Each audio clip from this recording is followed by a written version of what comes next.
item builds before and after the team fight. In Team Fight mode, we only present the concise real-time stats of 10 players' team fight damage and comparison, so that the viewers can focus on the gameplay by our players. A more compact and intuitive UI design will soon be available to all the summoners at Wild Rift League Asia, and the thrilling League of Legends Handicap Asia League is ready to go. Dear summoners, get online! Dear summoners, in the coming Wild Rift League Asia tournament, we will get a brand new UI update for the Spectre mode. The new integrated UI design provides a better game watching experience with a simple picture and more intuitive information alongside the vivid visual effects. Firstly, we move the original UI information at the top bar and make it into a functional ring design in the upper left corner. The ring not only contains the basic information of the current match, such as the team names, in-game time, number of skills and towers pushed, but also displays the gold count and the red and blue rings so you can see the gold difference at a glance. What is a great game without the competition for map resources? When a team takes the elemental dragon's buff, the cool map visual effects stick out. The distinctive buff color blocks for each different elemental dragon will be added to the blue or the red side. You can tell whoever takes the Rift Hero to enhance the temple, kills Baron Nashor to increase the lead, or steals the Elder Dragon to secure the game.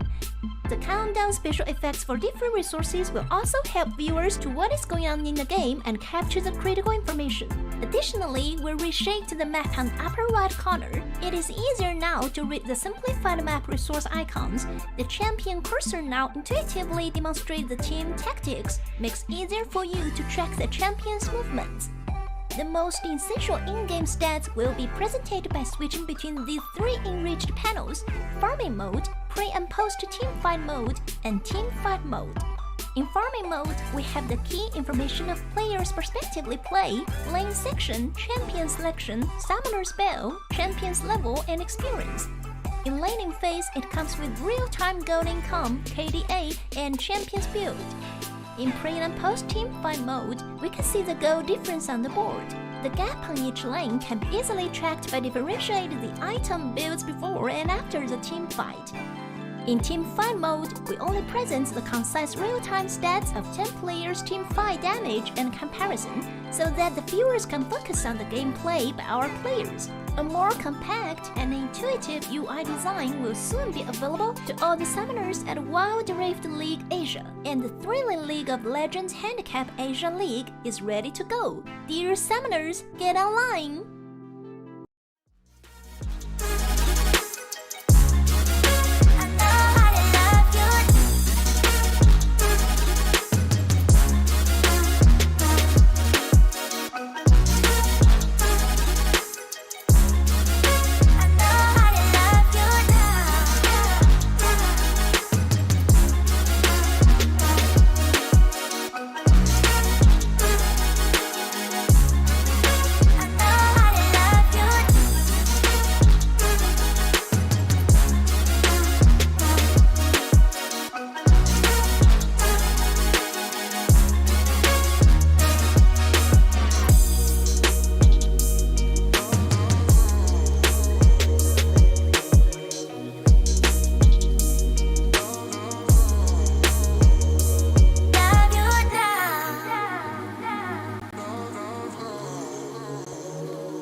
Welcome, ladies and gentlemen. It is a beautiful day for Wild Rift Esports. You are watching the Wild Rift League Asia Open Qualifiers for Season 2023. My name is G10. Coming at you with me is Guillaume. We'll be your casters for today.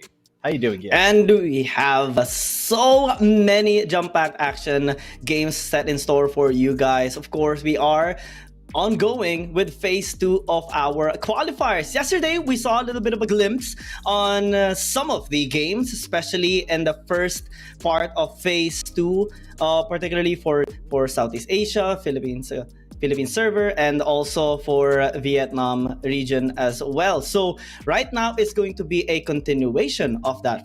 But for those who don't know yet about the details of WRL Asia Open Qualifier, well, this is in preparation for season number 1, in which we do have 2 seasons, of course, here for the major league. This is basically the Major League of Wild Rift for 2023. And it's all made possible, of course, with VNG in cooperation with TJ Esports and Riot Games.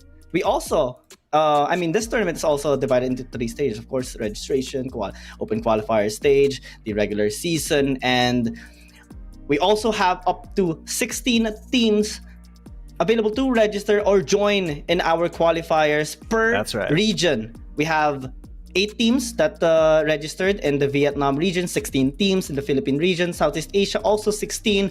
And on top of this, we also have a direct invite later on for, of course, Korea region. And only 2 teams will qualify for each region here, for Vietnam, for PH, and for Southeast Asia. And all those will be combined later on with our China server, all 12 teams, in fact. So total of 20 teams will battle at the very end for the season number 1. That's right, and they're all battling it out to see who is the best Wild Rift team in Asia. So for today, we are in the Open Qualifier stage number 2, where we do have directly invited teams competing against teams that have successfully gone through the first Open Qualifier. And today we're going to be seeing the semi-finals of the upper bracket for the Philippine, Vietnamese, and C stages. So I hope you guys are excited for that, because only 2 teams from each are going to be qualifying. So for today, our very first match, Giang, is between Invate Esports and Buriram United Esports.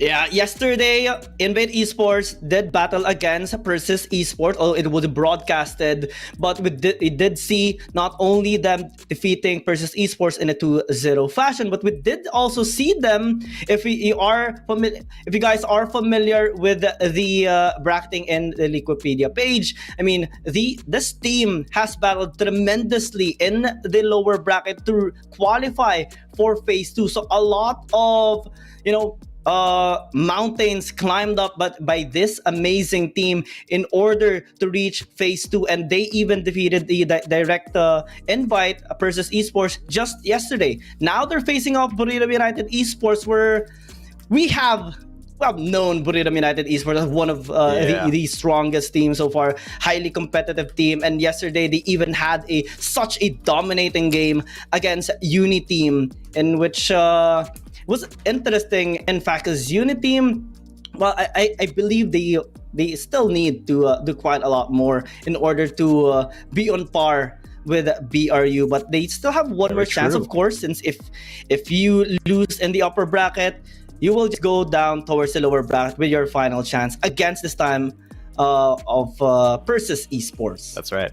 So yeah, there are still second chances for the teams that have been defeated yesterday, but if they drop their games in the lower bracket today, that is it for them. Of course, here's our schedule, ladies and gents. Don't forget it. Set it to your schedules.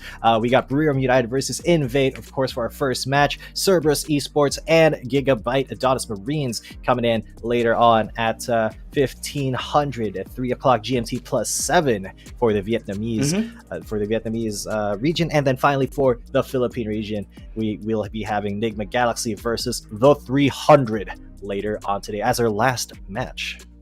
Yes, and take note, this is going to be a rolling schedule, so things can still change here. But one thing is for sure, we are definitely excited for this. We have been waiting for an immense battle, an international championship or international tournament once again here for League of Legends Wild Rift. And we have been, having our insights as well pre-broadcast.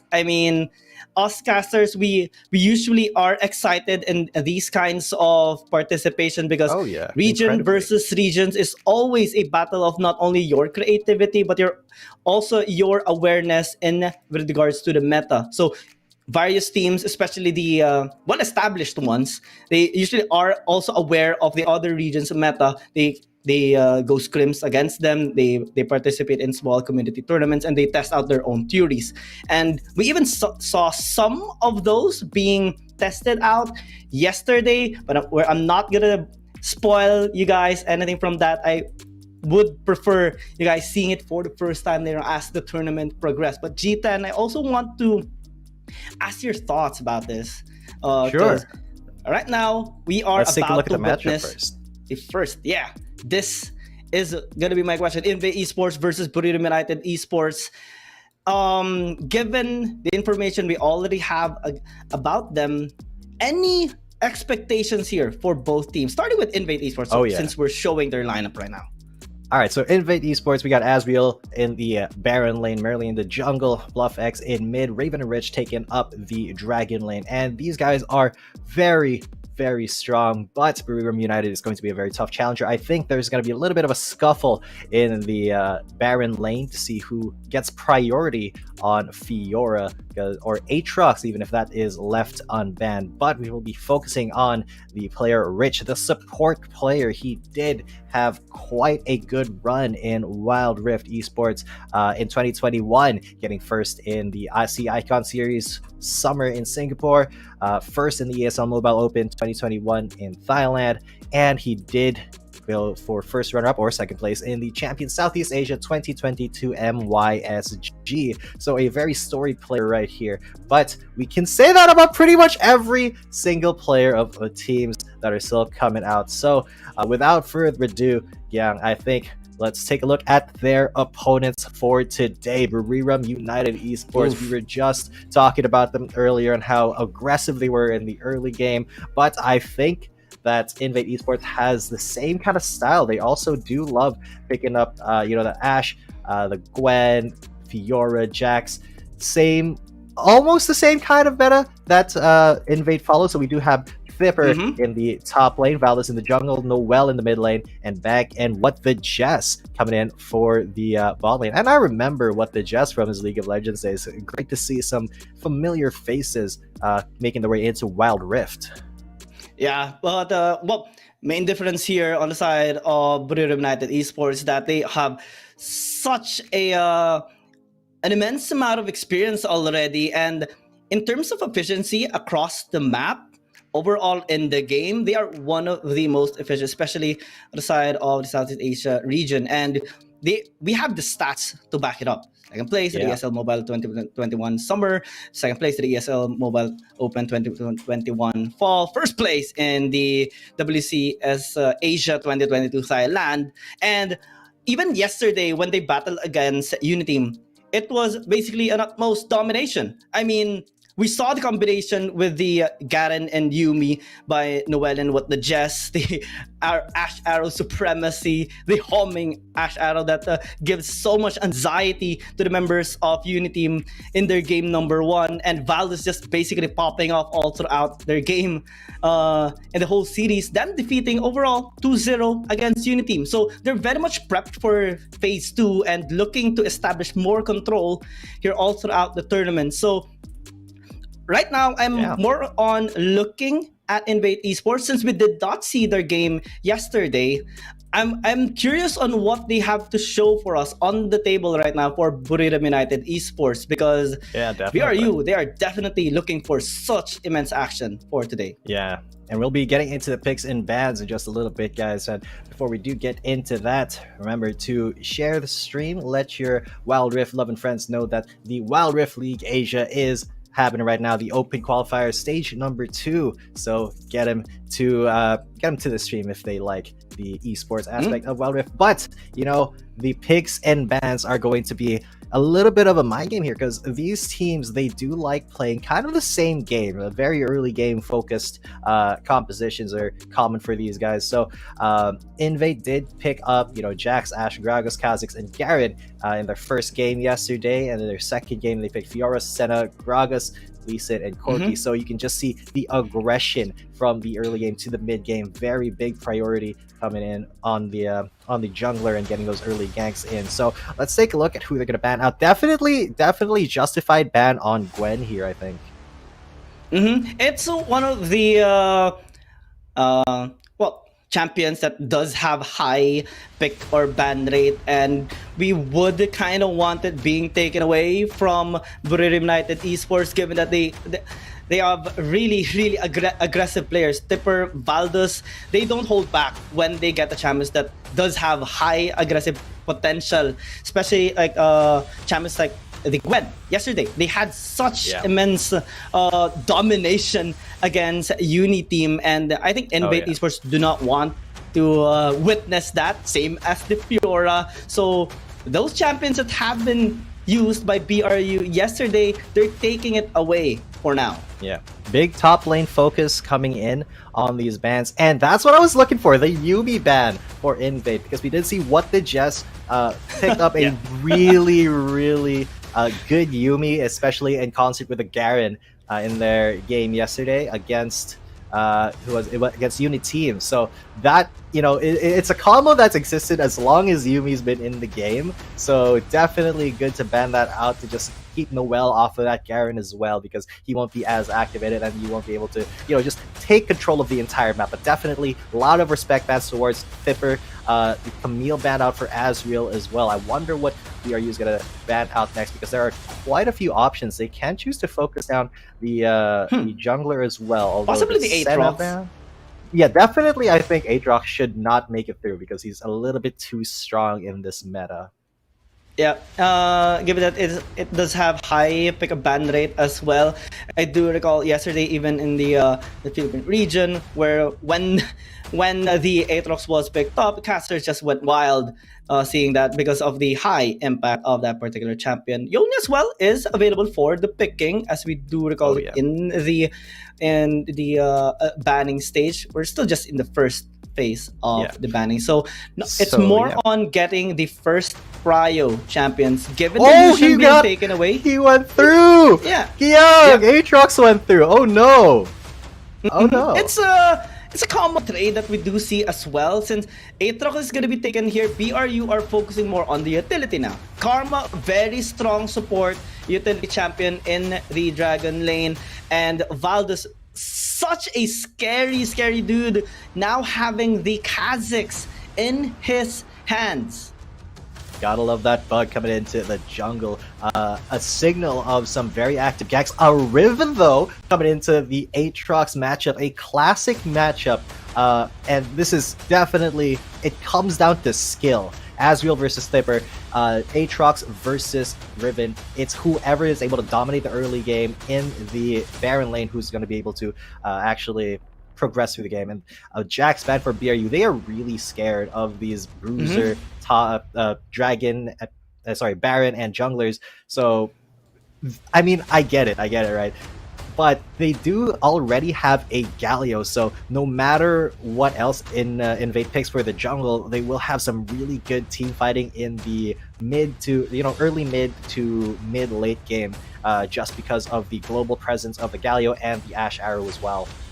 We're gonna round out these bans with a Nautilus, a Renekton, and the last ban for Invade, I sense, is going to be another support ban on What the Jess. Possibly, we still have the Braum or the Gragas available here. Garen gonna be respected here. Yeah, since the Karma is still available, the Garen can still be buffed up here for Noel, and Invade Esports is very much scared of that. So BRU still have a lot of choices left in their hands. I love the combination of Karma, Kha'Zix, and the Riven, because BRU, they love getting early game advantage. Given the Kha'Zix, given the Riven, we even seen their performance yesterday against Unity, wherein they got so much priority on Baron lane. So eyes on Thipper and Valdez later, because Azriel has to be protected. Despite having the Aatrox, which is quite scary in the mid to late game, but if you're gonna get bullied by a Riven in the early game, that is gonna be disastrous here for Invade Esports. Gragas, like we mentioned earlier, is available and will be picked up here by BRU. Yeah, most definitely. You do want to enable that Aatrox. So, okay, I see a Akali there. So Akali in the jungle, perhaps, unless they want... Oh, this is going to be very interesting then. The Lee Sin in the jungle. Now, yes, it's going to be Akali mid lane and then Galio support Ash Dragon lane. So that is a really aggressive composition for Invade. A lot of priority and presence that Merly can have towards the Baron lane with Azriel, and Bluff X as well can easily traverse the map as Akali and get away scot-free as soon as he has his ultimate. So Wukong gonna be coming out here for Buriram though. Yeah, they would need and would want also to have more crowd control to set up the team fight for them, especially on objective control, since that is their front line as well as the Gragas here on BRU side. Looking at Invate Esports, it's interesting to see that only one champion doesn't have crowd control here. Only the Akali here for possibly Bluffix or Acid, depending on who is gonna be going where here on the Aatrox and the Akali, because it's gonna be confirmed later on. All right, it's gonna be the Aatrox on the Baron lane. No switcheroo is gonna happen here on Invade Esports side. So the matchups are already established here. And initial thoughts here, because for me, I do love the balance on the side of BRU side, but I'm scared of want to give BRU's respect composition on early games Invade Esports. Yep. Yeah, I mean, so the thing about this is BRU, we know that they have a monstrous early game, but they also have an insane late game owing to, you know, the crowd control combo of Wukong coming in, knocking everybody up, and then Riven with the Broken Blade, the ultimate coming in, stunning everybody up, knocking everybody up, and then using her Broken Blade. That is just a scary combo, both in Classic League of Legends and in Wild Rift. So if that is able to get going, along with the Gragas, there's so much disruption in BRU's composition, as well as a Kha'Zix. So, you know, a full-on 5v5 team fight, I think, is something that Invate wants to avoid, if at all possible. They want to go for those quick skirmishes in the early to mid game to keep BRU on their toes. However, BRU, they really want to, you know, push the aggression in the early game and then go group up for the team fights mid to late. Yeah, definitely, since they do have the Karma. So in terms of wave clearing, it's going to be much easier here on the side of BRU. So eyes on, you know, the top side of the map later on. And Merly, we are also going to be looking at him later on, because the Akali, the Aatrox, well, the Aatrox does have some crowd control, but it still needs to scale up a little bit in the early game. And we do see the assistance being made here on the top side of the map. Raven is even hovering alongside with Astral to give him a little bit of an assistance. BRU are just going to play it standard for now. Yeah, a little bit of early bullying onto Thipper, and Raven's just gonna, you know, do this lane with Asriel for a bit, leaving the Galio alone in the Dragon lane. I think that's completely fine, because Rich, even though he has taken some damage, should be able to hold this tower still. Oh yeah, he is half health, so he will need to be a little bit more careful. Good thing the Honeydew is there, or the Honeydew is there, so yeah, even though he is going to get bullied. Whoa, Noel though, getting really, really aggressive early on. Bluff X taking down to 10 HP, a sliver of health, has to back out. And Noel, very, very early, just expressing his intention to dominate this lane. But Thipper, now in a little bit of trouble, pushed down to the tower. Yep. Just securing Invade Esports topside presence here to allow Asriel to get the early lead, or at least have stability in this lane. If he secures early game, allow him to be able to farm safely without being pressured here by the Riven of Thipper, then you're gonna have a decent amount of time here in the first 5 minutes before the objectives spawn up. BRU, the clock is ticking a little bit for them in their early game presence, because if we compare, you know, Invade Esports composition and BRU, yeah, BRU's composition is highly aggressive, and it does have a lot of crowd control, sustain, and setup. They are gonna rely so much on Thipper and Valdus later on for the execution, but they have to be very, very cautious of Invade Esports scaling, because not only do they have the scary Aatrox and the Akali, the crowd control is also immense on their side. Not only that, they also have the Enchanted Crystal Arrow that can provide that initial interaction favoring Invade Esports, especially when it hits the crucial members of BRU. Yeah, Gank's coming down though, and the first blood coming in. But a counter gank at the top lane. Merly is there and will hit the Q.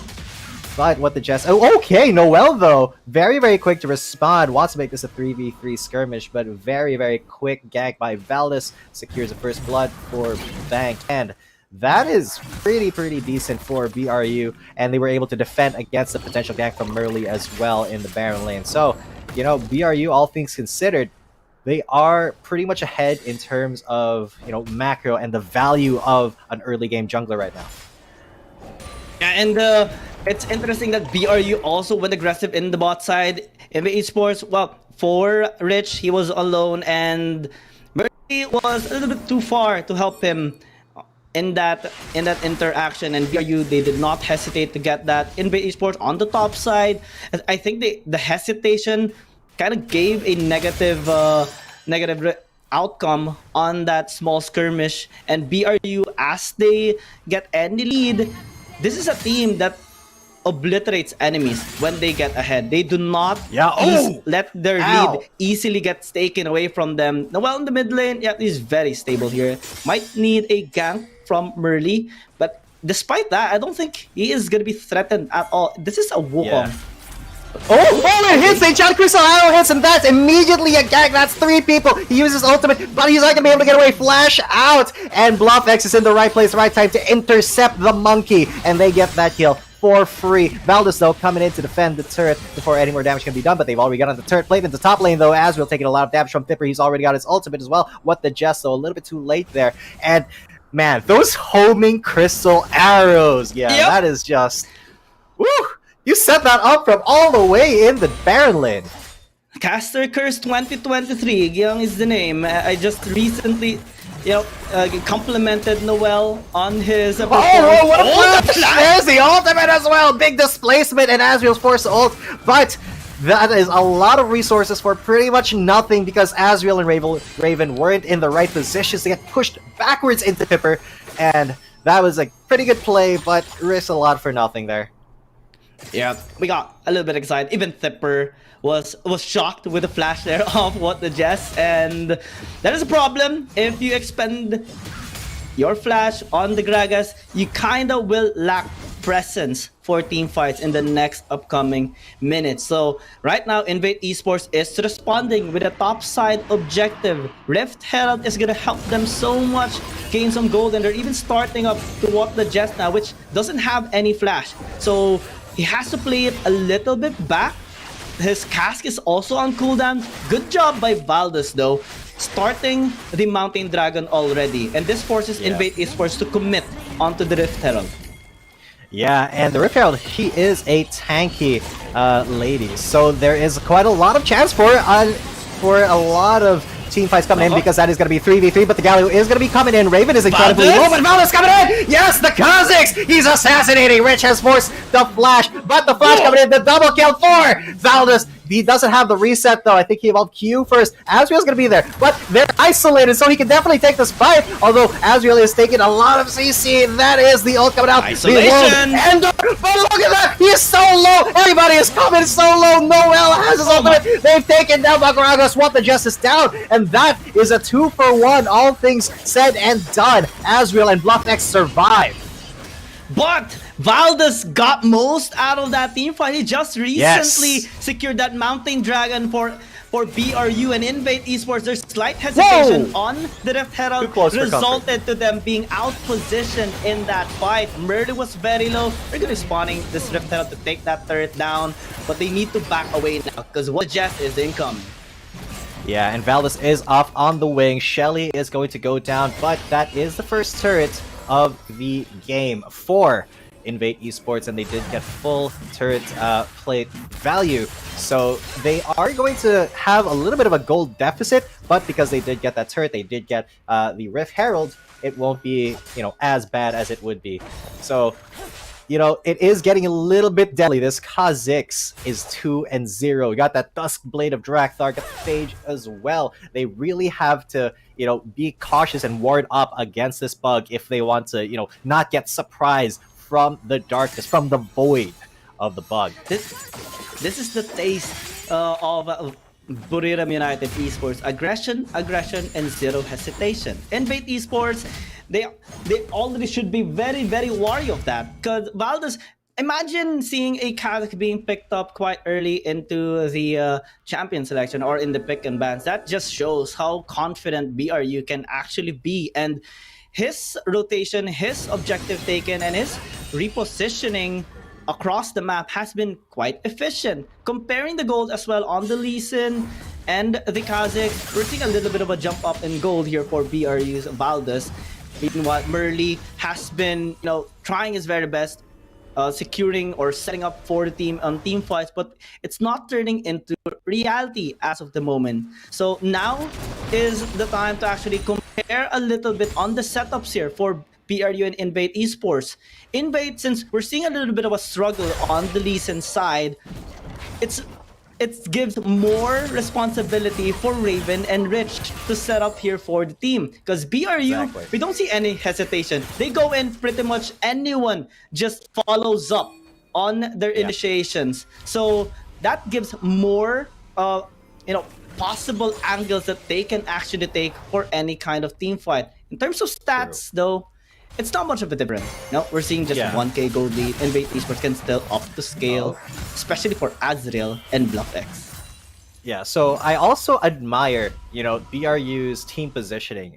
The reason that they're able to just kind of go in whenever they want is because their team is always positioned to be in the best place. Oh, they enchanted Crystal Arrow, big whiff! So that gives the onus onto BRU to try to go for that team fight or just defend against them. Because if that enchanted Crystal Arrow hit Valdez, that would have been a big and spicy team fight for Invade, because that Kha'Zix, he deals a lot of damage, but he's incredibly squishy. He's a cockroach, so you can stomp on him pretty quick. 2-0, but if he's not able to move, if he can't jump away, that is a very dead bug. So BRU, very good mechanics, avoiding that ECA.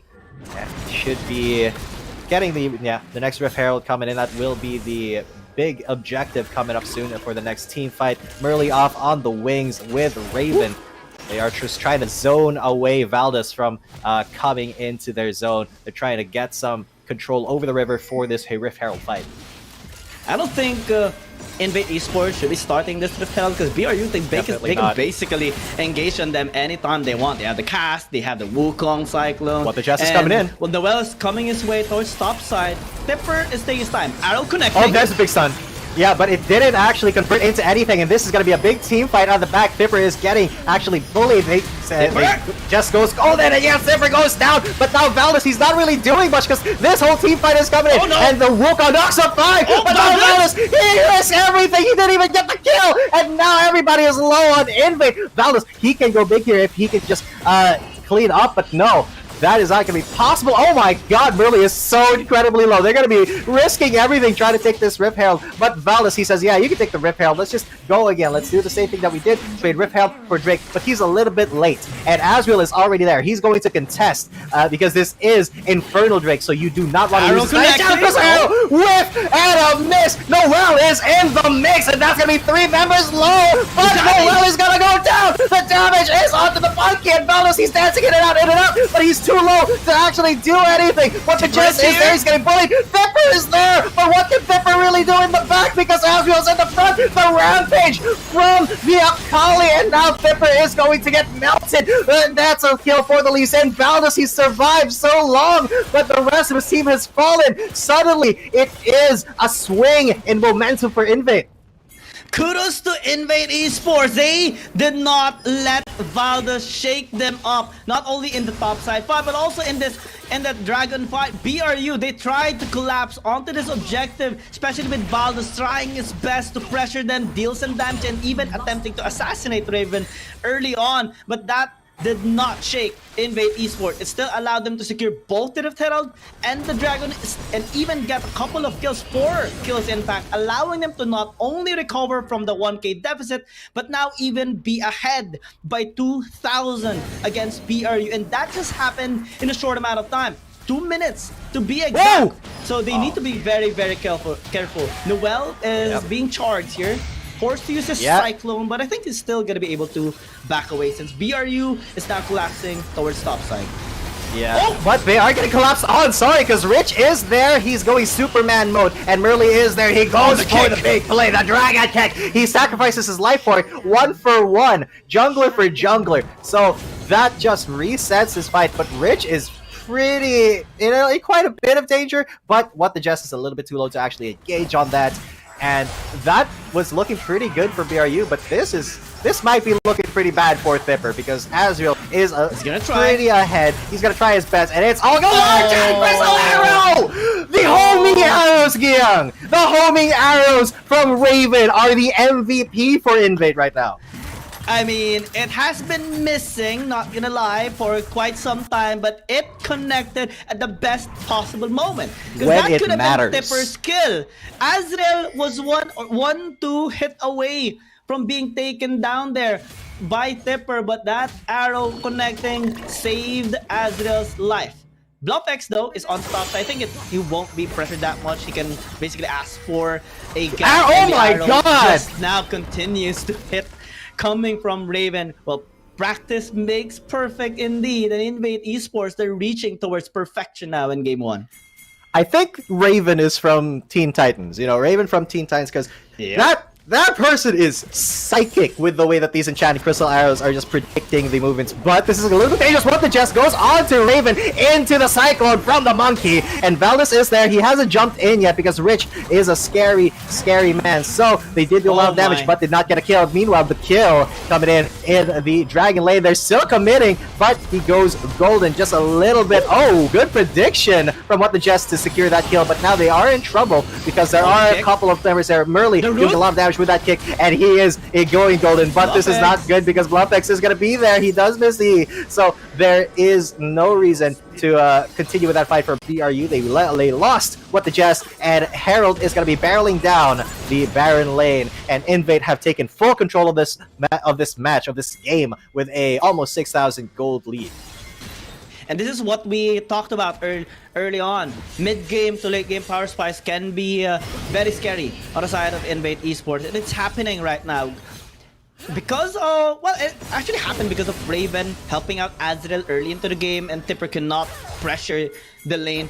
Now, if we compare both Baron laners, twice in a row, Tipper has died. Basically cannot threaten or contest the split push anymore of Azrael, and speaking of Tipper, he can't contest anything. He's just getting bullied whenever he tries to get into lane. Murley and Azrael, he can't even 1v1 Azrael. He just has to give that Aatrox some respect. But Murley just tries to come in and, you know, get some stats for himself. Got 5 kills for himself, but there is a pretty big play coming in. Rich has gone golden, and that is 4 members on 1 Galio, and the Galio hasn't even died yet, but finally he will fall. The next to fall is going to be the Ashe. Yes, finally Raven goes down, and that is a pretty good fight for BRU, but the re-engage coming in from Invade, the Galio. He is coming in. BluffX, he's going to do a lot of damage, and he will be unstoppable, but Noel is coming in into the midst of everybody. He does not have Cyclone, so he won't be able to actually do much. As Valis, he's a little bit too low to engage onto 3, especially if nobody is isolated. I think he's going to try to go for an isolate kill onto Azrael, but Murley is there. No, he's not going to. He's just going to go for the dragon while it's spawning in 5 seconds. They won't be able to get there in time to stop the start, but they should be able to contest it from Valdez. Yeah, I'm already nervous on Valdez starting this Ocean Dragon up. Azrael's already here. An arrow is about to be thrown out. It hits again! And everything is going wrong for BRU as they lose their 2 big members, and Bank is forced to go golden in the Zonias. The double kill for Murley, and suddenly the snowball has become a snow boulder for Invade. 17 kills to 9, 8,000 gold in the lead, and they're gonna get their 3rd Drake. They've taken every single Herald, and they're gonna go for the Baron. Yeah, no one can contest them right now. Valdez is dead for the next 22 seconds. Tipper and Bank as well. This is gonna be the Hail Mary play by What the Jess in a well, and I'm not looking really happy with this. They're gonna try, but I don't think they can do anything about it. Just gets Dragon Raged away. Oh my god, and then Enchanted Crystal Arrow. Oh. Raven is the Raven from Teen Titans. Every single Enchanted Crystal Arrow after the mid-game in those team fights has just been chef's kiss. Yeah, he's just been super accurate, doing everything in his power to keep BRU away from his team, keep them stunned up. And everybody has been a victim of that ECA right now. Pipper, Valdez, Noel, Bank, What the Jess, they've all suffered at the hands of that Ashe. So this is not going to be good. He does get some vision there. Valdez secures that blue and then has to run away. They don't have control of their jungle. They don't have control of their lanes. It is a slow death for BRU right now. It's very scary for Buriram United Esports right now because they're team fighting is not looking good as of the moment. Invate Esports does not hesitate at all anymore. Azrael is too fed. BluffX scaled up pretty well. 6-0 and 4 items already. This there's that Engage. is not including the boots, of course. And Buriram, they're back against the ropes. Inhibitor towers taking a lot of damage. Oh, that And is a look at bad Azrael. decision. So Valdez has to obnoxious flash damage. away. He has to get back into the fountain to heal, but all of the inhibitor turrets are gone. And Invade, they are choking out Buriram United. A Hail Mary play coming in from the well, but will it be enough? No, it's not, as they get re-engaged on. And someone goes golden in the back. I think that is going to be Azrael. He is going to get revived, and there's a Galio. He's not able to get this ult up, but they focus the Nexus down. And with a chaotic team fight with nobody dying, it is going to be Invade for the first win. Wow, that is such a beautiful performance by Invate Esports, and I'm really happy for their performance.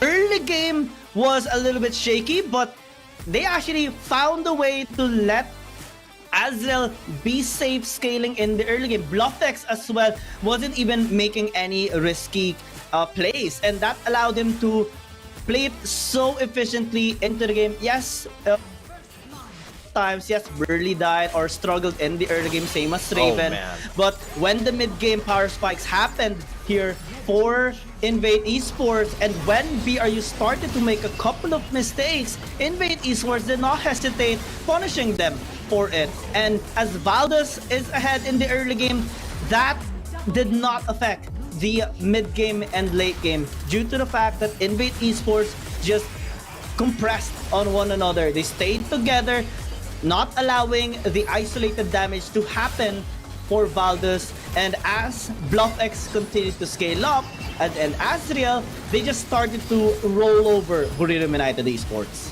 Exactly, and to give Merle some credit, his map presence was absolutely on point, especially when it came to those mid-game fights. He was always where Invade needed him the most. He was ganking solo laters, and of course, these Enchanted Crystal Arrows, that one was a swing and a miss, but almost every single one after that had a huge impact on the fight. Invade won this anyway, and I gotta really give the big props to Raven, because he just knows where to aim that ECA to get the most value. And Thipper, great effort here to try to disrupt the backline, but unfortunately, his own front and back line were getting absolutely railed on the upside of the jungle. So this was just far and away a slow choke coming from Invade Esports onto BRU. And yeah, Thipper almost won this, but that ECA, just aimed it right where Thipper was going to be. He read the mind of that Riven. And not only that, there were a couple and many times actually that Raven made some very nice Enchanted Crystal Arrow, Merle with fantastic Dragon Rage kicks that actually hit multiple members of BRU, and those small but accumulating actions actually has a significant effect not only in team fights but also in what happens during team fights. So BRU, because of those multiple disastrous happenings, they couldn't contest what Invade Esports wanted to do in the later stages of the game. And despite Valdez being ahead, we even see here in that highlight that he cannot go in once more, because we're looking at the composition that does so well in the early game, but if you miss your opportunity in the early game, you would struggle so hard in the mid to late game. Noel, when his Cyclone is on cooldown, he cannot do anything. This team fight, nobody actually died here. Nobody actually died. Everybody lived. And they just focus the Nexus instead of each other. So here we go for the stats. Azrael with a whopping 29,000 damage. Bank actually did the most damage for BRU. I thought it would be Valdez, but really he got kind of pinched in the mid to late game when Azrael and Merle started scaling up and those Enchanted Crystal Arrows started hitting their mark. And we got a final score of 17-9. And a pretty hefty gold lead at 13,000 in favor of Invade. And to think that BRU couldn't get any objective aside from a dragon against Invade Esports. That shows how well Invade Esports has prepared for this. And we even complimented them during the drafting phase on their lineup. The first pick on the Aatrox, them getting the Ashe and the Galio combination for the Dragon lane, and pretty much synergizing amongst each other, allowing them to have most of the win conditions that they can possibly get against BRU, and they need that. MVP is going to be Merly on the Lee Sin, having to initiate so well, especially in the mid to late game team fights. We talked about the Dragon Rage. His KDA is 5.5, kill participation 65%, and is going to be looking to contest Valdez even more as the series progresses, because this is just first game. We have a total of potential 5 games to happen here in this best of 5 series. So a lot of things can still change and happen here in the series of Invade Esports and BRU. Yeah, I do think that, Merly performed really, really well. No doubt about it. Stats-wise, he was the MVP, but I also got to give special mention to Raven, because Raven, man, that was some insane Enchanted Crystal Arrow plays that just paved the way for Invate to actually get back into the mid game through the team fights that were made possible by that arrow. But before we get into our very next game, ladies and gents, we will be taking a very short break. Don't go anywhere, because we'll be with the Wild Rift League Asia Open Qualifier Day number 2. My name is G10 coming at you. With me is Gyang, and we'll see you later. Dear Summoners, in the coming Wild Rift League Asia tournament, we will get a brand new UI update for the Spectre mode. The new integrated UI design provides a better game watching experience with a simple picture and more intuitive information alongside the vivid visual effects. Firstly, we move the original UI information that is a top bar and make it into a functional ring design in the upper left corner. The ring not only contains the basic information of the current match, such as the team names, in-game time, number of skills and towers pushed, but also displays the gold count on the red and blue rings so you can see the gold difference at a gallons. What is a great game without the competition for map resources? When a team takes the elemental dragon's buff, the cool map visual effects stick out. The distinctive buff color blocks for each different elemental dragon will be added to the blue or the red side. You can tell whoever takes the Rift Hero to enhance the tempo, kills Baron Nashor to increase the lead, or steals the Elder Dragon to secure the game. The countdown special effects for different resources will also help viewers to what is going on in the game and capture the critical information. Additionally, we reshaped the map on the upper right corner. It is easier now to read the simplified map resource icons. The champion cursor now intuitively demonstrates the team tactics, makes it easier for you to track the champion's movements. The most essential in-game stats will be presented by switching between these 3 enriched panels: farming mode, pre and post team fight mode, and team fight mode.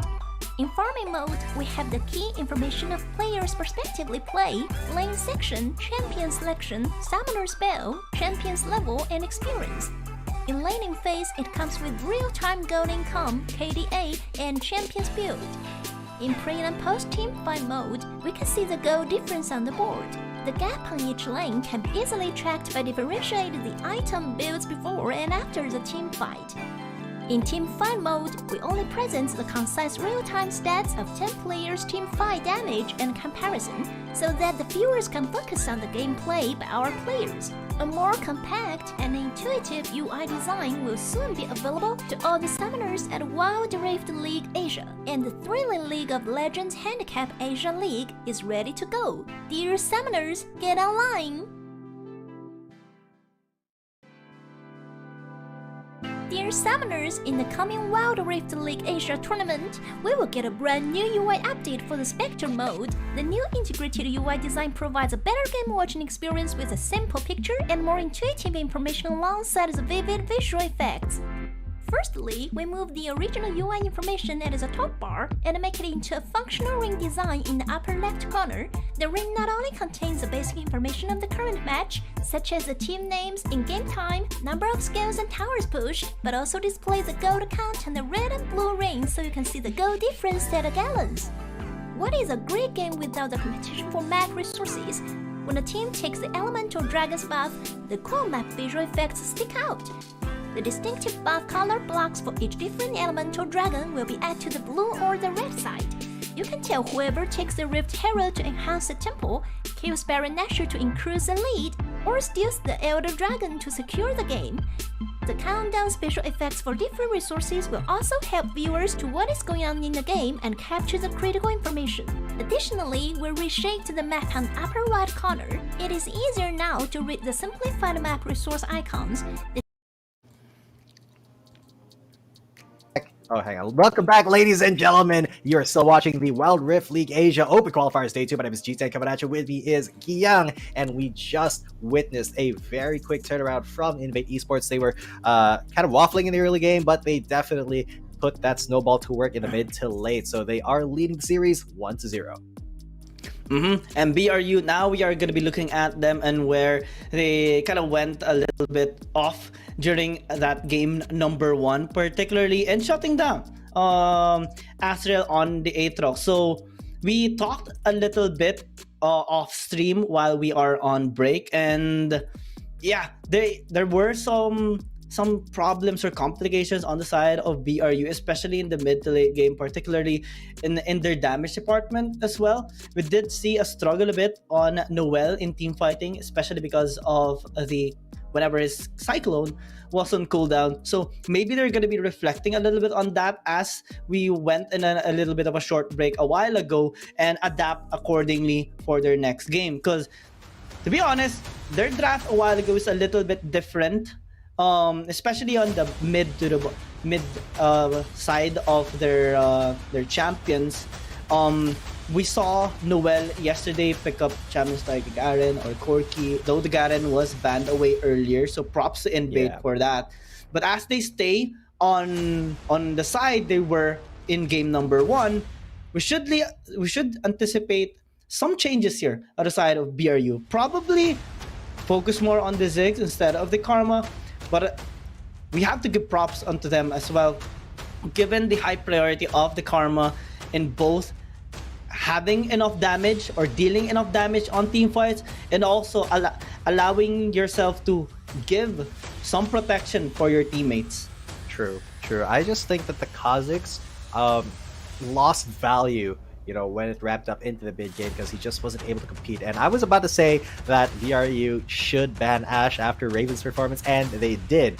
That is a respect ban, ladies and gentlemen, because they respect the accuracy of the enchanted crystal arrows coming in from the first game. That was absolutely insane. If you guys didn't see it, it was absolutely glorious. Invade was able to turn around a losing early game because of many of the ECAs that hit, but Azrael is still going to be first picking that Aatrox, which, as we all know, incredibly deadly.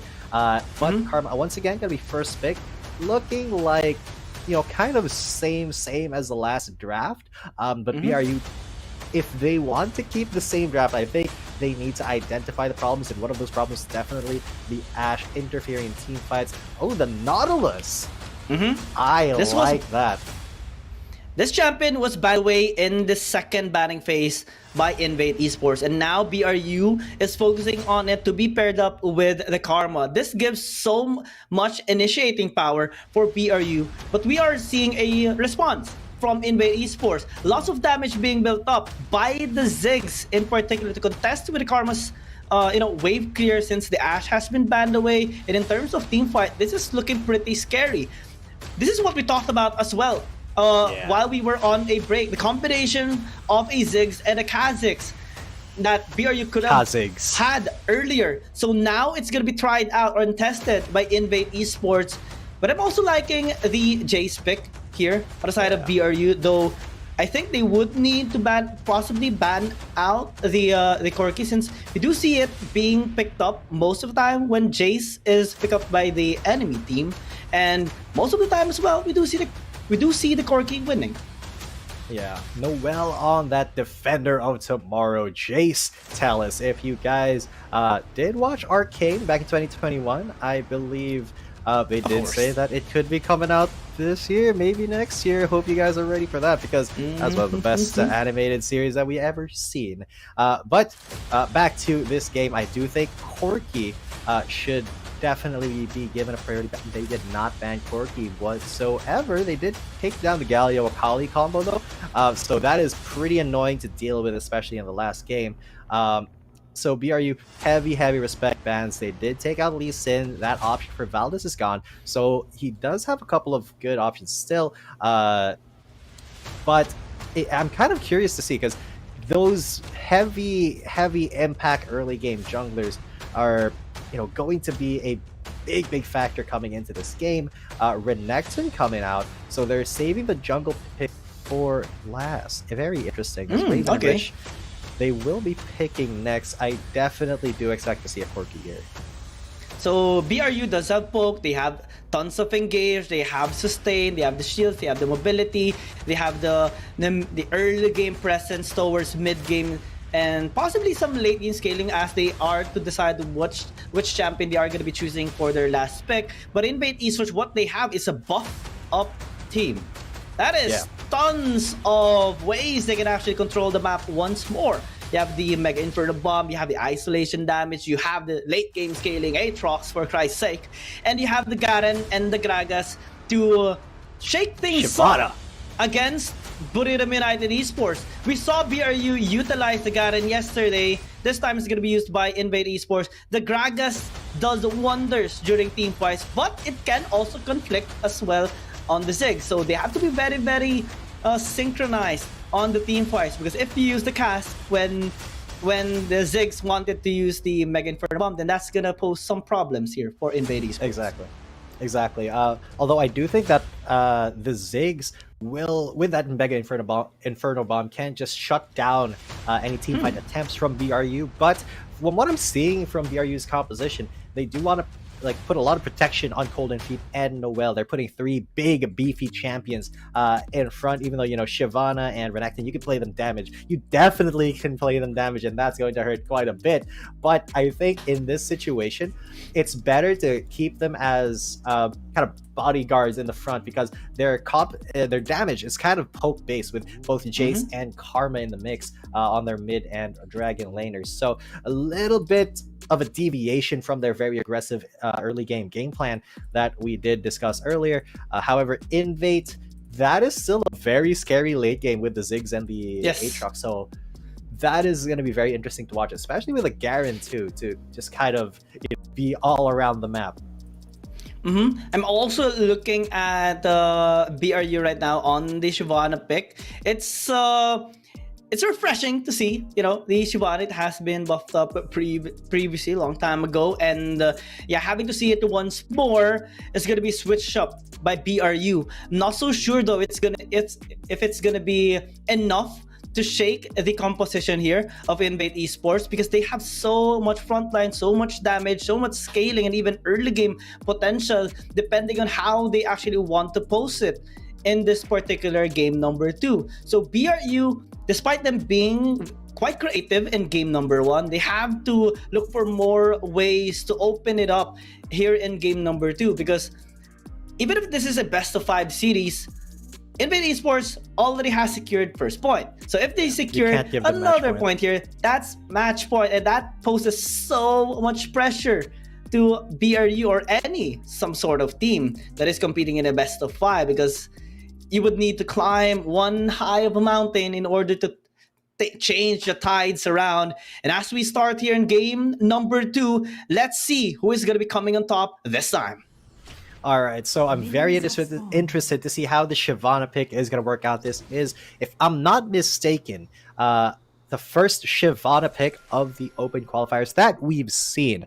I don't see anywhere on the data sheet another Shyvana, so BRU definitely gonna have to get a little creative here with their game plan, because Shyvana definitely is not an early game ganker, will definitely lose a lot of efficiency. But I think the onus is going to be on Thipper to not give up kills when Merly tries to gank top, because Valdez is not going to be able to properly respond himself. So it's going to be, I think, down to the junglers to dictate how the pace of this game goes, although early trades coming in favor of Noelle on Bluff X. But of course, it is a Garen. He does have that regen passive, so all he has to do is kind of stand around, not get hit, and Noelle definitely did not hit him there.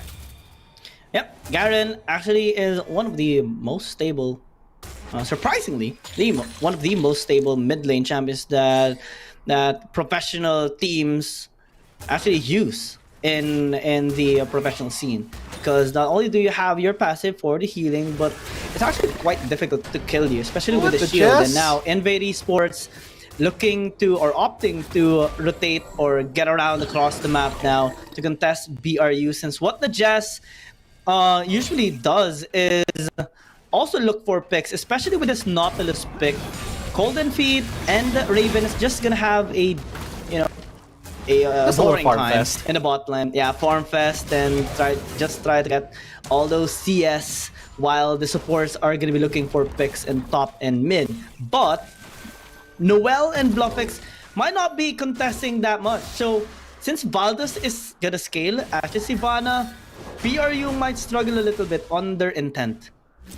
Yeah, so I think BRU, the longer they get into this game without giving up anything to Invade, the better they're gonna be. But yeah, Noel gonna be taking a little bit of damage, but you can see how kind of weak Aaron is. Whoa, Raven incredibly low, but Merly's gonna be going for a gank right here. Golden Feet should be able to get away scot-free. Just a little bit of emoting, just a little bit of BM between friends here. And Golden Feet. Yeah, I'm here. What's up? I'm just putting some pressure on you so you don't kill my Ziggs. That's all he's trying to say. That's the message from the Kazakhs. Meanwhile, the Shyvana was kind of power farm, get to that power spike. But speaking of, look at this. Just what the Jess, they know he's in there, but he does land the hook still. Coming in as Thipper will be able to engage here. Asriel, he did get ignited. So that's going to be a little bit of a call off there. Merly has appeared in the Baron lane now. So Thipper and what they just have to be careful, but Thipper, he is not afraid to slice and dice and hew away. He's just a very slippery crocodile right now. Yeah, Thipper on the Renekton. This is pretty much a standard pick. It's a very stable Baron laner champion that teams usually opt to get to have more safe farming in the laning phase, and also some tools to initiate. I mean, this is Thipper. He can be quite aggressive. He is actually quite a bit ahead against Asriel. We're seeing a 200, 300 gold lead by Thipper, and that should give him a little bit of a confidence, especially that what the Jess is also helping him out in the top side. Valdez is just happily farming as a Shyvana, and this is what you would normally want when you're opting to use this champion. So Invade Esports, BRU, I think they're just shaking their hands right now onto each other. Okay, let's just chill it out in the early game. Let's wait for the first objective before we actually fight. Yeah, gentleman's agreement. No early ganks, just we farm up.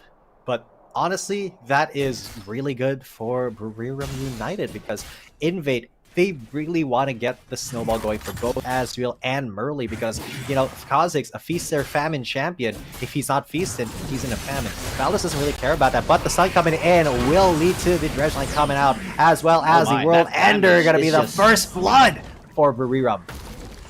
Yeah, quick timing, a fantastic timing by what the Jess. The moment that his red line connected, there was basically nothing that Asriel can actually do. Despite having the bar, he actually did not pop it up since his teammates was just so far away and he couldn't just escape anymore, especially when the depth charge was casted. So quick lead here by Thipper, increasing actually. Golden Feet is forced to flash away, but will still die on hands. With the revenge. Good job by Noel. Yeah, Noel with the trade right there, but that is pretty bad for Golden Feet, especially since the Ziggs was just able to kind of farm up real quick, and he's going to be available for this Drake fight. But already there's the ultimate from the Shyvana turning dragon form. Bluff X has been ignited. That's a little bit of an overkill as he was already burning, but to secure the kill, he went for it. And now Rich is in a bad spot as the double kill comes in for Valdez. Wow. And that Shyvana going to get the dragon as well. This is looking like, you know, a really good start for Buriram United, especially since they were able to stop the Kazakhs from really scaling out. He does get the chilling smite, and now he's in the bush. There it is, the isolation damage, the auto attack from Merly secures that kill, and the attempt to start the Herald, but Golden Feet is there. He can't harass with the Karma. Raven is there to prevent as well, and now the rest of Buriram United is coming through, but only 2,000, 2,800 left on the health of Shelly. Are they going to actually engage here as the Domination standard comes down? Well, not the Domination standard, but the Justice from Garen. I forgot that was a Jarvan skill, but Golden Feet once again sacrifices his life. Unfortunately, they weren't able to contest that Herald. And it's also quite confusing why BRU opted to attempt contesting that Rift Herald. Because Valdez doesn't have the Dragon form available. It's just a little quarter stacking on his ultimate. So they have no tools actually to contest Invade Esports, and that just cost them one more casualty, in which it actually helps. Burley is on a 2-1 standing. Raven oh no, Golden Feet, watch out! He gets gagged! He takes half of his health into the Gragas ult, and then just alley-oop into Raven's auto attack. They gotta cast the Rift Herald right into mid, get that turret plate, go for themselves. And Golden Feet, he has got to stop being in places on his own. But a big flash into the depth charge, into the dragon form, and the Ziggs has disappeared, and so will the Gragas go next as Murley has to get away from them. They say, no Rift Herald, but we do have a dragon of ourselves, Shyvana, and what are you doing, Blofix? You're gonna get stunned up, you're gonna get knocked off into a killing spree for Noel. No. That's 3 kills for the Jace, 3 kills for the Shyvana, and the scaling has started. And a big oopsie by Invade Esports. What were you doing there, Bluffx? I think he anticipated that maybe BRU would take some time to take that tower down, but no, that's not what happened, bro. And quickly, his HP just melted. Props onto BRU as well on how synergized they were in that engage. Everyone went in the moment that what the just flashed in onto Raven, and that resulted them into recovering their gold lead once more. 4,000 being reflected on the screen, them having the utmost advantage as well in terms of the kills. Objective-wise, they are ahead in terms of dragon stacks and turrets, so this is looking quite good for Buriram United Esports. Yeah, and they haven't even lost their mid turret even with the Shelly charge coming in from mid. So, I mean, even though Golden Feet is, you know, kind of behind right now, he's only 500 gold behind. He also has his Ludens as well as Raven, so he's really not all that behind, all things considered. Thipper, though, is taking quite a bit of damage from Azrael in the top, or in the Baron lane. But I think there's a fight gonna be going on here. What the Jess has been engaged on by Murley. Boom! Oh, he goes Golden! Golden Feet is there. He's gonna go for the shield, but he just barely misses the timing. And then 1 versus 3 in the Dragon Form. He doesn't even care! He doesn't care. He almost kills the Ziggs. He almost kills the Kha'Zix. And now he's facing a 1v4. He forces the flash, but Azrael, he has way too much damage. Oh my god! He gets the hop off, and Raven's forcing the he still gets the kill on the Ziggs! That's a double kill for him! And the rest of his team, Rich has been, oh my god, he's been ignited, but he goes Golden, and then wow! Azrael sacrifices his life, but the Gragas gets away. That's a 3-for-2. Sorry, 3-for-1 even. That was a 3-for-1.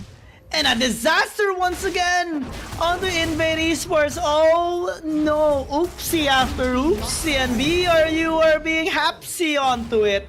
Valdez bought so much time at fight, everyone chased him, but Golden Feet catched up and basically killed, or helped the members of BRU kill 3 again people from Invade Esports. And Valdez right now, well, he died, but look at his score.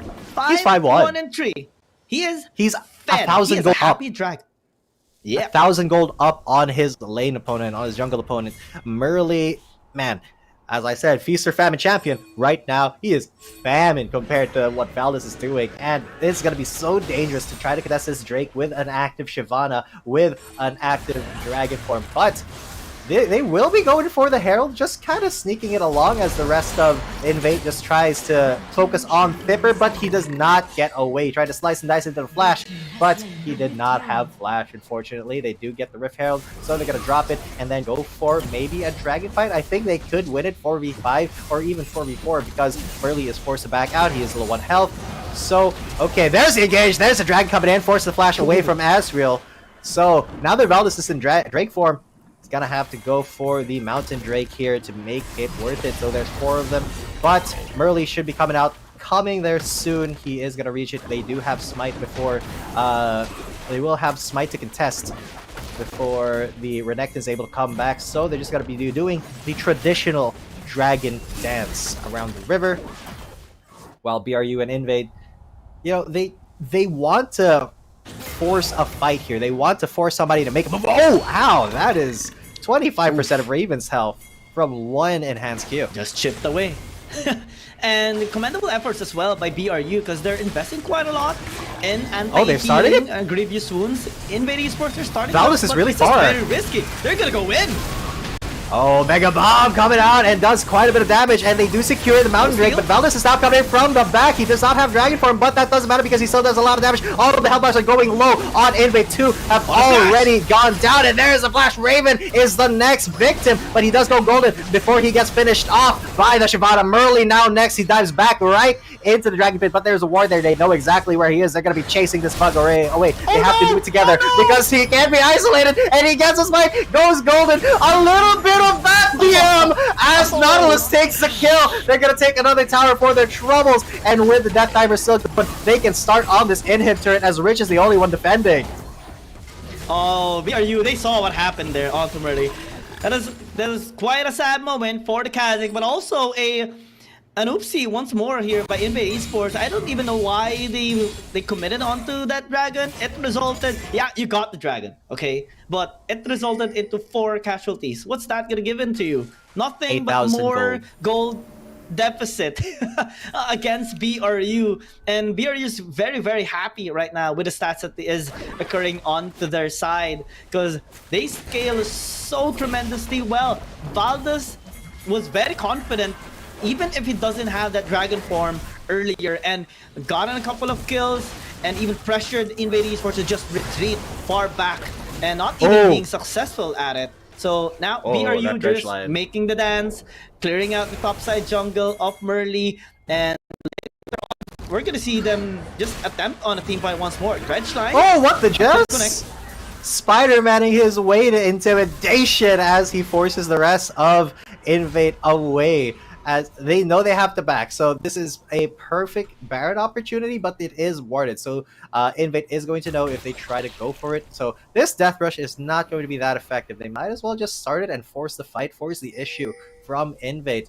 But you know, this they're trying to do a Froggen and, you know, become best actor, fake that Baron so that Invade is baited into it as they think that the Baron is doing damage. But you know, BRU, they are just, you know, playing the poke game before the engage. This is how they want their team fights to go. They want the poke coming in, the shock blasts, and the Mountricus coming in from Noel and Golden Feet to butter up the members of Invade before they commit to a big Shyvana ultimate.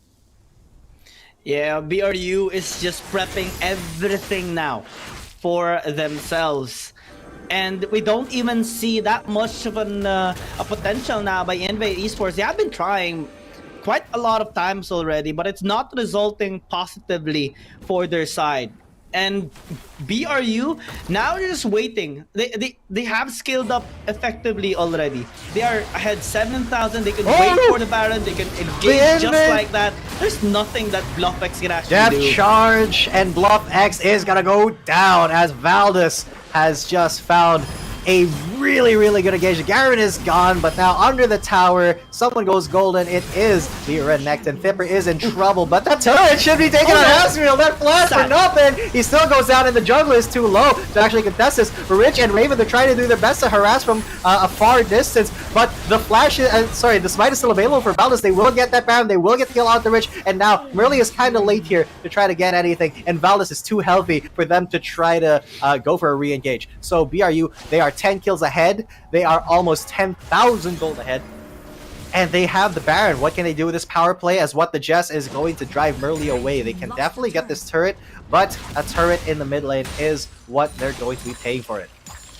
Yeah, BRU, they have a Hull Breaker on, well, on Noel, same as a Bluff X, but I don't think Bluff X can do anything right now. Another Death Charge, and he's gonna get Dredge Line into all of the CC. He goes down as it's going to be a 3v3. Dragon The Shyvana Dragons again as Merly comes in. He's a little bit too late. Golden, what the Jess? He gets knocked back into the range. But look at that! The AoE of the Dragon has just wrecked everybody! Look at the health bars. Invade is going down. It's going to be an ace. Almost as Merly just barely clings to life. A sliver of health left for the Kazakhs. But now the Nexus is open. And this could be it. BRU is going to end it right here. They take the ace in the base before the Nexus goes down, tying the series 1-1. Wow, such a fantastic performance this time by Buriram United Esports. A gentleman's agreement in the early game definitely made worth it more by Buriram United Esports when it mattered the most. And Invade Esports, despite their efforts, yeah, we saw some questionable plays that they actually made all throughout the game, and that resulted into a catastrophic sequence of events for Invade Esports. The gank on top side, props actually there for what the Jets. That started off the lead way for Tipper to gain the leverage against Azriel. Yeah, and I gotta say, Merly, he did play a little bit too aggressive while Valdez was, getting so much value by just farming up. And I gotta say, Valdez, he's gotta have MVP here. This Shyvana just did so much work. For the first time that we're seeing Shyvana in this tournament, Valdez has just kind of, I think, made other teams reconsider the value of the Dragon Lady here, because that was just too much for Invade to deal with, especially if since Merly was not able to really get too much value from being an assassin bug. Although they did get some really good kills, by and large, BRU's team fighting, look at those engages. What can you even do there? The Ziggs was stunned for too long. He couldn't even go golden. He couldn't prevent it from happening. And Bluff X, he tried to be tanky, quote unquote, but he was just not doing the damage that he needed. He wasn't shredding the health bars. And this, a beautiful chase from Valdez. He just got everybody low, got the blast cones up, goes for the intimidation here, and goes for the flash kill, while the rest of his team came from the back to support him. He did go down eventually, but at the cost of nearly everybody from Invade. Yeah, we just saw more efficient calls and executions on the side of BRU this time, and props to them solely because of their huge improvement. And also, you know, this pick on the Shyvana, this allowed them to actually have so much scaling power compared to their performance in game number 1, in which we saw them struggling in the mid to late game fights. Here we see a little bit of a blooper onto Merlin and Merly, and that was a little bit sad on his part. But basically, at that point of the game, even a few minutes prior, it's basically BRU's game. There's nothing that Invade Esports can actually do. Merly cannot engage because no one is gonna isolate or fall back, since everyone wants to go in, and everyone is just so scary on the side of BRU. Here we see the last fight that they actually had before they decided to finally end the game. And we see Valdez being so scary. Not even if he is not on the dragon form, he is still scary. We saw it. Oh my god, look at that burst. Dragon fight. The burst is, well, out of this world. that was too real. And look, that damage, 22,000 damage in a 15-minute game. I gotta say, Valdez really made the most of that Shyvana pick. The gold was not as, it's not as huge. It's 12,000 gold lead, but 22-8. This is what happens when BRU gets their game plan right against Invade, as they knew that Invade was going to go for a more early game focused plan, trying to scale up Azriel and Raven for the late game, but BRU really did not let Merly pop off. If they let that Kazakhs go off, it would have been a wholly different story. But Valdez was pretty smart with his pathing, pretty much avoided Merly for most of the early game, and he let Noel, Fipper, Bank deal with the bug. So he just focused on what Shyvana does best, which is farming and controlling the jungle, and that was why BRU got that win. It's now 1-1, and in a best of 5, that is this is gonna be pretty spicy, Giang. I feel it. 17.0 KDA. and 77 kill participation. Valdez was basically a monster in game number 2 on this champion, Shyvana, and it definitely shook the members here of Invade Esports into maybe reflecting a little bit into preparing for game number 3, because Valdez, not only is he good with the Gwen, the Kazakhs, he's also so fantastic on the Shyvana, and it was just an incredible performance and a sight to see in game number 2. Prepping to game number 3, we do see a little bit of a downside on Invade Esports, but I think they can still polish it a little bit more for game number 3, because we saw the huge improvement on BRU, and one of which is actually having the Jace as well in the mid lane. It had more efficiency in the laning phase and even on team fights, plus the pick on the Nautilus was top tier, because what the Jess made such good initiations. Even in the mid lane, you know, Raven got caught and he basically just blew up in disappeared. He just evaporated. So the question now is, now that they've seen Valdez's Shyvana, are they going to use a ban on it? Because that is an interesting mind I don't game. think so. Shyvana is not something that you usually ban, especially in this meta. So it remains to be seen, because that, if they do ban Shyvana, that is mad respect going out to Valdez. But I don't think it's going to happen, which, you know, opens up the possibility of another Shiv game for BRU.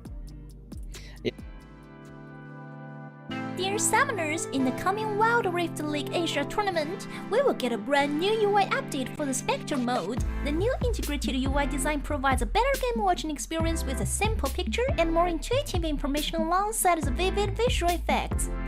Firstly, we move the original UI information at the top bar and make it into a functional ring design in the upper left corner. The ring not only contains the basic information of the current match, such as the team names, in-game time, number of skills and towers pushed, but also displays the gold count on the red and blue rings so you can see the gold difference at the gallons. What is a great game without the competition for map resources? When a team takes the elemental dragon's buff, the cool map visual effects stick out. The distinctive buff color blocks for each different elemental dragon will be added to the blue or the red side. You can tell whoever takes the Rift Herald to enhance the temple, kills Baron Nashor to increase the lead, or steals the Elder Dragon to secure the game. The countdown special effects for different resources will also help viewers to what is going on in the game and capture the critical information. Additionally, we reshaped the map on the upper right corner. It is easier now to read the simplified map resource icons. The champion cursor now intuitively demonstrates the team tactics, makes it easier for you to track the champion's movements. The most essential in-game stats will be presented by switching between these 3 enriched panels: farming mode, pre and post team fight mode, and team fight mode. In farming mode, we have the key information of players' prospectively play, lane section, champion selection, summoner spell, champion's level, and experience. In laning phase, it comes with real-time gold income, KDA, and champion's build.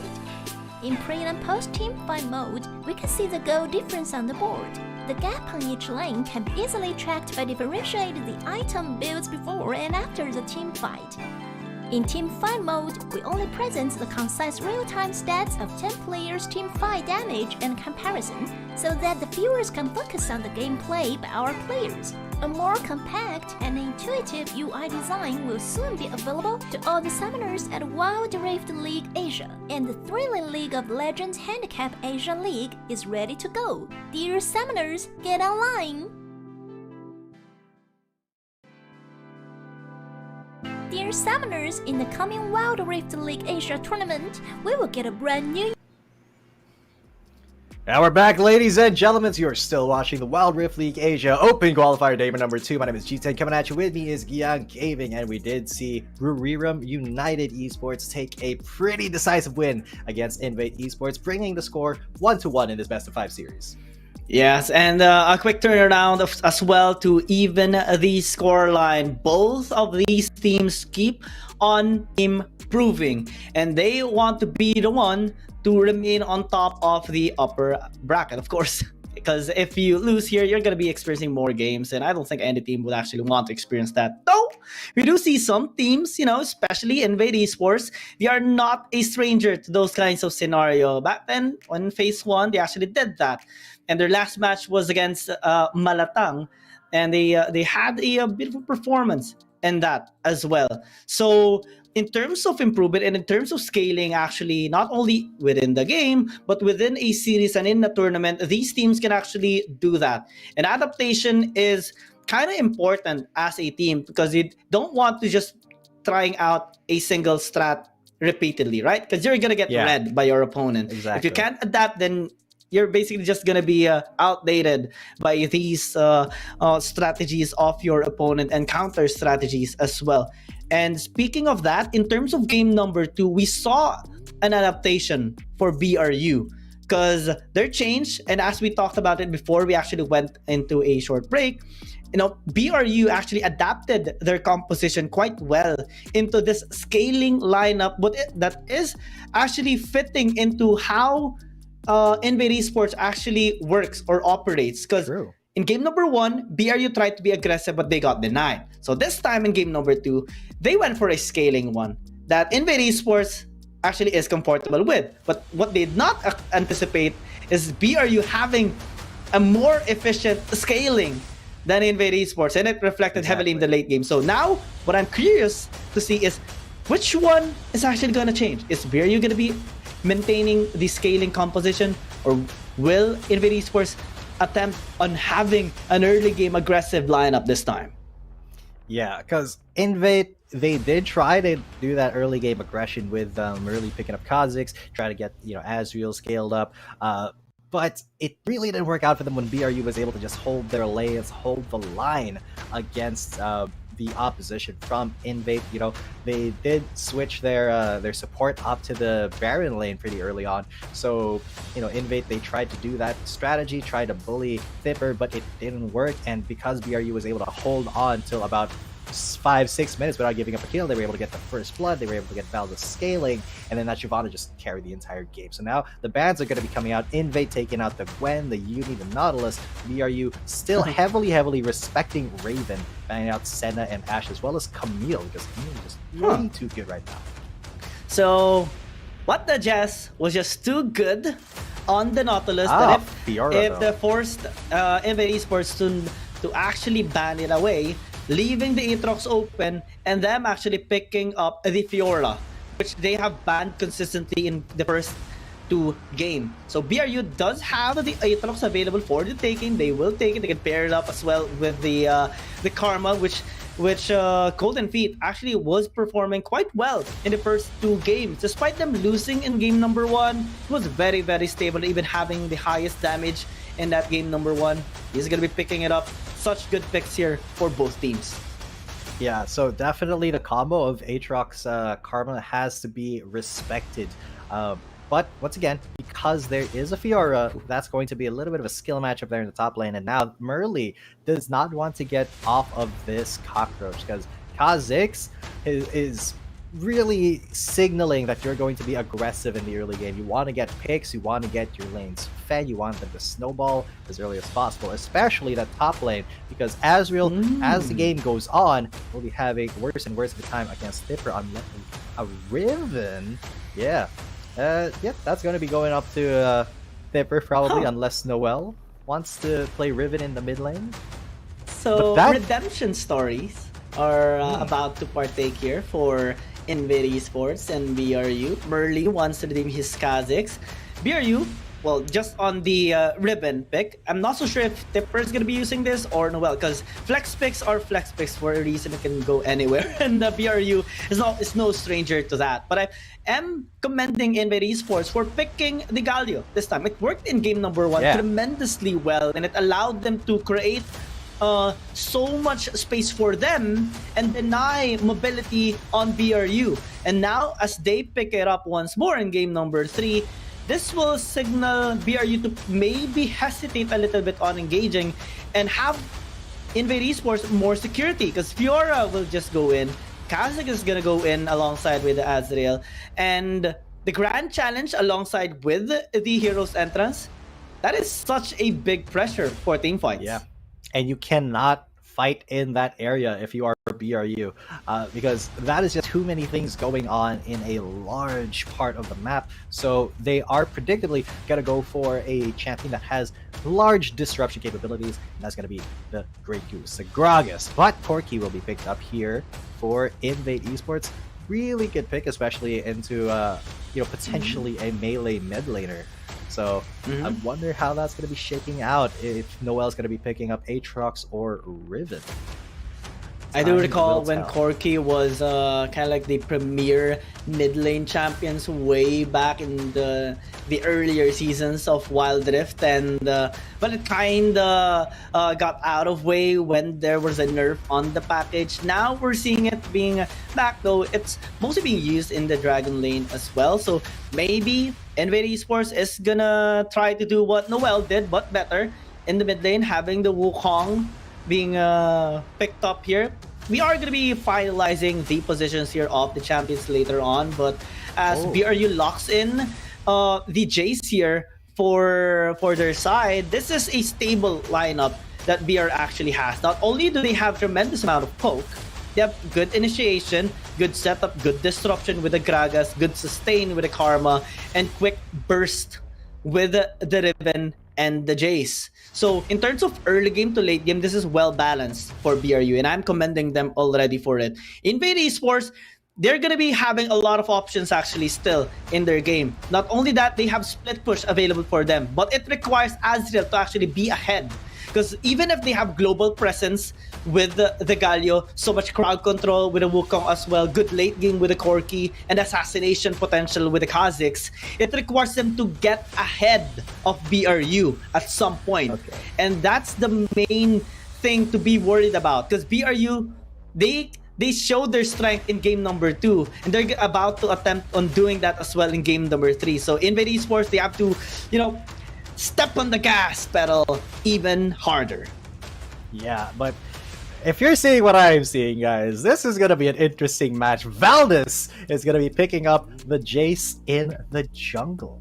So we don't usually see Jace in that role. He's much more efficient in the mid, as we saw with Noel in the last game.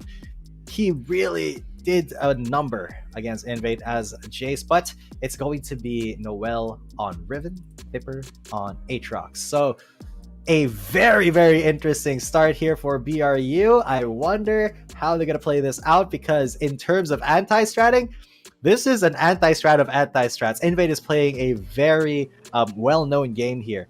Their game plan is clear cut. They want a team fight. They want those big AoE abilities, those ultimates to come in during the mid and late game. But of course, they want Merly to start the snowball early on. But BRU, this is going to be, I hesitate to say standard. It is definitely not standard, but it doesn't not make sense, Gam. Yeah, I mean, Jace in the jungle, it's not really, relatively new. It's just not uncommon. It's just not that too common, I would say. Yeah. But it can work, especially that BRU is opting it right now. And I think the main intention as well is to secure both Riven and the Aatrox. And now, as they complete their composition, it poses a lot of threat actually on Engage. Tipper is so comfortable with this Riven, and despite being or having a hard time in game number 1, he actually was very consistent in big Engage here, level 1 bot side. Yeah, the level 2 power spike from BRU is going to be paying off. Their intimidating Invade, but Raven and Rich have found their own level 2s. Rich is forced to back out really early. That gives a lot of river control over to BRU, but Golden Feet is very low compared to Raven, so he will have to back off as well. So just a little bit of early control, but a very early guy from Valdez will force Bluff X away, but because he is Wukong, he can just use his phone to get away scot-free. This is what's beautiful actually, even with the Jace pick, because Jace doesn't have initiation, but hold the thought. Hold up, because that is the initiation that we're looking for as Riven comes in, the Aatrox comes in and knocks up the Galio, but they're still kind of hesitating to commit to this because Merly, he is still in range to just dive under the turret. Oh, the Shock Blast catches 2 of them, brings them down pretty low, but now Burley is going to be contesting. Yeah, that's not something that What the Jest really wants to have happen. He is a little bit healthy, but Merly is now full health, and there is no Ribbon in sight because she is back home. So they're going to be focusing on the Kha'Zix. He has to go jump. He has flash available, so he's going to use it now. What the Jest still chasing, just try to get him away, but now there he is. Asriel, they turn. He gets the grand duel, but he hasn't popped everything yet, and he's too low. And Jace goes back in and to the skies. He brings Fiora to the ground, and that's 3 kills immediately. A double kill for Valdez, and they try to re-engage. BluffX, they surprise 2 double kills for BRU. 4 kills to 0. 2 minutes and 30 into the game, Gia. Props to BRU, and so disastrous for Invade Esports. I think Invade Esports was hesitating and wasn't that much coordinated whether to go in or out. Some people try to go in, some people committed onto the fight, but the others didn't actually follow it up. And BRU, we didn't sense anything of that onto them. They basically committed all in on that fight, and that led them to having the slightest difference in damage calculations that actually led them into this 2,000 of a gold lead and 4 kills at 3-minute mark. Most of it actually is even funneled onto Valdez. I mean, What the Jest got 2 kills, and yeah, it's not the best gold funneling, but that doesn't matter. They're still ahead by 2k. Very, very ahead, and because Valdez did get that huge injection of gold, he's already completed his Yo moves. He's going to be a very speedy boy as he comes into gank more. But look at this engage coming in from Fipper. He gets taunted and he gets grand dueled, but What the Jest is there to keep him away. They just wasted the Fiora ult. Fipper's going to be able to heal back up. And, well, BRU, they know their limits here. As Valdez, he's going to get isolate damage, but oh my god, that first Merly, he's going to get chased down by Asriel. Finishes him off, and now the Corki is trapped under the turret. Raven, there is nowhere for you to run. He tries to flash out, but he gets double killed. And now the Cyclone from Wukong BluffX. He's not strong enough to actually get the kill yet. He gets rooted in place. He tries to go for the Cyclone. Oh my god, the killing spree for Valdez Rich. His ultimate was a little bit too late. The hero's entrance, he was not early enough to save his buddy, unfortunately. So that's 7-0 in favor of BRU.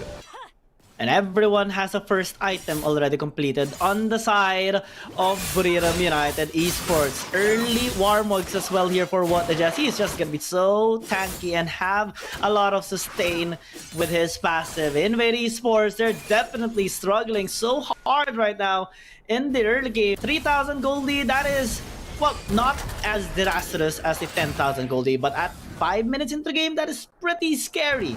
And to think that BRU does have such late game scaling, that poses a lot of threat to Invade Esports. We talked about the win conditions here of Invade Esports, and it's definitely the absolute reverse that's happening right now.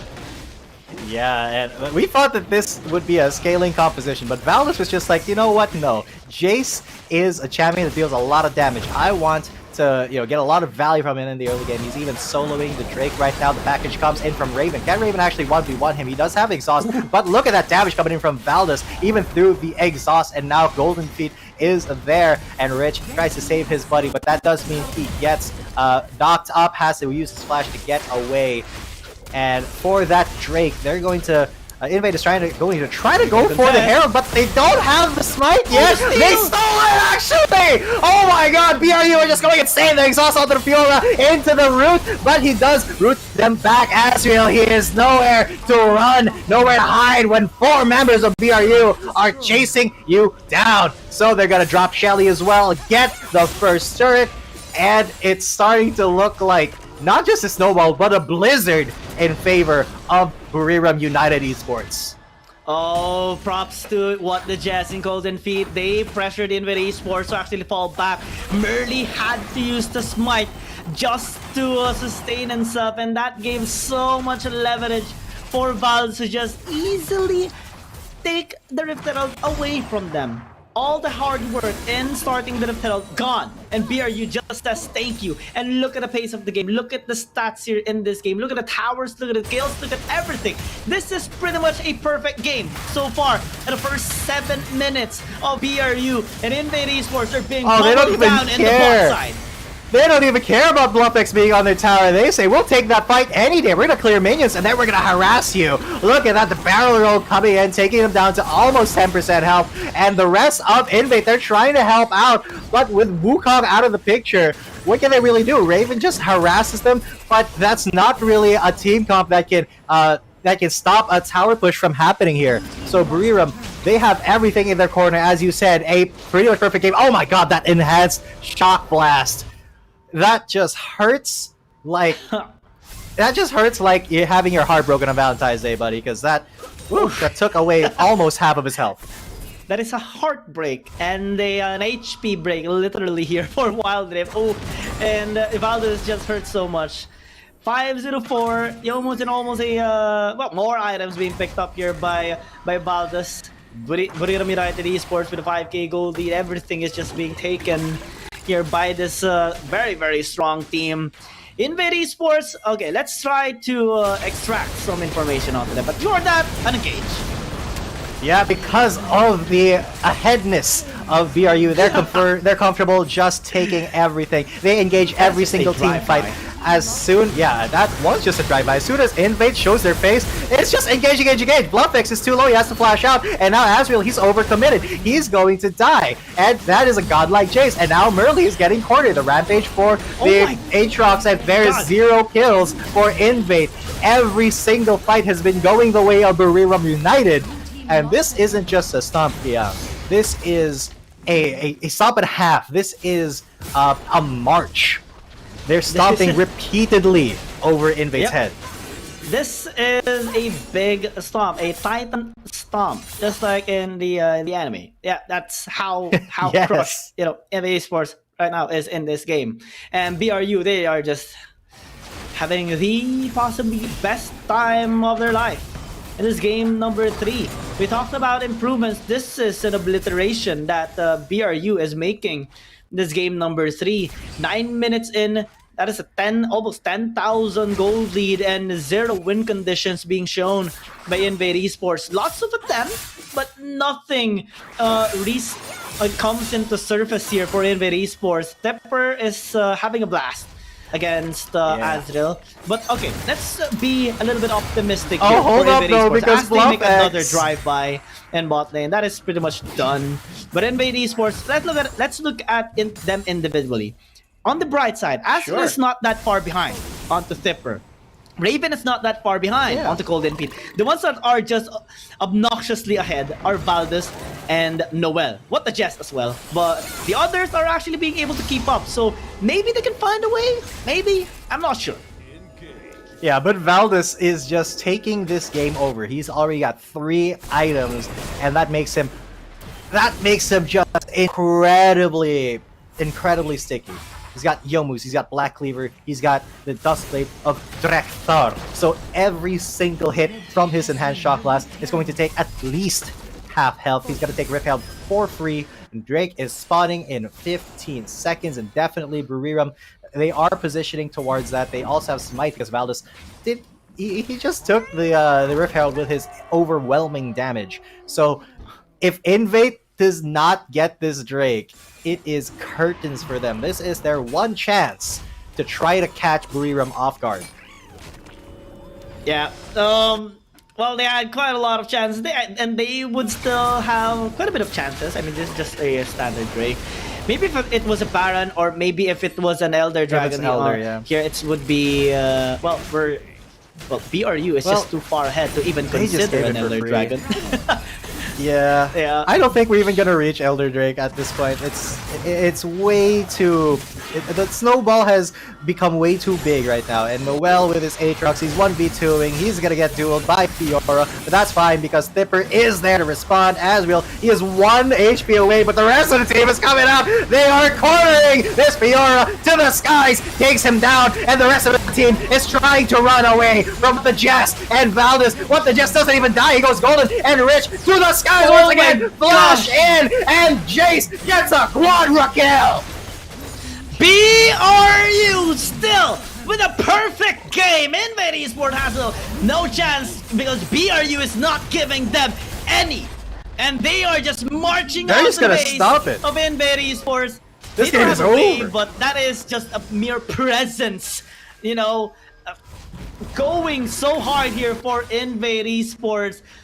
This might be the closest point that BRU almost had someone die. What the Jets do? Yes, Opt out almost that had someone Zonius. die. Yeah, but so far it's a perfect game for 20 them. to This is 0. so much.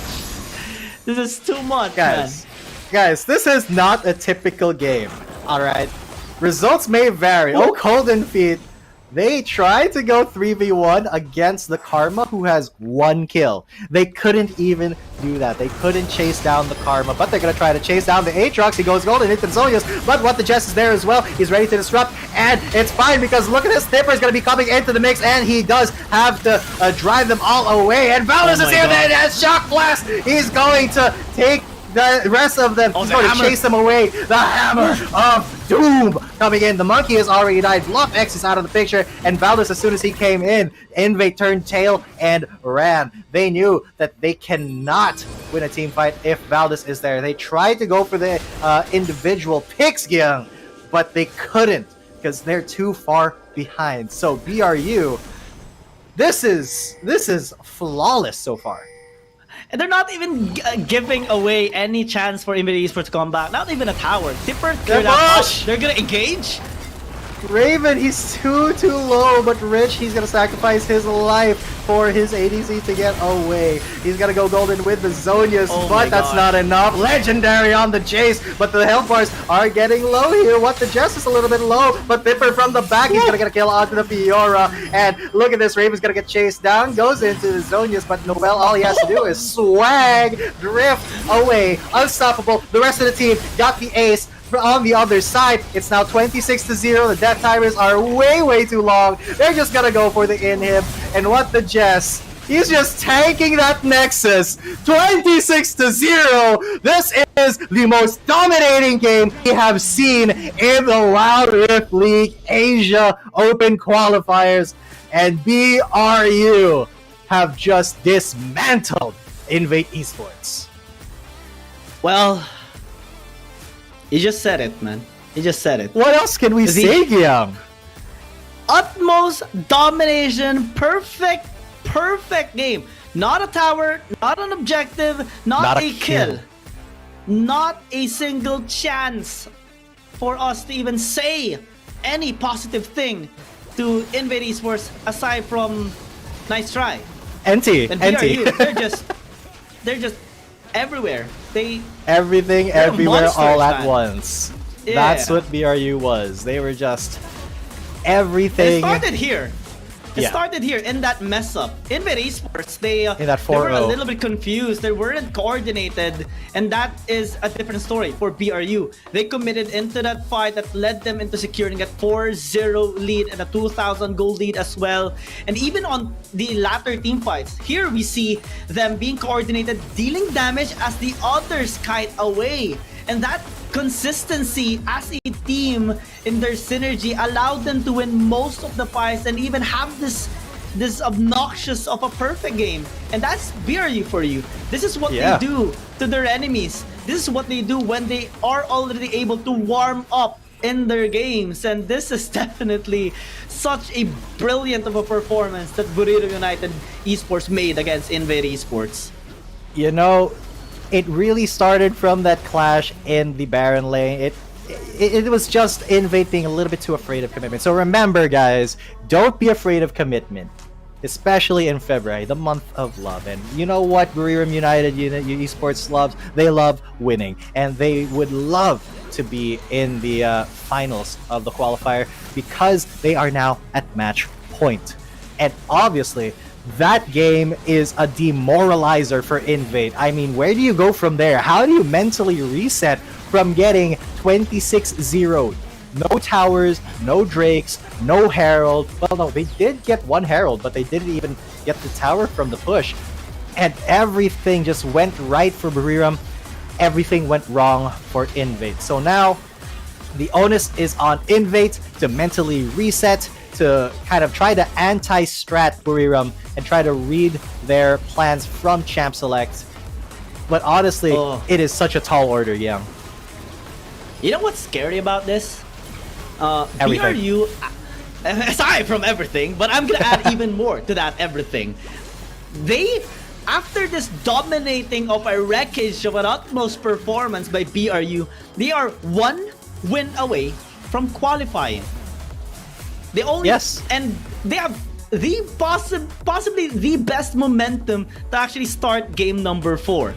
Because normally when you're coming from a lost game, you would need some resets, you would need some timeouts, and you would need something to actually increase your momentum back into order. But BRU, everything is off the roof. They are on fire, basically having this super saiyan of a moment in this series, ready to throw in that final punch onto Invade Esports. In terms of stats, Valdez on this Jace, incredible performance. And it's even reflecting here in this obnoxious damage of a 25,000, nearly 26,000 in a 14-minute game.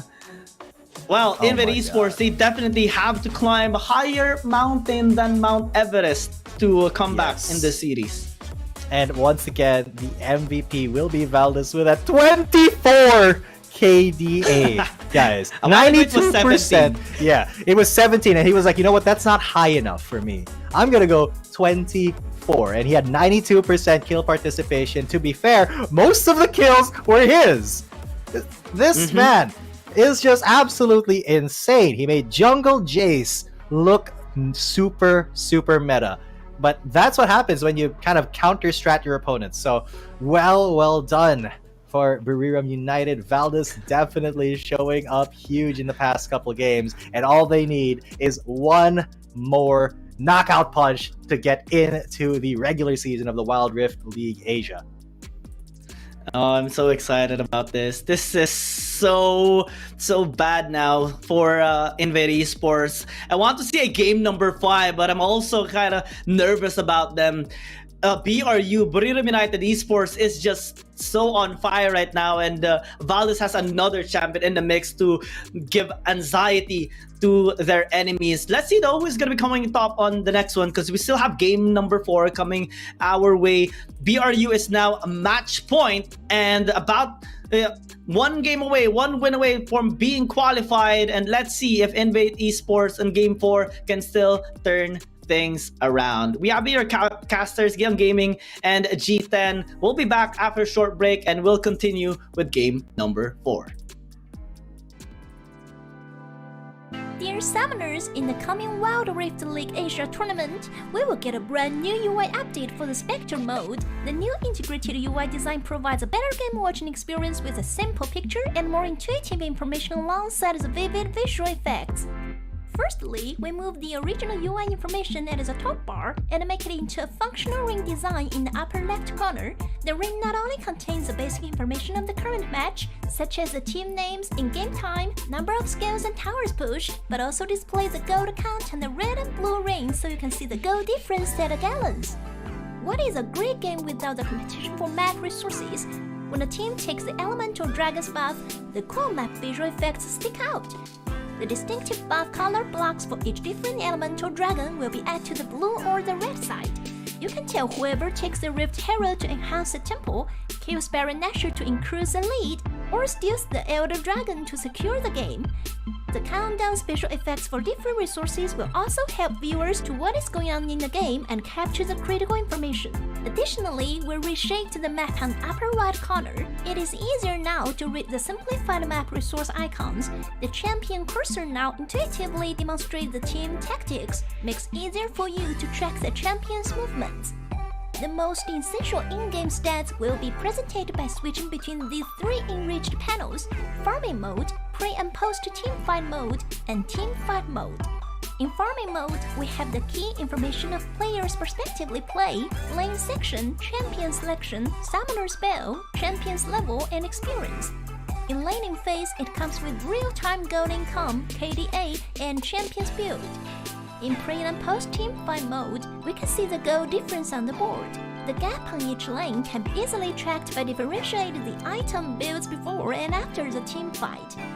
In team fight mode, we only present the concise real-time stats of 10 players' team fight damage and comparison, so that the viewers can focus on the gameplay by our players.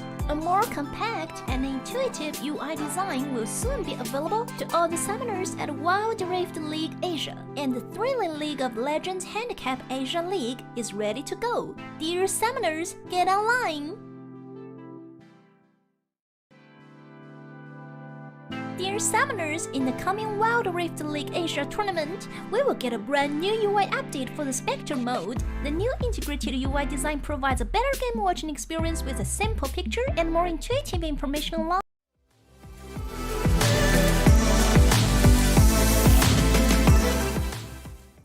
Welcome back once again, ladies and gentlemen. You are still watching the Wild Rift League Asia Open Qualifiers, day number 2. My name is Jita, and coming at you with me is Giyang, and we just saw one of the most one-sided games I think you'll ever witness in a Wild Rift. Buriram United Esports is now 1 win away from qualifying in the regular season of the Wild Rift League, and yeah, me and Giyang haven't recovered yet because that was a 26-0 game.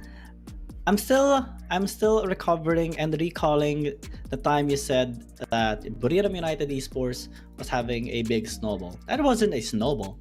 That was an avalanche. And BRU is still having the possibly best momentum in the series right now. Invade Esports, they need to freshen up. Keep your eyes on the road, keep your eyes into the game, focus up, and try to come back in the series, because this is their chance. Nobody wants to go down towards the lower bracket. They want to keep winning, and BRU is trying to stop them right now. But Invade Esports, they should still find ways to recover in this series. Let's try to recall their lineup from a while ago, where they actually went a little bit offhand. You know, because aside from the Jays, I mean, this is Valdos. You can pretty much use anyone in the jungle at this point and make it an obnoxious OP champion in League of Legends Wild Rift. But in Invade Esports, I think we saw one pattern already here in this series. Wukong is kind of hard to use to win games here in the series.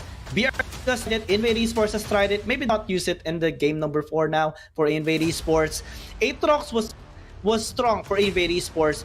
It was available in game number 3. Maybe use it this time here instead of the Fiora, and maybe we'll see a positive result for them. BRU, they know already what they can do in this game. They have been very consistent with the bans. Invade Esports has been switching up the 3rd ban here and there, but I don't think they can even pose a threat onto Valdo's huge champion pool in the jungle.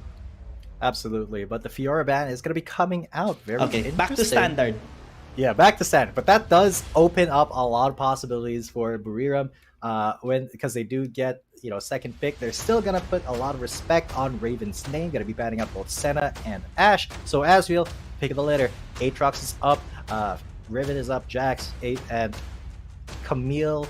Hang on, Camille is banned. My bad. But there are a lot of very, very good champions for Asriel. He's gonna stick to the Aatrox, which is, kind of standard, very commendable as a first pick. Does not want to give the Aatrox karma over to BRU because that was a disaster.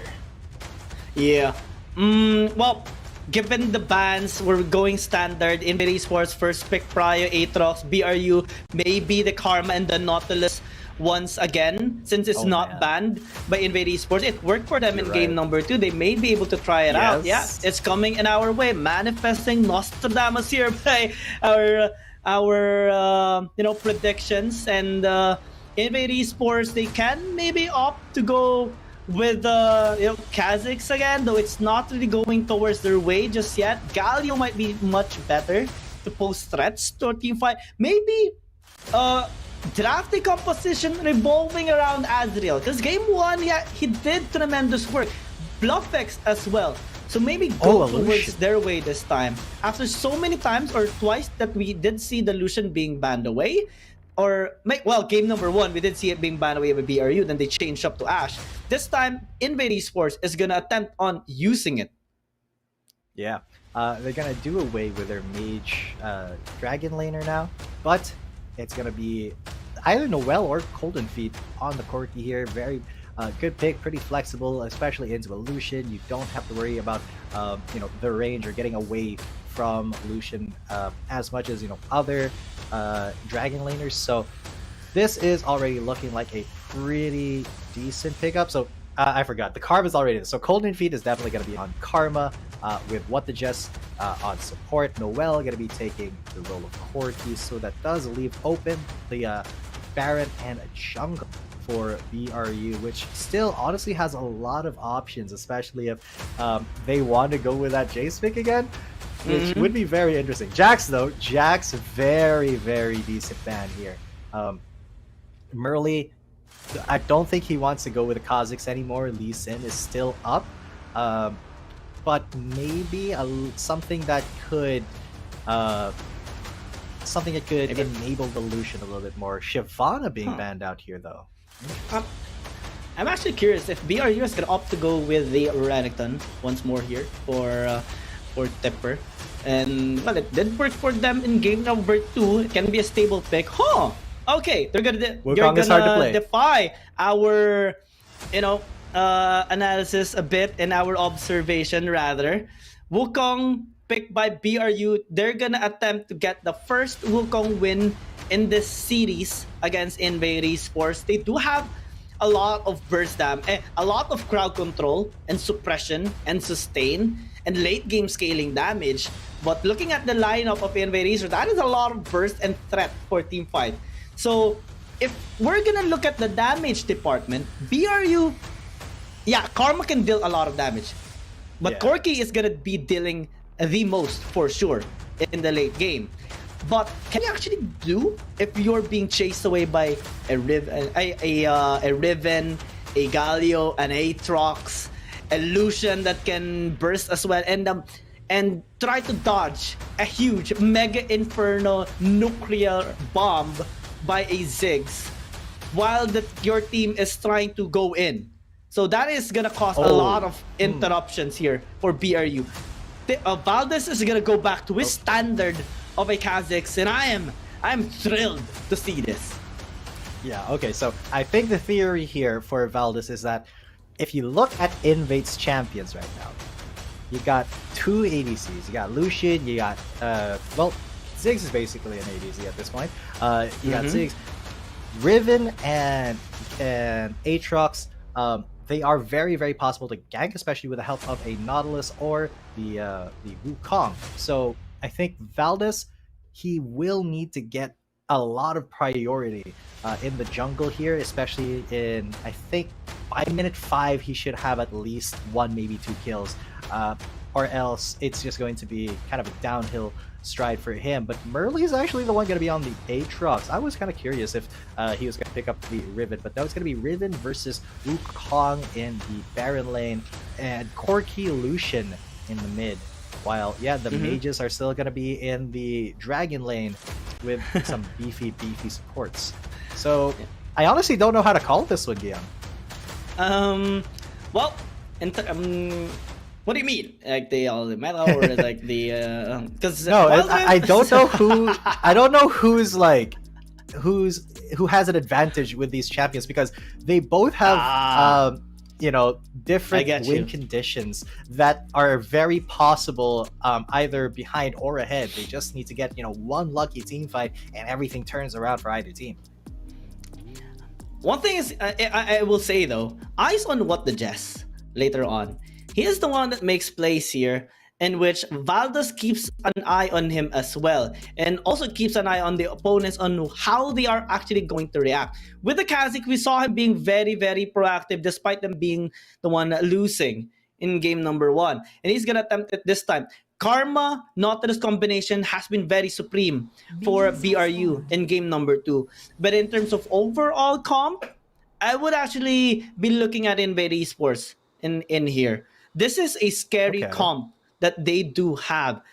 Early game pressure, and BRU actually gonna be sending out the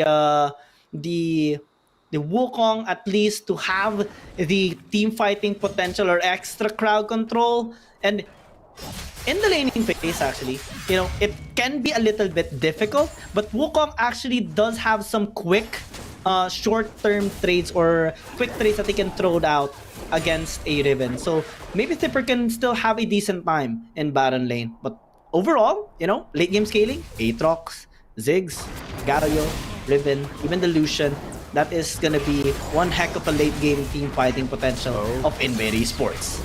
Oh, the level 2 power spike from Raven and Rich is going to be coming in pretty clutch here. They're going to do a lot of damage to What the Jest. Golden Feet is going to shield them up and get them away from that trade. But What the Jest definitely has to back away now. That gives a lot of breathing room over to Invade, especially since Raven knows that that Nautilus is gone. Okay, so he did miss the knock-up onto the Wukong. I don't know, on his clone, they both pop their ignites. But a little bit of fear of commitment here, the Baron laners. They don't want to give an early kill over to their counterpart, their lane opponent, so just a little bit too cautious to go for early plays. And Bluffek was actually like, oh, joke's on you. I actually stayed in the lane. Oh, that's real. Very low. Very, very low. Tipper doing so well this time. Yeah, Wukong can do wonders, especially with his clone. Outplay potential is high, and no Ash Arrow this time to actually, you know, catch BRU off guard. So Invade Esports may need to send out some assistance here for Azriel. Yeah, so the Rich is definitely going to be staying there. They're going to leave their mages in the Dragon lane. Just to farm up, there's really not a lot of risk, except for Golden Feet, who is getting harassed a heckin' back right now. He's incredibly low. The Ziggs may be looking for a kill, and yes, the first blood completely free for Raven. He tries to get the minion to kill him, so that it's Golden Feet who gets a kill, but no, Valdez, he definitely did not want to give Valdez that kill. That Kha'Zix with 1 kill makes much more of a difference than the Ziggs. But look at this gank on the middle lane. They're trying to get onto Noel, and he does go down. But under the turret is stuck. It's Merly who does go down. There's the depth charge onto Rich, but no dredge line to keep him in the turret range, and Nautilus does not have the damage to get that kill. So it's 1 for 1 for 1 for 1, 2-2 on the board, but now there's a Cyclone coming up. Okay, the Broken Blade sentencing the monkey to death, and then the shield keeping Azriel alive. However, Valdez, he knows that this is how you play Kha'Zix. You invade, you get isolation damage in their own jungle, and then you get the kills, and then you snowball from there. However, it's going to be a little bit of a tough one for Valdez if he's not able to get the rest of his lanes ahead. Valdez getting 2-0 is huge, but Invade Esports is getting some lead across the map as well. Azriel is finally ahead by 800 gold against Tipper, in which he made a nice outplay with his Broken Blade on that last part of fight, and even had enough time to use the shield to negate that final tick on the ignite that allowed him to actually stay alive. So props on to him. Now we're still on dead even. What the Jess engaging. But Noel, I think has to fall back for now. No, Noel can definitely just lay down a barrage of fire, but that AoE damage is very scary to deal with, so they do have to back away.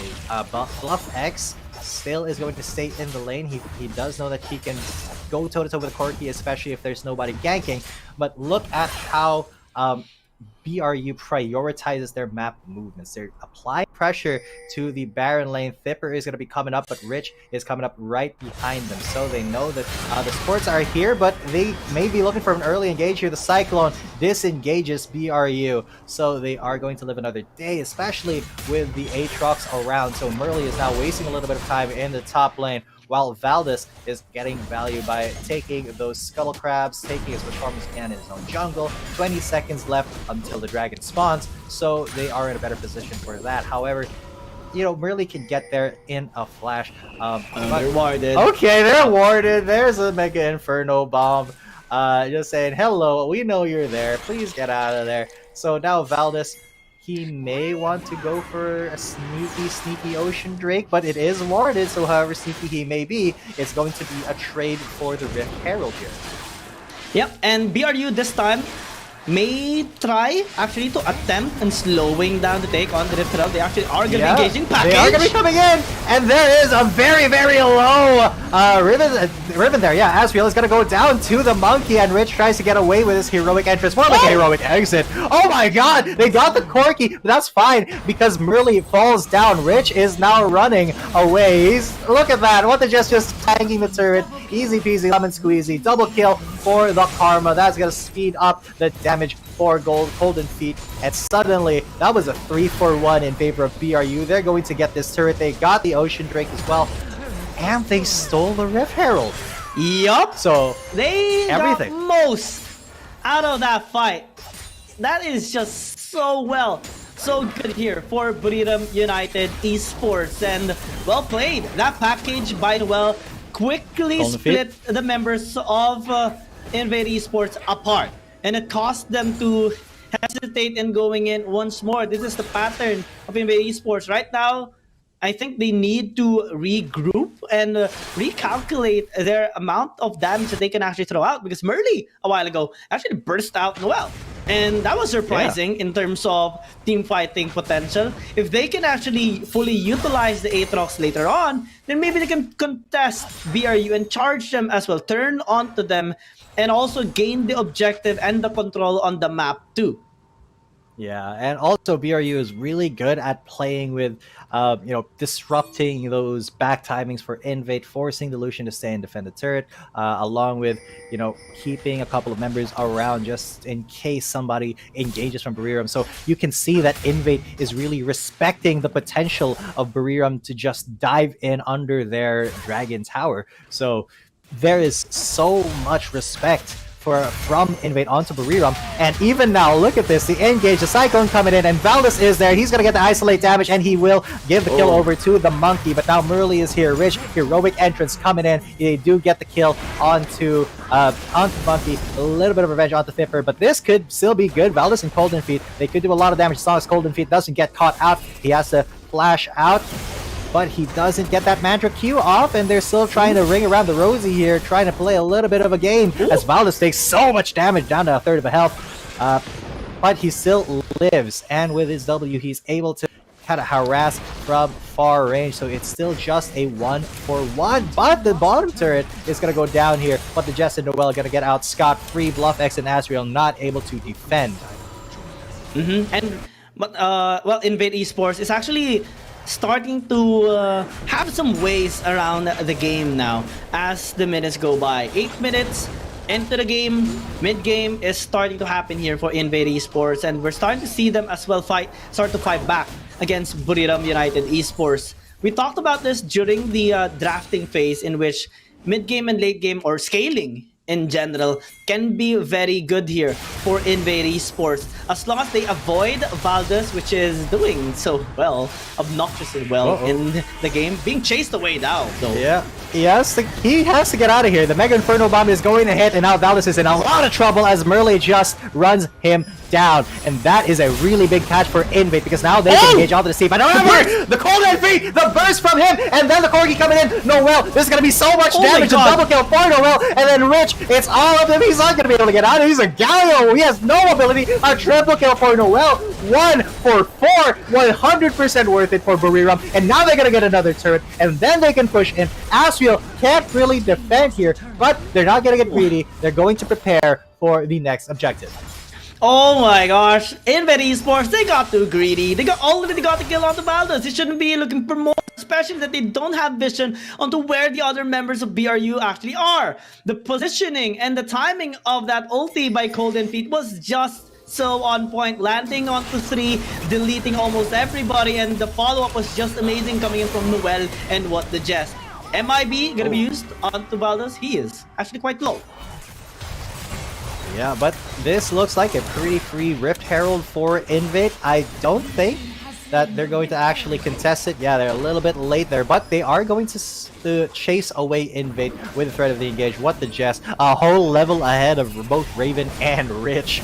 So this is a pretty risky proposition for Invade to try to, contest anything from BRU. They have to sneak things away, but with Dragon coming up in 7 seconds, they really have to get a pick before they try to even contest or even try to position towards that. Because look at this, what the Jess, with just his body, he is so wide, he is forcing them away, and oh man, Merle is taking so much damage. Look at all that folk. Raven's already down to half health, and Valdez is just going to start this Drake for free. They're just gonna get Mountain Drake, no questions asked. And Fipper, he's gonna go in. Ooh, he hasn't even hit the Cyclone. There's the Cyclone finally, but the top, what the Jess is very low. He goes golden into Zonius, sacrifices his life, and finally he does die. But that is 2 kills now for Invade. Valdez was not even in that fight. They're low. He's gonna be in that that fight now. Look at it. Everybody's low. Noel, he smells blood in the water. He misses his shots though. And finally, oh my god, he's not getting anything. Oh, no. Look at that three. All he is fishing barrel. He gets one. He gets nothing. We're so low. They're so low. He misses the shots. But Asriel, he has to run away. Oh, Asriel's dead. Sorry. But oh god, Raven's now in a bad situation. Murley, he is stuck between a rock and a hard place. All he can do is try to burst Noel. But no, Noel already had his next ability loaded. That's another double kill for the Corki player in the mid lane. That was 2 for 3. So Buriram still keeps getting ahead in these fights. Oh, greed after greed. Invate Esports again.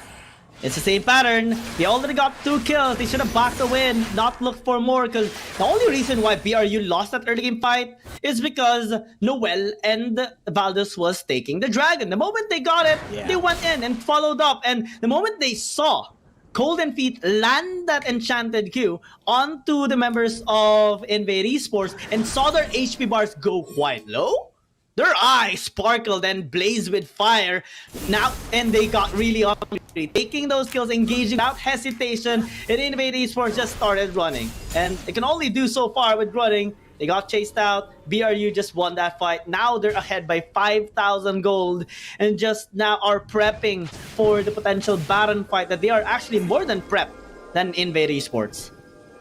Yeah, and what the Jess has just been a force of intimidation for BRU. As soon as they see the Nautilus, they have to run away. They have to respect the engaged potential of that dredge line, of that depth charge, because he doesn't even need to land a hook. He can just press his ultimate button, and that's already an engage. There is very little that Invade can really do here. Who is fed on their team? Murley has 4 kills, but he is pretty much the same gold as Asriel and Bluff X. So BRU, across the board, they are just dramatically ahead, especially with their teamfight coordination. And look, Invade has to commit to fights, but BRU can just dance around and go for the poke. Butter them up, soften them up before Valdez goes in and finishes everybody off. Oh, Thipper may be in trouble. them up, soften them up, and then suddenly surprised with a 1-2 punch combo in a haymaker that Invade Esports will not expect. And Valdez is the key there.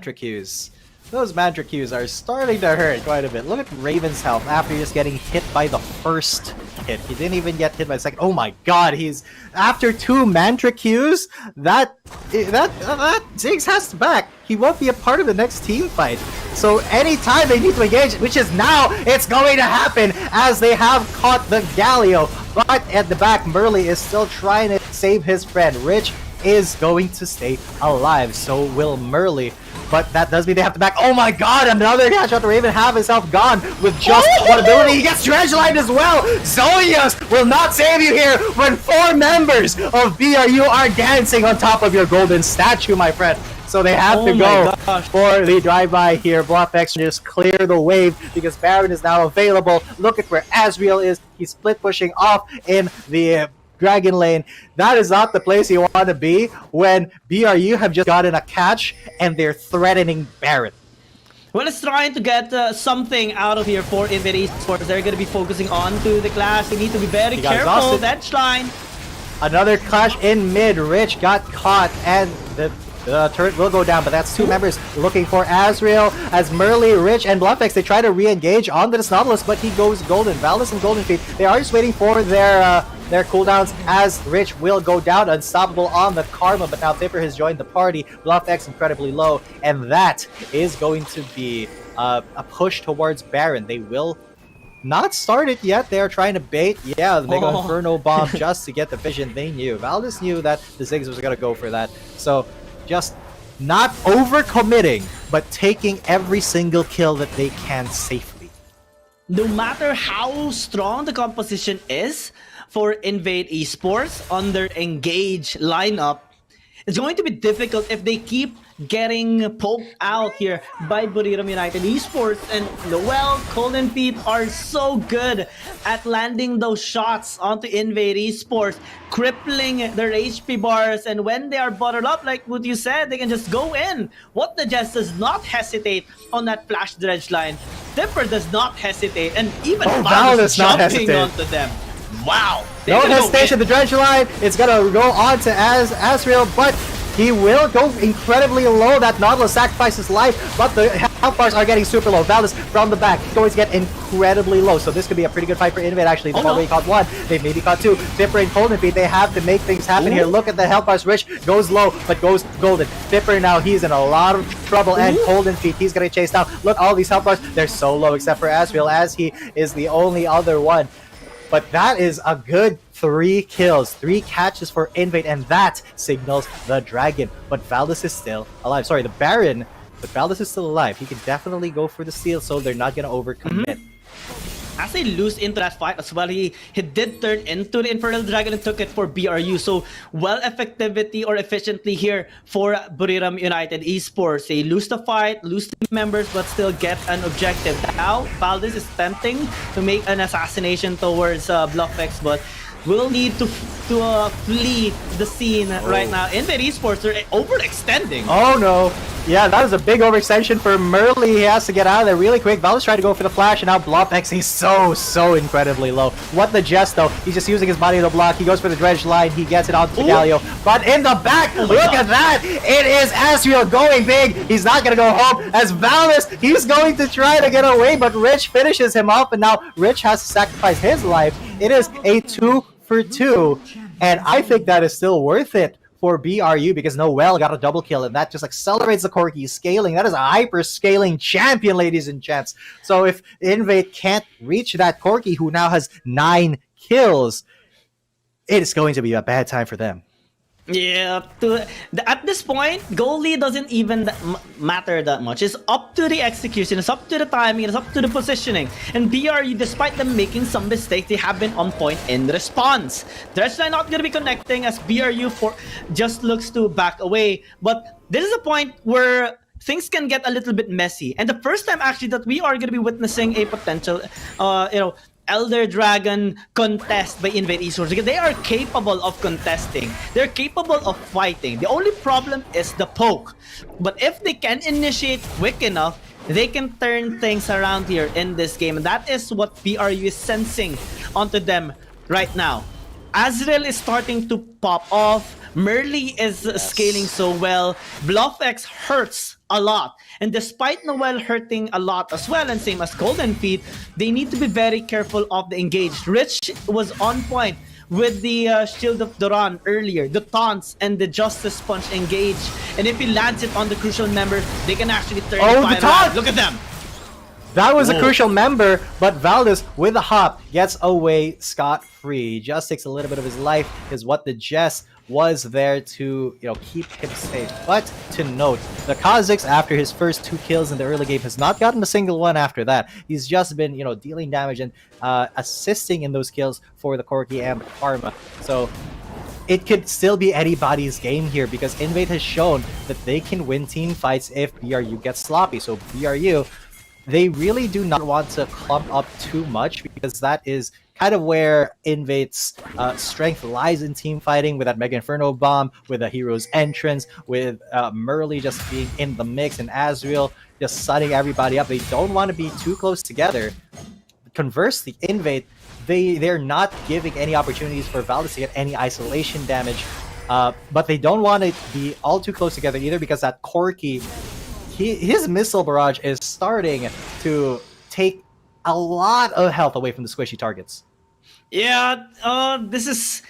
I think this is the closest game, aside from Invade Esports win earlier in game number 1, that we are experiencing right now. And to think that BRU has the best possible momentum coming from game number 3, a perfect Elder game, Drake. 26-28 kills, with all the Dragons, all RH, all Barons, and even a sub 14-minute game coming into game 4. But now Invade Esports is handling them effectively for Elder Dragon spawn. I think they should be trying to contest this.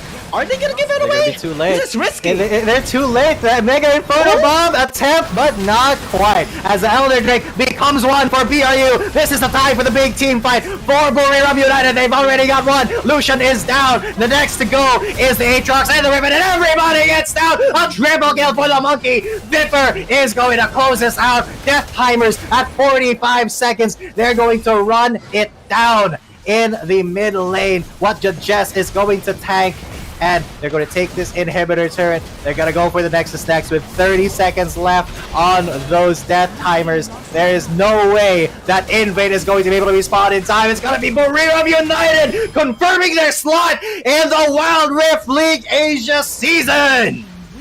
Congratulations to Buriram United Esports. Well played, well deserved, and such a beautiful performance. 3 consecutive wins after losing just game number 1 and against Invade Esports. They pull off such a miraculous and obnoxious amount of result, actually, even especially in game number 3. And now, despite all odds, despite the nice composition that Invade Esports has drafted for this game, despite those swingbacks that Invade Esports thrown at them, they did not shake off. They did not let them shake off their lineup and their intention, and they definitely made it matter for this Elder Dragon fight. I think Invade Esports did not anticipate how fast BRU would be able to take that Elder Dragon, because they were nowhere in position to actually contest. They were a tad too late to actually do anything in that fight, and basically your enemy has the Elder Dragon, you should avoid them at all costs. So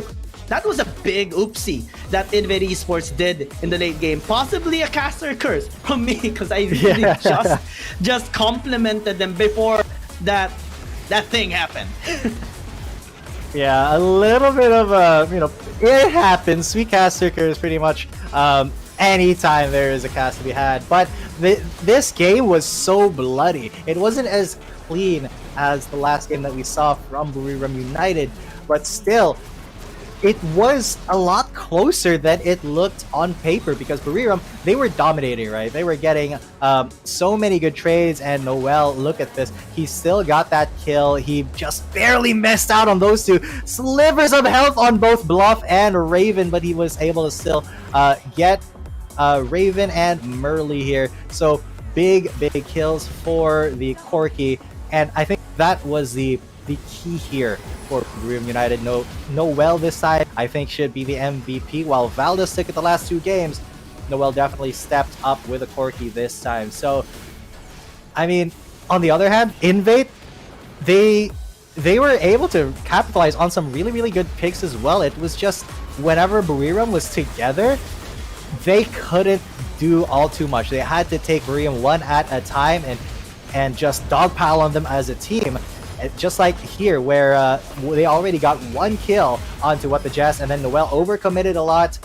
Fipper was the next to go, as Cold and Feet just tried to stay away, as well as Valdez taking the Drake.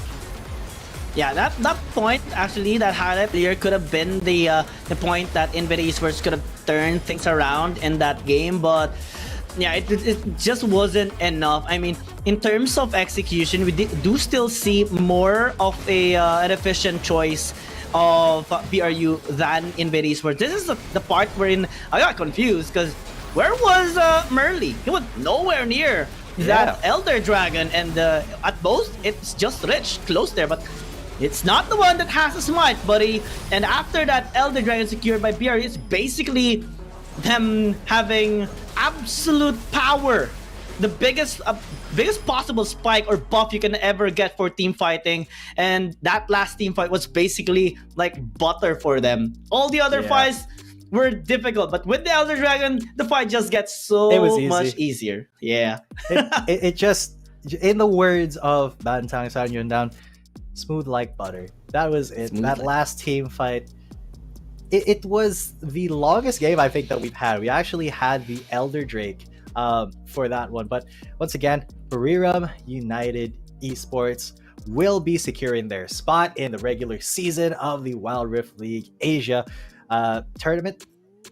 they are the first team to do so. They are the first team to from the C regions to secure their spot. So big congrats to them. Of course, there will be another chance for Invade Esports to get back in the game tomorrow. But for now, what a game, what a series, Guillaume. That was honestly one of the most hype, as well as one of the most entertaining sets that I've seen in Wild Rift Esports in recent memory. Yep, I mean, Wild Rift in general is so entertaining, and this is one of the reasons why we definitely love the game. And speaking of loving the game, we have more reasons to love the game, because next match is going to be so exciting as well. We have we're going to be seeing the match of GE versus never mind. We're going to be seeing Cerberus Esports versus GAM Gigabyte Marines. Esports. Gigabyte, Adonis, Marines Esports take their chance in securing their slot as well on being qualified for season 1, and we're going to be determining as well who is going towards the lower bracket in this qualifiers. Oh, this is such a jam-packed action game. I'm loving this. We just finished the first series, man. That was the first series, so I'm very excited, for what we have next, especially since Vietnam is known as one of the most competitive regions in Southeast Asia. So that is coming up next, you guys. But before that, we will be taking a little bit of a break. My name is Bichita, and coming at you with me is Guiyang, and we'll be right back for GAM versus Cerberus. Dear Summoners, in the coming Wild Rift League Asia tournament, we will get a brand new UI update for the Spectre mode. The new integrated UI design provides a better game watching experience with a simple picture and more intuitive information alongside the vivid visual effects. Firstly, we move the original UI information that is a top bar and make it into a functional ring design in the upper left corner. The ring not only contains the basic information of the current match, such as the team names, in-game time, number of skills and towers pushed, but also displays the gold count and the red and blue rings so you can see the gold difference at a gallons. What is a great game without the competition for map resources? When a team takes the elemental dragon's buff, the cool map visual effects stick out. The distinctive buff color blocks for each different elemental dragon will be added to the blue or the red side. You can tell whoever takes the Rift Herald to enhance the temple, kills Baron Nashor to increase the lead, or steals the Elder Dragon to secure the game. The countdown special effects for different resources will also help viewers to what is going on in the game and capture the critical information. Additionally, we reshaped the map on the upper right corner. It is easier now to read the simplified map resource icons. The champion cursor now intuitively demonstrates the team tactics, makes it easier for you to track the champion's movements. The most essential in-game stats will be presented by switching between these three enriched panels: farming mode, pre- and post-teamfight mode, and teamfight mode. In farming mode, we have the key information of players' prospectively play, lane section, champion selection, summoner spell, champion's level, and experience. In laning phase, it comes with real-time gold income, KDA, and champion's build. In pre- and post-teamfight mode, we can see the goal difference on the board. The gap on each lane can be easily tracked by differentiating the item builds before and after the team fight. In teamfight mode, we only present the concise real-time stats of 10 players' teamfight damage and comparison, so that the viewers can focus on the gameplay by our players. A more compact and intuitive UI design will soon be available to all the summoners at Wild Rift League Asia, and the thrilling League of Legends Handicap Asia League is ready to go. Dear summoners, get online! Dear Summoners, in the coming Wild Rift League Asia tournament, we will get a brand new UI update for the Spectre mode. The new integrated UI design provides a better game watching experience with a simple picture and more intuitive information alongside the vivid visual effects. Firstly, we move the original UI information that is a top bar and make it into a functional ring design in the upper left corner. The ring not only contains the basic information of the current match, such as the team names, in-game time, number of skills and towers pushed, but also displays the gold count and the red and blue rings so you can see the gold difference at a gallons. What is a great game without the competition for map resources? When a team takes the elemental dragon's buff, the cool map visual effects stick out. The distinctive buff color blocks for each different elemental dragon will be added to the blue or the red side. You can tell whoever takes the Rift Herald to enhance the temple, kills Baron Nashor to increase the lead, or steals the Elder Dragon to secure the game. The countdown special effects for different resources will also help viewers to what is going on in the game and capture the critical information. Additionally, we reshaped the map on the upper right corner. It is easier now to read the simplified map resource icons. The champion cursor now intuitively demonstrates the team tactics, makes it easier for you to track the champion's movements. The most essential in-game stats will be presented by switching between these three enriched panels: Farming Mode, Pre- and Post-Teamfight Mode, and Teamfight Mode. In Farming Mode, we have the key information of players' prospectively play, lane section, champion selection, summoner spell, champion's level, and experience. In laning phase, it comes with real-time gold income, KDA, and champion's build. In pre- and post-teamfight mode, we can see the goal difference on the board. The gap on each lane can be easily tracked by differentiating the item builds before and after the team fight. In teamfight mode, we only present the concise real-time stats of 10 players' teamfight damage and comparison, so that the viewers can focus on the gameplay by our players. A more compact and intuitive UI design will soon be available to all the summoners at Wild Rift League Asia, and the thrilling League of Legends Handicap Asia League is ready to go. Dear summoners, get online!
Summoners, in the coming Wild Rift League Asia tournament, we will get a brand new UI update for the Spectre mode. The new integrated UI design provides a better game watching experience with a simple picture and more intuitive information alongside the vivid visual effects.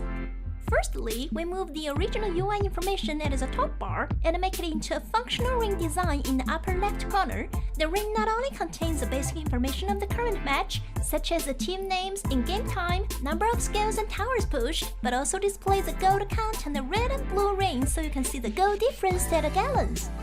What is a great game without the competition for map resources? When a team takes the elemental dragon's buff, the cool map visual effects stick out. The distinctive buff color blocks for each different elemental dragon will be added to the blue or the red side. You can tell whoever takes the Rift Hero to enhance the temple, kills Baron Nashor to increase the lead, or steals the Elder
Welcome back, ladies and gentlemen. You are still watching the Wild Rift League Asia Open Qualifier Day number 2. My name is G10 coming at you. With me now is Aluz, and if you're just tuning in, we finished the first series of the day. Buriram Esports United has secured their spot in the Wild Rift League Asia Season 1.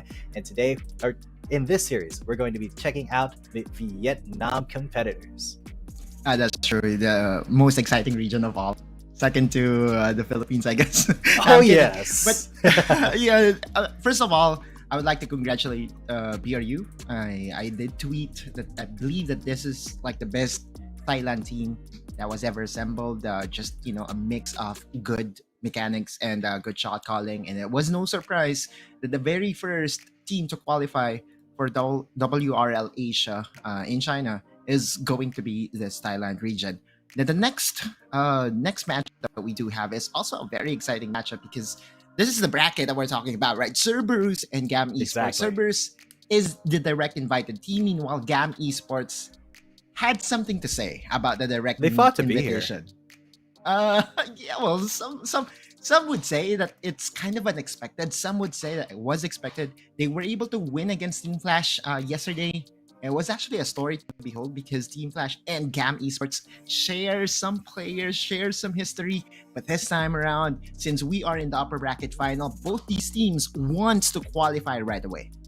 Exactly. And in this best of 5 series, whoever wins 3 games first will be automatically qualified, and they'll advance to the winners side finals, the grand finals already, because this is the upper bracket final. So 2 very storied Vietnamese teams in Cerberus Esports and Gambit. Not Gambit. And whenever I see Gam, I think Gambit. But no, it's Gigabyte Adonis Marines Esports. So if you guys have been following, Wild Rift or even League of Legends, these are teams that you should be very, very familiar with, at least with the name. So let's take a look at the rosters that we'll be seeing playing today.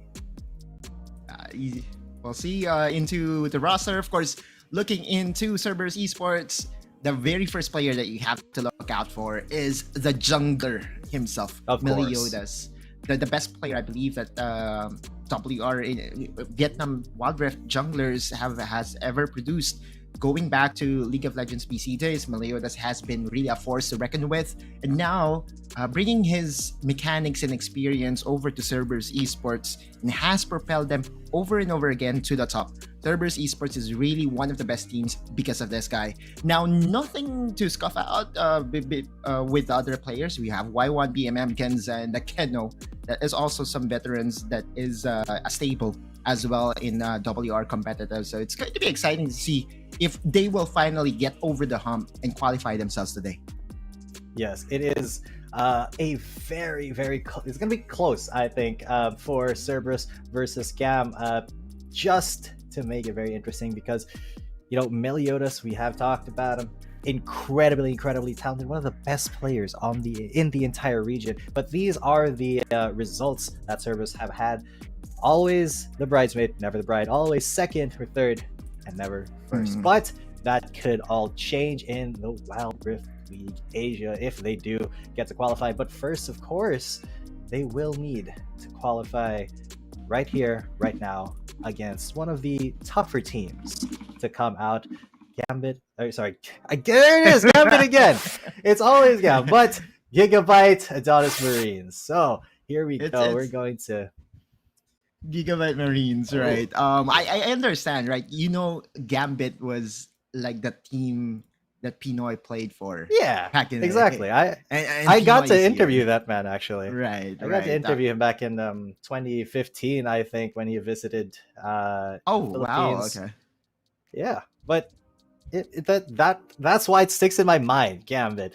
But Gigabyte Marines, I've also casted quite a bit of Gigabyte back in the League of Legends PC days, back when Garena was a thing. So these players are not familiar to me, the org is, and the way that they basically made Vietnam an entire competitive region of themselves. They were able to separate themselves from the rest of the chaff in the C region and establish themselves to Riot as, a force to be reckoned with in League of Legends PC, and they've done the same here in Wild Rift. So we're going to be having T3, Zaisu, Coyote, MT, and Beer on the lineup for GAM Esports right now. And well, to say that it's going to be a tough challenge is kind of an understatement. As T3, he did get a bunch of firsts compared to Cerberus' seconds and thirds. This is interesting because they are highlighting T3 and his history. I do believe that GAM Esports is more than T3, although you could see the accolades that this guy has right now. First during the Summer Vietnam Icon Series, first during the Fall Vietnam Series during 2021. 2021 was really the year of SBTC. And T3 and the Keno are actually two teammates or two members of that team, of that very storied team. But if there is a trio of players that I'm really looking out in watching tonight, it's going to be, of course, their mid laner, Coyote, their jungler, Zaisu, and of course their support, MT. Because these three players, I believe they're like the best players that Team Flash had last year, and Team Flash was the best team in the whole of Southeast Asia. So we'll see how they will be faring against Cerberus Esports, which is basically their nemesis. This is a common ground for them. This is a common rival for them.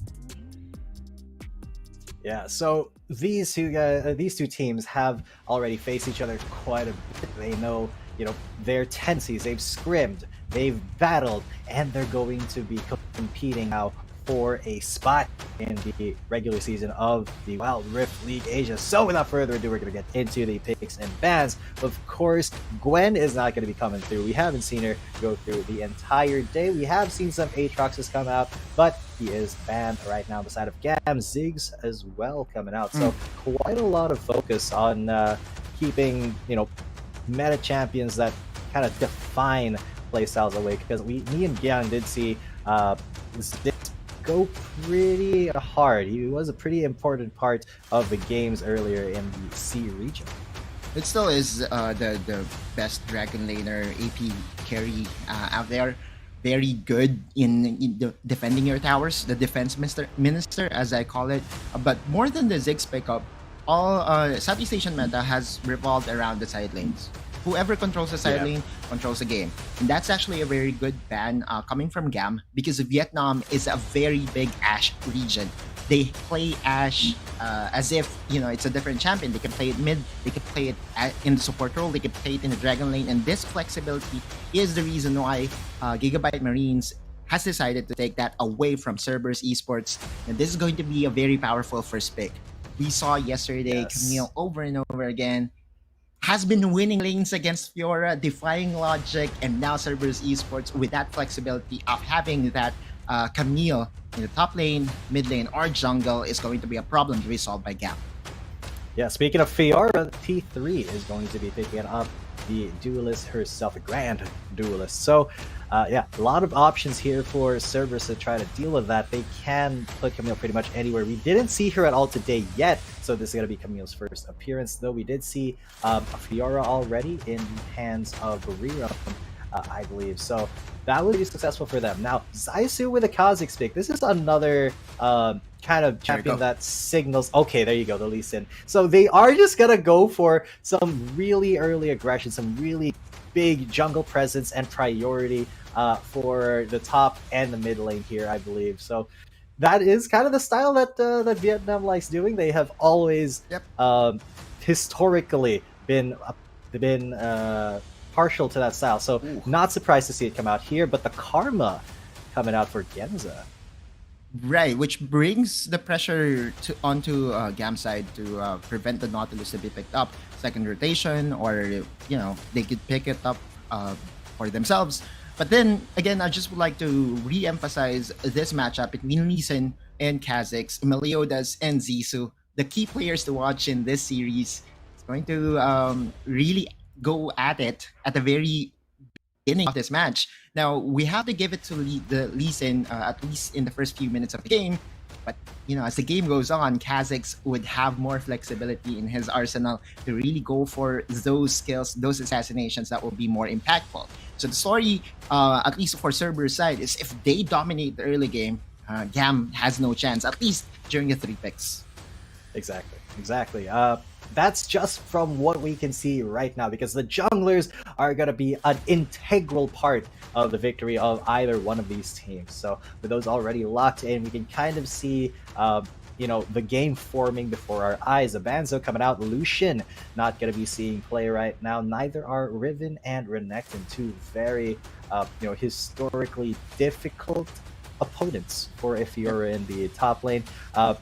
That is kind of GAM banking on maybe Y1 wanting to pick either of those to flex Camille over to BMM, but we shall see, because this Camille can still definitely win against Fiora. It's all a matter of timing and skill here in the top lane matchup.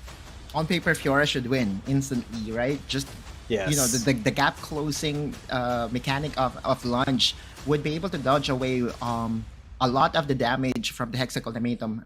Sorry, not hexacultimatum, but tactical sweep coming from the Camille, which is basically her best laning tool. Now, looking onto the bans, it's interesting that Cerberus Esports has decided to ban the Nautilus, but that actually does make sense because they have the Locks, and the Locks Nautilus lineup in the Dragon lane is just so kill heavy. The pressure with the roams, with the crowd control is just too much to handle. I do respect Cerberus Esports saying that, hey, you know what, we don't want to deal with that. However, Gigabyte Marines went for another very good MT champion. That's a Galio. Yeah, but now we do see the Corki coming out, so that is going to be for BMM. And I wonder who Coyote's going to pick up then to go up against this Corki. So, Grockus. Okay, classic. Interesting. All right. Yeah, this is like the best champion of Akeno. Can be used defensively, can be used aggressively, can set up or can be the engager, can be the disengager. Now on the other side, I'm expecting Coyote to go for it. That's going to be the Zed. Yes, Coyote's matchup against the Corki in the mid lane should favor the Zed at level 5. We all know that.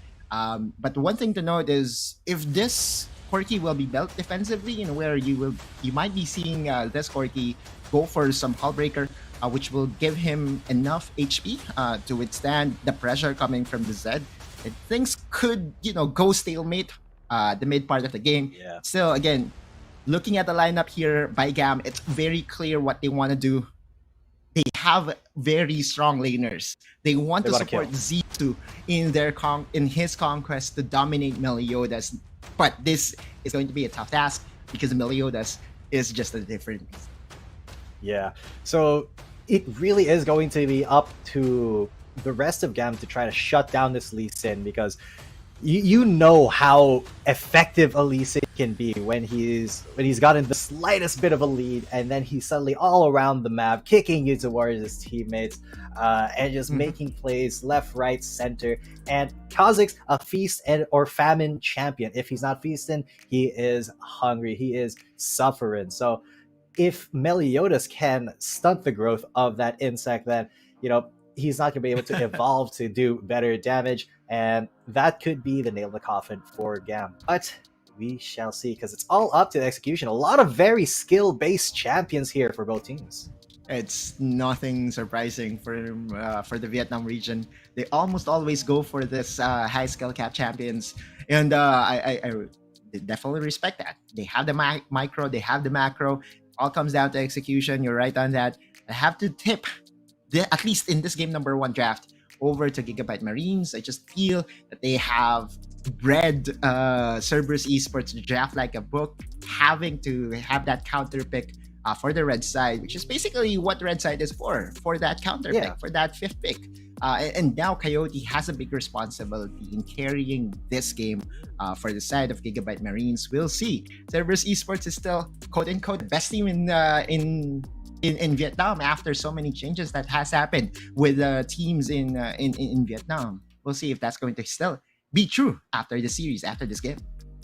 Yeah, we definitely will, because after this series, there will be a clear number 1 and a clear number 2, especially since somebody will always qualify after the series, depending on, well, who wins the first who wins 3 games. I almost said maps because I've been watching a lot of VCT. But yeah, okay. games here.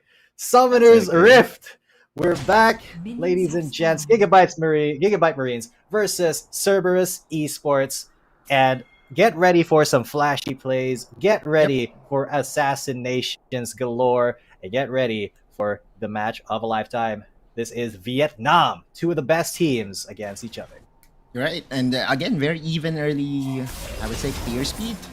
And both of these teams know that, you know, prioritizing the Baron lane side of the map is basically the way to go, at least in the recent meta of Wild Rift. So they're sending their supports to really be supplement their Baron laners, at least in the first few minutes of the game. Yeah, it's Genza, of course, with the range, very, very able to harass T3 and MT. So not a big surprise that that's who they sent instead of Akeno, because Akeno definitely can just barrel roll, keep away from the range of the Lux. So Beer is just going to have kind of a free lane to farm in, pretty much for both of them. They can just push in forever against this Gragas, but it's really more important to keep the pressure on Gigabyte Marines here. That's true, and there's really no kill threat whatsoever. Yes, you have crowd control available for MT, but I don't think that will be available. Fiora is not really the best level 2 champion when it comes to team fights or skirmishes. So yeah, they have to wait for Zissou to be in the area and at least pose a threat in this over-aggressive lane of Cerberus Esports. Now, will that happen in the next minute or so? I don't think so. I think the action would happen at around 2 minutes and 30 and would have a very quiet early game, at least for this game 1. Yeah, but they've already sussed out Meliodas. They've got the ward in, but he does land Sonic Wave. So they're gonna go in, gonna go for a very early dive, level 3. MT gets taken down low. Why what? And oh, what a bait! Why what? He tried to go for it, but they're so low. Cerberus Esports has to back away here because that tower, it hits very, very hard at level 3. And that's an advantage for Gigabyte Marines. Yes, they surrendered a couple of tower plates. Not really tower plates, but the summoners for MT has been burned away here. But you can see that Zissou... Oh, why one? Yeah, well, Zissou just had enough time to clear all his jungle camps. And now he's going back, has the tempo advantage against this Lee Sin. Of course, golems would respawn, so Gigabyte Marines might make a play on the top side in response to what happened. Yeah, because we do see that Zissou is on the way there.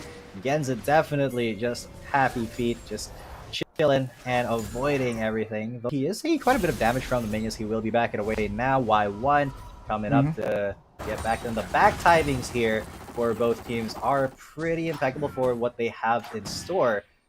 But so far, not a lot of action. It's been 3 minutes, and both teams are playing incredibly cautiously just because they know one misstep can spell the start of a snowball. Remember when I said that Hullbreaker Corki is quite a thing? Yep. Just because of the HP. I think that is also the reason why BMM has elected to go for components of Black Cleaver just for extra HP to survive some all-ins coming from Coyote. Yes, I do understand that he has the exhaust, but against the Zed and against the potential of that all-in 100-0, you need more stats. And if this will complete into the Black Cleaver, I'm not 100% sure everyone will be happy.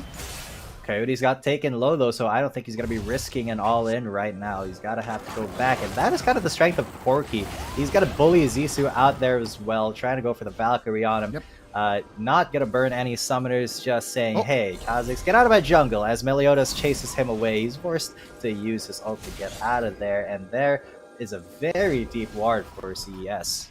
And that final spark might just have done enough to defend this tower in the mid lane. This is kind of expected. Lee Sin should own the early game and should pose a threat against Zissou. Zissou respected that much and made sure to not be all in and went for... Speaking of all in, there goes Coyote going for the first kill. Akeno is ignited, but he just barely lives. Sips a little bit of his barrel and gets away from the Zed. The first attempt at an assassination will be a failure here. That's true. Lucky for Keno that he did not surrender.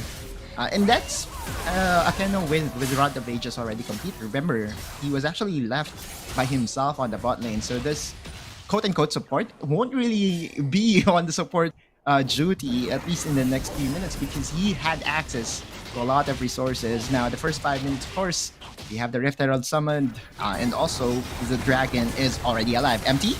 Pretty big clash here as BMM takes a lot of damage, but they're Package. starting to contest. Where's the smite? Where's the smite? There's the smite. Finally, they did get it. And Oh, Zizou BMM hops still onto the alive. Corgi. He does get it with the smite. The first blood, though, will be going on the Zed. BMM did die there, but it was a 1-for-2. Beer and Coyote paid with their lives for that one kill on Zizou. And as well, the Rift Herald was taken by Meliodas, so they're going to start charging that down mid lane with only T3 to defend it. We'll see if Final Spark is not available, so they have to suffer a lot of HP loss on the tower in the mid lane. Look at the HP. Oh, That's where's the 100. flash? And remember, this is the biggest objective, at least in the first few minutes of the game. The mid lane tower is just so important in Wild Rift because it gives you access to the jungle entry points, and I just feel like Cerberus Esports, although the dragon was sent over to GAM, they had the tempo advantage right now, and it does look like they've done their homework. They have the Lee Sin. They should own the early game. And so far, checklists is on their side. Yeah, even though the Lee Sin hasn't really participated in any kills, he's still 0-0-0. He does have more gold than the Kha'Zix at this moment. Got his Youmu's completed compared to the Duskblade of Drakthar of Zizou. And really, he's going for more objective plays here. While the rest of the team did win that clash out, he knows that his time is more well spent, trying to deny these objectives from Gigabyte Marines. So, with all of that being said, the macro play from these two teams, they are just matching each other. They're clearing waves. They're trying to find a way to bait a fight. But so far, they're both playing very cautious. Still is what we expected. Again, these two teams, the best two teams in Vietnam right now. Beer? Oh, there you go. Big land, and that My is the God. Lux gone. He drank the beer. Empty is running away, and that Lux just evaporated to deaths already for Beer. Unfortunate, but that does start the snowball for CES. They will get that tower as well. So that's 2 outer turrets already gone for Gigabyte Marines. That opens up the map so much for CES. Right, and this will just be the biggest playground Meliodas will ever need to really be, the menace in the early game. And did I mention that Akeno is actually the best Gragas support player I've ever seen, at least in Wild Rift competitive in a while? I mean, that kill over to Beer, it's all Akeno. Yes, that was all him. He landed the perfect explosive barrel and explosive cast, and it is just mwah, chef's kiss. It just stunned the Lux for so long that everybody else was able to follow up. The Karma got in there, the Lee Sin got in there. Everything just went right for Akeno, and I don't think he's really playing a support lane. I think this is 5 just fighters, 5 damage dealers for Cerberus. They don't want to waste Akeno's talents on just disrupting, because they're gonna go for a pretty big gank on Coyote here with 3 members going to attack the turret already. There you go, Dragon's Rage, 4 of them even. Coyote has to ult, but can he get away? No, he cannot, as he gets taken out by the Carmel, but 2 more members are in the fray. These when Empty are getting taken very low. Look at all that harass coming from the Corki and the Karma. Meliodas coming back in. They're gonna be starting this fight, but GAM is going to walk away scot-free as Beer comes in. Just Coyote as the death, but CES, they're starting to walk away with this. 4K in the lead already. Exactly, and again, it was made possible by the entry points that was opened up by the tower that was destroyed in the mid lane. Meliodas, again, very decisive in putting through all the combos that is needed to make sure that Coyote does not have any chance to react. Now, Coyote, 0-2. We remember this always. Assassins that goes behind basically stays behind. Yes. Feast or famine. And right now, it's famine for GAM. They are hungry for kills, but Cerberus, they're just, they are the dog of the underworld, the guardian of the What? dead. But look at this, empty. He just got caught there. He's gonna go golden into the Zonias, but it's still Okay. Cerberus who has the lead here. They have gotten the kill, and the Keno with again. an explosive cast. That is Coyote gone. Zisu is going to get Hextech ultimatum, and that Kha'Zix is incredibly low. He gets away with a sliver of health. T3 trying to fight back, but that's still 2 free kills for Cerberus, and that opens up another Rift Herald. Yeah, in this first 10 minutes, I think the biggest takeaway that we have is that you cannot give a Keno his Gragas. He's really known to be the best Gragas player, not just in Vietnam, but also in Southeast Asia. And looking at what happened there, GAM did decide to go for some plays, but was immediately punished by Cerberus Esports. Now, the next target is going to be the Ocean Dragon. Akeno still at the forefront of everything, boxing out whatever member GAM send to this dragon. That is a wide Gragas if I've ever seen one. Y1 scrapping a little bit with T3. Meliodas is there to help. Yep. But there's a couple of scraps going on here in the river as well. Beer and Empty are going to be... Oh, look at that. Heroes entrance from Empty. And the grand duel has been issued. The challenge onto Y1. But there you go. Shelly is just going to charge down, get that turret, and a little bit more gold for Cerberus. But they know how to dance the dance of death against assassins. So Akeno is going to be here, going to be very wide, preventing the members of GAM from trying to go for the dragon, while 2 members back, and they're going to be back soon. Meliodas and Y1 already full health. They're going to be coming back. They're going to actually start the dragon, Akeno is, and they're daring Empty and Beer to come charging in. It's so hard, especially if you are the Lux player, right? Oftentimes you want Lux to be established when it comes to possession, to box out, and to have that threat off that line binding. But if you are the one He's just not challenging, if you're threatening. the one face checking, yeah, you can't do anything. GAM can't do anything right now. And Cerberus Esports is just playing this like a book. Look at Akeno. Just posing his threat. He's- Remember, this is a support that is going against Coyote, that did go against Coyote, at least in the side lanes earlier, was able to survive that initial encounter with Coyote, and from there was a snowball that turned into an avalanche. It's just so big of a lead right now for Cerberus Esports with 5k, 6k gold lead ahead against GAM. Right now, the best way for GAM to come back here is with the help of Cerberus Esports. If Cerberus Esports will commit silly mistakes, then GAM might have a chance. But looking at what's happening right now in this game number 1, it does feel like that Cerberus Esports has a firm grasp of this game. Exactly. This is a game that they've played before, you know. And Gigabyte Marines, they are on the struggle bus right now. 0-3 on the Zed.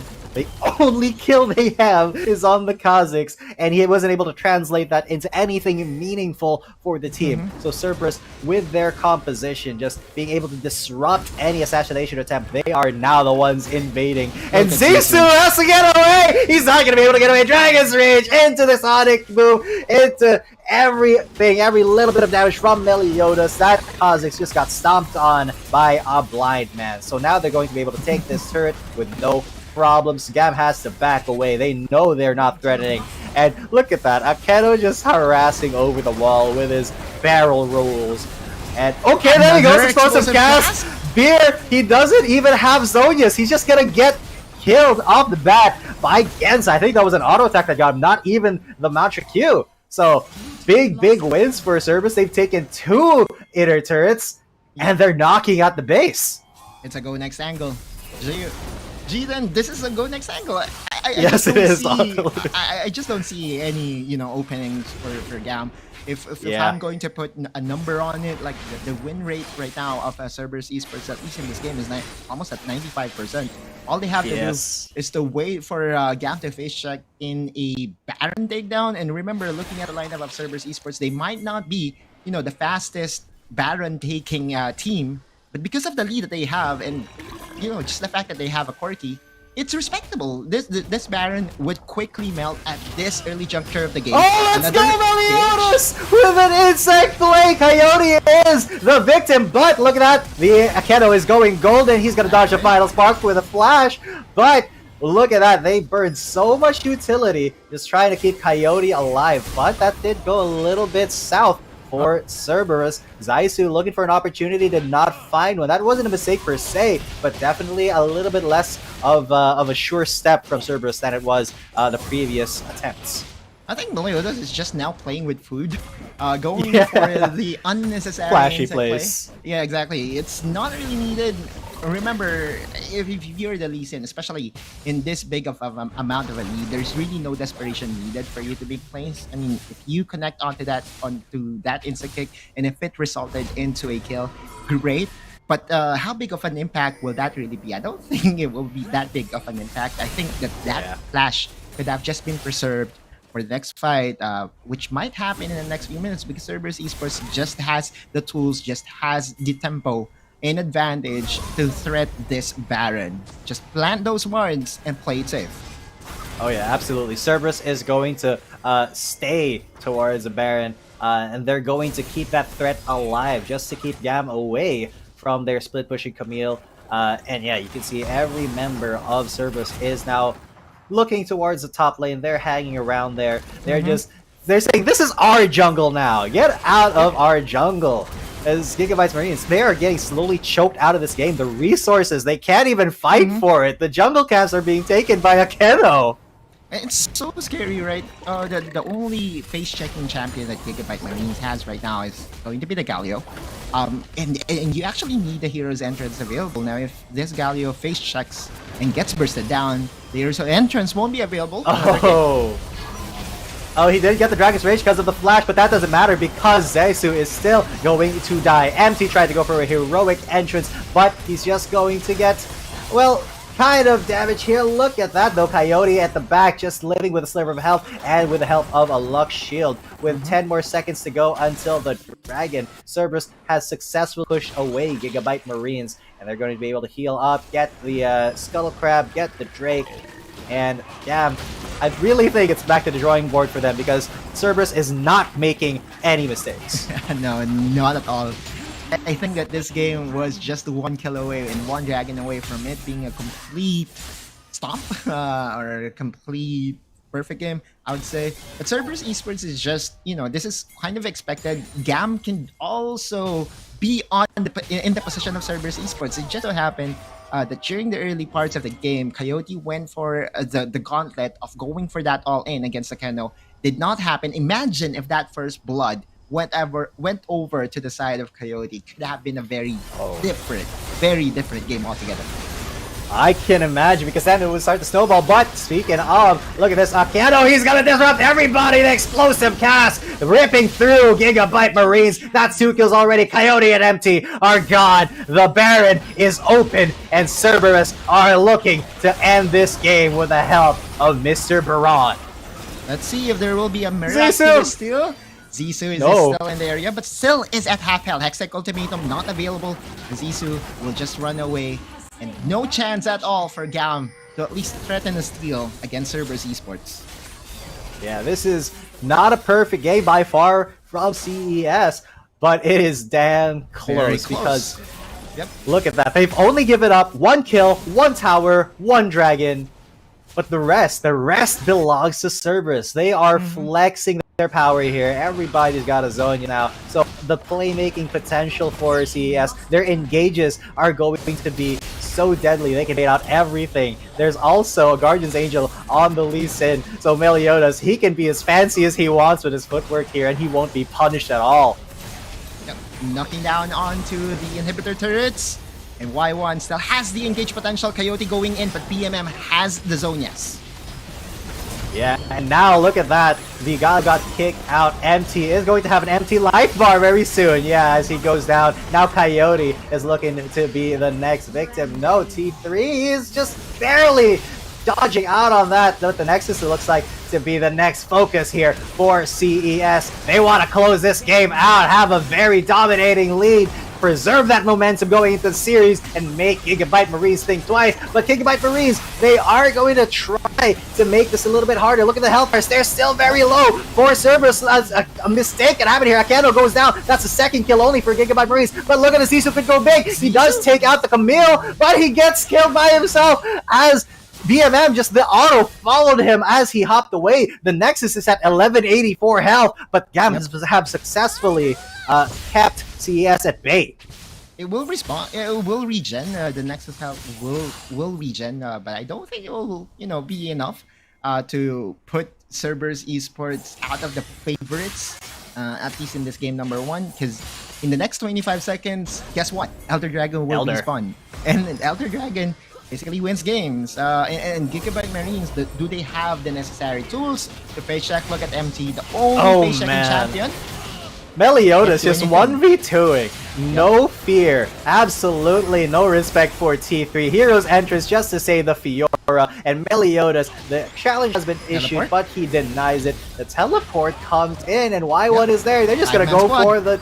Yeah, 5-man Elder. This should be the end of the game after a team fight with the Elder. They have Baron, they have Elder, Gigabyte Marines. What can they do here? They're trying their best. Empty is going to risk everything. He gets taken down by the Ignite, and now it's all up to Coyote. He tries to go for the ultimate, but he gets bursted down, and he doesn't even get the kill because of the Guardian's Angel, and now it's T3. He gets executed, and it's all up to Beer. 1 versus 5. Locks versus the world. But I don't think there's anything he can do here. It's definitely going to be Cerberus taking down Gigabyte Marines for the first game. Beer cannot hold this defense whatsoever. Game number 1 goes over to Cerberus Esports in a very dominating fashion. Is it expected? I didn't expect it, but you know what? This is a very welcome sight. If this is the version of Cerberus Esports that will be going on to WRL-A, I like their chances against the Chinese teams. Most definitely. I mean, Vietnam as a competitive region in both League of Legends and Wild Rift have been so competitive compared to the rest of C that, you know, if this is the showing that just is going to be consistently giving us, then there is a very, very good chance that they can compete with the best. They can trade blows with some of the best Chinese teams in the regular season. Because, I mean, Gigabyte Marines, they are also considered one of the best teams in Vietnam, but they just got dismantled, absolutely red to filth, got counterplayed, got outplayed. Their assassin composition got defended against, and Cerberus. This is just a masterclass in how to choke out a team. Yep. Although, to be fair, there was a slight window of opportunity for Coyote to be the one on the snowball end of things. It was on the bot lane against Akeno was again able to survive that 100-0 attempt coming from Coyote. And to add insult onto the injury, we saw what happened during the Dragon fight, where BMM, with a very good usage of the package, yes, the Dragon went over the side of Gigabyte Marines, but at the end of it all, having those 2 kills, having the advantage of Meliodas just soloing the Rift Herald just gave a lot of tempo to Cerberus Esports. And now looking at the replay, it's just all Cerberus Esports. Highlights after highlights, and if this is going to be a foreshadowing of what's going to happen in games 2 and 3, I would say this is going to be a short series. Yeah, well, if I were to give Gigabyte Marines a little bit of advice, you know, if it would behoove me to give them some advice, because for I am but a lowly, you know, I'm not a pro player, I'm in the Philippine server, but I would just go back to the drawing board, not do something as risky as an assassin composition, just because Cerberus, they know how to play against that. When Meliodas is on that Lee Sin, you do not want to have a feast or famine comp trying to go up against this man, because he will be everywhere on the map. So you really need to try to get your best, scaling composition maybe, but then you also run the risk of Cerberus going for an early game comp. So it really comes down to how GAM is going to draft in the next couple games, because look at all of this damage, so evenly distributed between Cerberus. It's crazy. God. It's crazy. I didn't expect the Karma would be able to deal this matchup this much damage, but I guess it's because Karma is often ignored during any of the team fights. He had very good transcendent embraces. It's a good thing that we were able to highlight the jungle matchup between Meliodas and Zissou. And again, blind picking Kha'Zix into Meliodas, I don't think that was the best idea, because Meliodas just went for, okay, all right, so you're going to pick Kha'Zix to me, then I'm going to pick the counter pick to that, and that's basically the Lee Sin. And Meliodas controlled the early game, was able to help Akeno in the bot lane to really make plays. And again, this jungle support synergy from Cerberus Esports is just on fire. Yeah, 10.0 KDA, 59% kill participation.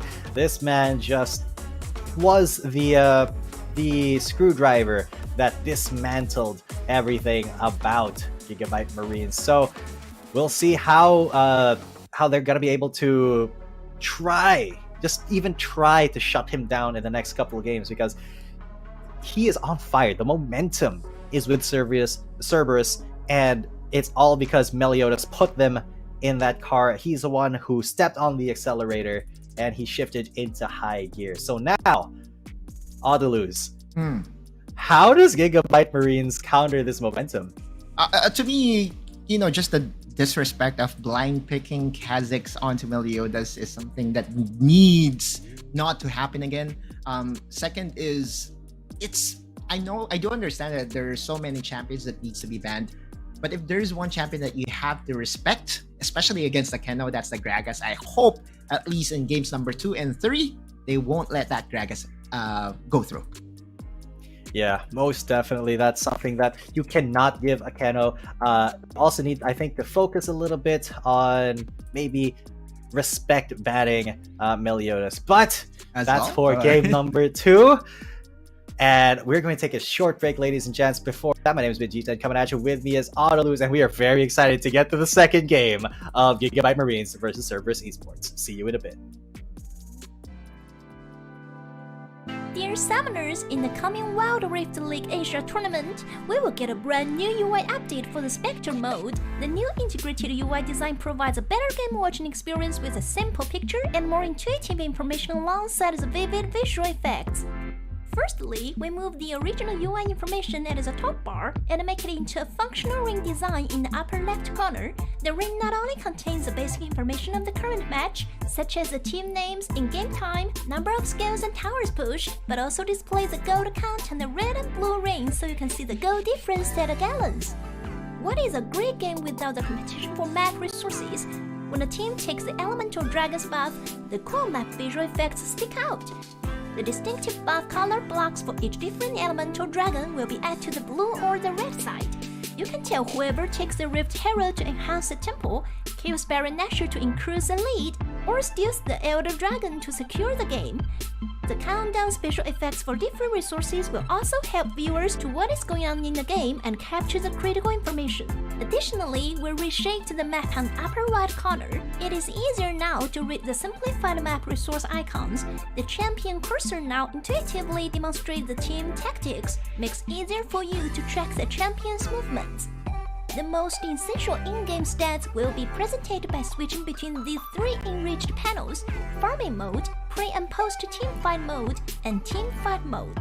In Farming Mode, we have the key information of players' prospectively play, lane section, champion selection, summoner spell, champion's level, and experience.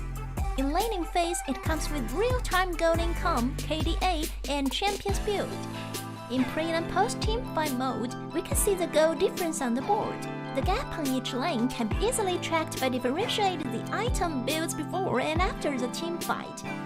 In team fight mode, we only present the concise real-time stats of 10 players' team fight damage and comparison, so that the viewers can focus on the gameplay by our players. A more compact and intuitive UI design will soon be available to all the summoners at Wild Rift League Asia, and the thrilling League of Legends Handicap Asia League is ready to go. Dear summoners, get online!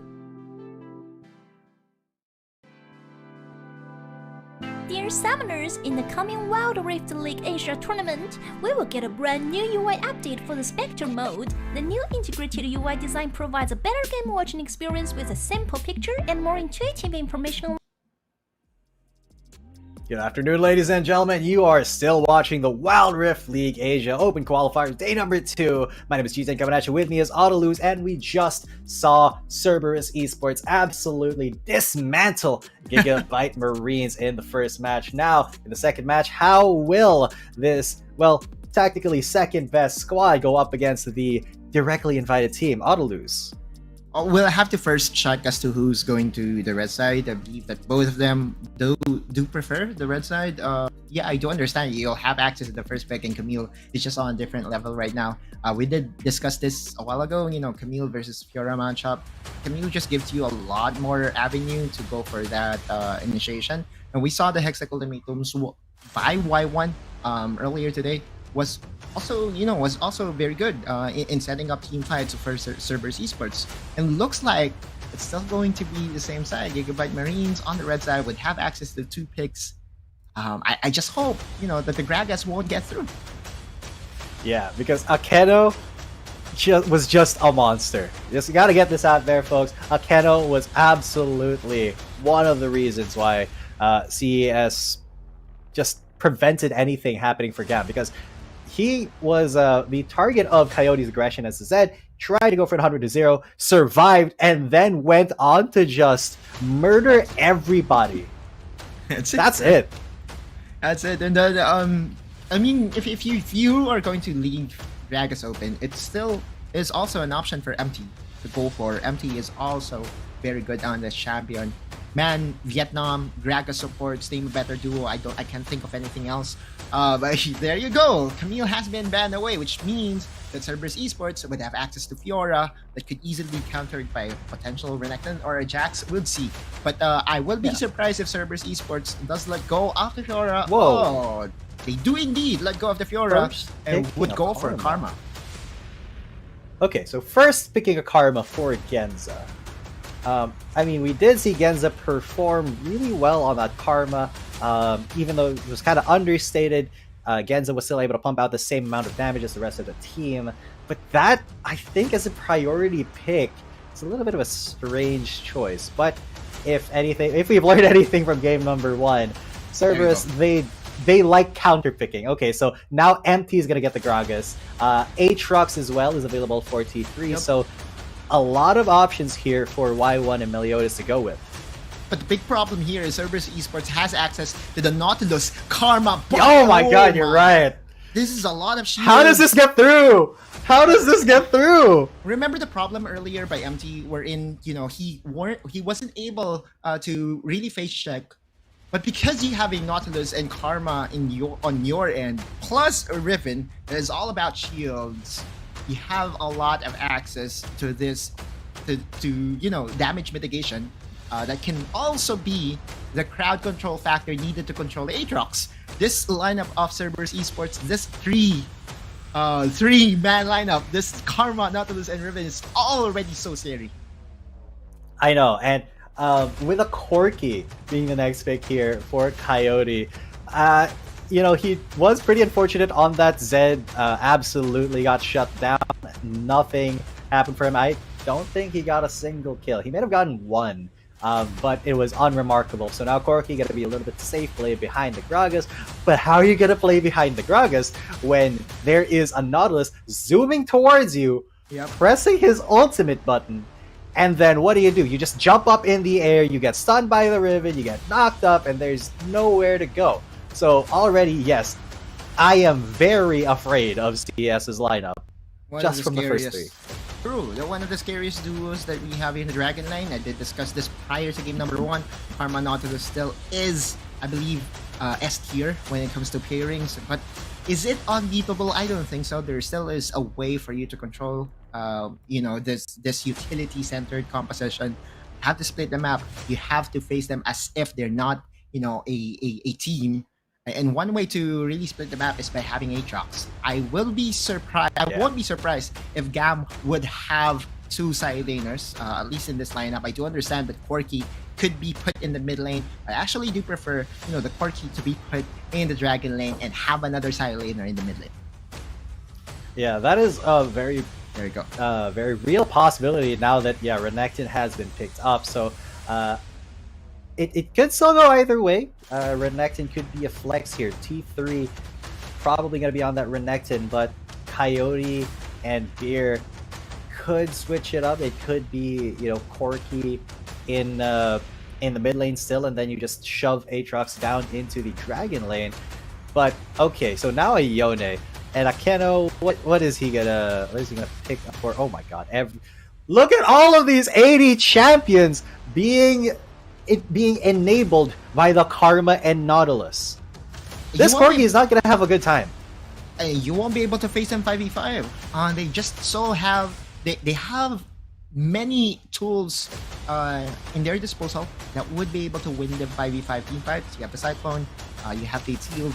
And again, the thing that we discussed about the Shields of Karma and this Nautilus being, you know, the biggest tank out there. Now, Gigabyte Marines went for the Pogue composition. This is going to be very interesting. I did say, you know, I wanted some side laners, but this is something that I want to see. Because if there is one thing that you could actually do with the Pogue composition, that is to make sure that, you know, this Nautilus won't have, you know, the best of times with his shields. Because you could just build the anti-shield item. Yeah, I mean, if he tries to get even near you, you got that piercing arrow, you got everything that Corki does. So it will be the Aatrox in the jungle with T3 in the top. A Renekton against Ribbon, Taylor's oldest time. All comes down to skill, but the Yone in the jungle against Aatrox. That is something that we're kind of used to seeing in the top lane, but definitely will work out for Meliodas and Zissou here. Although I am still kind of leaning on the side of Meliodas just because Zissou will take some time to get scaling. BMM though, definitely in a little bit of a losing lane against the Corki, but you know, we will see, because in the early phases, if he doesn't give up a kill to the Corki, then he can just start roaming. True, and again, you know, just the freedom of Cerberus Esports as well to choose from who's going to engage. Is it going to be the Nautilus? Is it going to be the Wukong? And remember, Corki, although he has access to Valkyrie, Varus doesn't have access to any mobility mobility skill, which means that it's going to be a very easy target for this two engaged champions to have the time of their life. As we head over to game number 2 here, G10. Yeah, auto lose, because I mean, Varus against this composition of Cerberus, he's gonna have to play extremely far back. Beer and Empty are going to have to be on their toes today, just like a toddler learning how to use a toilet for the first time. They got to be on their toes, just because there's really so much risk when you're trying to face up against Cerberus comp here. Oh, actually, very interesting. Zissou choosing to go for steal here. Empty is going to try to keep him safe.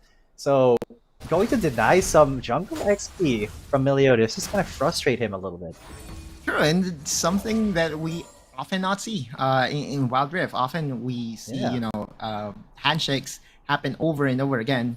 And also, again, just would like to highlight the fact that with the lineup of Gigabyte Marines, they do have access to a user of Serpent's Fang, which is basically anti-shield item that we do have. It's a perfect fit with the Varus, because basically it provides you armor penetration, which is the best stat that you could ever ask for. Oh, hold up! Look at this! A flash from Y1 and 3T3 lives just barely. All sums gone from the Baron lane. They have to heal, both of them. What a spicy exchange. I feel like he missed, right? He preemptively flashed. Assumed that T3 would flash. However, T3 didn't flash on time. So that didn't actually went to his favor. Meliodas though! And because there's no sums on the Renekton, he can't get away. No slice and dice available. First blood for the jungle of Cerberus, and we've seen this before. If Meliodas gets going, he gets snowballing. My god. A very good start from Meliodas, getting that first blood pool. Yes, Zissou had been a nuisance trying to get some camps. But you would take hero kills or champion kills against, you know, any day, right? Compared to jungle camps. We'll see though. Cerberus Esports again in the lead very early, 2 minutes in. Although again on the scaling composition, since they have the double marksman for the side of Gigabyte Marines, I feel that the late game should be on their side. Yeah, definitely. If it does get to late game, then Gigabyte Marines has an avenue to get back into it, as long as they don't let, you know, a Keno get in.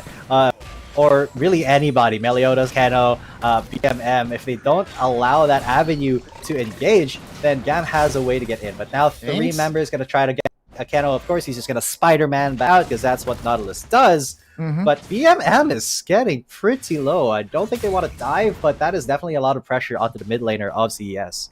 That's actually a small thing that I really like about Cerberus Esports. They're not going to let go of the lane priority in the mid lane. They wanted to make sure that the wave won't push onto the tower so that Coyote won't have the easiest recall of his life. Look at this. On the top side, Cerberus Esports sending 3 people. Yep, and those 3 people are going to go for a dive right here. Level 4, Y1 is the one to start it as Akedo, he's the one tanking the turret. Empty has to flash out. Dominance. T3 is gone and empty. His life bar is not yet empty, but the Dominance did save him for just a little bit. Akedo paid for his life, but look at that. That actually might have just killed Coyote. Oh my god, as Y1 does take down Empty. He's so low, but there you go. A smite! The smite will secure that kill. Meliodas did die for it though. Y1 is going to not give the kill over to Zissou or to T3. He's going to keep giving it to Coyote. But after all is said and done, Cerberus comes away with 1 kill more than Gigabyte. That's true, and for me, Cerberus Esports actually had the right thing in mind. At BM, that's just going to be a decoy out.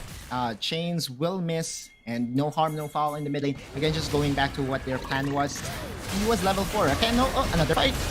Oh yeah, as Empty is already suffering, he's gone, and look at all the CC! Zissou and Coyote couldn't do anything to save their teammate, and that was just a very free kill. Zissou trying to go for the blue buff, but he's going to get aggressed on. Yeah, the 4-man is just running up into the jungle because they know they have all the control here. The Varus has not yet scaled up enough to be a big threat, so they know this is their avenue to try to abuse the early weakness of Gigabyte Marines. That's true, and again, just Cerberus Esports knowing their win condition on the top lane. Dominance was not available for T3. Go ahead and dive, burn a lot of summoner spells. Empty face check, easy kill for them as well. If it was Beer, it's the same concept. It's the same thing that's going to happen. No mobility skills for Beer on this Varus. It's going to be an easy execution for Cerberus Esports. And again, it may just be 1K, but you could feel that Cerberus Esports is running away with things once again in this game number 2. Yeah, it's the confidence that they're displaying every time they try to go for an engage. You can see the respect that Gigabyte Marines is showing them, while Cerberus, they are just constantly trying to harass, constantly trying to get an engage, trying to get a dredge line off, and they're already starting off this Rift Herald, just daring Gigabyte to try to do something, as Zissou has already found himself in, and he's gonna get engaged on already! His health bar has melted! He got ignited, but he will live for now, as Coyote makes the mistake of his life and tries to go deep against Cerberus as he pays for it with a kill. And that is not what you want to see with your mid laner, especially after his performance in the first game. It's just so easy for Cerberus Esports, the ease of execution for the squad. 3 people could actually engage. I thought it was just going to be Nautilus and Wukong on the engage duty, but I did forget. You could actually use the Fate Seal for that engage tool. Zissou had no chance. Was lucky enough to survive that engage, but gifting over Rift Herald over to the side of Cerberus Esports with the Dragon still alive, it could be 2 objectives heading over to Cerberus Esports in the first 6 minutes of the game. Yeah, and that is exactly what Cerberus Esports wants, but this is what GAM wants now. They want to get a kick onto Akedo. He's not going to be able to Spider-Man out of the way because he did get caught by Zissou. Got pulled back. They will miss it on the Ganzo, but he's being a little bit too sloppy. Did get away before his health bar was taken out too low. But now that does open up GAM for the Dragon, but Meliodas is there. He's going to go for the kill onto Coyote. He's targeting the Skorky, but he will just get back out. That auto attack will finish it off! Long range fade away! And that will be the Drake for Gigabyte Marines. And that's actually Coyote just knowing Meliodas would go in. I didn't expect Coyote to go for a very preemptive Valkyrie, but if he had not done that, Meliodas would connect onto the Fate Shield, killing Coyote off, and probably gifting over a Dragon over to the Cerberus Esports side. Now, GAM is still showing some signs of life here, Jita. Yeah, definitely. They're 6-5, but Y1, he's going to be in a lot of trouble, but it may be Coyote and Zissou are in trouble because now Genza has arrived, so has Meliodas. Yes, the Riven is dead, but now Empty is going to be running away, and okay, now he's gone. The Yone has returned to his shadow, but now, look at it, Akedo, he doesn't even need to be Gragas. Look at this, he's just keeping everything down. Oh, that explosive cast may actually have hurt more than helped, because now, look at this, he's also just given away all the kills to Meliodas, who does die to the turret, but that is still a net positive for Cerberus Esports. Gigabyte Marines though might get their tower in the mid lane. That's actually true. That's pretty good. Beer Yeah. had the time of his life to take down the tower in the mid lane. So yes, it was a net positive for the side of Cerberus Esports. After getting that more important objective of the tower, I dare say that Gigabyte Marines would be happy with that exchange. Yeah, but that it's all being said, Otto Lewis, the goal lead is still pretty minuscule here. Just not even like a couple hundred, because they are just neck to neck right now. Gigabyte does have one more Drake, and that kind of just speaks to how well Gigabyte has been, farming these objectives, these minions, and they're not letting the aggressiveness and the invades of Cerberus get to them. Right, Just- and you would expect that, with how Cerberus Esports started this game, that this could the gold lead would have ballooned to 3K by now. But again, yeah, you're right. Gigabyte Marines showing some signs of life, was able to get a pick on Akeno on the mid lane earlier, and just before the dragon got consumed by Gigabyte Marines, they were able to get a shutdown kill against Meliodas. And now this double marksman composition is starting to at least get those items. They're still far away from the scarier level of marksman, but still, this is a positive sign for Gigabyte Marines. Yeah, this is much better than the absolute shutout that was game number 1, because they are actually fighting back. Could be anybody's game depending on how a couple of key team fights go. Cerberus, though, they know that they can still get back into this. They can still start to shut out Gigabyte, but conversely, Gigabyte, they are starting to scale. Already see that Triforce, already see that Storm Razor on the Corki, and of course, Beer, he is going to start to hurt in, I think, around minute 14. It's going to be very difficult to get in on that Varus without getting, pierced for Poked a out, third of right? your health. Oh, that was very risky for Akeno if he actually got that edge line, because not a lot of it seems dead, but look at this, a Cyclone engage from BMM! It does kill him. That's a double kill already for Empty. That was a big mistake for CES, and Akeno may be the next one to pay for it, as Genza, he's gonna get chased down. That is 4 kills to 0 and a Herald for Gigabyte Marines. Suddenly, the swing for the Gigabyte, and it's gonna be an ace, a double kill for Beer too. Wanted to see a replay of that. At first, I thought that was the engage needed by Cerberus Esports, but Same. GAM was so ready for them, having the 4 people just burst down all the engage of Cerberus Esports. Taking them down one by one was what was needed by Gigabyte Marines to turn this game over his head. That was an ace. That was an ace. The even game that we had earlier, G10, all of a sudden is now a 4K goal lead in favor of Gigabyte Marines. What a showing, what a turnaround. Yeah, that's what I was saying. It all comes down to a couple of key moments, and that was the key moment for Gigabyte Marines there. That team fight, that one mistake that was committed by BMM gave Gigabyte Marines just such a big swing in gold, a big swing in momentum, that now it's Cerberus who have to be on their toes. They're the ones who have to kind of give some respect towards the river and towards their own jungle even, because 2 of their outer turrets are already gone, and the 3rd one in the Dragon Lane is on its last legs. And we did say that Beer does not have access to any mobility tool, so going for a very defensive item in Edge of Night does actually make sense. Now, it's going to be a lot harder for Cerberus Esports to assassinate this Varus, and this Varus, as you said, it hurt at around 14 minutes with 2 items already completed, armor penetration in both of them.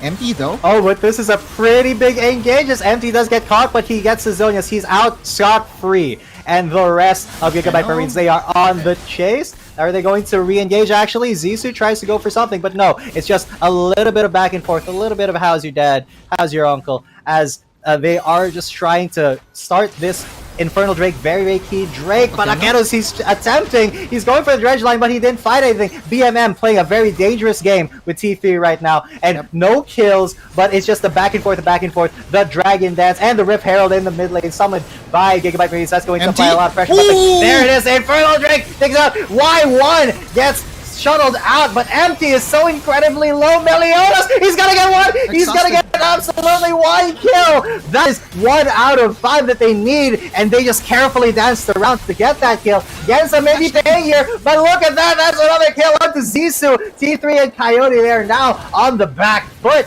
as Cerberus have found a way in to get a couple of kills. True, and again, Empty started that fight with a very good explosive cast. 4 men was hit by the explosive cast, but again, without that disengage option already in your arsenal, it would be a disaster. Oh, speaking of engage, look at this. Depth charge into Dredge line. Akeno just daring T3 to come in. He popped the Dominance, and now Y1. He's going to take this turret, and he's gonna try to 1v1 T3. Now Genza is there to support him and keep him from getting killed. And look at this. No Varus shot. Just trying to clear the way, but that could have been very bad for Gigabyte Marines. That's true. Y1 though was still able to get the prize, getting that tower. And again, Gigabyte Marines still has the scaling advantage. Remember, this is a double marksman composition. Now that they have 2 dragons, 2 important dragons that you would love to have on the marksman, Yes. the ocean and the infernal, things are looking bright for Gigabyte Marines. Don't get me wrong, Cerberus Esports still has the ability to win this. How? By pulling through a very good engage. You still have Nautilus, you still have Wukong, you still have the Yone, and also Riven that would still be able to kill this damage dealers by GAM in split second. So it's going to be very interesting as to what's going to happen in the next few minutes, but I do believe we'll enter a lull state and wait for the next objective to spawn up before Cerberus or even GAM makes something out of nothing. Yeah, I think it's whoever is able to do, to dance around better will be coming out. A little bit of a questionable engage there from BM, but he did drive away the rest of Gigabyte Marines from, applying pressure in the mid lane. So while he did pay for it with some health, he will be able to get get away scot-free, but Gigabyte, they are just congregating around the mid lane, daring Cerberus to try to do anything. But wow, look at the damage that just came from one Mantra Q onto Zissou. Almost a third of his health. Underrated aspect of a Karma, the damage that is being dished out by this champion. Definitely first pick worthy, at least in my eyes, in this game. So Cerberus Esports, now they want to defend this. No, they're not going to defend this tower. It's so risky. Gigabyte Marines already sent 3 people on the bot side on the bot side of the map. So Gigabyte Marines would just be getting some undiscovered gold with getting that tower in the process. Cerberus Esports, would they threat the Baron? I don't think so. Especially with Coyote in the area. Yeah, it would be a little bit too risky to try to start it right now, though it would be a great bait. So they're just going to go for the objective that they know they can take, which is the top turret. And that does open up the map a little bit, so they're not as threatened by the Baron. Oh my god, that's half of Genza's health! Went through the shield, Nautilus! Through the shield! I know. It's the Serpent's Fang special. Remember, this is the anti-shield. Yes, the anti-shield. Item that we do have here in League of Legends Wild Rift, outside of the fact that armor penetration would just make Varus deal true damage. Also, Baron was actually spitting on the Karma, so that's another armor shred. That arrow was definitely highlighted worthy, but no harm, no foul. Yeah, I would say that was a lot of harm, but yeah, no foul. No foul as of yet. They are being incredibly careful because they know the next team fight can determine how the rest of the game swings. So now you can see a lot of vision being set up by both sides, more towards the Baron for Cerberus and more towards the Drake and lower side of the jungle. But here's the engage onto T, but he is going to just go into the Zonia's arrow. Will miss, but Beer could just decimate Cerberus by being 1 billion miles away from them. Cerberus, they need to be on their toes. They have to be mechanically perfect. They have to be dodging out. As BMM here, maybe going for it. Engage. He does go for it. The Cyclone comes in, but Empty is in the middle of everybody. He's stacking so much. Oh my god, Akeno's coming through, but Empty, look at that. He will. Oh god, it's Akeno who actually goes down first. Y1 goes down. Meliodas falls. Zissou is alive and well. He is just dominated. A double kill coming in for Beer, and BMM is going to run away. That's 4 for nothing. And Cerberus, that should be it with 35 seconds. Akeno's up in 27. There's no way that Gigabyte's Marines does not get this turret. And look, BMM still being harassed, chased away by the support. Empty. That's it. That's the Nexus gonna fall, and Gigabyte Marines bring it 1-1. What a way to finish game number 2 for the side of Gigabyte Marines. I really thought that Cerberus Esports would play it patient, but no, they decided to go for that very risky invade onto the red buff. That fail flash coming from Makeno did actually start the onslaught coming from Gigabyte Marines, and Gigabyte Marines is saying, hey, you know what? To lose G10, it's not going to be a 3-0. We would be extending this series at least onto a game number 4. You know what? These two teams are the pinnacle of Vietnamese Wild Rift, and I would be disappointed out to lose if we didn't get, a really good show. And this game was a really good show from Gigabyte Marines. They were down in the first half, not gonna lie, they got us there. But the way that they just had so much tenacity and were able to counter the moves that Cerberus Esports made, it was absolutely beautiful. And then the risky propositions that Cerberus tried to do just kind of did not work out for them. They didn't play as cleanly. They played a lot more riskily. And look at that, Meliodas actually got killed there by the turret shot as he got the smite onto Coyote. So, man, if they just tried to be a little bit more patient, a little bit more clean in their engages, that could have been a different story. But, well, Gigabyte Marines shows that they can punish mistakes very heavily. These are the highlights in the first few minutes in where we saw Cerberus Esports getting the lead. But I believe this was one of the biggest turnaround. That last bullet hitting Meliodas, killing Meliodas, actually spelled disaster. Or I would say the momentum breaker for the side of Cerberus Esports. And this was another fight that they quote-unquote won. But look at the mid lane. Beer had the time of his life getting access to the mid lane tower. And remember, if you have a double marksman composition, all you have to do is to buy time and wait for your marksman to go online.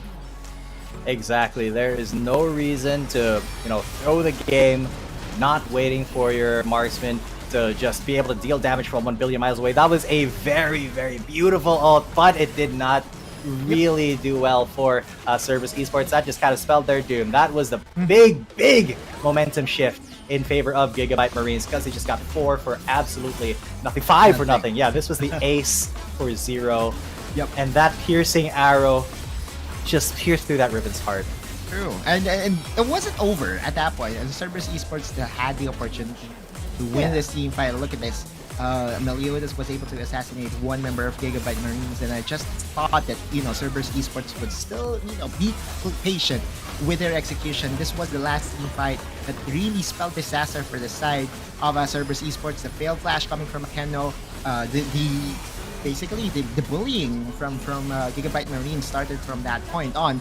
Zissou on this Aatrox was just a beast in the front line of everyone, making sure that the marksmen are alive and dishing damage. Yeah, and I'm very interested to see those damage stats, because okay, Coyote with 20k, Beer did not do as much as I thought, but that's because he just scaled up later in the game and then he started doing the big deeps. But Coyote throughout the game, just consistently landing all of his pokes, got to 20,000 damage. Although admittedly, this was, a lower damage game than we saw in the last one. It was fraught to lose. It was very, very fraught, with so many moments where it could have gone either way. But at the end of the day, Gigabyte Marines narrowly edged out the Cerberus Esports. You know what, G10, one thing that I believe is a positive after all this shenanigans in this game number 1 and game number 2 is that the game time doesn't reach 20 minutes. We're still in for a short games. Very decisive play style from both these teams. And Coyote, the man himself, I believe he's one of the best mid laners that we have in Vietnam, the MVP last international tournament that I can remember him dominating. Was able to wield his team onto a game to win. Very well deserved. Damage per minute of 1,000, over 1,000, and more importantly, did not surrender an untimely death against his opponent. Yeah, most definitely. He just played the perfect quirky game. He was very annoying, just poking away, getting as much damage as he can, and preventing Cerberus from really abusing their engage tools. So a very well-deserved MVP for that game for Coyote. But well, it looks like we have a series on our hands, Autoluz. Yeah, it looks like that all predictions that we do have could easily be thrown away, because again, at the end of it all, we may have all the information about the champion, we may have all of the stats, but it comes down to execution.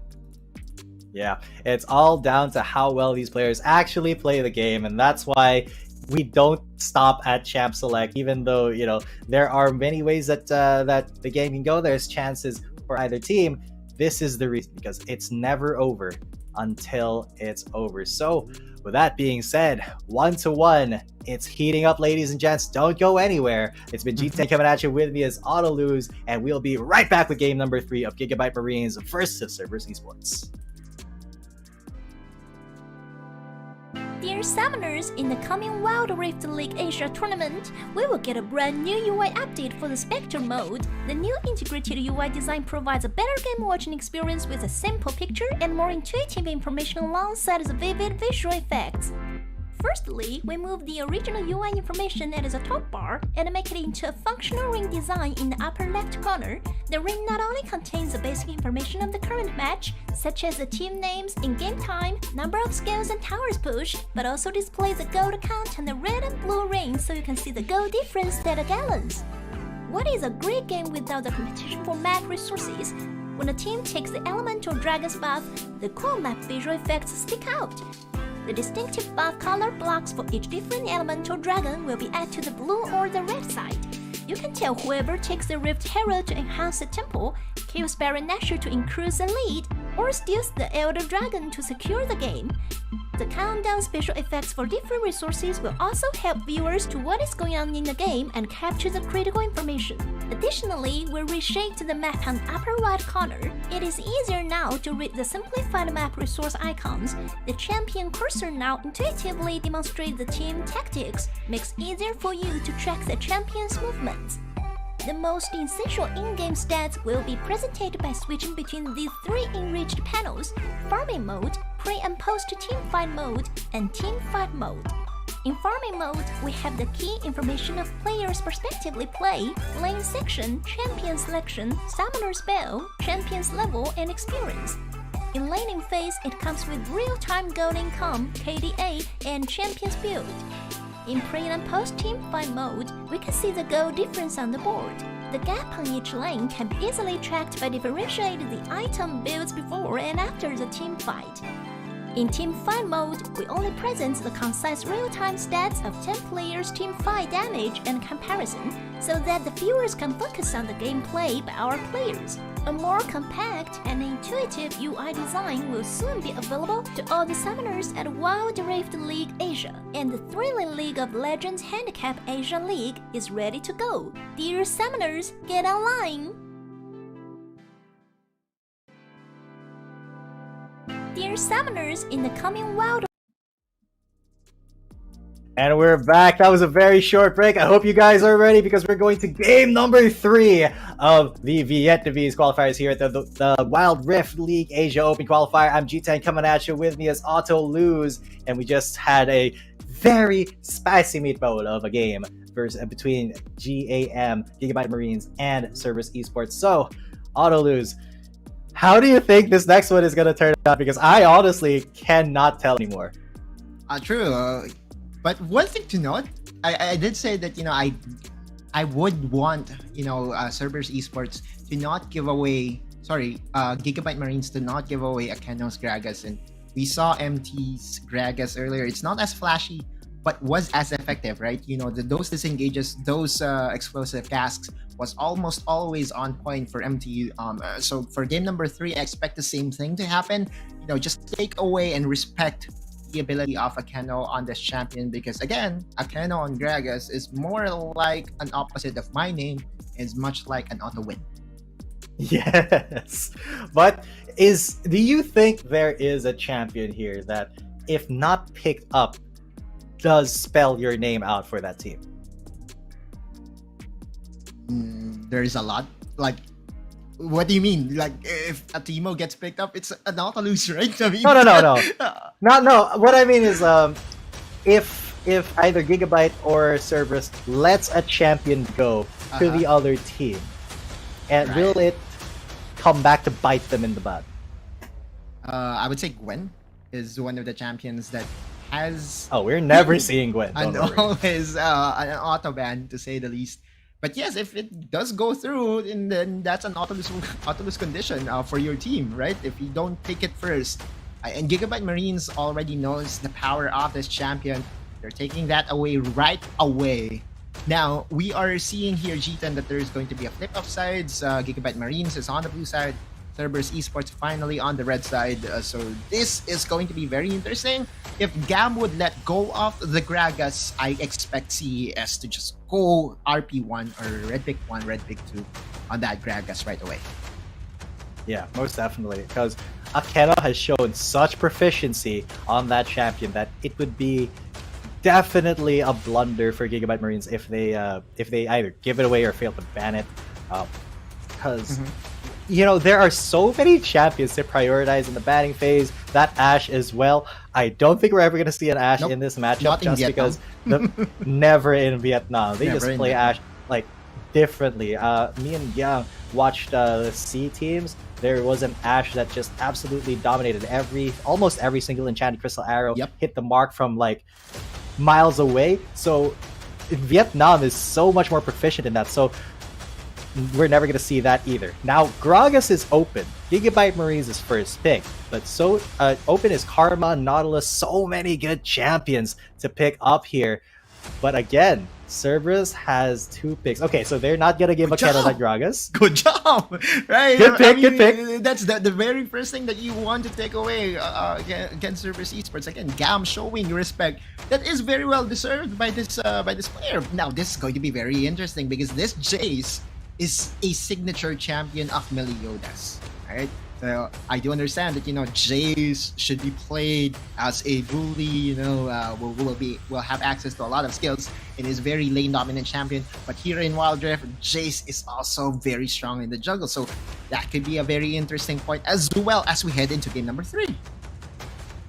Yeah, Meliodas and Y1, they're gonna pick up the Karma and Jace here. So Jace, this is a very interesting pick. Could go 3 lanes, even 4 lanes, this Jace. So very interesting flex pick for Cerberus Esports. They can just throw that Jace somewhere and, you know, not have to worry about it. Coyote with the Corki had a lot of success, did most damage in the team in the last game, but T3 sticking with the Riven.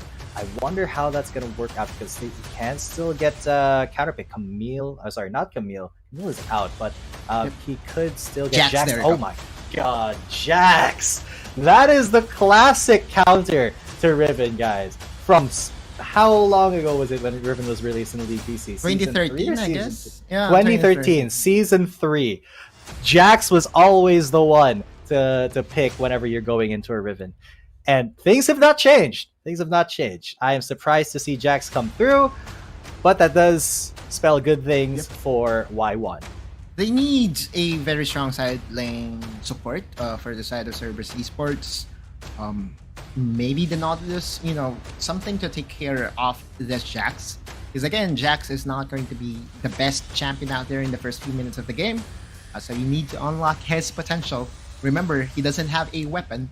So you have to guide him through to a point, you know, that he's going to be the unstoppable 1v5 machine in the later stages of the game.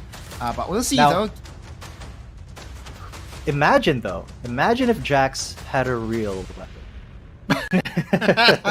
Well, I mean, there were skins that did have a Jax with weapon, right? Like the ultimate skin of Jax. Now, looking at the bans here, they are now saying, Cerberus Esports is now saying that, you know what, we saw the barriers earlier, it negated a lot of the shields that we have just because of the access onto the Serpent's Fang.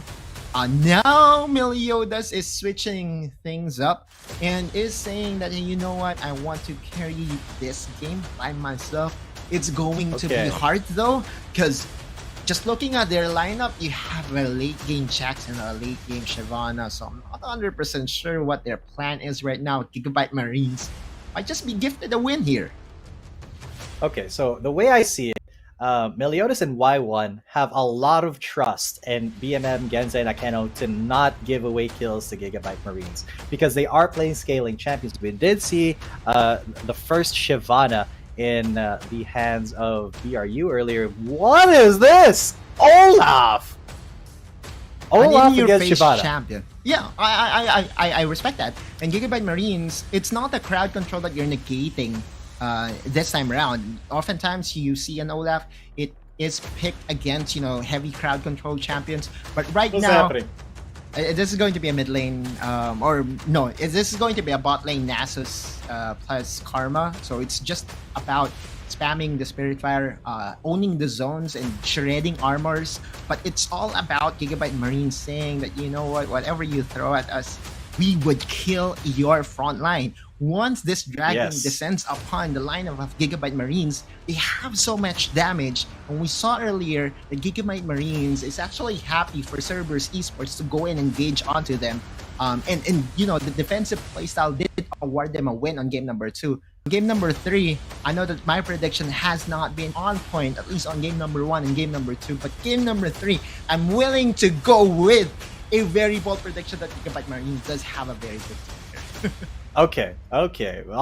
My thing though is that Cerberus Esports, they're all picking champions that I actually play. I have something like 50,000 mastery points on 4 of these champions. I play Carva when I get auto-filled support, so I have a lot of faith in Cerberus Esports right now. Just because I'm kind of biased because they're my picks as well. All right. Now, as for the scaling comp, yeah, it's very, very difficult to get to that late game against a team like Gigabyte Marines, but it's not impossible if they play carefully, if they play a little bit more tactfully, a little bit more like game number 1, more calculated.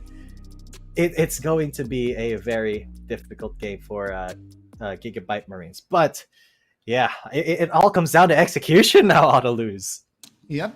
I just read some information here that Gigabyte Marines is no longer called Gigabyte Marines. Looking at the comments from YT, I believe he's from Vietnam, so it's just GAM. So let's go with that. Thank you for the correction. Right. We would be calling them GAM Esports from here on. Thank you, guys, because we are kind of legacy casters from way before, so we call it like we've known it for a while. But already we see a lane swap coming in. MT and Beer going to be bullying Y1 up there. They didn't read this, they didn't call this, so it will take a little bit for CES to back that Jax up, but it should still be completely fine. I don't think that not Gigabyte, it's GAM. I don't think that GAM is going to go for an early... It's just so smooth though, right? I mean, right. Letting out Gigabyte Marines makes you sound intellectual to a point, right? But yeah, we have to respect. It should be called GAM. GAM Esports it is. This no dead naming teams. True. Let's talk about the matchup between Corki and the Jace. I do understand, the Jace is actually a lane bully, but against a ranged champion that has a lot of wave clearing potential, almost always you will have the priority on the Corki side. So that's also a pick that GAM is happy to play around with. Yeah, a little bit of a scuffle here in the top lane. Genza definitely will be a pretty big sport here for the Jax. Although that does mean that Akeno is just going to be spamming the Spirit Fire here against the Fiora. At some point, I'd say you can just play this like a normal top lane. It's Nasus Fiora. But, he's already committed to that kind of play style. He's already committed to just spamming E over and over, being safe behind his minions, under tower. So, I don't think Akeno should change anything. I mean, this is one of the most... it's a meme Nasus build that suddenly became meta in Wild Rift Pro Play. So, I respect it so much. Yeah, the numbers are skewed, the cooldowns are way shorter, and we do have the item Thimble Winter, which was first introduced in Wild Rift before it was introduced in League of Legends PC. So that's a tanky item that you can build from tier of the goddess, but looks like that we might have a potential dive. Zissou though, with double buffs, elects to not really go through with that and just went for a Oh. cheater recall. You know what? That was actually a mind game coming in. Zissou never actually intended to gank. He just wanted to back there and mess up the lane, mess with the back timings for Y1 and Genza. So he's very efficient with his time. I gotta say, he didn't waste any time trying to force a gank that wasn't going to happen, force a dive. But he was just like, I'm going to intimidate them into backing, and that is the mind game, ladies and gentlemen, that you need to be aware of. And that's how you win games, especially at this high level of competition. The mental advantage, the small things would actually net you a very big positive. Empty though. All right, so Empty, he did try to go for something on BMM, burn his Ignite as well, but ooh, that is a lot of damage. Empty and Coyote, they are harassing this this defender of tomorrow, and it's kind of up to Genza to try to be the support, the roaming support for the rest of the team, because well, Meliodas is trying just to farm up in scale. So yeah, wherever Empty goes, Genza follows. Definitely has to be the name of the game for the side of Cerberus Esports. But one thing to note, that's Flash that was burnt on PMM. And remember, Jace doesn't really have access to any mobility tool. So expect GAM to go all in once he shows up in the first 5 minutes objective fights that we will have. In a minute, we might see an explosive team fight in where GAM would make sure that they go on top of PMM. Now, Dragons or Shyvana here in Wild Rift does have a different mechanic. They don't necessarily have to take down the Dragons to be stronger. It will be an advantage for them though. Wait a minute. Yes, BMM, he does get onto T3, but T3 does get the stun off. Oh, that shock blast was not enhanced. If it was, could have gotten the kill, but forces T3 to just get away from this lane. And that is the first kind of advantage that we have seen CES actually try to get, because slowly but surely GAM has been building up a gold lead, even without any kills, without any towers taken. They have just kind of spammed plates and minions to get to this point. And you still don't want to give the Dragon for free, because that's a lot of stacks that will be gifted over to the carry jungler off the side of Cerberus Esports. Hull break already completed to the side of BMM, so he was able to chunk down some tower plates as well on the bot side. And we did say, small things amount to big things if accumulated. So we'll see if there will be a team fight here. Hold your horses, ladies and gents, because this could be a big one. And because MP's already engaged, he's got the explosive cast onto Genza, but Akedo is there. Coyote, though, has Valkyrie back, used the package, but that does mean that the Drake is going to be Final Spark. No! Smite over Final Spark. No kills, but okay, this could be it, as, oh my god, the Ragnarok front, but he got so low. And oh, look at all of these health bars on the side of GAM. They just melted away.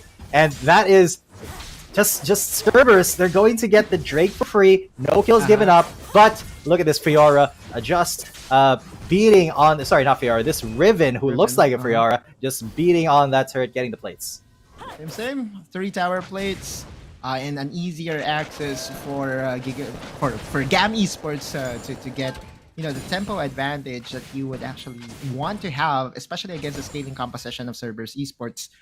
Now, GAM would be most likely using the Rift Herald on the bot lane, securing them the first tower. At least in the bot lane, 3 tower plates. There you go, 1800 should be enough. That should be the first tower down for the side of GAM. And now, with that little blunder by Zissou, I think all is well for GAM. Oh. Yeah, Y1 gonna dodge out on the Broken Blade. The wings of the Riven not going to actually take him down. He's gonna be able to get that Honey Fruit to get himself back up, but this could be a pretty big dive to orchestrate, as Meliodas, he does have Dragon Form available, but he's pretty low, so him and BMM is going to decide against it. 7 minutes in almost, and 0 kills on either side auto lose. Still favorable for the side of GAM, at least in terms of tempo and a gold lead, no kills, that's okay. What you want to make sure here is you don't throw away unnecessary kills over to the side of Cerberus. That would accelerate their their scaling to a point that you have no chance at the late game. Right now, though, I'm looking into the state of the map, and it feels like everything is equal. Y1 is slowly scaling up. So is Meliodas. So everything is okay, at least on the side of Cerberus Esports. But if you're GAM, you're okay with it as well. Yeah, you have to be. BMM, though, look at that burst coming in. But Coyote fighting back, using his own as Genza finally gets that 1 kill, first blood, but traded Coyote for Genza with BMM still alive. Empty now. He is on the chopping block. He has to get away. Explosive cast to disengage, but Akeno is just going to go for the tower. This, my friend, is what we like to call the gates. There's no deer yet, but that's okay. Nasus can do gates. One half of the gates that you're talking about. I know, I do understand your reference, my brother. Quite an old dog here in the League of Legends scene, but Beer? Very much. Beer was in a little bit of danger. Y1 not committing. Keno, that ult just saved his life, but oh my god, empty? He's just trying to harass a little bit, has been found out. Akeno now, he's going to go for a little bit of wave clear here. That final spark just to match the same wave clear, because it is gonna be problematic if you let that Nasus take plates. Yeah, still very much equal, but I still fear for Cerberus Esports, especially for Meliodas, if he goes in and basically is targeted down, focused down by GAM Esports. It could easily be the squishiest dragon that we could ever see. I feel that he needs more survivability, a Zonias, or sorry, a Stasis Ancient on the boots, or Serax Gauge, just to help the survivability. Genza playing around with fire in the mid lane, no casualty as of yet for the side of GAM and Cerberus Esports. I'm still waiting for a 5v5 team fight that is yet to happen.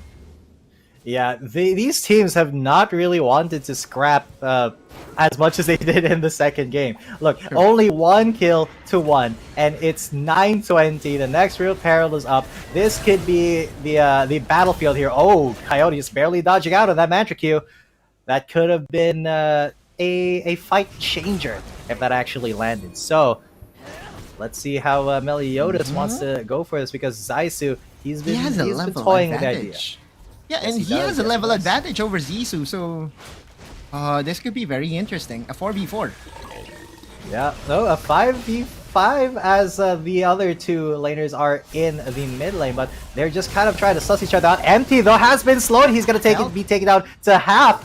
So that is that Gragas not going to be very, very efficient in that fight. Y1 now, he's going to look at that catch from the Lux. Beer does a lot of damage, half of BM himself, and Genza is very low as well. I think they may have to let this one go, as Akeno does not want to get caught by any CC. He won't be able to seal it away. The Smite secures the Rift Herald, and that gives GAM the priority here. That gives them the onus. But now, Drake is up, Y1 and Meliodas are committing to it. Dragon form already. Yeah, and I think that's okay. Akeno, though, being engaged up in Cerberus Esports, is still so very much ready, and the 3 members of GAM is not in the position to really contest this. This is a very preemptive summon of the Rift Herald. Rift Herald with 0 value is just a sad face for GAM Esports. Yeah, just, well, I think they just wanted to put a little bit of pressure onto CES, but unfortunately, oh my god, Fear, after eating a Mantra Q, just down a half health. Jens is gonna have a very, very big damage stat here when it comes to the end game. And well, Karma and Wild Rift is just something else, guys. I know. There's been, a series of events for GAM Esports that didn't really go into their favor. First, yeah, that wasted Rift Herald. Second, the wasted package. But more importantly, another dragon gifted over to Meliodas. Remember, yes, I do understand that, that we have a different mechanics overall for the Shyvana, but the more dragons that you have, the more stacks you will have on your Draconic bloodline. And at this point, 11 minutes and 38 seconds, he is nearing that 3rd upgrade, which is the biggest upgrade for Shyvanas. At 3rd upgrade, you basically has access to true damage instead of magic damage. So that's the scariest dragon, or that's the scariest skill of Shyvana here in Wild Rift. So in just, a minute or so, Cerberus Esports will be a lot more scarier in teamfights. Yeah, and keep in mind, guys, as this game goes on and GAM is not able to really abuse Cerberus and their positioning, the better it is for the Jax and the Shyvana. They are super late game scaling champions. You don't want to get them to level 15 because then they're going to run the floor with you. They're going to mop that like it was their job. Coyote, though, has been sussed out here. Meliodas, oh, he tried to go for something, but he didn't commit. No full commitment here because that would just be a little bit risky. You don't want to risk that much in this situation.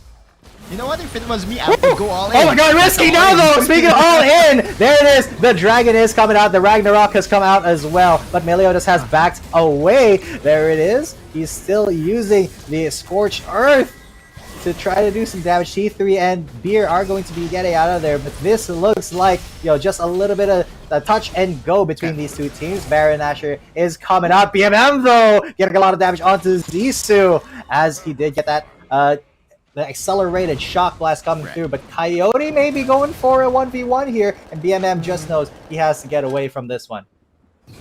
There's a small window for GAM Esports to take advantage of. Remember, a Shyvana that does not have access to his ultimate is basically a useless dragon, so if GAM Esports would be at least be more proactive in planting down wards, at least at this time, they could actually easily catch out Meliodas in the process. But I'm not 100% sure if GAM Esports has that in mind. They are willing to play it passively. But again, playing passively against the line of Cerberus Esports is a net negative. Yeah, you gotta try to abuse the disadvantage that they have in terms of gold right now, because as this keeps going, the more powerful that Jax is gonna get. Look, he's 0-0. He is the same. He's even lower gold. He is 1,000 less gold than T3's Ribbon. However, if they were to get into a 1v1, I'm pretty sure the Jax would still absolutely win. The Divine Sunderer plus Blade of the Ruined King and the BF sword. Yep. That's just a Riven killer. And also, just the kit overall of this Jax. There is a reason why everyone is scared of Jax's late game. Even me, even on rank games. I mean, Jax could just easily win the game 1v5, 1v4. We'll see though, BMM. Exactly. Yeah, because BMM, he is landing a lot of good shock blasts topside. here. Oh yeah, here we go. Is it? Y1 and T3. This could be it, but Zissou is off waiting on the wings. He could be coming in to support as Akeno's there as well. They do... Okay, they did get empty. They rooted him, and Baron is doing some damage, but he does eventually go free. But look at that T3! His health bar just disappeared compared to Y1, and that was just them bonking each other. The two top laners. That is classic Jax, ladies and gentlemen. This is why GAM had to abuse it in the very early stages, but they weren't able to. So now CES are just slowly but surely scaling up. Once we get to 20 minutes, all bets are off. True, and now with Meliodas also having access to the side lane resources, you're just seeing an accelerated dragon. Again, at this point in of the game, he's just one upgrade away from that, very scary dragon. MT though being engaged upon. Yeah, because Akeno now, he's the one who is tanking all that aggro, and he didn't actually lose that much health. About a third after just tanking all of the skills from MT, Zissou, Coyote. Empty though, he is being very risky with his positioning because he is pretty low and he's half healthy. He's gonna have the Zonios here. The Zonios speed T3 coming in. Meliodas, he's very low. He's far away from the Drake. And look at this. Look at that health bars. Yeah, it's gone. Genza is gone. Meliodas has to get out of here. This is not the fight for CES to take. Akeno, Y1, they have to get out of there, but they're getting chased away. Empty and TP, they're chasing. And Akeno, he's so tanky. Look at that. Empty though, so close to dying, but he lives another day. The Drake as well has been going over to GAM's side. And just one kill onto Genza, but that team fight changed everything. Y1 now, he's gonna get onto Zissou, and Y1, he's gonna jump on. The Ragnarok had to be used, but still, the damage over time for Y1 takes him down, and this is not what you want when you're facing a Jax. No way! That's the jungler down for the side of GAM Esports. I thought that was go for Baron. Yeah, I thought that was already the stabilizing factor for the side of GAM Esports. T3 had the angle, was able to chunk down Meliodas and company on the backside. You could see TP's already committed. Y1 going for the TP. Zisu also has the TP available, but 20 seconds before he responds, the Cerberus being taken down. Yeah, TP's already low. He goes into the zone, yes, but look at this. Very, very low. BMM goes down. He wasn't able to do much in that fight. However, Meliodas is getting bullied now. But look at all the zones coming in. Everybody's going golden, and now it is T3's turn to go down. So Coyote is incredibly low. Akedo will not survive. He will with a shield. Double kill for the Jackson. Now he's going to go rampaging. Y1. It is a 1 versus 2. He's got the Ragnarok. He has to flash away, and then gets protected by the Karma. The shield's right. The Ragnarok's going to run out, and now they're chasing back again. Akedo, he's so aggressive, he flashes in, but now Zisu, he is there to contest, but there's not a lot of members of GAM still alive. There's only the 2 of them, and Zisu's just gonna try to be an annoyance. What a swing for CES. They're gonna go on to the Olaf, and Zisu doesn't have a lot of ways to get out of this. He's gonna get taken out. Meliodas gets the kill, and now that's a 3 for 6 kill score. Meliodas is going to get yeeted out of the Baron pit by the explosive cast, but Empty is just being treated as a nuisance. They're like, yeah, you can help with Baron, my guy. And Y1, he's just gonna use Empty to pad his own stats. Look at this. I don't think this Gragas is gonna get away from the Jax anytime soon. Look at that. Another kill. Unstoppable on the man who has no real weapon. Show some penguins, show some question marks, because my guy Y1 is already 1v4ing everyone from the side of GAM Esports. This is what we expected. Once the game goes late, he basically has to surrender everything to the side of Cerberus Esports. And again, I would love to really highlight the fact that Cerberus Esports play that well, but at the same token, I feel for Zisu. Zisu's decision-making of surrendering that death, the very critical moment, just spelled disaster for the side of GAM Esports. There's no window, there's no room for that error at this very critical point of the game, at this very important series. But yeah, you know, Cerberus Esports really a very good team when it comes to punishments. Yeah, but now BMM, he's gonna get punished himself. The Ragnarok will be running out. Look at those Baron enhanced minions. They are doing a number on Zisu, and now Genza's here. And now Zisu has to run away. He ran away the wrong way. BMM just delaying for the ultimate, and then the Karma coming in. That gives Meliodas and Akedo opportunity to push in mid. Empty is so low, they're just gonna flash in on him. He goes golden, but it might not be enough as they're starting to push into the Nexus. There's the Jax. Y1 not afraid of anybody or anything. T3 trying to get in on his personal space. It's not gonna work as that Rivet is going to get shredded to pieces. It's now up to Beer. The Lux versus the World. They won't be able to hold down the Nexus as the Baron empowered minions take it down. That is going to be CES 2-1. That's the longest game that we have had so far in this series, and Cerberus Esports very well-deserved lead into this best of 5. Just one game away from booking their seats onto the WRL Asia regular season. And this is going to be a very interesting game number 4 here, G10. We saw multiple types of playstyle, but at the end of the day, just the way they dodged team fights at the very first few minutes of the game just allowed them to catapult into the unstoppable late game that we have. As we look into the highlights of the game. Yeah, and I mean, GAM knew that they had to go into the late game, and not for lack of trying. They did try, but the cautious nature of Cerberus just did not let them actually get anything. Cerberus just dodged every single fight. They were like, we're just going to, threaten each other. We're going to dance around. But finally, when the sparks started flying, it wasn't GAM who was on the front foot. Look at this. Even though GAM did kind of win this fight, they were pushed back. They were pushed away. And they allowed Y1 and Meliodas to scale. And look at this. Y1 with this catch. Absolutely beautiful. And then they were just able to force their way through and win off the back of a Jax. Yep. At this point, all you have to do as a Jax is to pop your ultimate and just go Super Saiyan. That's the only thing that you have to do here. Look at Y1 just jumping over to Beer. And you would see Empty here going for a very questionable stasis play. But I don't think it would make any difference. I feel that, at this point of the game, GAM Esports really had no chance at all. Everyone from Cerberus Esports is already scaled enough to pose a threat. And everything from that point is just formality.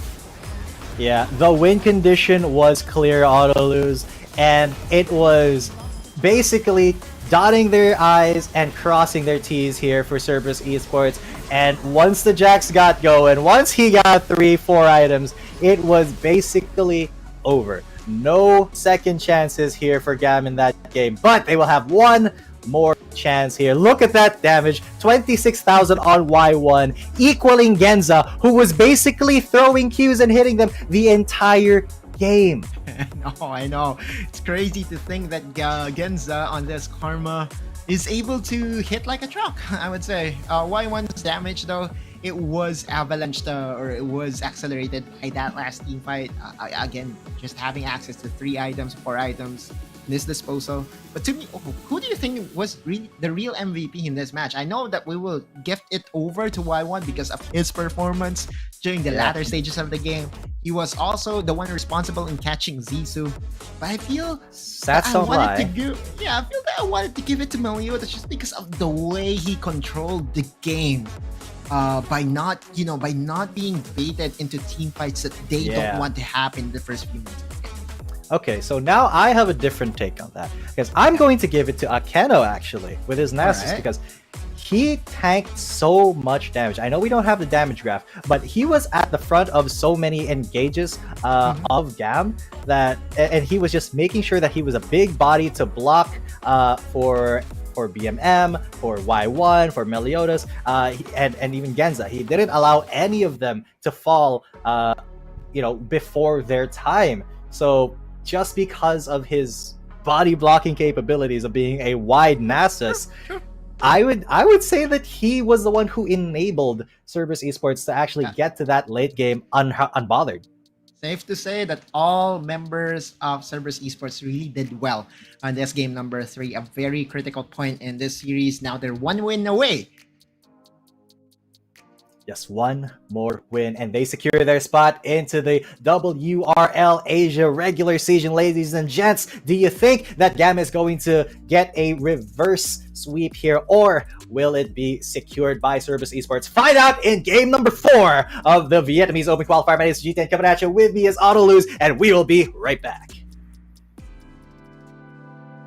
Dear Summoners, in the coming Wild Rift League Asia tournament, we will get a brand new UI update for the Spectre mode. The new integrated UI design provides a better game watching experience with a simple picture and more intuitive information alongside the vivid visual effects.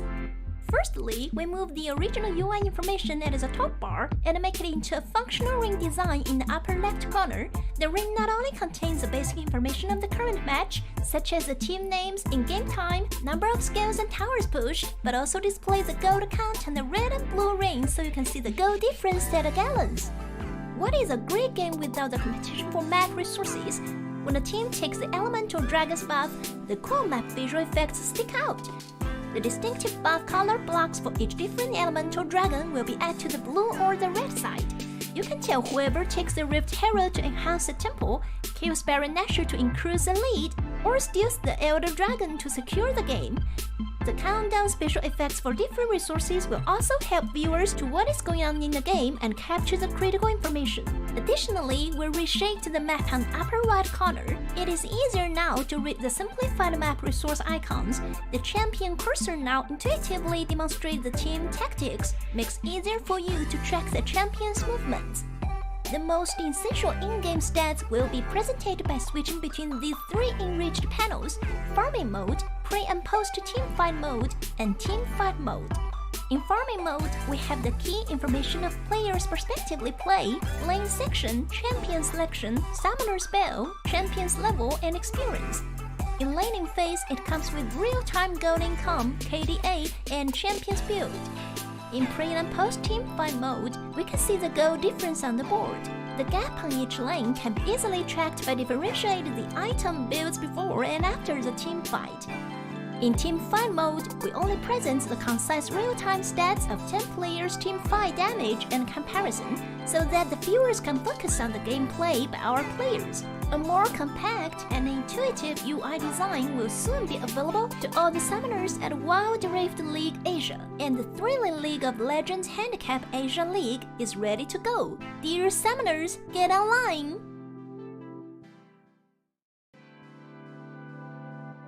Dear Summoners, in the coming Wild Rift League Asia tournament, we will get a brand new UI update for the Spectre mode. The new integrated UI design provides a better game watching experience with a simple picture and more intuitive information alongside the vivid visual effects.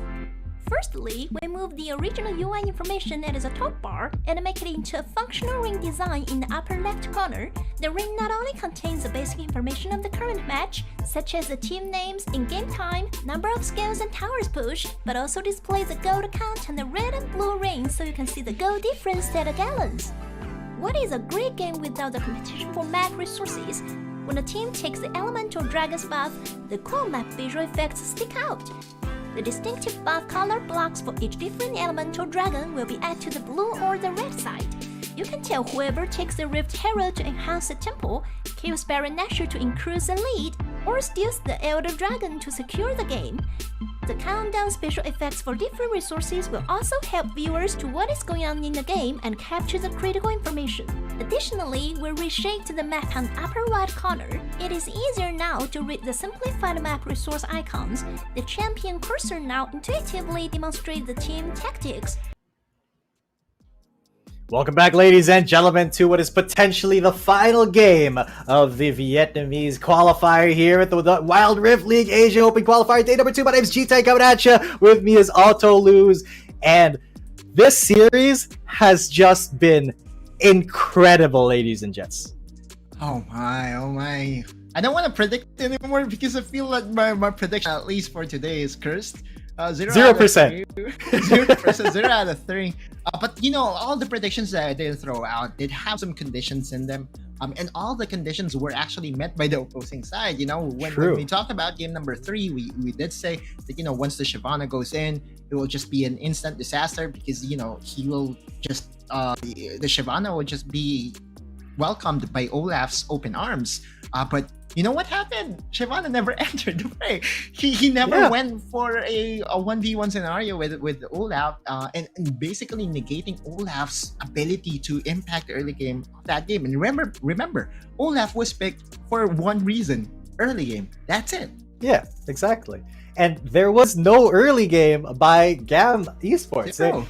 They just kind of chilled and let the scaling happen for Cerberus. So now the game plan was clear from the start for that game for Cerberus, but they were able to execute it absolutely beautifully. I know for a fact that GAM was gunning for them. We were trying to get some early game stuff going on. However, the defensive and cautious nature of Cerberus after that game number 2 just allowed them to take this game and just say, you know what, we're not going to play with you for now. We'll wait until Jax is online. We'll wait until Shyvana's online. And then after that, we'll go for it. And they went for it. And then bad things happened to GAM. Yeah. You know, my favorite moment from that game, one thing that you could easily learn from if you are a new team that is trying to really elevate your playstyle here in Wild Rift Esports, was the way Cerberus Esports played with the second Rift Herald. They didn't really wanted to take the second Rift Herald. What they wanted to do was to just poke you down and make sure to buy time and not for the dragon to respawn. And their main objective was to get 2 dragons for Meliodas. That to me was the biggest 500 IQ moment or 5-head moment for the side of Cerberus Esports. 100% agree with you, Autolose, because that was just, they knew their win conditions, right? And that is what a lot of teams don't really put all too much attention to, is, you know, playing for the win condition. Because when you're in the game, you try to execute what you can the best way that you can. You try to focus on your macro and your micro and try to counter the other team, right? But you don't always, you know, follow the same game plan that you're talking about in the champ select itself.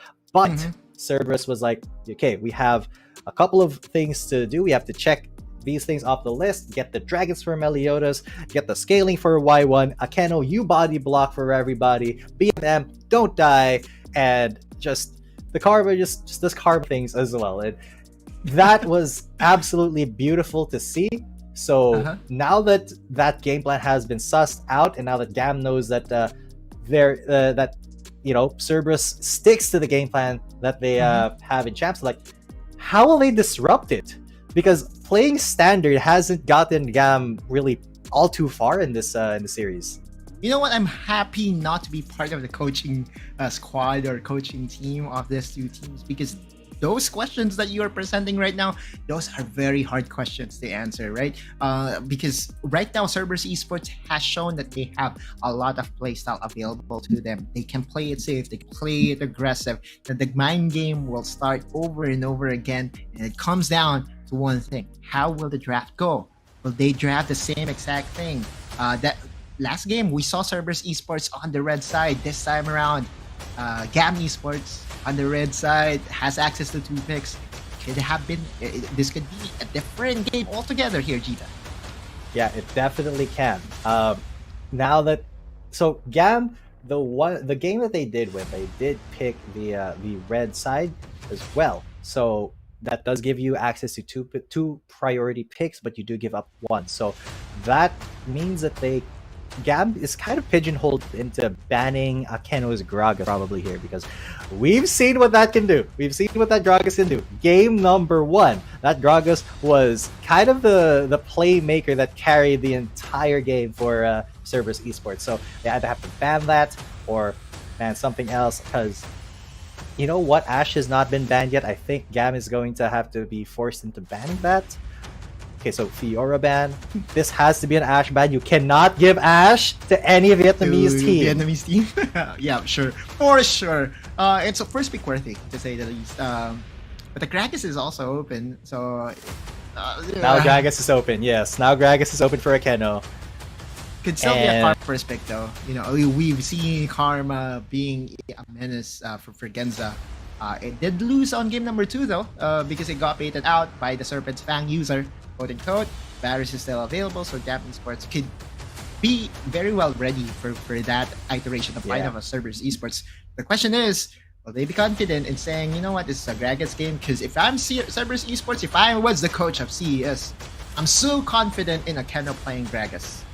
Put him in, coach. Just pick the fat man and roll his barrels to victory. Just ride that explosive cast. I think we're past that, you know, past calling Gragas a fat man. Yeah, I would say he has a different body build. He's thick. He's thick with 5 C's, guys. Thick with 5 C's. Thor post Endgame, I guess, is or post Infinity Wars. Some body build that, you know, is similar to mine right now. Yeah, which I'm happy to have. You know it. But no. Aatrox first pick. This could go either to Meliodas or Y1. Good flex pick, but that does leave open the Karma and the Gragas as well. But okay, T3 going for the Jax. Okay. T3. So this series has been adjustments after adjustments. We one after the other. Over and over again. You know what? Okay, so they showed it on previous game. We're going to cancel it out by trying to take it away from the opposing squad. And now Cerberus Esports, though, it's going to be very happy. Another Jace pickup for them and a Gragas pickup. I don't want to predict anymore, Jeeton. I've been very worried. I know, I don't want to jinx anyone right now. Let's not talk about it. Let's just analyze. Let's not say who's in the better spot, because all those, it genuinely all comes down to how they execute their game plan. And with Akeno on the Gragas, this is going to be one spicy meatball for GAM to try to crack, right? So, okay, they're going to ban up the Varus, keeps the Karma safe. Let's see what the options are available, because Coyote is going to definitely take that Lucian. I think Beer is going to be going for the Karma, but now Galio's banned, maybe Nautilus banned for Cerberus. I think has to be. Just with the way GAM is playing out the drafting phase, banning away the Varus basically removes one Serpent's Fang user. You could use you could buy Serpent's Fang on the Jace, although it will be a little bit awkward. I just feel, you know, it's not really the best item for this champion. But for Varus, though, like match made in heaven, they wanted to make sure that there is going to be no shenanigans or no X factors from MT, because MT is one of the best Alistar players in Vietnam. So it's more of a respect pick rather than, you know, the champion itself. We'll see though. Braum! I love Braum. I absolutely love Braum auto lose. I don't. This doesn't make sense, but sure. It makes no sense to you, but I love it. You know why? Yeah. Because this opens up Beer to pick up the Lucian instead of Coyote. Braum Lucian is a historically just a powerful lane. I know it may not be meta now, but you know, if this is a pocket pick, and I sense it is. Okay, Zoe and Lee Sin though. Wait. There's something else that we have to talk about. That's the Zoe. But Zoe yeah, though. I know. It's the quote-unquote newest champion that was made available to Wild Rift Esports. I do know that Zeri is already available in the shops right now, but no, it's not available in Wild Rift Esports. Not in competitive. Yeah. Yeah. Not yet. At least not for 2 more weeks. But there you go. So Zoe, poke champion, quote-unquote. No quotes on that. It's definitely a poke champion. Definitely. Together with Jace. Basically, what they want to do here is to chunk down your HP bars. And once you're basically chunked down, that's where Akeno comes in with the engages. That's when the Aatrox becomes just a different beast. So very defined win condition for the side of Cerberus Esports, and a very different playstyle from games 1, 2, and 3. This series is a gift that keeps on giving. I mean, Definitely. Look at this, guys. You're playing different styles over different styles on each game.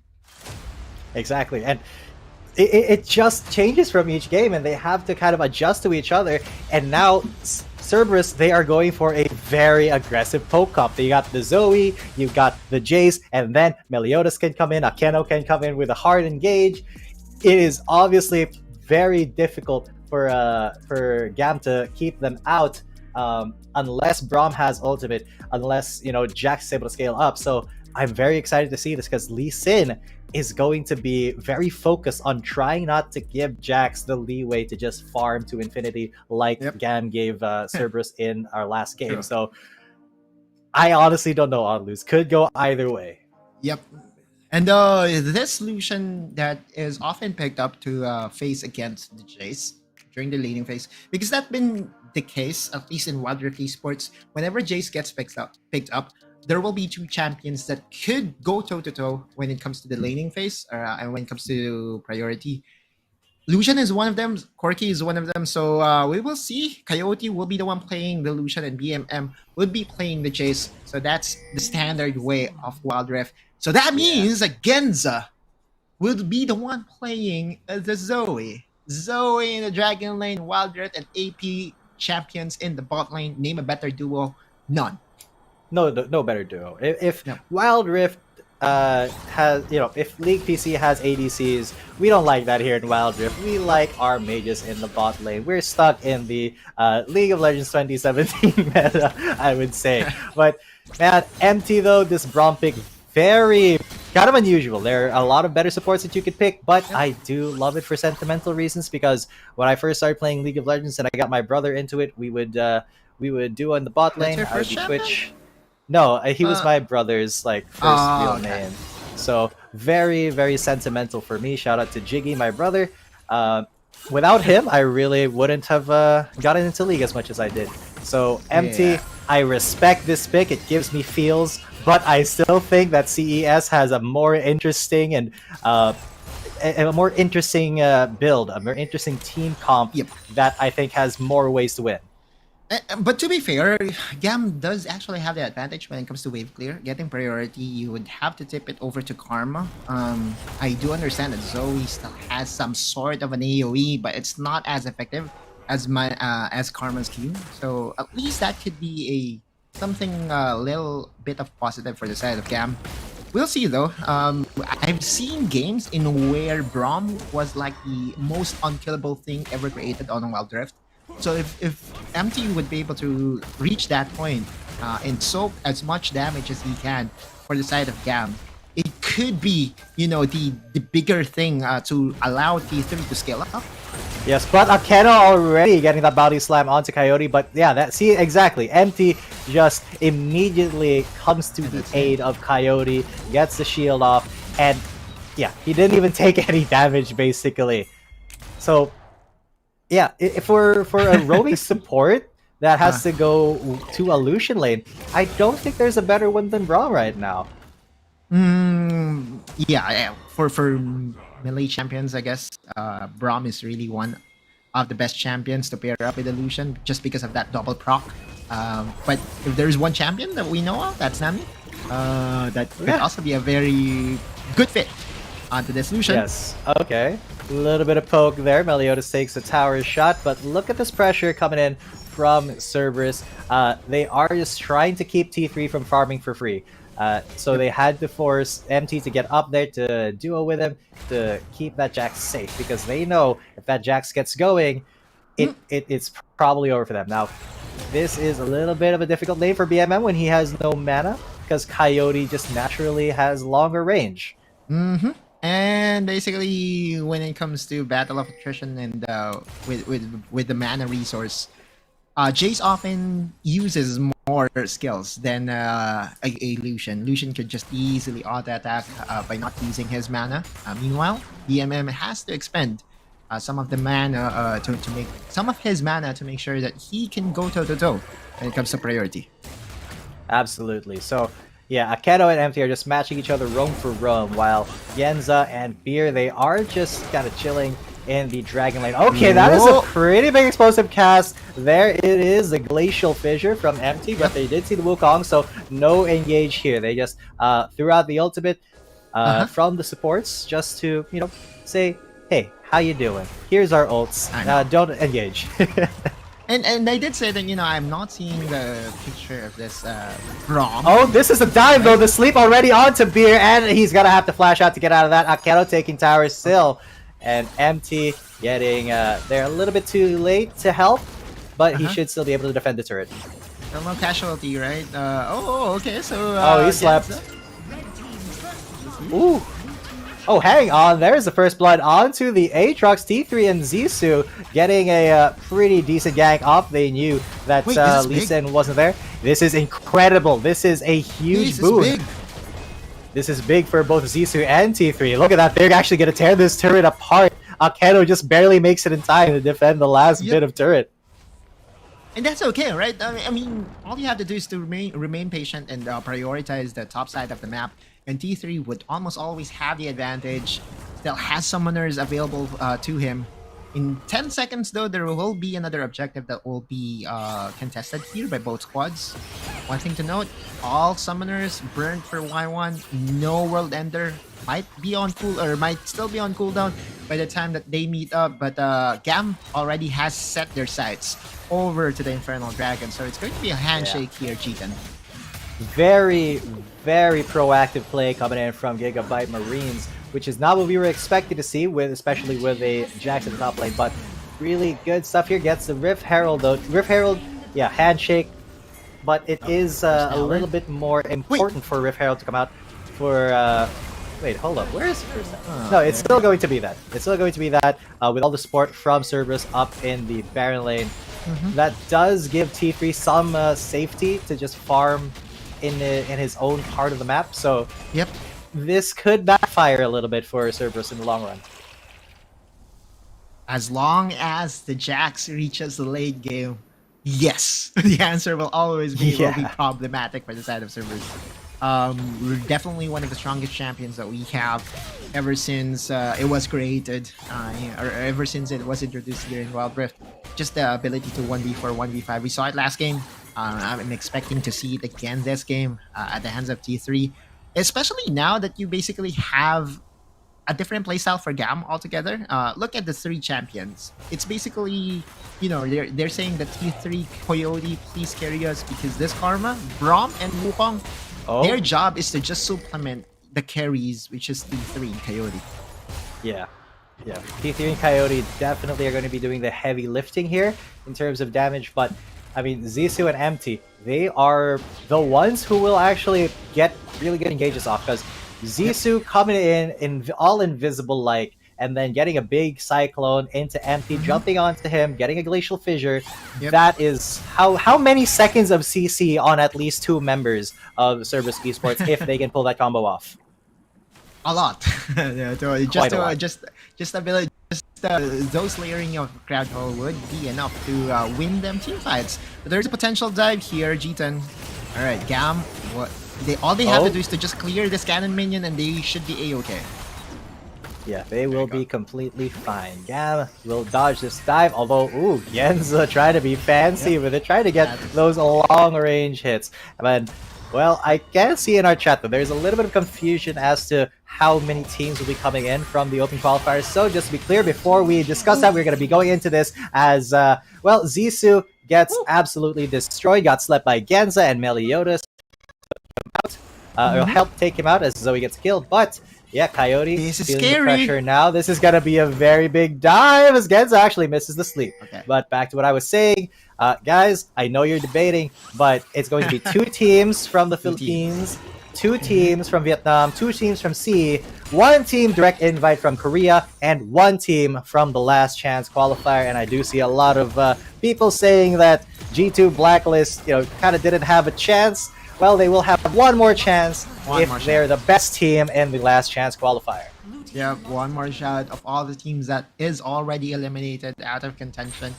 But that last chance qualifier would be a bloodbath. Going back into this game, we're seeing the 2 towers already was broken apart here by Cerberus Esports, and slowly but surely they're getting the goal lead that they basically need in order for them to make sure that this Jax would stay checked. Yeah, I mean, looking at the goal, Jax is starting to ramp up. That's a pretty good sleep, but Empty's going to get away with it for free. Coyote, though, respecting Genza quite a lot. Do not want to be anywhere near that Zoe, regardless of whether or not she has sleep, because that Paddle Star can deal so much damage, even just grazing you.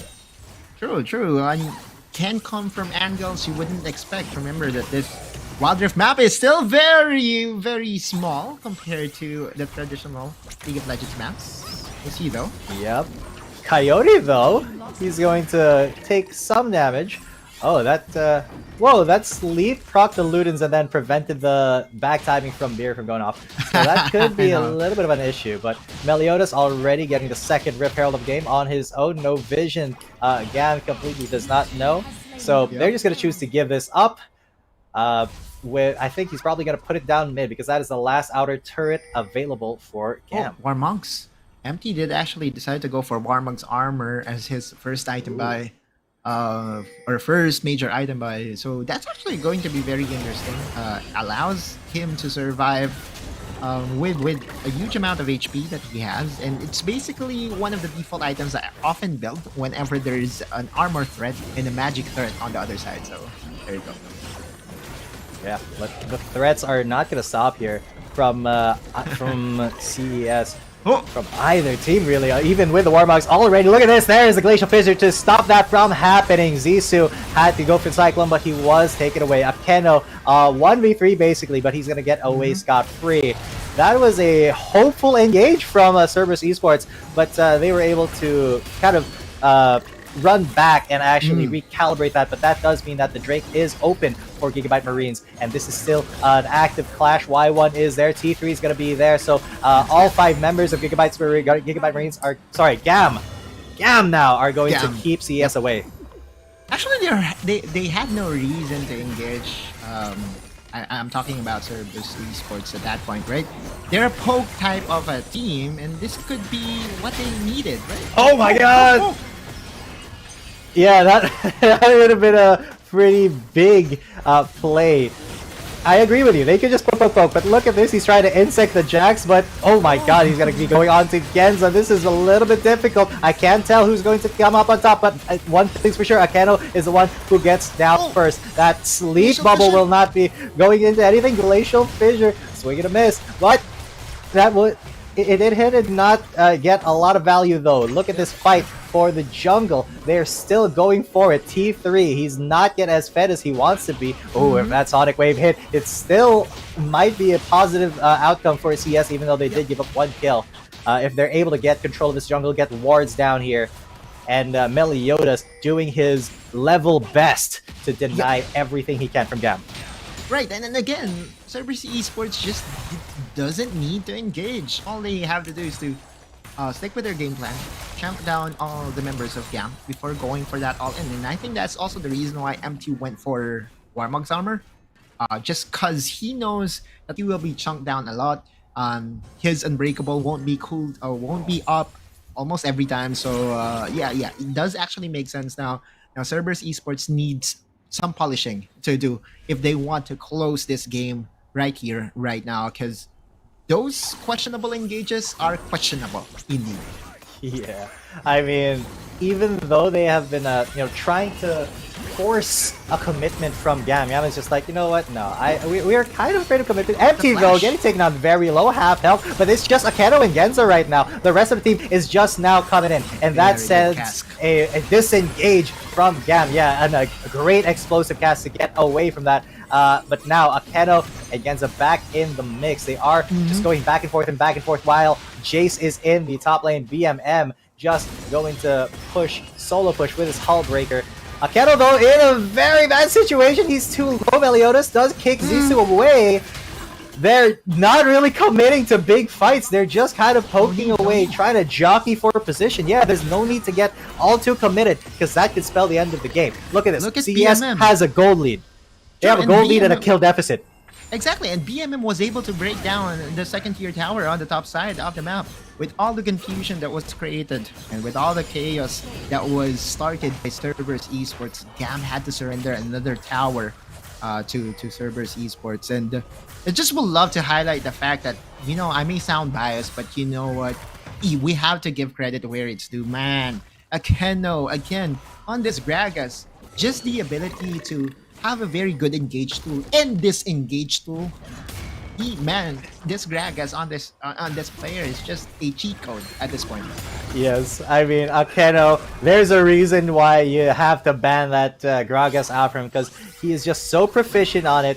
He's already got his Abyssal, and really, he plays it like a caster, and not a support. But look at that, that was a potential for Meliodas to go in, but he didn't commit because he knew that was the cologne. Now, GAM and CES, they are playing a dangerous game, dancing back and forth between the two. Look at this, the jungle priority is once again with CES. All 5 members of them are in the top side of GAM's jungle. They are interrupting Jax's farming streak. He's already got Divine Thunderer though, as well as his Hully. So, if this Jax is left alone in a side lane, he may just go all the way to the end of turret.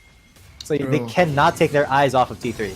Of course. T3 still is the lone win condition. Coyote hasn't been felt yet. 0-0-1, but far from, the impact that GAM at least need to stabilize this game. Right now, Cerberus Esports is running away with things. Slowly and surely, basically mounting up the gold lead up to 5k already here, G10. Not something that, it's a slow and steady and a quiet way of earning gold lead for Cerberus Esports, yet a very effective one. Yeah, incredibly effective. The way that they're just kind of running the GAM around the map and then going for the objectives that they know they can take, just like this Drake that is going to be coming up. It is a mountain Drake. Oh my god! That's a decoy. His cologne. Yeah, I thought that was him. I thought there was another person, but no, Meliodas just burst his cologne down. That's completely fine. Akeno though, this is a pretty decent glacial fissure, but I'm not sure you should be committing to that, especially since he went golden right here. But looks like they're going to commit to this fight. Empty is so low. Why won't try to get all the way over there? But this Aatrox may be coming in hot. He has the World Ender. He's already made it clear that he's going to use it. Oh, the sleep onto the Wukong just barely lives. Zissou is in no shape to contest this Drake. So, Cerberus Esports is going to be free from them. Oh, the sleep once again. Genza! They have to protect. T3 eats all of the damage for Coyote, because that would have been so bad to lose their mid laner there. And the next Drake is going to be the Elder. You know what? This is the most annoying Zoe I've ever seen in the Wild Rift map in a while. Yes. And kind of reminds me of how Faker uses this champion to just make sure that the zone and the territory of Cerberus Esports or of their team actually be on their side. Yes, basically they were not able to kill anyone, but those threats, chunking down the members of GAM was actually enough for them to get the objective, preventing the 3 dragons over to GAM side. And it's actually very safe to say that Cerberus Esports, although there is a threat of that looming Jax going Exodia and going 1v4 later in this game. Oh, I believe that they do another have- sleep. Well, that's on empty though. Yeah, Again, it's just on going back to my point, T3 though might just be chunked down with all the crowd control available to Cerberus Esports. We know that Jax is unstoppable, but you can actually control a late game Jax by making sure that he gets stunned out of the map. Yeah. So the thing with Jax is he can take over a 1v5 if you don't CC him. But with one of the best CC abilities in the game, the Sleep Bubble from Zoe, that could be something that is really bad. But Zissou goes incredibly low and he gets chased down. Y1 just barely misses out on the kill. He did get the ignite up, but it's not enough. Coyote with oh my god, the kick almost took him out too. CES, they are showing their dominance here, and I think that's all in the back of Genza and all of his annoying Sleep Bubbles, his paddle stars. This Zoe, man. This Zoe is on steroids, brother. Like, I do know that, you know, here in Wild Rift we have shorter cooldowns, but it does feel like this is an Earth Zoe if I've ever seen one. Sleep bubbles, paddle stars left and right, and just the threat of this champion overall is just on a different level. My man, Genza is a beast on this champion as well, as is his other champion, so we'll see though. Yeah, because this Dragon Laner is so focused on just being an annoying poker that GAM does not really have a good counter to him, because Akeno's just always there. Okay, this is a very ambitious engage from Zissou. Incredibly ambitious, but immediately Akeno was like, alright, body slam, bam! You're not gonna get into that, but MT may be in a little bit of trouble. No, they're just setting up for the potential Elder Drake, because CES, that is now their win condition. They get Elder Drake, they can team fight with full abandon. Genza, his damage is going to skyrocket once he gets that Elder Drake. So if GAM give this up, they won't even be able to utilize that Jax. True, and again, the execution threshold, I believe at around 20% of your remaining HP bar. Imagine Genza having access to the Elder Dragon. All you have to do is to just pray that you won't get hit by any of those skill shots, because those would hit like a truck. Right now, Cerberus Esports trying to engage again. Yeah, and look at that pretty decent explosive cast, but it does look like Akeno is caught behind enemy lines. Great kill onto Coyote, 53 on the death timers, and this could be it. Zissou and Coyote have fallen, and the rest of Gigabyte or Scam are running for their lives. MT and Beer, they're getting taken very low. It is all up to Genza. Look at all that damage, but look at this at the back of it. Y1 is already dominating. They went from 1 kill to 5 kills in the span of a few seconds, and that is it. The death timers are too low. Beer is not able to actually do anything, and Genza will be the MVP here and taking Cerberus Esports to the finals. They are now the second team to qualify for the Wild Rift League Asia regular season. Congratulations to Cerberus Esports, very well deserved. And again, I did say that, you know, this version of Cerberus Esports having multiple playstyles onto them, they would need almost every single one of them of those perfect in order for them to prepare themselves in the much more bigger competition in Wild Rift League Asia regular season, which is going to happen very, very soon. Again, Cerberus Esports, congratulations to the org, congratulations to the player, and a very, very commendable performance overall today. Most definitely cementing their place as right now the best team that Vietnam has to offer. They were behind in kills for the entire game until that final clash, guys. They were able to strangle GAM. They were able to negate the Jax threat. They were able to negate Coyote and Zissou and MT and everybody from GAM just through the threat of Genza throwing those sleep bubbles. They were not allowed to play at all. And again, the killer instinct coming from Meliodas, the experience of this guy. There is a reason why we saw him during an international competition in League of Legends PC. he's just one of the better junglers from Vietnam, and bringing his experience and his skills over to Wild Rift Cerberus Esports just has catapulted themselves into the best team here from Vietnam. And again, a very well-deserved slot. One of the direct invited teams, showing the world why they are invited. Yeah, I mean, if you needed any proof that Cerberus Esports deserves to be in the Wild Rift League regular season, this is it. This is the proof. And look at Genza's damage! 40,000 damage in 20 minutes. Crazy, that is crazy. more than 2,000 damage a minute, guys. Crazy. Super crazy. This is like one of the things that we have to take note of. Is this going to be an introduction of Zoe's annoyance into the competitive scene? Because oftentimes, Yes. when we see a champion be this successful, the next few teams would try to replicate the success that was created of that champion.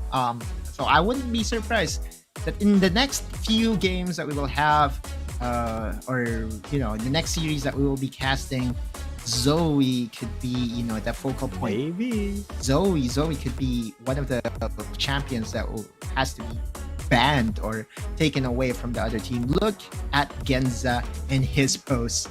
My man, 2k per minute damage to Calculated 22.8 damage per minute, 420. Oh my god. This man pulled out the Zoe when nobody was expecting it. Got a perfect KD, got 100% kill participation, did 40,000 damage with a champion that was just recently approved for use in Wild Rift competitive.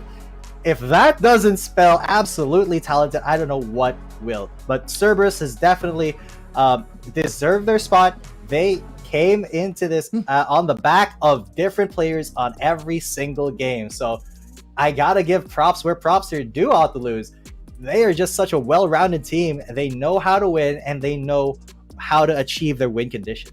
And again, using different playstyle, using different win conditions, and I'm just so excited to see them in action in the regular season. Up next, though, G10, we will have the Filipino teams squaring it off once again. The rivalry that has started this year, and has been started last year actually, and has been the focal point of the Filipino Wild Rift Esports team, NGX, and the 300 will be coming up. 300.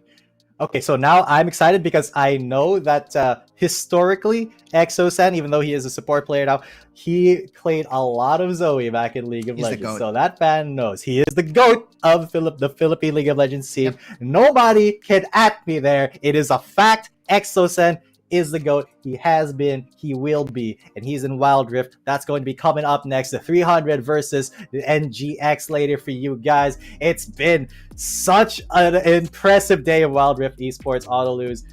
And if this is what we have for the rest of the Wild Rift League, man, this is a scene to watch, guys. You better not turn off your monitors. You better not go to other esports, but stay here on the Wild Rift League Asia scene. My name has been G10 coming at you with me as Autoluz, and later, I know a lot of you are waiting for it. I see a lot of Filipinos in the chat. We will be coming up to the most hype match of the day, the 300 versus NGX. We'll see you later.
welcome back to the Wild Rift League Asia Open Qualifier. And after the Vietnam region and the Southeast Asia region, this time we're heading down to the Philippine region upper bracket finals. We are going to be your shoutcasters. My name is Giyang. With me is Oculus. And we're going to be watching the match of Nigma Galaxy going up against the 300 coming from their games yesterday against their respective opponents.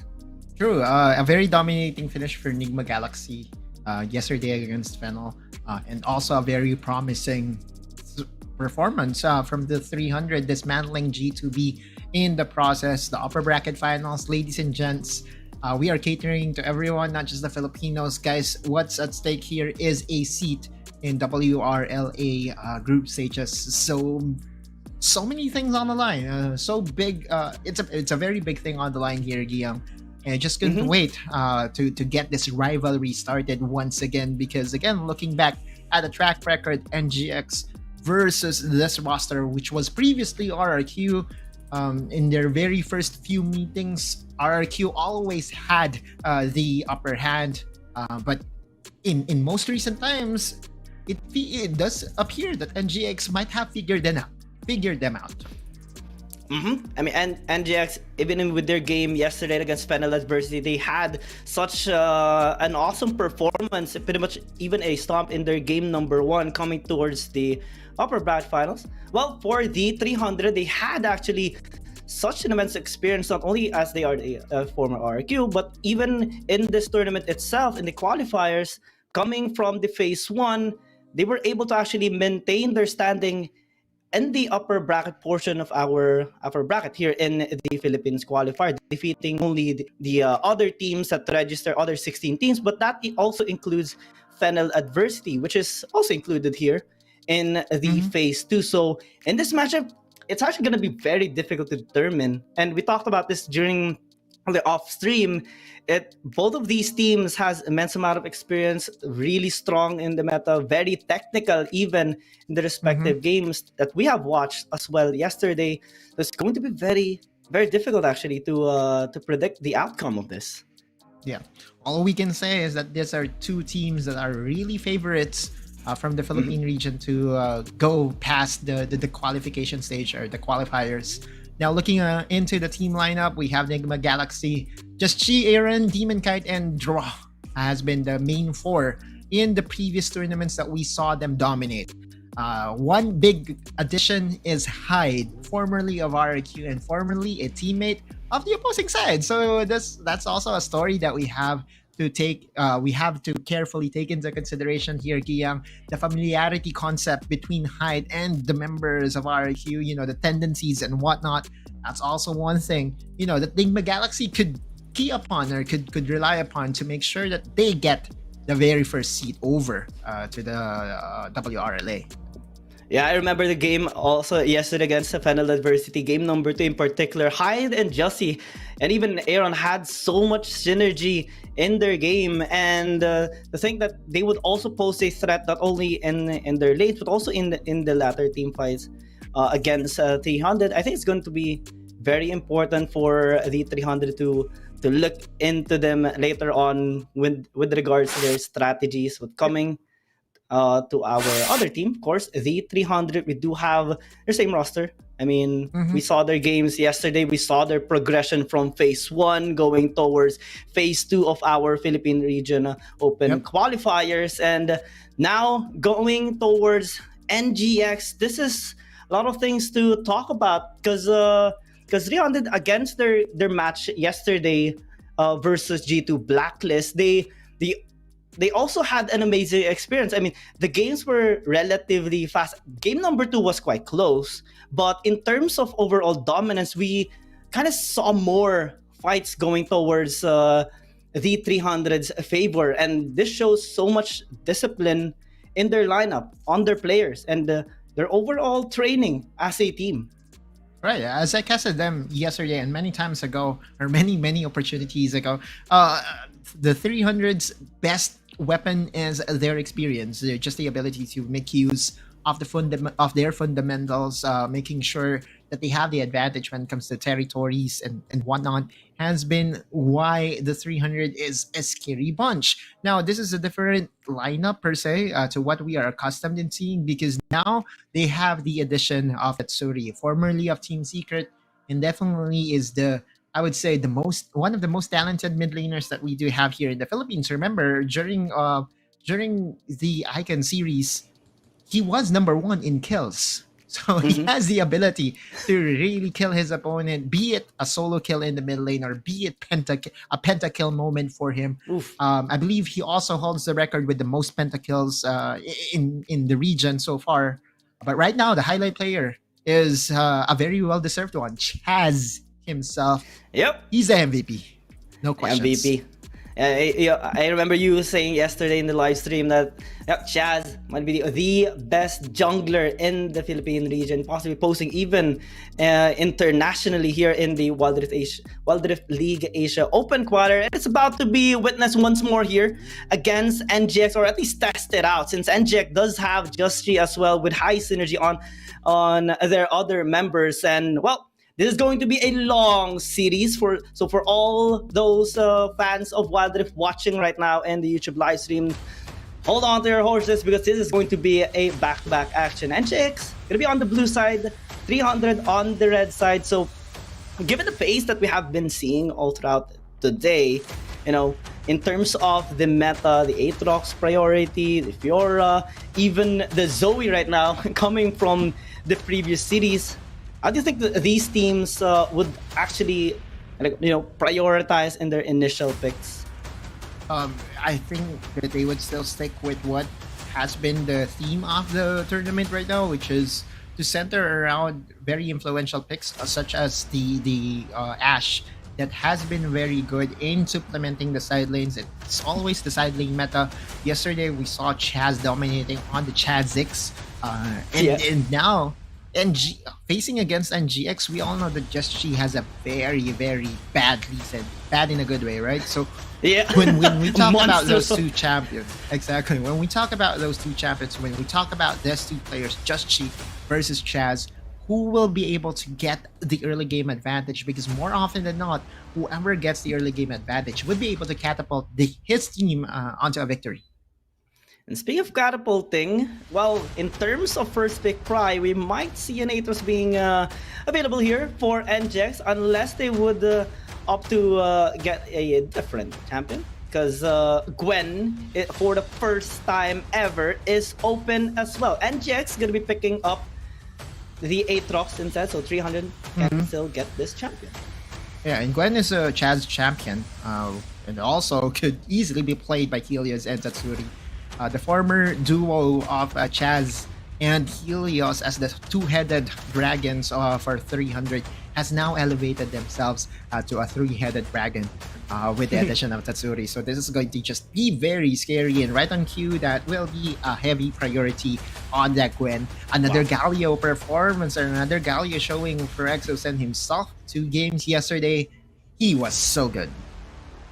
The combination of the Gwen and the Galio, double pentagram. Never mind, it's a circle, as commented by. I don't think that's a good logo. I mean, what? No, never mind. Okay. Yeah, double triangle. NGX though, going with the pretty OP, or at least a very, very effective Senna Gragas for their Dragon Lane. So scaling wise, this is actually pretty good picks coming in from Nigma Galaxy. The Aatrox from mid to late game, the Senna in the late game, Gragas for the disengage, and even the initiating part here for their team fights. 300, they have to respond accordingly here, because most of their picks actually focusing more on engage. Yep. For me, this is like an NGX lineup that we are accustomed in seeing. They want draw to be on the engage, on an engaged champion, and Gragas is that, right? Once you have a Senna Gragas, all you have to really do is to make sure that this Gragas gets all the resources in the early game, which means that draw might elect for a very early route of HS that will be their AP damage source. Remember, when talking about NGX, draw, his tendencies to use his flash aggressively is very well documented. So we're going to see if this Gragas by draw would be on the same caliber, on the same level as what we saw earlier from McKenna. 300 though, Wow. another Ziggs Oof. pickup for them, which is also a big pickup because this is a marquee champion. Mm-hmm. And this poses a lot of threats once more. It solidifies their damage capability for Team Fight. Oh, this is a strong combo. Gwen going in, Galio following up, Riven as well going in, then Mark is just going to be throwing out that Mega Inferno Bomb. NGX is going to be responding with a Wukong in which Aaron has used in their game number 1 against Fennel adversities. They're going to be trying it out and even getting the Zed as well for the jungle. So early game wise, well, this is going to be quite helpful for NGX to at least attempt them in getting that early game advantage with 300 overall with their last pick, Renekton. Oh, this is an all-in dive comp by 300. Definitely a mindset of a Spartan here against NGX. They would definitely need it in this game. We'll see. Well, I'm also looking into the laning aspect of things. We're talking about Helios here now facing against his former Baron laner in Hyde. So that will be interesting if we will be seeing Renekton and Helios facing against, an Aatrox, which is a matchup that we've seen numerous times. Also, another thing to note for NGX, if this Wukong goes to the hands of Just G, I feel like it's too passive for his playstyle. I don't remember Just Chi having a very memorable performance on the Zed, but I could be wrong. This could be something to refresh me and my memory that Just Chi is also a big beast on this champion, but this is kind of expected. We have to expect Just Chi on the damage side of things. Aaron will be on the utility side. The engage on this Wukong. And again, Hyde, the newcomer for NGX, formerly of Team RRQ, would be on Aatrox. I'm kind of excited on this because NGX and 300 are going with their comfort picks. NGX in particular, Zed and the Wukong here for Just Chi and Aaron. In their game yesterday, they had a pretty much stomp against their respective opponent. And 300 with this kind of trap, this is very much suiting on their character and in their playstyle. So going all in terms of laning phase, like what you mentioned though. So Aatrox versus the Gwen. Pretty much gonna be a scaling battle here for both a Baron laner Zed versus I've got the matchup though here for our junglers, but in retrospect, NGX kind of opted a little bit in their early game presence with the Zed pick, and some team fighting already for their early game with the Wukong. So I think 300 might need to play it out a little bit safe in the early game, at least for the first 5 minutes. What about you? It really depends. Again, when talking about NGX, they just defy logic and the expectations of most casters because they will be on the aggression. They would be aggressive. I tell you that, right? If it's a non-kill game or if it's a 0-kill game in the first 5 minutes, that's not NGX that you're watching, ladies and gents. So remember what they did to Fennel Adversity just yesterday. They know that they have the upper hand when it comes to mechanics, when it comes to preparation. And again, huge shout out to, of course, the support staff of both these teams. We have Coach TG on the other side. We have Coach Kaigu, two of the, I would say, the most storied players that we have from the Philippines in the League of Legends PH scene. So we're just waiting for the first game to commence, and here we go. Young, we have NGX versus the 300 game number 1. And go we shall. NGX versus 300. There you go. It is gonna be the Renekton in the Baron lane. Yep, that's it's my bad. Hyde on his Aatrox versus Helios' Renekton, and this is something that we actually have seen not only in the previous game but even yesterday. When you have an Aatrox, it sometimes gets struggles a little bit in the early game, mid lane though. That's really going ham on Aaron. But like how I mentioned, Aatrox does struggle a little bit in the early game, so having the support help out Demon Kite on the Senna, this gives so much stability for I to at least not get bullied here by Helios. And also expected, right? You have the Senna leaving draw to farm as much gold and farm as much XP on the bot lane, which will most likely go and build AP damage items because there's no AP damage source from NGX. The 300 though is I would say very diverse when it comes to damage profile. Tatsuri. Wow. Oh, flashes in an NGX! Aaron does not hesitate, secures first blood here against the 300. Wow, I mean, I didn't even expect that to happen, but Aaron double fake belt against Tatsuri. I mean, Tatsuri a while ago was going ham on him, going aggressive, under the tower, poking in and out, but then Aaron, midst of it all, became sick of it and wanted to just get that first blood done with for NGX. Ruby Crystal start, by the way, for this Wukong. In that trade, or in that series of trade, that's actually a huge blow against Tatsuri. It's not yet over when it comes to this laning phase, but that would definitely help Aaron get some space for himself in the mid lane as we look into some potential engage. On the top side of the map, we are seeing Demon Kite getting stats over and over again. Two people from NGX going for Grasp of the Undying, making sure that on the scaling department, they won't be left behind. We're seeing Just Chi, hovering a little bit on the top side, just in case 300 makes a bit of a mistake attempting to engage onto Demon Kite and hide. But reflecting a little bit on that mid lane fight, Aaron actually does still have his barriers. So in terms of stability in the lane, he is actually doing a really good job here against Tatsuri, which used the Ignite in the previous fight. Just Chi is hovering towards top side while XSN is just watching him. For the meantime, guarding the area, was asking a little bit of help here from Chaz to assist them in this top side potential fight. But given the pace of the game, I don't think they are actually going to be engaging onto each other just yet. And remember when I said, that this is not going to be an NGX game if it's a 0-0 game. By the 5-minute mark, it just goes to show that, once they see an opening for a kill, they would go for it. Here on the solo kill in the mid lane. And again, the threat of the potential dive high was able to cancel. Ooh, that's a very interesting interaction. The Umbral chains canceling out. What? Okay, so that's cute. My eyes glitched out for a little bit there as well. I was confused what happened to XSM, but okay. That's a bit odd. It was and already on the way I to believe. fly. I mean, it's easy to say that it was just canceled out, but a funny interaction nonetheless. 1 minute and 30 seconds before the first objective comes in the 5v5 fights. I would favor, of course, you have a very good balance here with NGX. You have the assassination threat coming from Just Chi, a very formidable frontline in Aatrox and Gragas. But, when we're talking about the 5v5s here, 300 and NGX, I feel that 300 just has a slight edge over NGX.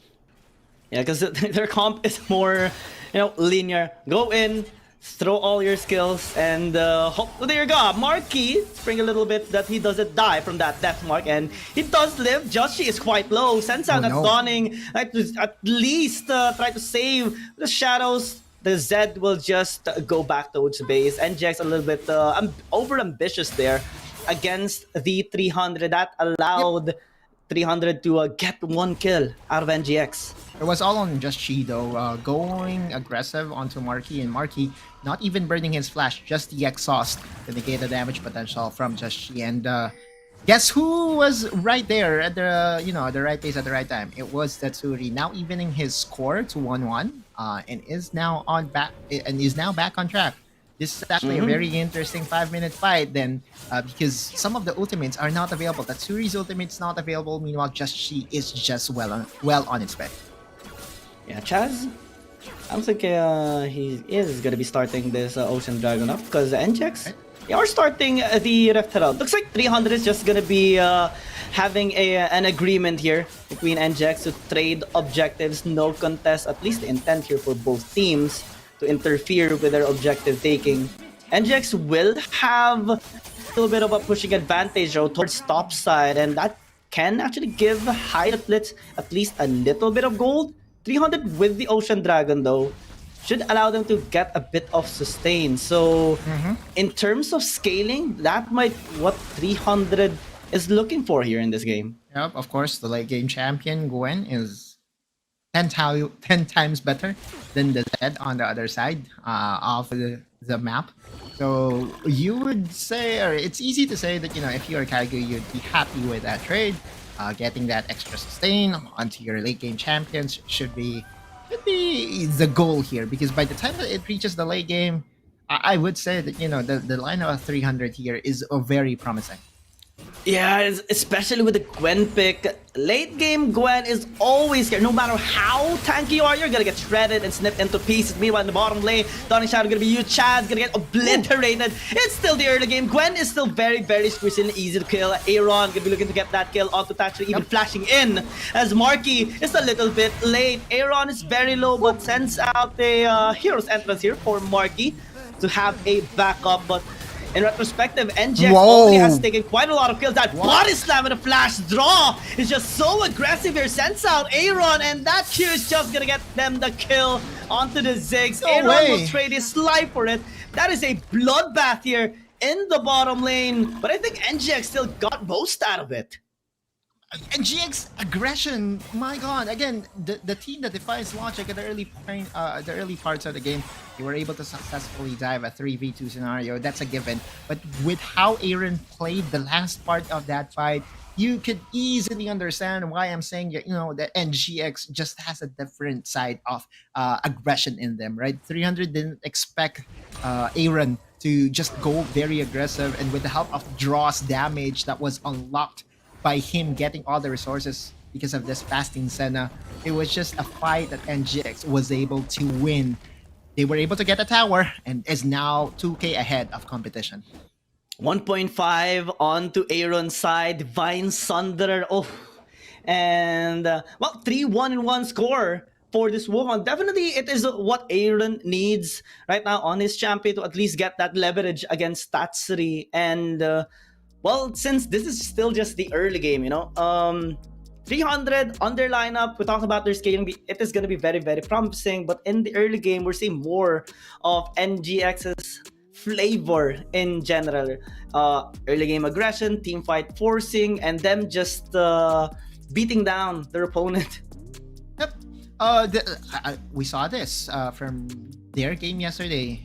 Against Penal University. We saw this multiple times during their run with WCA, and I do understand, there's a big difference now from now to then, because yes, the last time that we saw them in a tournament, they were playing and fielding Chami that is unfortunately cannot join them because of age restrictions. But it's been the same concept. Their aggression would unlock their playstyle, and will just elevate their status from a perennial contender to really, favorites over and over again. It's kind of like NGX being that team that always goes ham against their opponent, always go forward, always dominates in the early game. And it's hard actually to contest those kinds of teams, because some teams actually opt to just scale out in the early game or try to avoid fights. NGX, they don't have that in their mindset. They like going for kills. They like going for ganks. Even Aaron a while ago, 1v1 against the Riven. Comparing to the past games that we have seen a while ago for today, I remember G10 and I having a bit of a bad experience seeing the Wukong in the games because it mostly turns out into a lose. But in this game, NGX with this Wukong, Aaron with a first blood, and now having 3-1-1 says otherwise. NGX, just like what you mentioned, likes to defy logic, and logic has definitely been defied, at least for the first few minutes of this game. Logic has left the game. That's basically it for NGX. And again, for Aaron, this Wukong is the most underrated aspect of a Wukong is the damage potential of the champion when accelerated. I remember back in the day, I've been building this champion as a burst type of champion with all the buffs that he received in the previous patches that we do have. It's still very possible for that 100-0 threat coming from that Wukong. Oftentimes we see Wukong as the utility champion, as the one that engages. But imagine this: if your Wukong is so fed that he can go and be not just be a nuisance to your carries, but also a kill threat to your backline. things just becomes more and more complicated for you and for the 300. As we look into, the state of the game before the pause, I looked at the gold graph, I looked at the gold stats, and Aaron was 2K ahead of Tatsuri.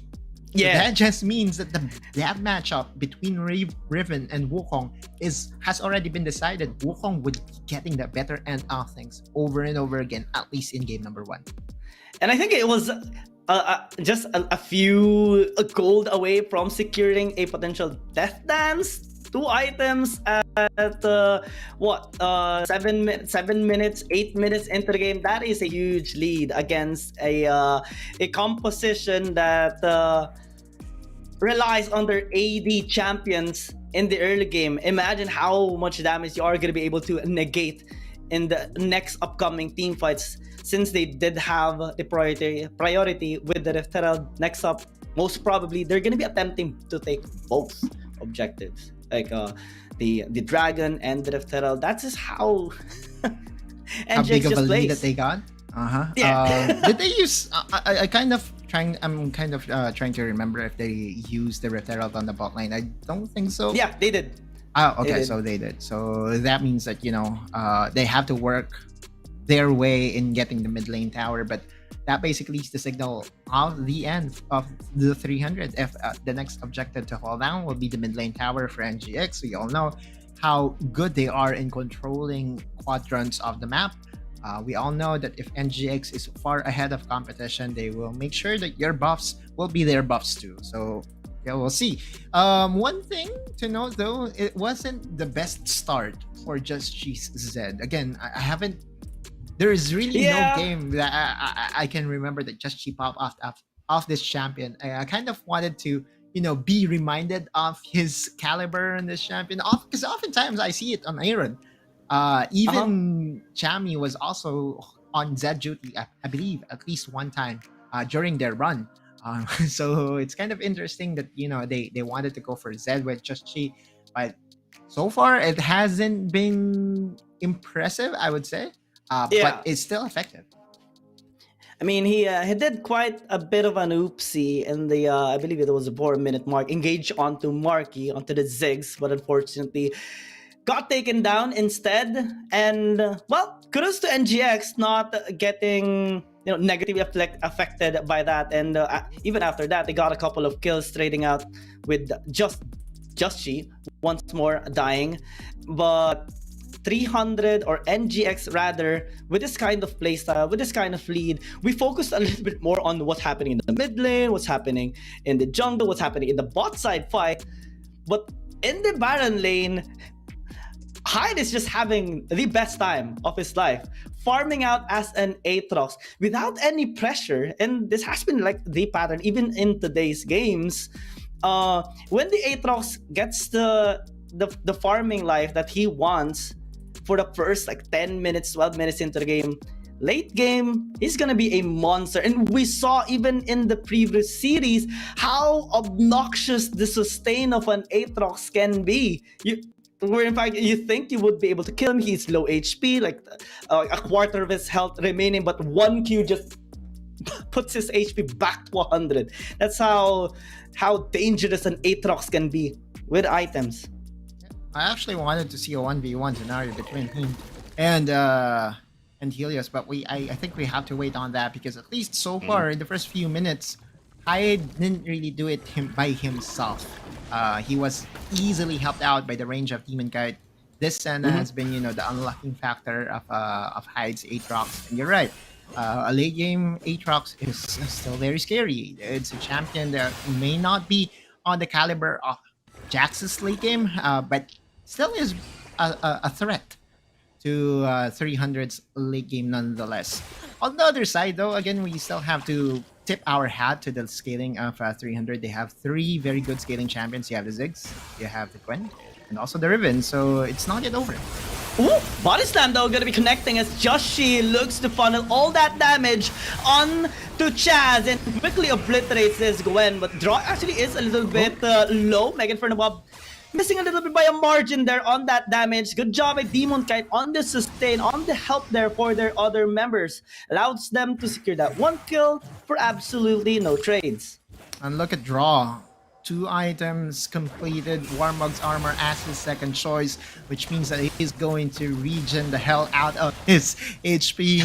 No need to go back. And is now ready for action once again with 2 buffs available to him. NGX, after getting the advantage bot side, now surprised Chaz on the top lane. And this is how NGX was. This is how NGX plays. They're going to control your jungle, and we do know that the highlight player for the 300 is their jungler. So Chaz being controlled here is basically a bane to 300's chances to win this game. Oh, imagine being crippled, being the one that actually has one of the most potential to threaten a late game, but now struggling so much. 0-2 already, 1,000 down to your respective opponent jungler, which is Just Cheat. That is a tough mountain to climb here for Chaz or the 300 in general. Early game has been quite difficult for them. So how do you think they should be opting to adjust themselves? Should they force fights on a lane? Should they play it a little bit backwards? Should they give objectives for the first few minutes? No, I don't think so. Again, it's all about making sure that by the time that they go over aggressive, that you will be prepared in going for the counter engage. That's also one of the strengths that we did see from the 300 yesterday against G2B. G2B was so aggressive the early parts of the game, was able to get some wins during the early parts of game number 1. But ultimately, the experience advantage of their 300 was able to help them, catapult and get that counter punch ready for the killing blow. That's basically why I think that this the 300 still has the means to win this. It's a lot harder now just because of the series of very aggressive, successful plays by NGX. But it's not yet over. Yeah, I can recall the game that you and Osaka casted yesterday of 300 and G2 Blacklist. G2 Blacklist kind of controlled a little bit in the early game with a surprising Nasus of Ciliat as well in the mid lane, but 300 having that utmost discipline and I guess control in the game, as well as their mental state, allowing them to at least mitigate the amount of lead that their opponent can get away from them, and then slowly turning the tides around as the minutes go by. This is something that they can actually do as well here against Nigma Galaxy. It can be challenging, but looking at the gold so far here in this game, it's not really that much troubling. 2,000 is at like 8 minutes into the game, isn't really that much of a big deal. It's maybe in terms of the funneling, since most of it is a little bit on Aaron, since he does have a lot of kills, but in average or in total here for both teams, well, 300, I think they can still like scale out a little bit and not be bothered that much by what's happening. Dear Summoners, in the coming Wild Rift League Asia tournament, we will get a brand new UI update for the Spectre mode. The new integrated UI design provides a better game watching experience with a simple picture and more intuitive information alongside the vivid visual effects. Firstly, we move the original UI information at the top bar and make it into a functional ring design in the upper left corner. The ring not only contains the basic information of the current match, such as the team names, in-game time, number of skills and towers pushed, but also displays the gold count on the red and blue rings so you can see the gold difference at the gallons. What is a great game without the competition for map resources? When a team takes the elemental dragon's buff, the cool map visual effects stick out. The distinctive buff color blocks for each different elemental dragon will be added to the blue or the red side. You can tell whoever takes the Rift Herald to enhance the tempo, kills Baron Nashor to increase the lead, or steals the Elder Dragon to secure the game. The countdown special effects for different resources will also help viewers to what is going on in the game and capture the critical information. Additionally, we reshaped the map on the upper right corner. It is easier now to read the simplified map resource icons. The champion cursor now intuitively demonstrates the team tactics, makes it easier for you to track the champion's movements. The most essential in-game stats will be presented by switching between these three enriched panels: Farming Mode, Pre- and Post-Teamfight Mode, and Teamfight Mode. In Farming Mode, we have the key information of players' prospectively play, lane section, champion selection, summoner spell, champion's level, and experience. In laning phase, it comes with real-time gold income, KDA, and champion's build. In pre- and post-teamfight mode, we can see the goal difference on the board. The gap on each lane can be easily tracked by differentiating the item builds before and after the team fight.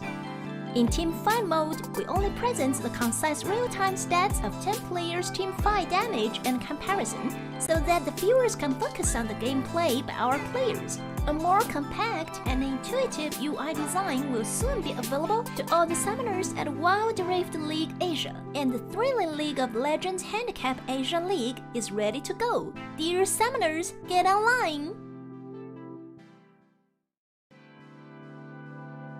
Dear summoners, in the coming Wild Rift League Asia tournament, we will get a brand new UI update for the Spectre mode. The new integrated UI design provides a better game watching experience with a simple picture and more intuitive information alongside the vivid visual effects. Firstly, we move the original UI information at the top bar and make it into a functional ring design in the upper left corner. The ring not only contains the basic information of the current match, such as the team names, in-game time, number of scales and towers pushed, but also displays the gold count on the red and blue rings so you can see the gold difference at a gallons.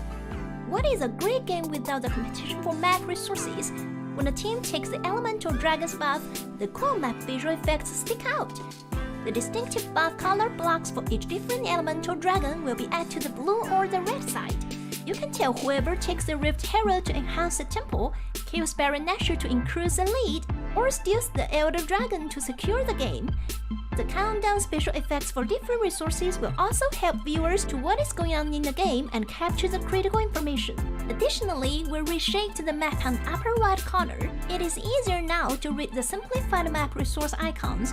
The champion cursor now intuitively demonstrates the team tactics, makes it easier for you to track the champion's movements. The most essential in-game stats will be presented by switching between these three enriched panels: Farming Mode, Pre- and Post-Teamfight Mode, and Teamfight Mode.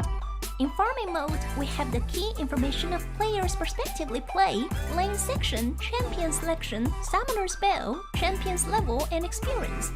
In laning phase, it comes with real-time gold income, KDA, and champion's build. In pre- and post-teamfight mode, we can see the goal difference on the board. The gap on each lane can be easily tracked by differentiating the item builds before and after the team fight. In team fight mode, we only present the concise real-time stats of 10 players' team fight damage and comparison, so that the viewers can focus on the gameplay.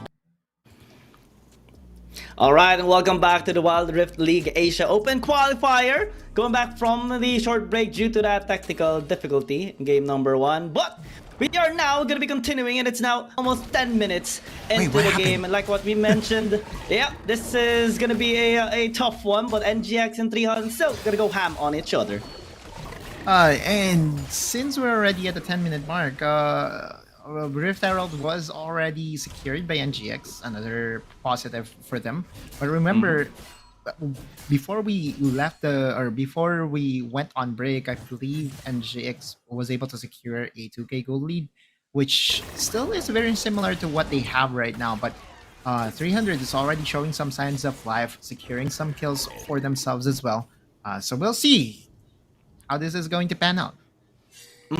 Especially that, well, Dragon is, in terms of Dragon stacks, you know, they already have a scaling one, the Ocean Dragon. Rift Herald, though, might be a posing problem here for them, since Nigma Galaxy can use it somewhere to at least draw attention towards the 300 as the Mountain Dragon is available for the taking. Like how we talked about earlier, Nigma Galaxy, given their state of the game or given how aggressive they can be, they can actually do this. Using the Rift Herald in the mid lane while they can actually start the Mountain Dragon. Yep. Ooh, 300, 299. Yeah. Just one less Almost. of their team name. Yeah. Yeah. I don't think it was enough though. Yeah, the Rift Herald wasn't enough to secure that tower, but the pressure is on Exosen with Ooh. engage. Double taunt, sends out that dawning shadow, at least gain some resistance here on the side of Nigma Galaxy, but now they are actually Chaz. forced a little bit back. That body slam by Draw is Oh, he's immediately dead. punished as he's obliterated in an instant, but here comes Aaron doing some damage with Marky, still able to send out those bombs, which is starting to be a problem here by Nigma Galaxy. Now 2 members down, 300. They have the advantage and the position to actually maybe at least start this Mountain Dragon. Just she though is not letting them get this so far. But actually, Demon Kai says no. Let's fall back. Let's fall back for now. Yeah, there's no reason for them to try and contest this one out. Just Cheese ultimate still not available. Remember, he tried to use it in the mid lane to get that advantage. I believe it was against Helios, and now again you're seeing the counter punches from 300. NGX aggression finally got punished, and 300 gets the reward of 2 scaling dragons. You have the Mountain Dragon, the Ocean Dragon, and for me, the bigger value here is the Mountain Dragon because it just gives them extra shield, extra sustainability against the all-in burst potential of Just Chi and Hyde. And looking at how that team fight actually happened, Draw going in with a body slam, Exosen with a 2-man taunt with a Shield of the Run, Nigma Galaxy, despite their attempt going all in onto the 300, they're the ones who actually got punished, especially that Marky was experiencing 0 threats in the backline. That is gonna be a big problem for Nigma Galaxy since most of them are focusing onto Chaz. They're gonna be attempting here in the top side river, but I don't think they should even try for the meantime, given the numbers advantage here of the 300. It's basically what's going to be the theme of the 300, right? They're not going to let Marky be approached upon by any members of NGX. Marky is so proficient in this champion, so good in his skill shots on the Ziggs. And I believe this, like, no cap or no exaggeration. I believe this like the 1000th game of Marky on this champion. So, or maybe even more. It's just, match made in heaven. There's an Dominance. engage again. Yeah, nice flank here on the Demon Kai, forced a little bit back. Dawning Shadow gonna be used for the extra sustain, but Chaz still doing some work here in the front line. They need to be very careful of the damage here of Tatsuri. Mega Inferno Up deals Hyde. so much in the back Flash line in. as Hyde looks to at least do some work here in the front line for NGX as well. Now here comes the turnaround redemption for the extra sustain, but 300 still poses even more. Tatsuri not scared at all, but Helios. maybe they need to, as Joshi is doing work in the backside. 3 for 2 so far. NGX stands stronger. And again, I was so ready to say it was a 300 win. Just finding the right angle to get that. Quite sexy on that one too, because I believe he played with his shadows just to make sure that he can juke out most of the members of 300, and getting that kill onto Helios in the process was actually a good momentum breaker for the side of NGX. However, 300 still overall, that's a net positive for them. They were able to take down the mid lane tower and their tower, tower of their own. And on the top side, look at this. Tatsuri now is on even footing when it comes to the gold department. My God. Remember when I said that Tatsuri was 2k behind Aaron? Yeah. Well, now it's Now even. it's gone. Absolutely gone. And kudos here to Tatsuri on his Oh, tenacity. Chaz But now, that is a big burst onto Chaz. dead. Quickly obliterated within a second as Nigma Galaxy looks to get more. That is the Galio of Exosen falling down as well. No objectives available for the meantime. Maybe not Baron? just the Baron. Yeah, Baron is just waiting for them. 300. I think they can do anything from this. Tatsuri does have the ultimate, but it doesn't really deal that much damage compared to the Smite. NGX, just the timing is impeccable with this team. I know, and this is what we're talking about when talking about NGX. The fights won't happen on the lanes. The fights won't necessarily happen during the objectives. It would happen right before an objective takedown because NGX wants to invade your jungle, and 300 has to do better in anticipating this advances from NGX, because just by how Chaz was positioned as well as Exosen, the game just broke open in the favor of NGX. Some things that Kaigu won't be happy about, I know, but it still is, I would say, a winnable game for 300 overall. But kudos to NGX with their very aggressive playstyle. Yeah, very aggressive indeed as they attempt once more with Joshi using that death mark on the Chaz. I think Chaz is so much being pressured right now with all those potential engaged by Nigma Galaxy, and even forced to use his ultimate just to answer back with a threat or a haymaker of his own. Now the Baron is doing so much work across the map. Top lane push, mid lane push, bottom side push by Aaron. All these outer turrets are being taken down and none is standing up anymore. Well, top side is still standing, but not for long as Hyde is doing work there with Demon Kite. And look at the goal lead. It's starting to be out of hand here for the 300. A while ago, they're the ones actually going up by 2,000. Now, looking at how much NGX has pulled off, that is a 7,000 in just like 4 minutes, 3 minutes. That is huge. The Baron power play of NGX is just so good, as we see a last-ditch effort from the 300 to get something out of nothing. They would be getting the head of this Wukong, but look at the base of the 300. Tower broken down in the mid lane, inhibitor down, ladies and gents. And on the top side, less than 300 held on that tower.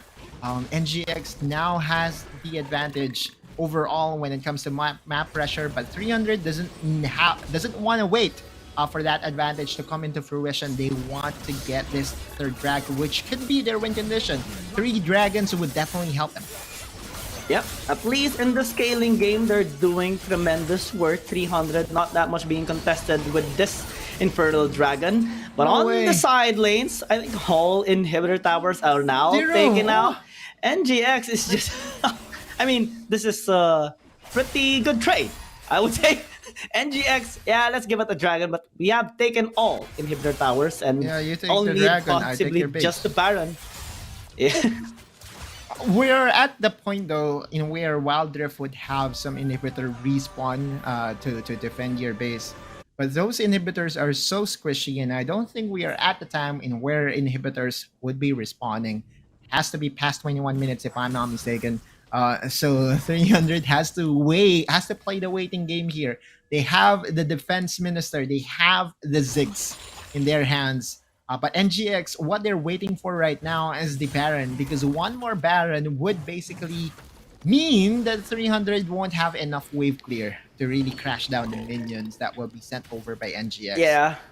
This looks like, a win for NGX overall, and another aggressive play coming from Just Jay. Dawning Shadow being used. I mean, Just Jay does have a Guardian Angel, and a few seconds from now, they can get both the Baron and the Elder Dragon, since it is going to be spawning in the next 22 seconds. Chad, despite his efforts, Hyde is just too tanky, and high sustain as well. And since he is in the bottom side, NGX says, thank you, I guess? Exosen is going to be trying to at least interfere, but I don't think he can actually do anything. Might be supposed to... Oh, never mind! Marky force 3 and gets the basket with the Baron. NGX, they do get the consolation prize with Exosen's head, but 300, they have bought themselves some time at the very least. Elder Dragon for the taking. 2 members. No, check that. 1 member down for the side of 300, but I would take this trade actually, because the best win condition for NGX is for them to get the Baron. Marky denied and gave them an opportunity, Dominance? but right now there's a turn. Yeah, Aaron is quite low though. So many stasis being used with his own hourglass, but 300 is starting to fight back. Throw back some punches as Chaz is still very much healthy compared here to Hyde, which is very, very low in HP already. 300, they're attempting to turn the tides to do what is very difficult to do here against NGX. Despite all odds, they get both the Baron and the Elder Dragon. What is happening in this game? This is a 3-dragon Elder Dragon, and look at that. A click, clack, boom moment for Marky. One-shotting, one-tapping Demon Kite in the process. And 300 just basically might have done it, Giyang. This is an insurmountable lead maybe for others, but for 300, the Spartan blood runs through their veins and would be clutching it out with a potential win here, Giyang. Yeah, they're gonna be attempting to end this game. NGX, they have 4 members. Without Demon Kite, you don't have that much to stay. 300 still has this Elder Dragon buff and is obliterating absolutely everybody in their faces. NGX might be defeating Logic, but D300 defeats all odds. God, their clutch gene. I don't know where they're coming, where they're getting all this late game plays that should make sense. And again, the 300 with no inhibitor turrets, with no inhibitors available for them, was able to get the medal of the comeback. Did you know that in Wild Rift you can actually get a medal for the comeback? That's what happens whenever you get back from this whole no inhibitor turrets, and if you win, it's a very rare occurrence. I was able to get it once with Infinity, but outside of that, one time, I was able to get that at all. But as we look into the highlights again, what a game! What a game indeed. Yeah, that's pretty much how we can describe it. I mean, NGX started really strong, getting those ganks. I mean, Joshi had a bit of a hard time, 0-2 in the very early game, but he made it really work in the mid to late game. But things just got a little bit weird, you know? In the last part of that game, all inhibitors dead, a timing for NGX to get that Baron, an attempt with Chaz actually in the bottom lane, but Marky, with that Mega Inferno Bomb, with Exocen interfering in that Baron pit, everything took chances for D300. It's basically the Spartan life here for D300. Them getting that, plus the Elder Dragon, NGX, I think they did not expect D300 to be fighting that way. No one would expect. I mean, the very first thing that you did say, again, the saving grace for the side of the 300 was Marky's Mega Inferno Bomb, getting that Baron, buying them enough time. And again, with the Baron empowered minions that you have in the base, you basically just leave one person to defend the Mega Minions coming from NGX. And not only that, one of the underrated aspects of getting the Purple Worm buff is the enhanced recall. This was actually the cheeky play coming from Just Sheen, and you did say that Just Sheen did have his struggles during the early parts of the game. But the most defining moment of this game was actually the Baron Seal, which we will definitely see over and over again in the highlight plays. Oh my gosh, this is definitely a highlight of a game, especially for 300. They experienced hell in this game, especially Chaz. I mean, getting engaged, getting obliterated so many times, and that part, oh my gosh, Marky, you are a miracle of a player. 1,000 of a game on this champion, like what you said. Definitely, mastery with repetition comes mastery, and definitely it was needed in this game in that moment, and it just came into places here for 300. I tell you, if we have Guma Yusi from Korea, we have Guma Marky Guma from Marky. the Philippines. From the Philippines. What a way to get that comeback. It's a very uplifting and moral uplifting win for the side of the 300, but I would still say, it's not the cleanest early game. It's kind of expected though, because NGX is just so good executing the early game invades to a point that it can really throw off your win condition. But we saw that game was more of NGX game to lose than 300 games to win, right? NGX was just really in the best position possible to win that game. As you said, there's a miracle worker called Marky, Guma Marky himself. Was just able to get that. Yeah, was able to just get that Baron play. Oh, definitely a well-deserved MVP here. KDA on point, kill participation 71%, and a very, very memorable Baron steal with that Mega Inferno Bomb. Marquee, incredible of a player, incredible performance, and definitely got allowed them to get the win that they do need and deserve to start this best of 5 series off against NGX. And yeah, it is right. quite of a sight to see as well overall here for the Philippine qualifiers, as we do see a bit of Yeah, we have two We're not gonna be MVPs. minding that. No. Yeah, there are actually Players two did well. MVPs that was ready by our production, but that's okay. Very well deserved MVP by Marquee, and it had it been a win for the side of NGX. Humankind really showed his very stable mechanics in that sense as well. But Kiyang, we're going to head over to a very short break. I know, that the adrenaline is fuming right now, is rushing right now, but we have to go on a very short break. And once we come back, it'll be G2 already of this epic matchup.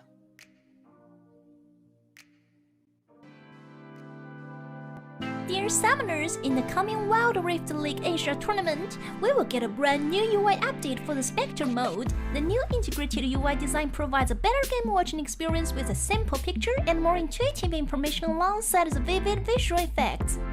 Firstly, we move the original UI information at the top bar and make it into a functional ring design in the upper left corner. The ring not only contains the basic information of the current match, such as the team names, in-game time, number of scales and towers pushed, but also displays the gold count on the red and blue rings so you can see the gold difference at the gallons. What is a great game without the competition for map resources? When a team takes the elemental dragon's buff, the cool map visual effects stick out. The distinctive buff color blocks for each different elemental dragon will be added to the blue or the red side. You can tell whoever takes the Rift Herald to enhance the temple, kills Baron Nashor to increase the lead, or steals the Elder Dragon to secure the game. The countdown special effects for different resources will also help viewers to what is going on in the game and capture the critical information. Additionally, we reshaped the map on the upper right corner. It is easier now to read the simplified map resource icons. The champion cursor now intuitively demonstrates the team tactics, makes it easier for you to track the champion's movements. The most essential in-game stats will be presented by switching between these three enriched panels: farming mode, pre and post team fight mode, and team fight mode. In farming mode, we have the key information of players' prospectively play, lane section, champion selection, summoner spell, champion's level, and experience. In laning phase, it comes with real-time gold income, KDA, and champion's build. In pre and post team fight mode, we can see the goal difference on the board. The gap on each lane can be easily tracked by differentiating the item builds before and after the team fight. In team fight mode, we only present the concise real-time stats of 10 players' team fight damage and comparison, so that the viewers can focus on the gameplay by our players. A more compact and intuitive UI design will soon be available to all the summoners at Wild Rift League Asia, and the thrilling League of Legends Handicap Asia League is ready to go. Dear summoners, get online! Dear Summoners, in the coming Wild Rift League Asia tournament, we will get a brand new UI update for the Spectre mode. The new integrated UI design provides a better game watching experience with a simple picture and more intuitive information alongside the vivid visual effects. Firstly, we move the original UI information at the top bar and make it into a functional ring design in the upper left corner. The ring not only contains the basic information of the current match, such as the team names, in-game time, number of scales and towers pushed, but also displays the... And welcome back to the Wild Rift League Asia Open Qualifier, the Philippine region qualifiers. This is going to be a best of 5 series between NGX and 300. And what a way to start game number 1. The 300, the Spartans, pulled off a fantastic comeback against NGX. What a way to end game number 1. Actually, was the better phrase there, Guillaume. Oh, yeah. That was an insane ending to an insane game. The game started with NGX just steamrolling the 300, making sure that they don't, get to execute their game plan. But we did say that the scaling composition of the 300 has them on the advantage. You have the Ziggs, you have the Gwen, two of the best AP damage dealers that can really scale well into the late game. Now NGX is on the red side. Things might, go different when it comes to drafting. Coach TG and Coach Van Su of NGX. What do you have cooked for this fated matchup with 300? Because that was a game for them to win. How would they, reset or basically calm themselves down? Because that was a very tilting game if I've ever seen one. Yeah, definitely. That could actually even shake the mental state of any sort of team. NGX being a team that does have a strong mental state, I think they can recover from this, though it could be quite frustrating, especially given that game should have been in their hands already, and 300 just nitpicked it away from them, stole it away from them like a candy from a little boy. And now, moving on to the blue side, they are first pick priority. And look at the response here of NGX. Taking away both the Aatrox and the Gwen. They don't want those champions heading down towards 300. Yeah, I mean, Chaz is still a beast on all these champions. Even that Fiora can actually easily be flexed over to Chaz. But we have to remember that Chaz still has the Chazix. Not first pick worthy, though, because we all know that Just Chi does have a very mean Lee Sin in his disposal. So that means that there is this champion that we saw from Helios yesterday, 2 games in a row on that Camille. 2 games in a row he played with Carl. And this is just going to be the focal point of the offense of the 300. We saw how Helios played this Camille yesterday. We're going to see if it will have the same amount of success against Hyde and NGX. Good response with NGX. Yeah, similar champions being seen. Champions that we saw yesterday in their games now being picked up for game number 2. This is, again, an aggressive composition that NGX is opting to have for game number 2. Galio and Driven 300. Yeah, with this Camille as Helios has utilizes so cleanly in their match yesterday against G2 Blacklist. Now paired up with the Karma, this is so much utility, mobility, and protection for team fighting that 300 has, especially now with the Gragas. And this will be the first time, at least during the stage two qualifiers, that we will see Exosin on a different champion. Now he will be on the Gragas side, so there is a flip. Draw will be the one to play the Galio. And I basically have said that, his Justice Punch would almost always come with a flash. And NGX is now taking away the Ziggs from Marky. Although, looking at the draft here by the 300, it might not really be their priority anymore. They said that, this lineup would work better with Karma. And now Ziggs is on the hands of Team Mankind. We're now entering the second phase of the banning stage here, Giyang, and Renekton has been banned away as the opening ban. If NGX is cooking with a strategy in their hands, 300 has a different recipe for their strategy right now, with Karma pairing it up with the Camille and the Gragas. Looking at the bans, right, we're seeing those aggressive champions being taken away by both teams, as the Renekton and the Kha'Zix already removed here. But given the support, the Dragon Laners being picked up already here, that leaves just the mid lane and the jungler to be picked up here by both of the teams. And we're still not sure of that, actually. We're still not sure if it's going to be the mid laner and the jungler being left open here. Remember, this is still flex picks. We're looking into the 300 and NGX. Riven can be played in the jungle. Even the Camille can be played by Chaz in the jungle. That's actually the beauty of watching this drafts unfold for both these teams. Their coaches have their own chess matches. We know Kaigo, we know TG. That been, teammates for long.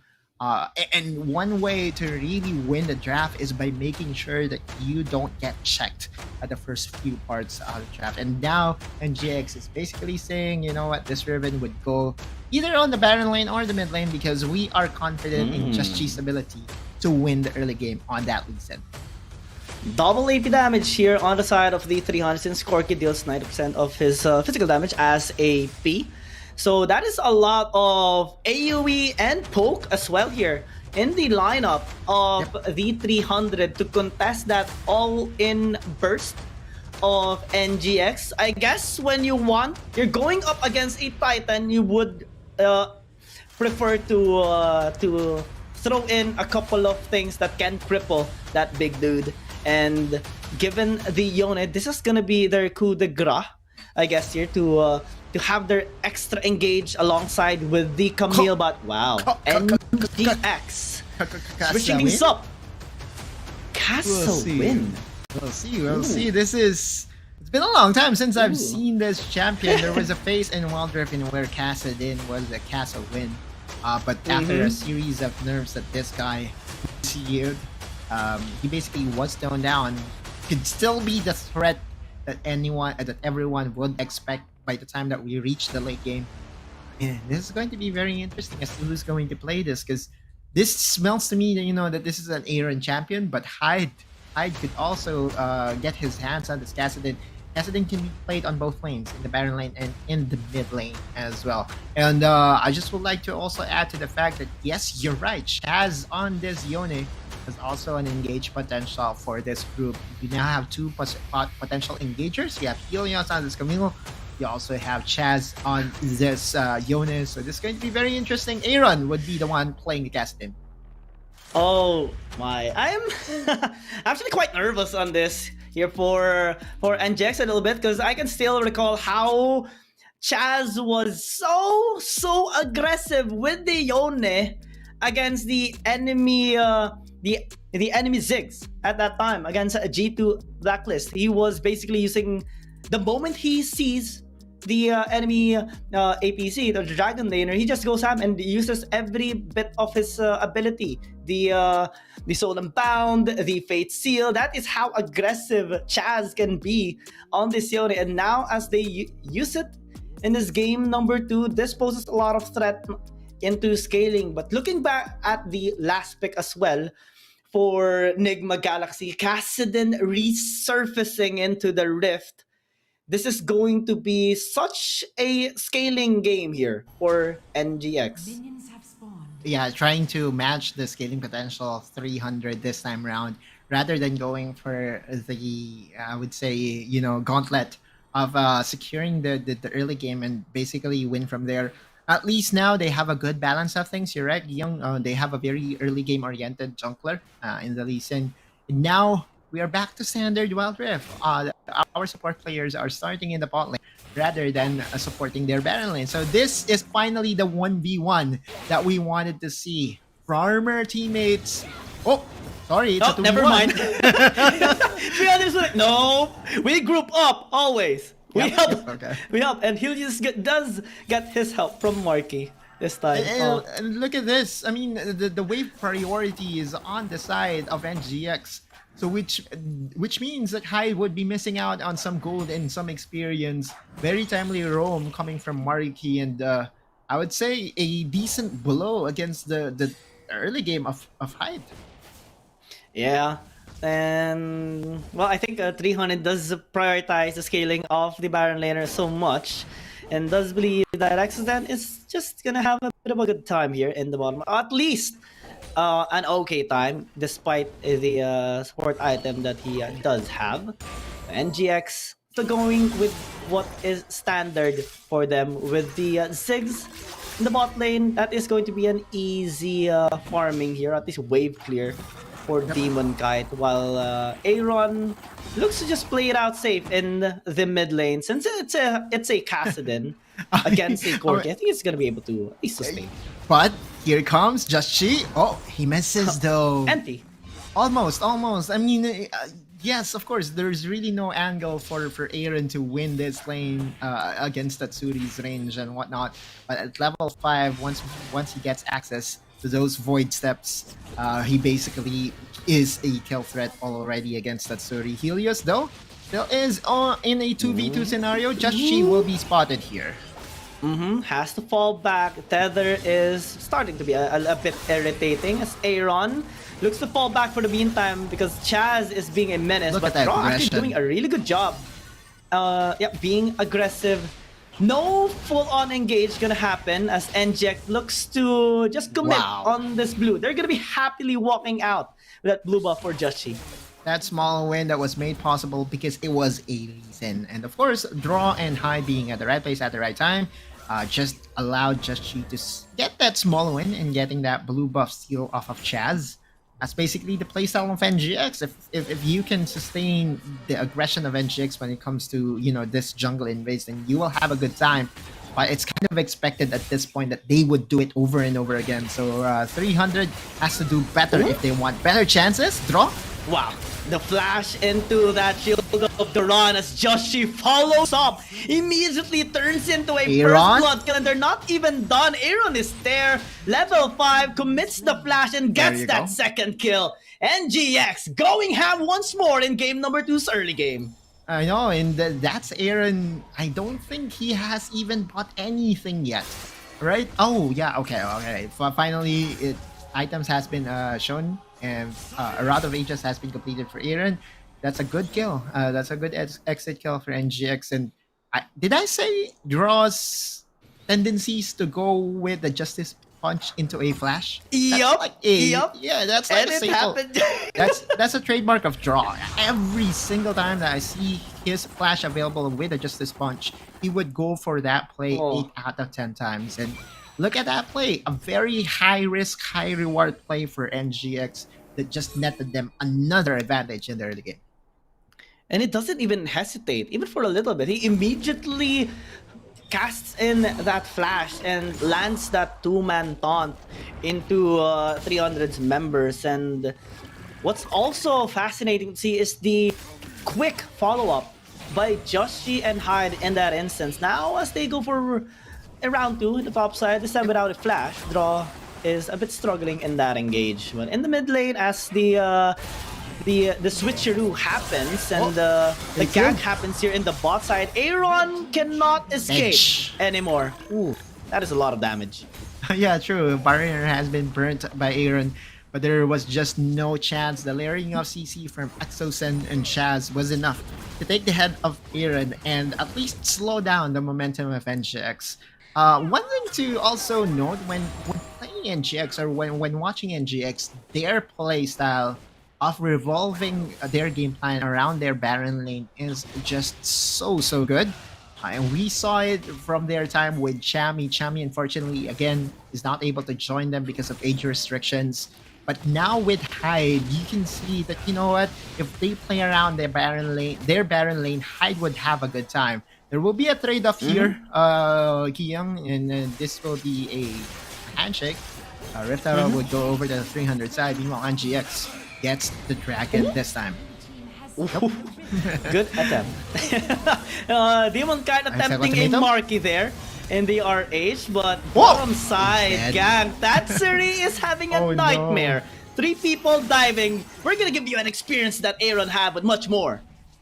Yep. And also, one of the things we saw multiple times with Hyde in his time with RRQ was his ability to make sure that to go for the preemptive flashes. He knew at that point that Helios would go for the Hextech Ultimatum, so what he did was to go for the preemptive flash. On the other side of the map, Tatsuri didn't really have enough space in him. And that's another advantage for the side of NGX. Yes, 300 was able to get some tower plates, but the more important prize of getting that tower in the top lane didn't happen for the 300. NGX, again, getting another advantage for their squad after squandering it with Aaron's death. And to think that they do have a relatively scaling composition, being aggressive in the early game kind of results into 300's passive playing, which actually suits better for NGX since Aaron, despite being ganked and the only one that died so far in this game, is still ahead. 500 gold against Tatsuri. So in retrospect, NGX is winning in basically everything, and at least in the first 7 minutes of the game, because they even secured the Infernal Dragon. RH was secured by 300, used in the top lane, but didn't transition into any sort of spotted. towers. And now, Joshi in the top side. Tatsuri Exosen is again there. gonna Oh my experience hell. I mean, Exosen had the right idea. He went upstairs, but just she and Aaron really didn't give Exosen enough time to be there. It was so fast, it was so clean that Tatsuri didn't have any chance at all. No flash No summoners for Tatsuri. That's basically a very easy kill. 300 was able to get a tower on the top side. But you could still see that NGX, once they sniff blood, they would go for the bite right away. Yeah, and they even negated that top side push with Hyde getting a tower as well in the bot side. So, wow, this is such an efficient early game to mid game by NGX, and we're already seeing 2 items being picked up: Rod of Ages and Archangel Staff here by Aaron. 5 minutes from now, this Kassadin is gonna go crazy onto 300. They need to start switch or spicing things up here for 300. Fate Shield gonna be used here by Chaz, missing the target though onto draw. So that's a little bit unfortunate here for 300. Yeah, but that still is a flash that has been burnt. And they're showing by Chachi on the top side. Easy kill once again. Hexic Ultimatum after that Dragon's Rage might not be enough to save his life. He still falls down onto the hands of Aaron of all people. That is so disastrous here for 300. And now, NGX looking for more across the map. Though we do see Tatsuri on the bot side, at least just going for a split push. And getting some gold on the other side of the map, playing it safe as possible here for this Corki. But NGX being so dangerous here. How many times have we seen Just She do that exact same play over and over again? I think at least in this game, there were 3 times in where he dove under the tower. And 2 times in a row that he doesn't even need more than 1 teammate to execute the assassination. This is actually the reason why NGX acquisition of Just She has been one of the bigger news in the Wild Rift esports scene, because this guy is just built to dominate. Before Chaz was heralded as the best jungler in the Philippines, Just She was already having his claim on that throne. So this duel between the 2 best junglers in the Philippines is now being reclaimed by Just She. Yep. In a fantastic performance, 1 gang in the bot lane onto Tatsuri, twice in the top side, another one of which is onto Tatsuri as well. So it's a nightmare that Joshi is actually putting the members of 300 at right now. And it provides a lot of safety net into their scaling champions as well. Hyde experiences no death or even fear of death so far in this whole 10.5 minute game. And despite Aaron being ganked in the bot side, he is even getting a couple of kills across the board. Now, Chaz is starting things up with a Soul Unbound, no Fate Seal being used just yet. So has to play it a little bit far back for the meantime. NGX grouping up as well as the Ocean Dragon is being started up here by 300. I'm starting to get nervous here. Exocet does have some disengage. Joshi is posing a bit, but took a bit of damage as he falls back. Now there's a package being used here by that HP bar is deleted, and well, 300 does secure this Ocean Dragon, but at what cost? Absolute obliteration by NGX. They already secured 2 kills onto Chaz and Marky, and they're going for even more. 3 kills picked up already, might be even for us. Exocet is being chased away by Demon Kite.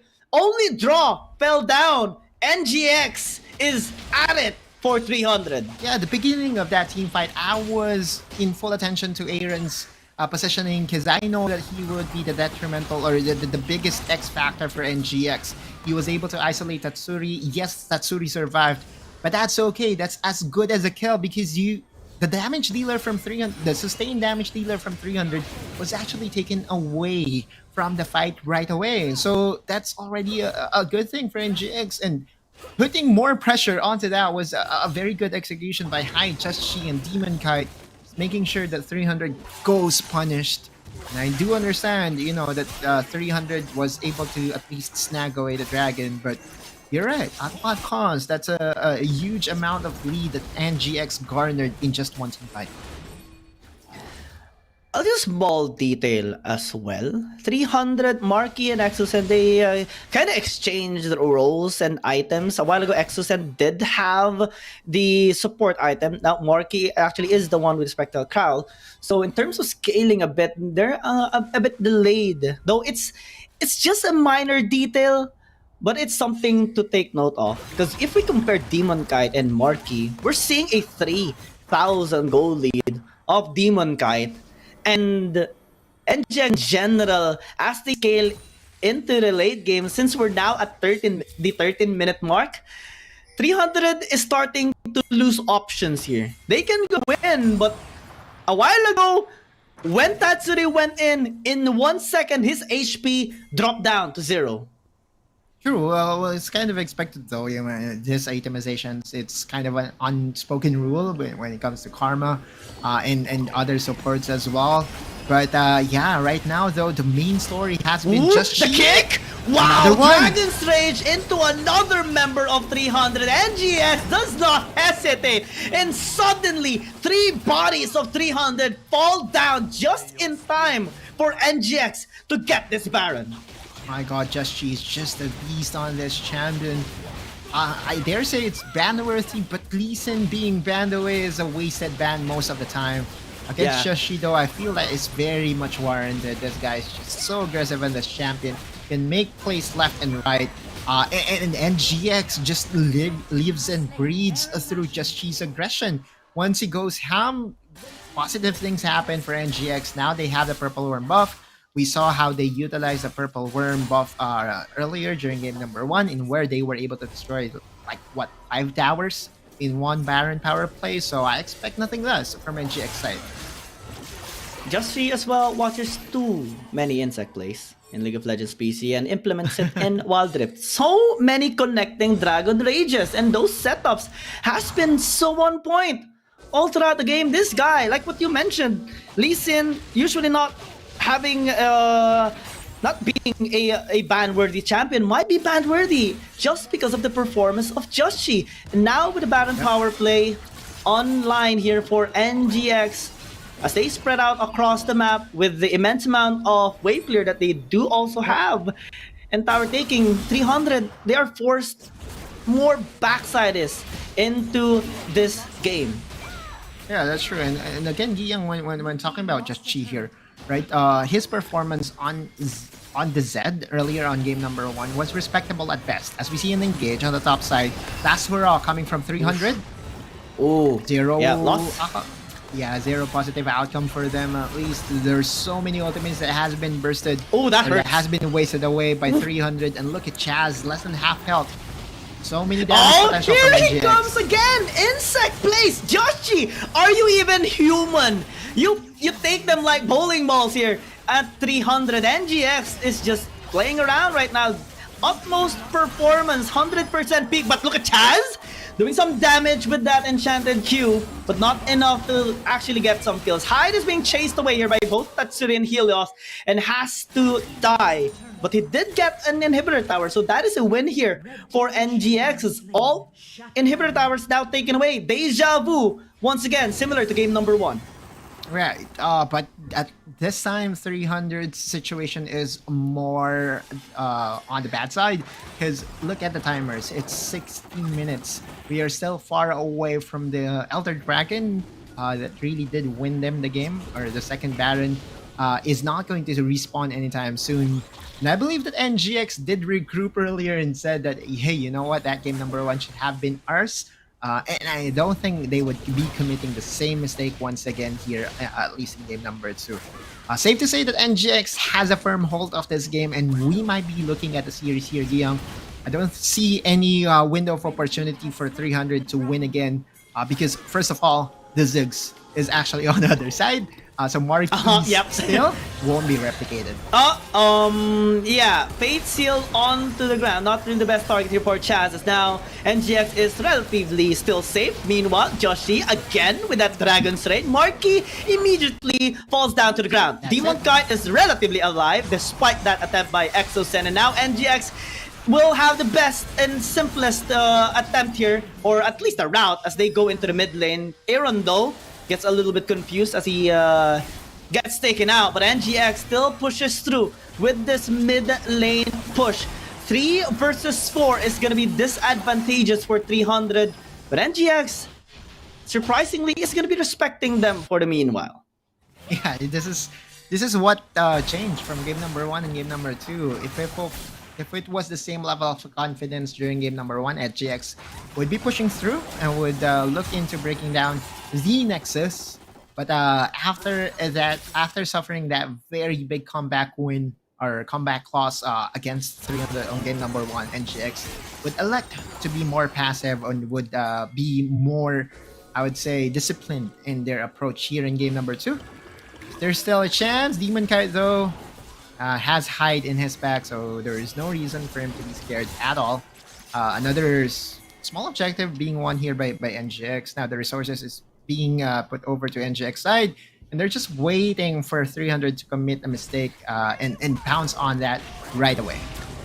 Oh, that might be the mistake. Exocen going a little bit too far forward as he gets punished there by Demon Kite. And now Megan Fernabom doing quite a bit here in the backside. Package immediately used. So without that, I don't think 300 will have enough tools to contest NGX attempt on getting this Baron. Yep. 0.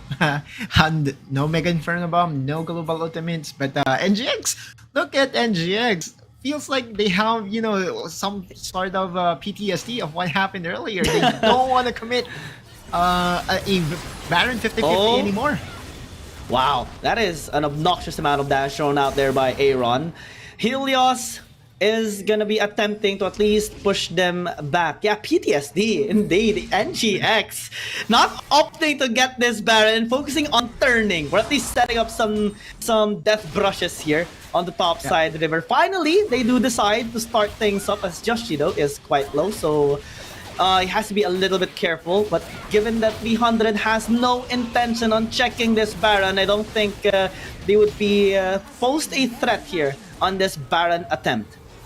Alright, and now it should be a lot easier for NGX to close down this game.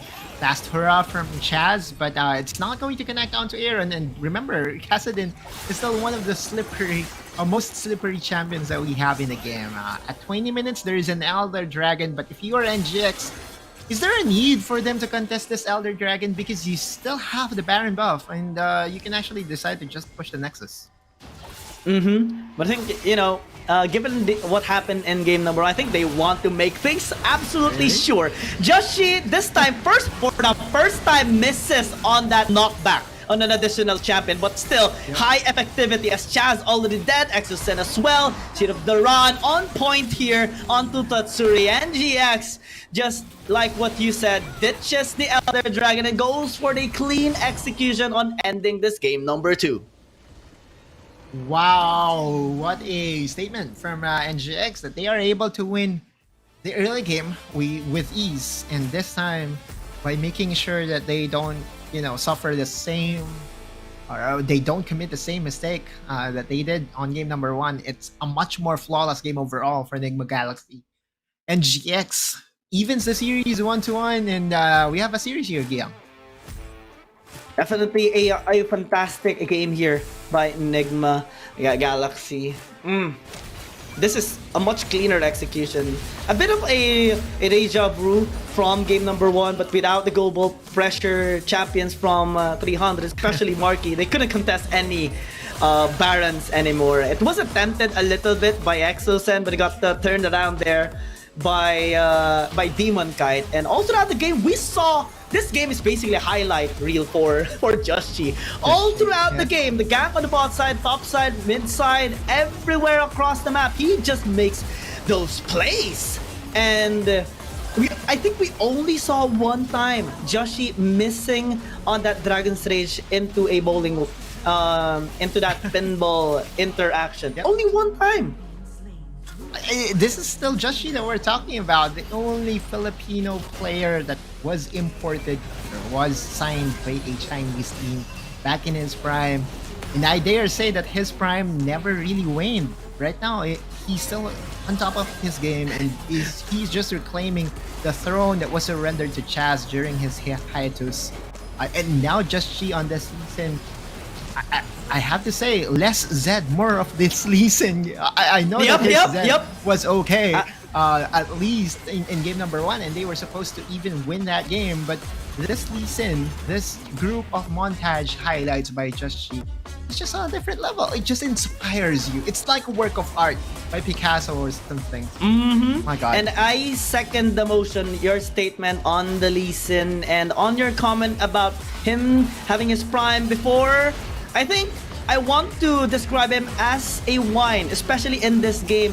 The longer the better. He ages definitely so well, especially after this performance on the Lee Sin. This guy is making highlights after highlights all throughout this game, and it is the refreshment that NGX does need after that upset in game number 1. Yep. And again, kudos to the support staff and also the players in not getting tilted at all. By the way, also would like to highlight that NGX doesn't use this Kassadin as a scaling late game champion. They actually use this champion as a threat, a roaming threat during their first few minutes. That's actually one way to play the Kassadin, right? Remember, the Rift Walks does allow you to cover a good amount of distance in a very short amount of time. So Aaron's ability to use this champion very aggressively did actually also make sure that NGX would be netting the advantage in their game. Looking at the damage total, look at Aaron, look at Demon Guide, and of course just the 3-headed Cerberus from NGX just was responsible in majority of the damage. And MVP of player. Yeah, this is for sure. Joshi on this Lee Sin, 13 KDA, kill participation 68%, and so many, too many in fact, plays and ganks there all throughout the game. Basically deleted all chances of 300 from coming back into that game, because there were a lot of times wherein they were trying to group up or at least trying to play it out safe, scale up a little bit, but when Joshi suddenly goes into their area, yeah, everybody falls back, and they couldn't even fall back because Joshi, there's little to no time to react. He was there, goes with a kick, and someone just suddenly dies. Because your exit path kills you in the process and secures most objectives. Again, outside of that Baron steal that happened that was made by Marky during game number 1, it was a pristine performance from Joshi overall in the 2 games that we have seen from him. But hey, Giyang, we're going to head over to a very short break, and by the time that we get back, that's G3 for you guys. Don't go anywhere. See you. Dear Summoners, in the coming Wild Rift League Asia tournament, we will get a brand new UI update for the Spectre mode. The new integrated UI design provides a better game watching experience with a simple picture and more intuitive information alongside the vivid visual effects. Firstly, we move the original UI information that is a top bar and make it into a functional ring design in the upper left corner. The ring not only contains the basic information of the current match, such as the team names, in-game time, number of skills and towers pushed, but also displays the gold count on the red and blue rings so you can see the gold difference at a gallons. What is a great game without the competition for map resources? When a team takes the elemental dragon's buff, the cool map visual effects stick out. The distinctive buff color blocks for each different elemental dragon will be added to the blue or the red side.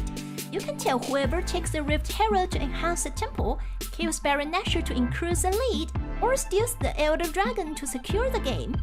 The countdown special effects for different resources will also help viewers to what is going on in the game and capture the critical information. Additionally, we reshaped the map on the upper right corner. It is easier now to read the simplified map resource icons. The champion cursor now intuitively demonstrates the team tactics, makes it easier for you to track the champion's movements. The most essential in-game stats will be presented by switching between these 3 enriched panels: Farming Mode, Pre and Post Teamfight Mode, and Teamfight Mode. In Farming Mode, we have the key information of players' prospectively play, lane section, champion selection, summoner spell, champion's level, and experience. In laning phase, it comes with real-time gold income, KDA, and champion's build. In pre and post teamfight mode, we can see the goal difference on the board. The gap on each lane can be easily tracked by differentiating the item builds before and after the team fight. In Team Fight mode, we only present the concise real-time stats of 10 players' team fight damage and comparison, so that the viewers can focus on the gameplay by our players. A more compact and intuitive UI design will soon be available to all the summoners at Wild Rift League Asia, and the thrilling League of Legends Handicap Asia League is ready to go. Dear summoners, get online! Dear summoners, in the coming Wild Rift League Asia tournament, we will get a brand new UI update for the Spectre mode. The new integrated UI design provides a better game watching experience with a simple picture and more intuitive information alongside the vivid visual effects. Firstly, we move the original UI information at the top bar and make it into a functional ring design in the upper left corner. The ring not only contains the basic information of the current match, such as the team names, in-game time, And welcome back to the Wild Rift League Asia Open Qualifier. This time going towards game number 3 for Nigma Galaxy and the 300 after NGX pulled off such a fantastic victory in game number 2. Still, we are going to be your casters, GAM Gaming and Autolus being the voice of game or the series here for NGX and 300. Lots of things to think about and some anticipations, but I think with just like how you mentioned earlier, Autolus, Lee Sin of Joshi, given that Lee Sin normally isn't banned, maybe in this game it should be respected. Yeah, primarily, right? It just gives NGX so much advantages during the early game that the 300 hasn't been able to control at all. Both games 1 and 2, the early game was really on NGX's side. And also one thing to note, some of the comments I've been reading has been highlighting the fact that Tatsuri was left out to dry. I do agree. Him being on that Corki was actually like a puppy, a defenseless puppy that wasn't really being that wasn't taken care of, right? There was 2 times that we saw Corki just went 100 to 0. So to me, it's okay to play the Corki, but they have to be mindful of the aggression of NGX. It could be Tatsuri not respecting the potential dives. So many things to consider when it comes to communication, but when it comes to draft, I do have the trust in the drafting of both these coaches. I do believe that Coach Kaigo would have some changes in store for the 300 as we wait for the pick and ban. But yeah, I agree. I believe Tatsuri might be better on the assassins. I agree as well with Tatsuri having such a hard time. He got dove quite a lot of times in the bottom lane, in the top lane by both Joshi and even 3 members of NGX. That is how immense of a beatdown he has experienced in that particular game. And yeah, protection has to be provided, or at least a little bit of independence with regards to the champion pick. So now as they have a switcheroo again on the sides, NGX on the blue side with the first pick priority, 300 on the red side. Let's see how they are going to be switching things up here with the respective picks as well, because we do see the Fiora still being taken away with Ashe. Yeah, if we see a Gwen Aatrox being left out, that would be kind of nice to see it again. You know what I would love to see from NGX? A Galio ban, because it just gives 300 the luxury of having Exosim play the Galio. And remember what happened earlier, right? There were 2 plays in where we saw Tatsuri being defenseless. Imagine if Exosen was on the Galio and could just easily heroes entrance his way to defend his mid laner. It could have been different. There you go. That's an immediate ban by Coach TG. My God. So this is so good, right? Like looking at 300. There's a lot of picks that is left open. Jace is still open. Jace is going to be banned away here. So NGX has the flexibility. Go for a power pick. Camille is open. That could be the champion that NGX wants.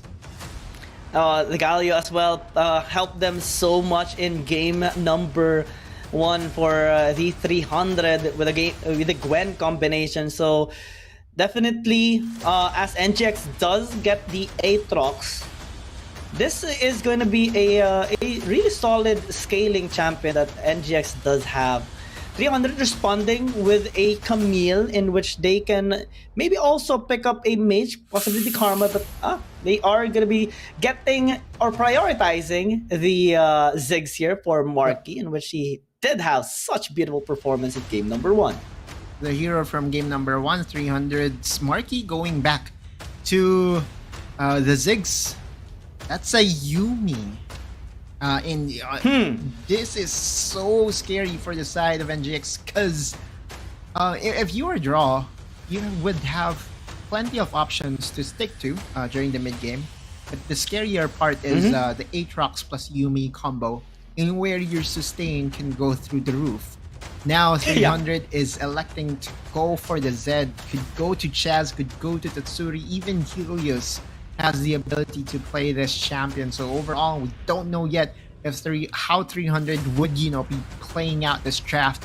Now NGX is just so confident that they are showing Yumi in the second pick. Yeah, 300 responding with a much deserved Lee Sin ban onto Joshi. So kudos here to 300. NGX, they are also responding with a Rakan ban here on their side. So 300, they do have a lot of engaged potential here. Good ban on the Nautilus as well, as Exosen can actually opt to get that champion, given that they do have the Camille and the Zed in their mix. So this engage heavy comp that 300 is building can be actually scary, because despite the high sustain that the Aatrox does have and the Yumi, if the burst potential of 300 is high enough, higher than the heal rate that the Aatrox can have, then no amount of protection the Yumi can actually give onto Hyde. Now they actually respond with a Wukong here. That is a lot of crowd control and team fighting potential. All 4 champions have crowd control here for NGX. Yeah, but somehow a counter synergy with Explosive Cast, of course. What would be the last pick here? You know what? I'm okay with a Vi pickup here for 300. I'm not sure why, but there's something that tells me that this could be a very good Vi angle for Chaz. I see you there. Yeah, okay. Well, anyway, so they're deciding against that. It will most likely be Zed for Chaz, and then you would have the Renekton, and of course the Camille be flexed between Helios and Tatsuri. But now a better, I believe this is a better draft for 300 overall. And on the other side, NGX, the biggest wildcard, of course, would be the Yumi. Yumi was remade in League of Legends PC. Not so much here in Wild Rift yet. So this is still the same Yumi that we saw from a long time ago when she was created. Yeah, and NGX in general is going to be engaging quite a lot once more with the draft that they do have here for game number 2. 300, they also have some engage, so this can be a big clash overall for both teams. So let's try to maybe look at this at a micro perspective, at least a champion or a matchup perspective, because we do see 300 at least with a really high pick composition, like with the Camille, with the Zed, Mega Inferno Bomb as well added into the mix. So in terms of single target damage, you can quickly burst out any single champion here on the side of NGX. But in terms of team fighting overall, the amount of crowd control and AoE damage on the side of NGX is actually pretty scary. So maybe 300 in the early game would be changing things up, because both game 1 and game 2, they're playing things a little bit reserved and they're being pressured by NGX quite a lot. So with this lineup, maybe they can be the one to look for fights pre 5 minutes. You think that 300 would be on the aggression? We'll see. I mean, they have shown that they have that in their arsenal as well as we head into game number 3. This is, you're right, the amount of crowd control available for the side of NGX is so scary. And that's where you basically say that we have to we have to split the map. They have a very good side laner, combo of side laners. They have the Renekton, they have the Camille, and also this Zed could also be, the best champion to supplement your side laners, because we have to remember that this Zed is also very mobile. Just she would be the one playing the Aatrox, by the way. Yep, this is going to be quite scary because the Aatrox in the jungle has more, safe space, I would say, rather than being in the lane, especially against Helios's Camille. So quite a farming potential here for Just She, and all throughout the day. Huh? I believe all Aatrox jungle picks has transitioned into a win so far in both in Vietnam region games and in the Southeast Asia qualifier games. I haven't been keeping track. It's not unbeatable per se, but Tatsuri wants blood. First blood denied by Aaron. A flash for a flash, ignite for an ignite, but the aggression is definitely on for both these mid laners.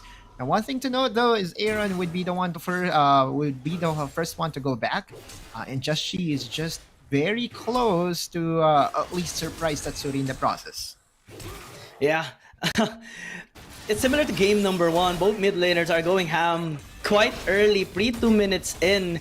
Top side, that is quite a bit of sustain that NGX actually has. Hide with draws, protection, allows them to have not only a shield but a healing in the laning phase. So in terms of aggression and protection, NGX has a very solid top side combination. So they're going to be able to at least farm it out pretty okay against the pressure of Helios and Exocen. And even if Chaz ganks here in the top side, I don't think they'll be pressured that much given this kind of combination of NGX.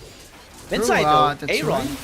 Ooh, that's a lot of combo aim burst. Yeah, Chaz with that Suri. Quick first blood here by 300.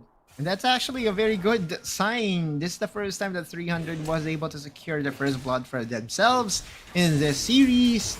Could easily be what you did say, an early game aggression coming from 300, and the kill being gifted over to Chaz just was a little bit better than gifting it over to Tatsuri, because Chaz on the Z would be needed, especially in the early game of this game. Almost the Yomo's Ghost Day completed for this guy. Potential 3-man dive.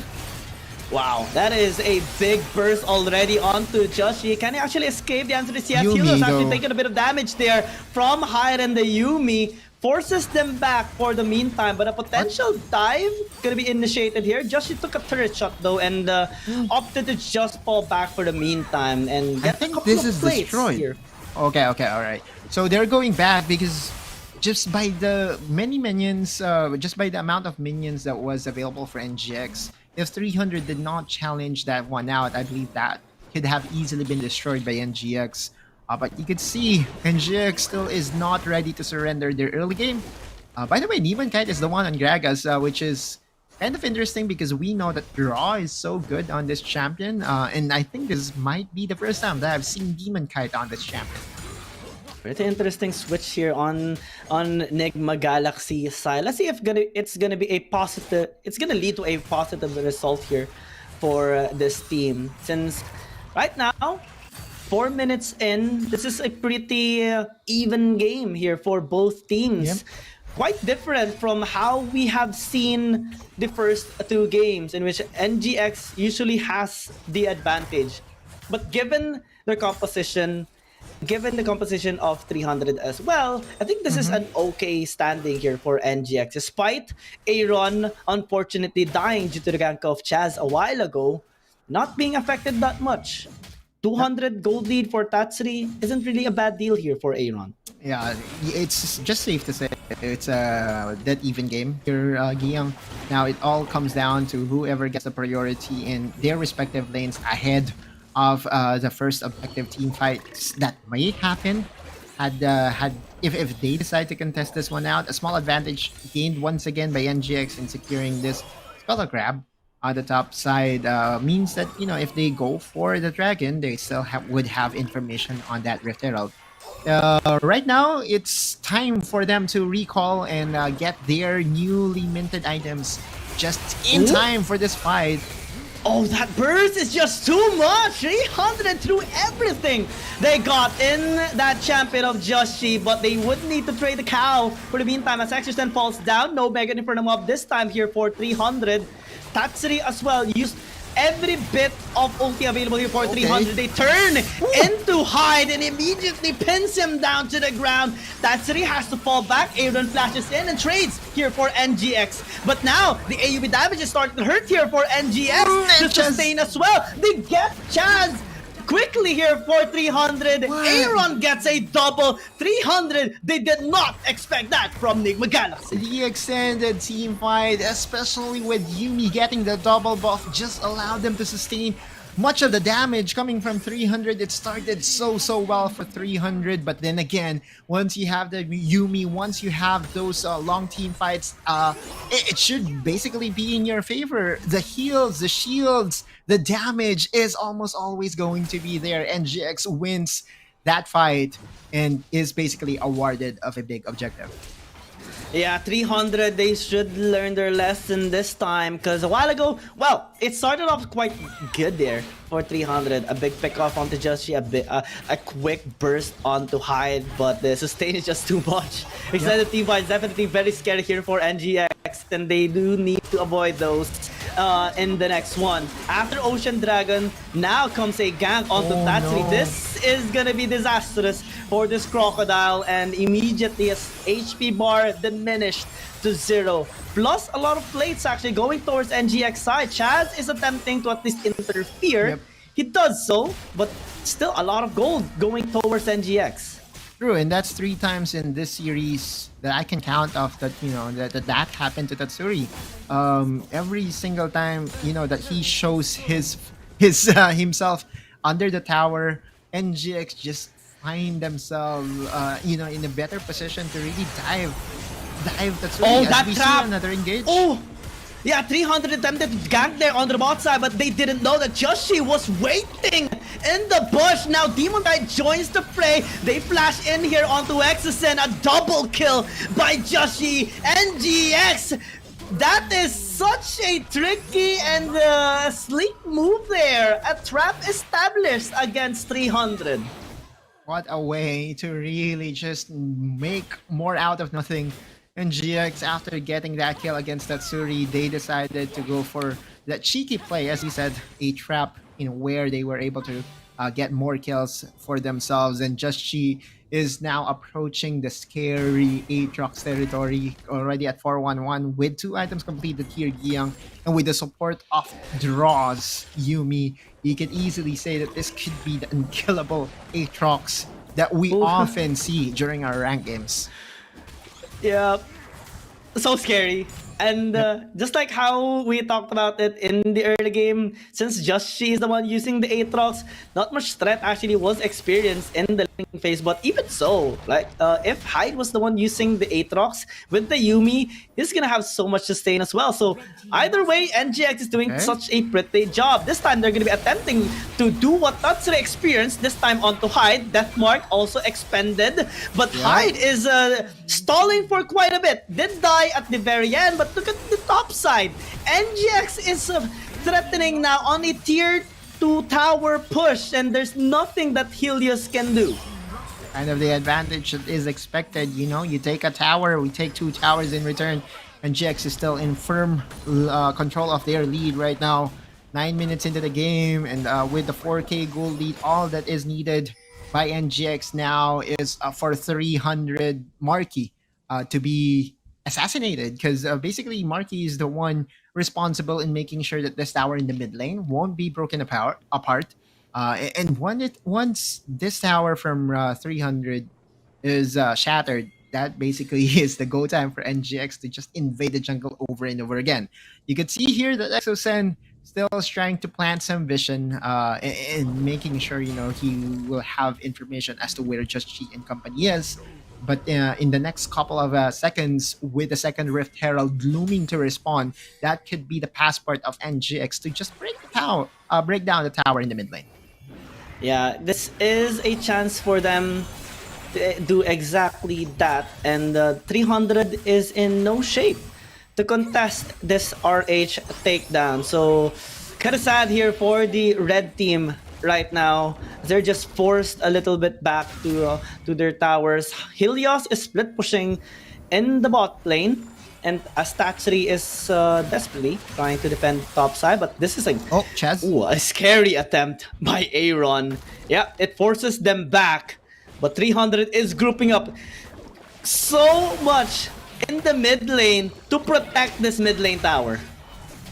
And right now, Jachi and in their quest, NGX and their quest to get all the buffs of their opponent, addition by subtraction is basically the name of the game when you're playing NGX, right? Almost every time they will time your buffs, and once it responds, expect them to be there. Chaz and company is just on the back foot all throughout this mid game here, Giyang, and I don't expect it to change anytime soon. Also, if there's one thing to credit 300 with, is that their shot calling during the stages improves greatly, and we could see a miraculous team fight coming from 300 once again. Yep, and despite the big lead here and the team fighting prowess of NGX, 300 is actually able to match the tower takedowns, at least a little bit. They're only down 1, and this allows them to at least stall the game even more and at least look for angles in which they can actually turn around the game and the fight. NGX starting with the Mountain Dragon for the meantime as they get spotted here by Exosen, but I don't think 300 can actually do anything at this time. Helios is forced to use his flash just to disengage as Exosen tanking quite a bit. Aaron looking at the backside, up to use the Cyclone. Mega Inferno Bomb gonna be thrown out as Tatsuri is taking a bit of damage, forced to flash away as well. The sustain is just too much to handle here, coming from Nigma Galaxy. And Tatsuri even fell down to the ground the moment he went in. That mark gonna be used here by Chaz to attempt a desperation play, but cannot do anything due to the high sustain here of NGX. Aaron is just having quite a bit of a good time here with the sustain of the Divine Surrender. But that damage from the bomb is kind of tricky. Tactical sweep, missing the damage. Actually does so at the very end due to that Death Dance DOT. And now NGX is mad. They want the revenge. You killed our comrade. You killed Aaron. So we'll take 2. What a way to really win team fights after team fights. Jushi's not done yet. Marky is his target. World Ender would expire, and I think that's it. That's at least a big win for NGX, getting another dragon for themselves. And what a way to really dominate this game. Yeah, NGX, they do not hold back at all. Aaron stood there for quite a bit. Oh, Joshi is taking a bit of damage. That is the burst that 300 was opting for quite some time, and Demon Kite a little bit late on that cask. NGX loses their jungler. Baron is up, but I don't think 300 would opt to take this for now. They're since not a big NGX is too strong. And their lineup doesn't really have enough damage to burst down the Baron. They don't have a marksman. Their jungler is not a Kha'Zix, so it will take them a lot of time to take down this Baron. And if you are under that pit, Aaron would just not hesitate to go in and cyclone you out of that pit. So yeah, 300's decision making at that point is to not go over aggressive and be content in getting that kill against Juchi. Look for more picks is the name of a game here for 300, and try to avoid those extended team fights from NGX.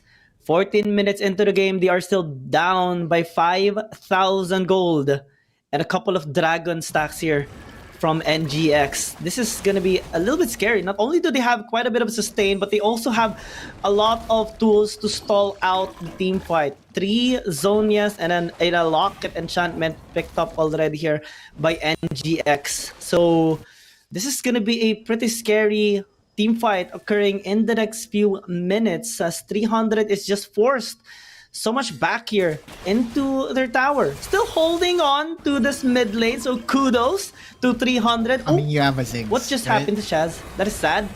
No Zonias anymore. That's true. Well, we'll see. Again, you have the Ziggs, and the Ziggs is really the best defense champion that we do have in the game when it comes to wave clear. And look at this, NGX, again, we did say they really love the buffs of the opponent. They're going all in here. Yeah, chasing down Chaz until the very end. This is a very, very far fight that NGX is still continuing to attempt doing so. 300 is forced back. Okay. NGX gonna respect that decision and will just back away themselves. Yeah, and Marky's just going to continue to wave clear this mid lane. 14 minutes is the threshold of this tower, at least in my eyes. Exosen with engage, Marky with the damage. Helios. Ooh. Very No power scary. He did not continue with that attempt. Exosen is taking a bit of damage. So forced to use that stasis. Goes golden. Flashes away. Joshi taking a bit. Death Spark gonna be used, but misses the target. Look at all these defenses being thrown out by NGX just to save Joshi's life. Helios going forward here for 300. Aaron as well. Man, NGX and 300 sizing up onto each other 15, 16 minutes in. True, and had it been, one more skill connecting to Joshi could have been, the kill that 300 wanted. But you could see the idea. Joshi just goes over aggressive. Why? Because he basically has a Yumi in his back. Now he's back to full health, right? The sustain is the name of the game. Whenever you play Aatrox, there's really no other resource that you have to think of. No mana, no energy, none of that. All you have to think about is your health total. Now 300 still is on their quest to prolong and extend this game. The longer this game goes, at least 300 would be content and say, you know what, we still have a chance. The Elder Dragon win condition plus the Baron win condition will always be there for them. Yeah, eyes on Marky all throughout the game. This guy has been the key into the stalling of NGX push into the mid lane. And well, with the Ziggs, Marky is gonna be quite scary here and will be respected by NGX for sure, because he's the one who allowed 300 to come back in that game number 1 earlier. He can do it again here in this game number 3 if he is given the opportunity to do so. Still gonna be taking some time. They are setting up a Death Brush here in the bot side river as the Infernal Dragon spawns up. NGX posing a bit as well in this bot side river, but they do have more engage potential here than 300. Joshi took a bit of damage there from the bombs, but is not hesitating in engaging. Now with the blue buff once more here for Draw. They engage once more. NGX just doesn't hesitate, but might need to do so as they're taking a bit of damage. Helios is forced a little bit back. That's a stasis there for the Wukong, but doesn't allow him to stay alive. But meanwhile, Joshi is going ham. He is just a monster right now with the help of Draw. Look at that sustain. Look at the heal back on full health. This guy is just a monstrosity on NGX. Just Aatrox and Yumi things. Let's go. NGX now sets their sights on the top tower. And my god, that would have been... in my eyes, that could have been, the best team fight that 300 could ask for. Under the tower, with Ziggs, or with Marky being able to dodge as much skills as he can of that very timely stasis engine. But at the end of it all, the lead plus the composition of NGX just allowed them to just cross 2 towers and just basically disregarded any amount of pressure coming from 300. Yep, and have zero hesitation as well by Joshi. A while ago, I think he got down towards 25% of his HP remaining, then suddenly with one swing and with a heal there from Draw, it went back to 100. That is so frustrating to see if you're the members of 300 right now, especially with Chaz doing so much damage in a single target. He attempted so many times to burst down a single member of NGX. Against Joshi, it just gets negated so many times here, especially in that last fight. And now with the trio Dragon stacks that NGX has, this is the utmost scaling composition and stacking you can ask for NGX. And you know what's worse here, Kiyan? Joshi was now able to buy his Guardian Angel. So imagine this Aatrox having the Yumi in his back, has the ability to go golden, and now has a Guardian Angel. This is salt added into the wound, and look at how much of a confident Aatrox Joshi is being right now on the NGX side. No hesitation, not all stasis by Exocet, but you can only do so much with this cow. Mega Inferno Bomb doing a lot though onto Aaron. That's good. Forces him into a gray screen, but Joshi secured his second kill in that fight. And will have more and more chances of going or making his HP bar go back to full. Look at that, just one swing, 100% HP. Joshi is just a monster in this game. There's not, wow, what? That's, wow. Okay, I'm speechless on just what happened there. 2 hits and Marcus' HP just goes to nothing. And NGX, they just pull through their 2-1 and it's match point right now against 300. What a way to dominate game number 3. Starting with the 300 getting the first blood, but it stopped there, right? NGX is, as you said, a monstrosity of a lineup in where we saw the potential finally unlocked between the Aatrox and the Yuumi. We've heard of rumors of how busted this combination was for other teams, and I did cast a game in where I saw an Aatrox and a Yuumi lose a game.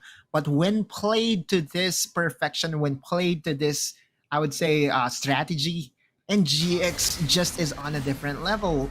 Looking at the highlights here, we saw the over-aggression coming from the 300, bursting out one, and that's just she in the process. But look at this team fight. Draw's ability to heal and to shield his teammates was just so much. I mean, I saw Yuumi being paired up with a Garen in BRU's game against Uni team in Phase 2, but not on an Aatrox, and this one is just out of this world, man.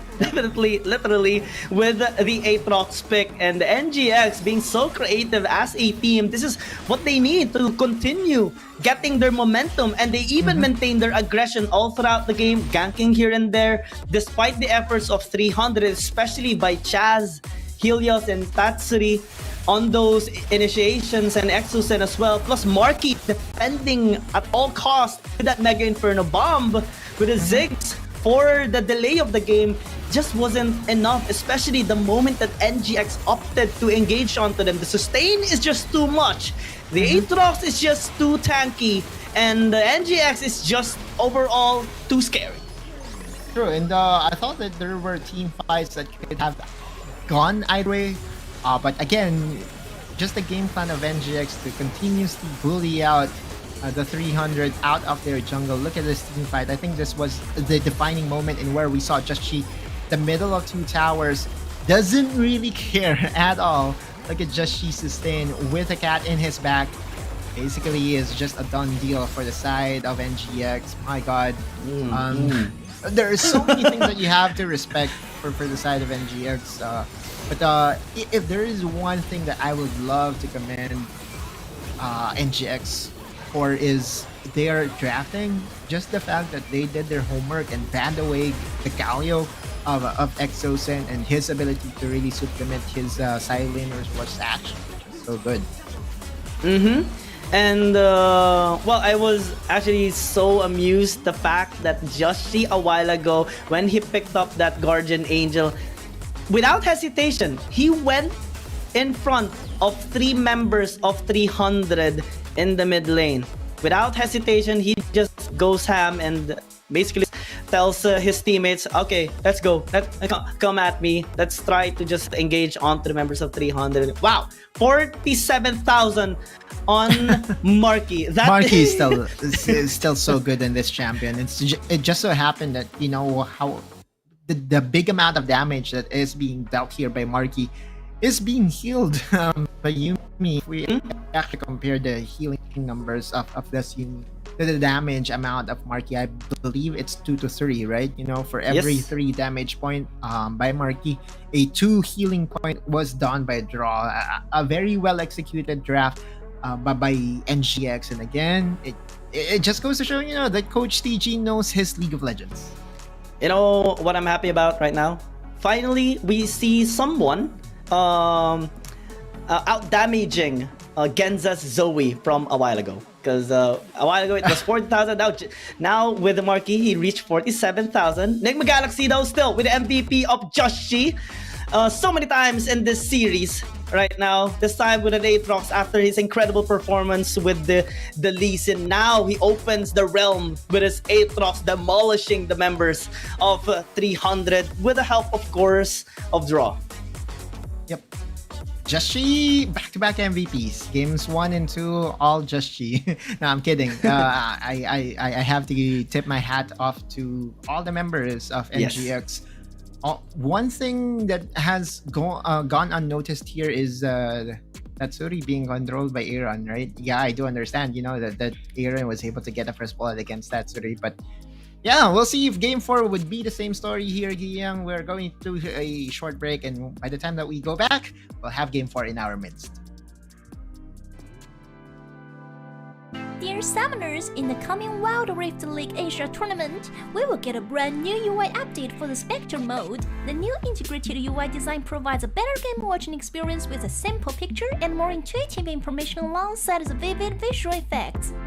Firstly, we move the original UI information at the top bar and make it into a functional ring design in the upper left corner. The ring not only contains the basic information of the current match, such as the team names, in-game time, number of skills and towers pushed, but also displays the gold count and the red and blue rings so you can see the gold difference at the gallons. What is a great game without the competition for map resources? When a team takes the elemental dragon's buff, the cool map visual effects stick out. The distinctive buff color blocks for each different elemental dragon will be added to the blue or the red side. You can tell whoever takes the Rift Herald to enhance the temple, kills Baron Nashor to increase the lead, or steals the Elder Dragon to secure the game. The countdown special effects for different resources will also help viewers to what is going on in the game and capture the critical information. Additionally, we reshaped the map on the upper right corner. It is easier now to read the simplified map resource icons. The champion cursor now intuitively demonstrates the team tactics, makes it easier for you to track the champion's movements. The most essential in-game stats will be presented by switching between these three enriched panels: farming mode, pre and post teamfight mode, and teamfight mode. In farming mode, we have the key information of players' prospectively play, lane section, champion selection, summoner spell, champion's level, and experience. In laning phase, it comes with real-time gold income, KDA, and champion's build. In pre and post teamfight mode, we can see the goal difference on the board. The gap on each lane can be easily tracked by differentiating the item builds before and after the team fight. In teamfight mode, we only present the concise real-time stats of 10 players' teamfight damage and comparison, so that the viewers can focus on the gameplay by our players. A more compact and intuitive UI design will soon be available to all the summoners at Wild Rift League Asia, and the thrilling League of Legends Handicap Asia League is ready to go. Dear summoners, get online! Dear Summoners, in the coming Wild Rift League Asia tournament, we will get a brand new UI update for the Spectre mode. The new integrated UI design provides a better game watching experience with a simple picture and more intuitive information alongside the vivid visual effects. Firstly, we move the original UI information at the top bar and make it into a functional ring design in the upper left corner. The ring not only contains the basic information of the current match, such as the team names, in-game time, number of skills and towers pushed, but also displays the gold count and the red and blue rings so you can see the gold difference at the gallons. What is a great game without the competition for map resources? When a team takes the elemental dragon's buff, the cool map visual effects stick out. The distinctive buff color blocks for each different elemental dragon will be added to the blue or the red side. You can tell whoever takes the Rift Herald to enhance the temple, kills Baron Nashor to increase the lead, or steals the Elder Dragon to secure the game. The countdown special effects for different resources will also help viewers to what is going on in the game and capture the critical information. Additionally, we reshaped the map on the upper right corner. It is easier now to read the simplified map resource icons. The champion cursor now intuitively demonstrates the team tactics, makes it easier for you to track the champion's movements. The most essential in-game stats will be presented by switching between these three enriched panels: farming mode, pre and post teamfight mode, and teamfight mode. In farming mode, we have the key information of players' prospectively play, lane section, champion selection, summoner spell, champion's level, and experience. In laning phase, it comes with real-time gold income, KDA, and champions build. In pre and post-team fight mode, we can see the gold difference on the board. The gap on each lane can be easily tracked by differentiating the item builds before and after the team fight. In team fight mode, we only present the concise real-time stats of 10 players' team fight damage and comparison, so that the viewers can focus on the gameplay by our players. A more compact and intuitive UI design will soon be available to all the summoners at Wild Rift League Asia, and the thrilling League of Legends Handicap Asia League is ready to go. Dear summoners, get online! Dear summoners, in the coming Wild Rift League Asia tournament, we will get a brand new UI update for the Spectre mode. The new integrated UI design provides a better game watching experience with a simple picture and more intuitive information alongside the vivid visual effects. Firstly, we move the original UI information at the top bar and make it into a functional ring design in the upper left corner. The ring not only contains the basic information of the current match, such as the team names, in-game time, number of skills and towers pushed, but also displays the gold count on the red and blue rings so you can see the gold difference at the gallons. What is a great game without the competition for map resources? When a team takes the elemental dragon's buff, the cool map visual effects stick out. The distinctive buff color blocks for each different elemental dragon will be added to the blue or the red side. You can tell whoever takes the Rift Hero to enhance the temple, kills Baron Nashor to increase the lead, or steals the Elder Dragon to secure the game. The countdown special effects for different resources will also. And welcome back to the Wild Rift League Asia Open Qualifier, potentially the last game of the series here, given the match point lead here of Nigma Galaxy against 300. But let's see if 300 is gonna pull off the first game, number 5 of today's regional qualifier games of phase 2. Again, we are your shoutcasters, Giyang and Otilus being the voice here of the series and the action here in the Philippine region qualifiers. You think so? You think it will be game 5? I feel like, it has been a day of 3-1s. But yeah, that would be a welcome side because that's been the story of the game between NGX and RRQ in the 4 times or 5 times that they have faced against each other. Twice that it came down to the last game or the game number 5. So it's possible. It's a very, very big possibility here, Giyang. So yeah, I cannot wait for game number 4. See where the draft will go because we've been seeing Tatsuri being outmatched by not the player but the rotations coming from NGX. He's been singled out to a point that 3 times I've seen him under the tower being just instantly killed by NGX. So something has to change. Yeah. And it was also bold coming in from Nigma Galaxy. I mean, allowing Marcus Ziggs to be open there to be taken in the first picking phase there of 300, and then suddenly picking up the Yuumi and operating it so flawlessly there by Draw in synchronization onto Joshi. Overall, this team has been quite creative in the series against 300. 300, well, we have the tenacity of a Spartan. Let's see if it's gonna be enough to push us into a game number 5. Same positions this time. No switcheroos for game number 5. NGX is staying on the blue side. See how this will be played by NGX. We saw their openness in banning the Galio of Exosen. Again, the Galio of Exosen has been like a cheat code of some sort, allowing them to just be the backup in the side lanes. But there is a potential of them opening some champions that would net them the overall advantage when it comes to mobility. I could see the Shen being used by 300. I could also see 300 electing for Helios to go to the mid lane and Tatsuri to the Baron lane. There's a lot of potential moves for 300 overall. All I know is that there is definitely a change that is needed here because in games 1, 2, and 3, it's as clear as a day that NGX has been the better team. Yeah, in terms of drafting, in terms of execution as well. They only made one mistake, which is in game number 1, but overall, they have been so clean in their execution, early game to late game. They are very, very consistent in their strategy, and this time they look to polish their movements once more. NGX getting that Aatrox once again. Yuumi is available, 300. They're having a lot of insights right now for sure. A lot of things are going on their mind as they pick up the Camille once more here for Helios. Yeah, 3 games in a row for Helios. Not really. I won't fault them in going for this very early pickup on this Camille.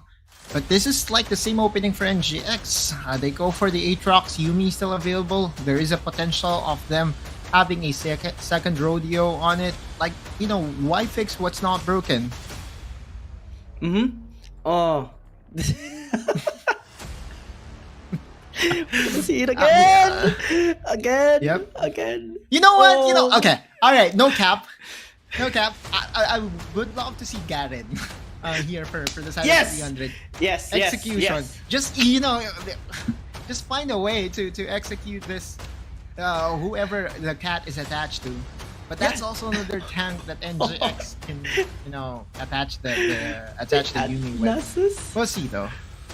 Okay, you get the dog, if you play get Nasus, yeah, okay, all right. So this is a good answer. At least that's a scaling marksman. I actually want them to go for a more sustained DPS. You know, Yes. try to match the extended teamfight prowess of NGX, and one way to do so is by going for Senna. That's like the best champion that you can align, or that you can pick whenever you want extended teamfights. Possibly a late game scaling on hit jungler as well here for 300 might work against NGX, so at least deal a significant amount of damage onto Hyde and possibly Demon Kite as well, because this sustained comp that they are building right now requires not only lots of anti-healing items but also lots of DPS champions. And 300 so far, well, they do have the Camille that can deal lots of damage, Senna, particularly in the late game, but I think that is still not enough here. Good respect on the Lee Sin still of Joshi, so they're still keeping track of that. And NGX do not want any Cyclones and the quick burst around with the Kazakhs. They ban those champions as well. Yeah. The Wukong is an errant champion though, right? I mean, we've seen him use this champion quite effectively 2 times in a row. Riven is like a staple for 300. Back during their time with RRQ, Riven can be played by 3 different players from 300. So it's the same case here. Tatsuri might be expecting that, you know, NGX will go for a Zed. It doesn't seem like so because they went for the Jax. So no mid laner just yet here for NGX. It's gonna be a Joshi Aatrox once more as they do pick up the Jax here for Hyde and Draw. Will attempt to try what Tatsuri used earlier, a Renekton. Again, lots of sustain, lots of animals as well picked up here by NGX, as 300 does have the burst that they do need. First time we are going to be seeing the Lilia for this series, and 300, I think this is the surprise they do need to bring onto the table if they want to pull us into a game number 5. Well, definitely they needed some sort of an AP source of damage. I do understand that they have the Gragas, but more often than not, the Gragas is being built half AP, half tank. The question here, though, is look at the champions of NGX. They are all so beefy. They're all so tanky. I know that the Jax isn't really known to be a tank, but once you put up your ultimate, and once you have that the counter strike, you're fairly tanky as well. So looking at the draft, I'm trying to figure out where the damage from 300 would come from to penetrate through the defenses of NGX. Regardless, though, once it comes down to the point wherein an Elder Dragon gets secured, there is basically no tanks in the game whenever you're facing against an Elder Dragon stacked team. So that could be the win condition. Again, Lilia, is an AB champion that could provide setups for the 300. So we'll see if this will be, the biggest wild card needed in order for them to force a game number 5. Lilia, we have seen these not only in Wild Rift but in League of Legends PC. Just a flash and swing on your Q, turning into a lilting lullaby to set up for that immense amount of engage. 300. This can be their ticket to glory, or this can be their final fight in this clash against Nigma Galaxy. Let's see as we head down into the Rift. Game number 4 is looking interesting here, as both teams does have quite a bit of scaling on their side. The Jax, the Aatrox, the Nasus, the Senna, Lilia, Camille, or even the Riven here for 300. Maybe we're gonna be seeing a peaceful early game. I don't think so. When we talk it's about NGX. It's NGX. Pre 5 minutes, if there will be 0 crowd for them, that's not an NGX game. They will be very aggressive, even if they're playing like less champions that are so passive, like the Nasus one. They will still find a way to be aggressive. Look at them. They're not making they're not making Helios live any easier. The 1v1 between Aaron and Tatsuri continues 4 times in a row. All right, we'll see. This is just another take, and again, I just remember that this is Coach Kage that we're talking about, and basically he's saying that this Aatrox and Yumi could easily be answered by the Lilia champion. Yeah, we'll see.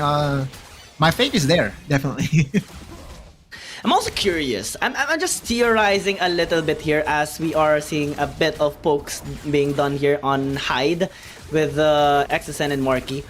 Top side with Demon Kite and Draw, with absolutely 0 threat coming from Helios. Maybe, just maybe, we're gonna be seeing Demon Kite put in a bit of a Q there for the stacking of his Siphon Strike. Nah, that's Maybe. I would still feel, the early game advantages or mid game advantages of a fully packed or fully leveled player will outweigh the damage potential of, the stacking prowess of a Nasus. We could see that Curious was just fully out in the lane, and the goal disparity that was just made possible by the laning advantages that NGX is able to get for this game. So much sustain as well on this duo. Nasus has a quite a bit of a lifesteal, and Yumi provides so much healing. Wow, this is I don't think NGX or Demon Kite Draw would have any sort of trouble with regards to the pokes, despite Marky being added into the mix there onto Helios. So much sustain, even from one auto attack. We can definitely see it, his HP bar rising up as he hits those minions. She is in the vicinity and might opt to draw the members of 300 in, and we have to take note of this because Chaz is on the other side. Luckily, Just Chi falls back, so Helios is gonna have a bit of a safe time here in the top side too. Yeah, it's just making sure that there will be no ganks whatsoever. This is still a Nasus, a very immobile champion. Although with the Fury of the Sands available for this guy, it's possible that they can out-sustain the damage being threatened here by 300. But look at the looking at the way things have started here. Finally, at least 300 able to go through. The game is very dead even right now, and Helios was at least finally helped upon by Marky. Yeah, Aaron as well this time is having a bit of a stable time. Tatsuri as well. No heavy engage happening just yet here for both mid laners. No casualty. Just Chi is in the vicinity, just guiding again, just like on Demon Kite earlier on top side. He does want to provide protection for the team, but 300 grouping up here in the bot side. That is a 4-man gang onto a Jax. Donning Shadow gonna be committed already, and a counter strike will not counter any damage. First blood concluded here by 300, but we do see some retaliation coming in from NGX. Aaron this time will answer back with a kill, make it 2 here, as they do get that even on the kill scoreboard. Yeah, that was the best potential outcome for 300. Most But Aaron had other plans. Draw was not able to join, was not able to combine with Hyde in time to give some heals, and a Yumi without anyone to attach to is basically a defenseless Yumi. So yeah, 300 though, very aggressive. Pre 5 minutes, this is what we're talking about. Be it NGX, be it 300, they will find a way to kill someone. Yeah. NGX. And on point, pre 5 minutes. They turn things around pretty effectively. Even Hyde got a kill earlier due to the help of the tower as well. And 300, they did not expect that retaliation coming in from Nigma Galaxy. Although they should. I mean, it's Nigma Galaxy, for Christ's sake. NGX always finds a way to be aggressive in the early game. Now it does pose a threat on this Rift Herald. Again, NGX does love to accelerate things in the early game. And with this, it's going to provide a lot of gold here for NGX. 300 is responding accordingly with sub-scaling with the Infernal Drake. And NGX, they need they are going to be getting at least a couple of plays there on the top side tower. Yeah, and this is 300 suffering a loss in terms of tower on the top side, but looking at the itemization, I actually really like the way Chaz prioritized this Leandri's Torment as his first item because of the amount of HP that is available onto NGX's side. One would say, wait a minute, Exocen being left alone here in the mid lane. Yeah, they spawned Rift Herald as well since they did get the tower already in the top side. 314 HP, make it a little bit less, but not taken down. So good job as well by 300, at least on that attempt on defense. Gold accumulated by NGX is pretty nice. 1,000 gold ahead against NGX, and the items are resurfacing right now here. On their side, Divine Sunder, they almost the Blade of the Ruined King, and the stacking there for Demon Kite.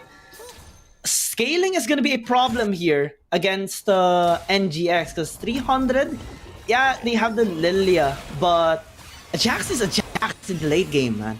It can do so much, and even in the series you watch and you casted with G10 earlier, the Jax did tremendous amount of damage mid to late game. That is something that Hyde can actually, or theoretically, what Hyde can do later on in this game. Oh, well, true. There are two types of Jax. The Jax that can scale well into the late game and goes uncontrolled, and the Jax that goes controlled with the crowd control available to your team. So the question is, will the amount of crowd control be enough for Jax to really be a menace? But yeah, World Ender and that life of Marky was ended indeed. Aaron's gonna trade this life as Joshi took a bit of a traffic going towards his location, but they will still continue. A flash in by Demon Kite, Siphon Strike as well. That is a lot of commitment from Nigma Galaxy. The cast, the body slam, Exocen looking to turn things around. Chaz as well with a DPS, but it still wasn't enough. Donnie Shadow for the extra shield allows Chaz to stay alive, but NGX still goes there with possibly a team fight win there, since all the attention was drawn towards top side as 300 looks to respond accordingly towards Hyde. Helios, nah, he backs away instead.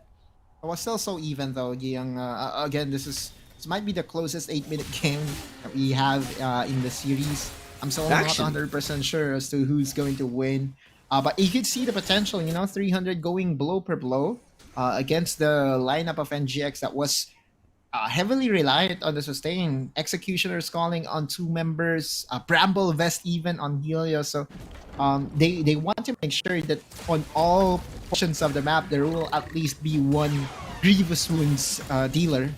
And that's actually a good decision, right? Especially with the sustain that is available for NGX. And look at them, the amount of respect 300 is showing. And definitely, we have anticipated this, and we've stated this out during the pick and ban phase. 4 Grievous Wound items present here on 300. Joshi being ganked tremendously, but the sustain is actually quite a bit. Look at the sustain, the heal there on Joshi. He is still alive. Demon Kite is now here, and now they're punishing the overextension. Chaz is trying to go with the DPS once more, but at this state of the game, it's pretty much negligible. All those attempts for nothing, as Thanos said in that movie. And NGX, they have negated that attempt by 300. That's a 4v3 that was turned around by the 3 people from NGX, I'm starting to believe that this lineup is busted. Because bro, that shouldn't have been possible. Like they have almost everything available to them. They have all the ultimates available for them to deal damage. Tatsuri though finds one exit kill. Aaron shouldn't be there in the first place, but still NGX with that massive win bot side, translating it into a Rift Herald. It's still Oh starting my to become, gosh. a theme here. NGX looks like the better team here, Giyang. Yeah, the draft is just too creative. Execution. I don't. I'm even surprised that 300 that the Yumi was allowed once again. Especially that NGX got the Aatrox in their first pick, and now, I mean, even you said a while ago you wanted a Garen. That is how obnoxious this combination is, and I'm also in line with that. I wanted to see a Garen as well, but Aaron is doing really well with the Renekton too. Yeah, it's more of the Garen not with the Yumi, but Garen against the Yumi, just to provide that killing blow, the Mushroom Justice execution. Oh, yeah. That's what I wanted, at least in this game, because basically what's happening right now is that she's just being allowed to heal again and again, right? With a Garen, I guess in theory you could silence down just she and again pose the threat of that execute. True. But it's not here, so there's no reason for us to try to look for something that's not here. 300 with the tools that they have right now, they haven't proven as of yet that they can stand toe-to-toe against NGX's lineup. The lineup of NGX centered around the bruisers and centered around the heals of Yumi is just too much to handle for them. 300 though wants this dragon. Ooh. Oh, wow. Thank you for the leash. NGX stated there. Just a quick drive by Joshi. And yeah, the Garen pick can be a good one, but like what you said, it will just be left onto the theory books of all our coaches in attempt to counter this demonic combination. Tatsuri running for his life, but will get pulled back there onto Joshi's hands. Yeah, that's taking a bit of time. Demon Kite is so tanky at the state of the game, and now here comes the Joshi boss with the draw. Oh my, here comes the big boss indeed. NGX is just obliterating them. Once more, 300 now down to 99 as they die once and once more. NGX is just being unstoppable. 12 minutes in, 6,000 gold lead, a dragon stack, and possibly a chance, a ticket on getting this Baron. And not just the Baron, but also a ticket to the WRL-A group stages. There is a pause, and we have time to talk about this, Giyang. But with the amount of gold lead that NGX has right now, I could easily say that 300 is trying to scramble for something here to try to come back in this game. It's so hard looking at how the game has progressed so far. It's been all Aatrox, it's been all Yumi, and not just them, but also the other pieces of the NGX puzzle hasn't been so good, at least not just in this game, but also in this series. What a way to just dominate this upper bracket finals date between the 300 and NGX. And what a pattern in as well being made. I mean, it's not yet concluded. 300 can still pull off a miracle. There are no strangers to it. Marky is still a beast as a player, and 300 is no strangers to comebacks as they did in game number 1. But given this composition, given the state of the game, given the momentum that NGX does have, the curtains are starting to close here for 300. Scaling is not only strong on 300's side, but also obnoxiously strong on Nigma Galaxy side. And we're not even taking into consideration the scaling, the demonic scaling of Ajax. Most of the time, we do see Just Chi, Aaron, and Demon Kite withdraw. What more if the Jax becomes online at a few minutes on? Yeah, well, that's a side that no 300 fan want to imagine right now. Talking about the 300 though, they have pulled off miracles after miracles in the past, few years that we've been watching this set of guys. And yeah, that's what they definitely need right now. They need a miraculous team fight. They need to make sure they need that saving grace moment, similar to what happened during game number 1, and where Marky was able to steal that Baron, because that's definitely a momentum shifter for your squad. And if there's anything for about 300 is that if you give them an arm, they would be taking everything from you. And I believe we are almost ready here. We're going back into the game here, Giyang, with NGX. Just to recap, dominating game number 4, and it's just a couple of minutes away and a couple of good decisions away from qualifying themselves into the upcoming WRL-A group stages. Look at the amount of gold that just she has. 13,403 on the scoreboard. The first to ever reach 5 digits of gold earning, even obnoxiously higher than everybody else. Not only on 300 side, but on NGX side. That's how big of a lead just she has in this game. 3 going 4 items in, almost completing his death dance, and later on he's gonna be getting that guardian angel once more, which I don't even think will be used in this game. Similar to that previous game. 300, oh my. Okay, let's look into them right now. Look into their win conditions, because it's so blurry. I can't see any win conditions aside from a miracle late game power spike that they can have. Yeah, it's being taken away like a candy from a baby. NGX is just going ham on them, taking this tower as a bonus, continuing on to the team fight. Just she is basically unkillable. Similar to the previous game, and they're just taking the life out of everybody. Chaz, the only member left inside alone in their base.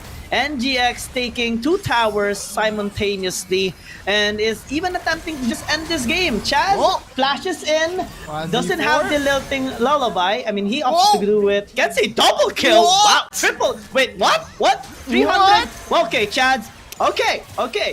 Chaz just extended the game here for 300. Well played. Wait. Just a couple seconds before some of his teammates go live here. They are in a very good position to secure this Baron to extend this game overall.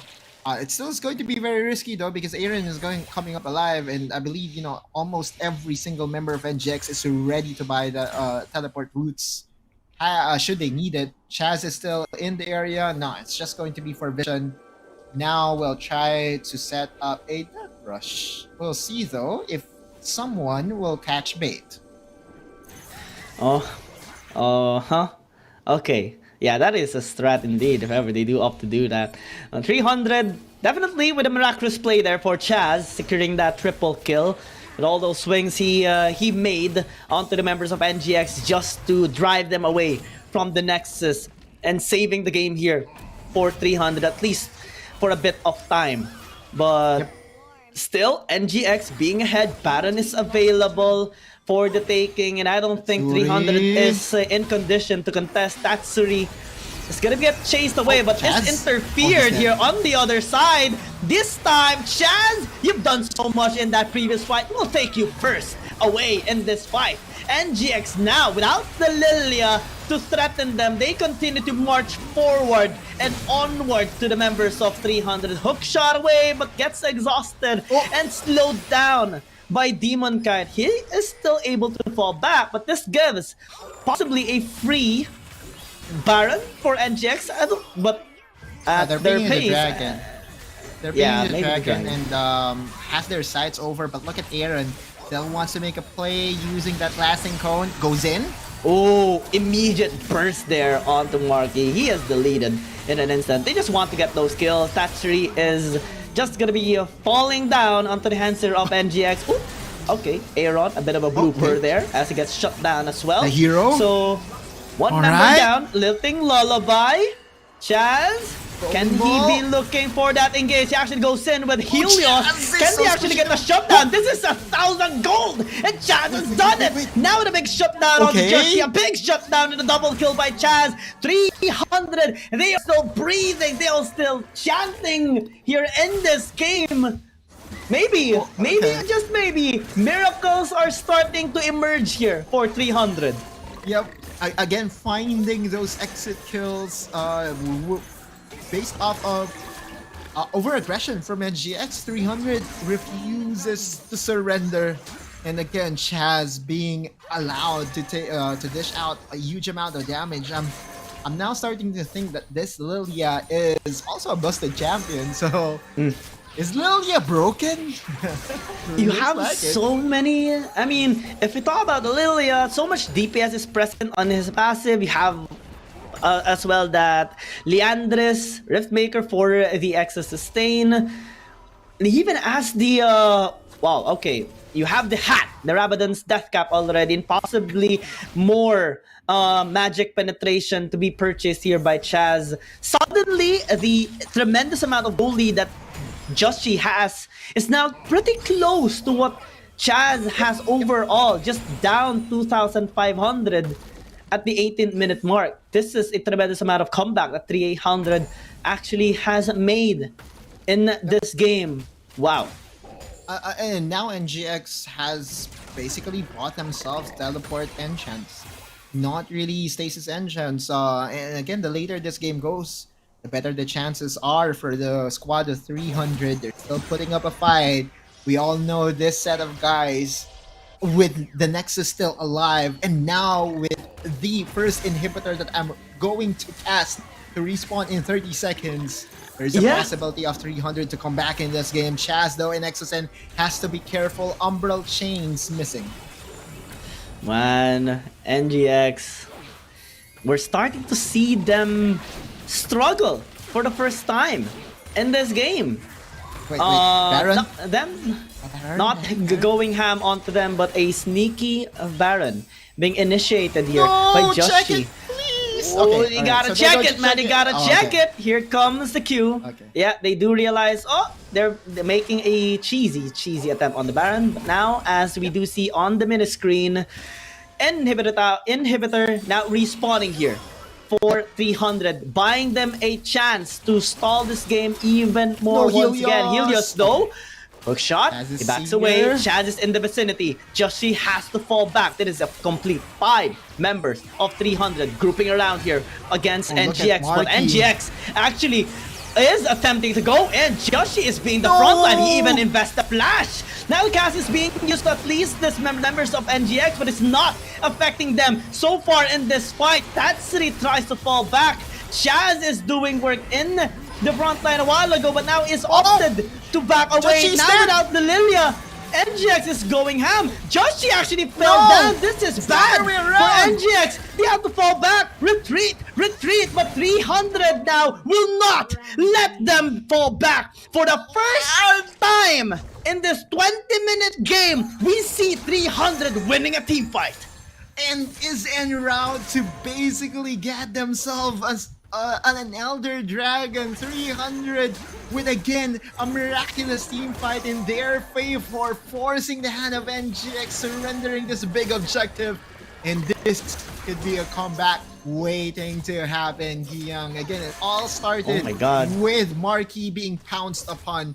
He did preemptively flashed, but Joshi going inside. Remember, I actually wanted to talk about look at the experience. They wanted to make sure that the 5 members of 300 will have the buff. They waited for their teammates to respawn, not like my teammates in rank game. Oh my god, this is just a classic game. 300 refusing to die once again, and they want to get that buff for every single member on their team, fully equipped this time to contest NGX not only on a Baron fight, but any fight in general. 300, wow, against all odds. And look at the gold. Now dead, flat even. 300 has just made possibly the second biggest comeback in the series. And NGX, they did not expect this to happen the second time. True, and the thing that they have a dragon advantage plus the other dragon, it's safe to say that 300, regardless of what gold lead you see in the graphic screen right now, they are winning. 300 is now poised to take down this tower and is now going to force the hands of NGX and trying to take down this inhibitor tower as well. 300 wants the team fight. They're very good in fights, but right now NGX, still very disciplined, is not going to catch bait. Yeah, but the 300, they're the ones being proactive. They're the ones starting the Baron this time for the first time around. She is just around the vicinity. But AE is gonna be respected here by 300 as they fall back. But Hextech ultimatum on to hide. If he dies, that is gonna be tremendously disastrous for NGX. But he is still able to fall back. 300 as well fall back from the Baron as they get the consolation prize though. First inhibitor destroyed by 300 in this game. For the first time, they have penetrated the base of NGX.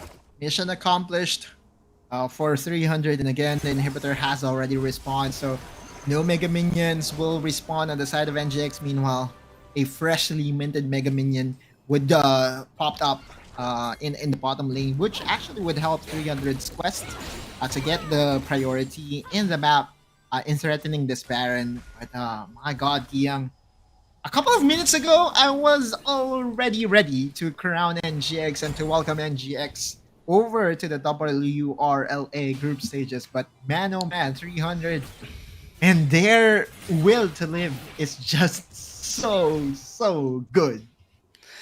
Oh my, the tenacity, the endurance, the battle attrition of 300, well deserving of their name as a team. And Chaz being the Leonidas of the group, that's basically saved the game earlier twice in a row. I mean, that fight in the Nexus of 300 started it all. The swing around, the comebacks, and this is what we love even on boxing or any fighting game event.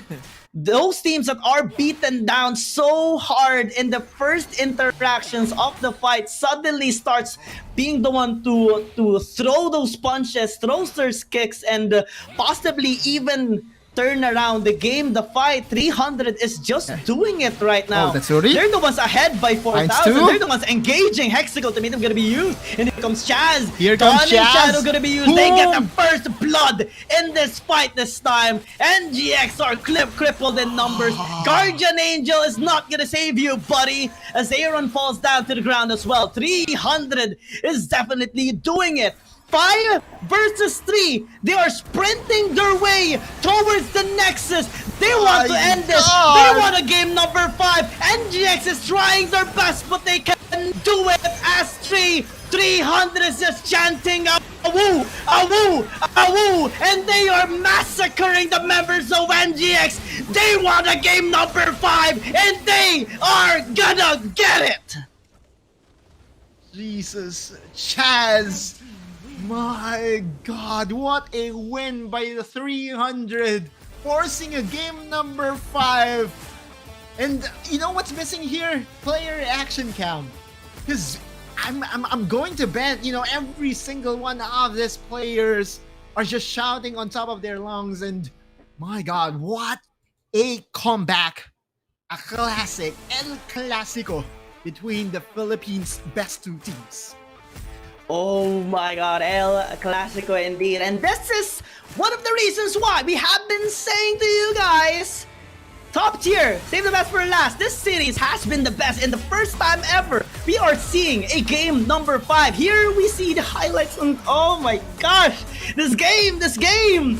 So exciting to see, so confusing to see, so upsetting. It depends on your perspective if you're a 300 or an fan. But one thing is for sure, it's jam-packed with action, attrition, and heart. And 300 definitely has heart to turn things around no matter how hard this game has gotten. Chaz, oh my. Same as Marky on my reaction earlier. This time, Chaz, save the game and possibly the series here of 300. Yep. I mean, look at Chaz though, just healing back up, and once he comes back in, it's basically a different game. Chaz again with the inhibitor being there to protect. Many of this plays was unlocked by 300's ability to buy time, and this was the game-winning play overall. That's already finding two Helios with the Exec ultimatum, and look at the eat from Chaz from downtown. Just too much, and yeah, AP damage, broken Lilia. I like what I'm seeing. Game number 5, DM.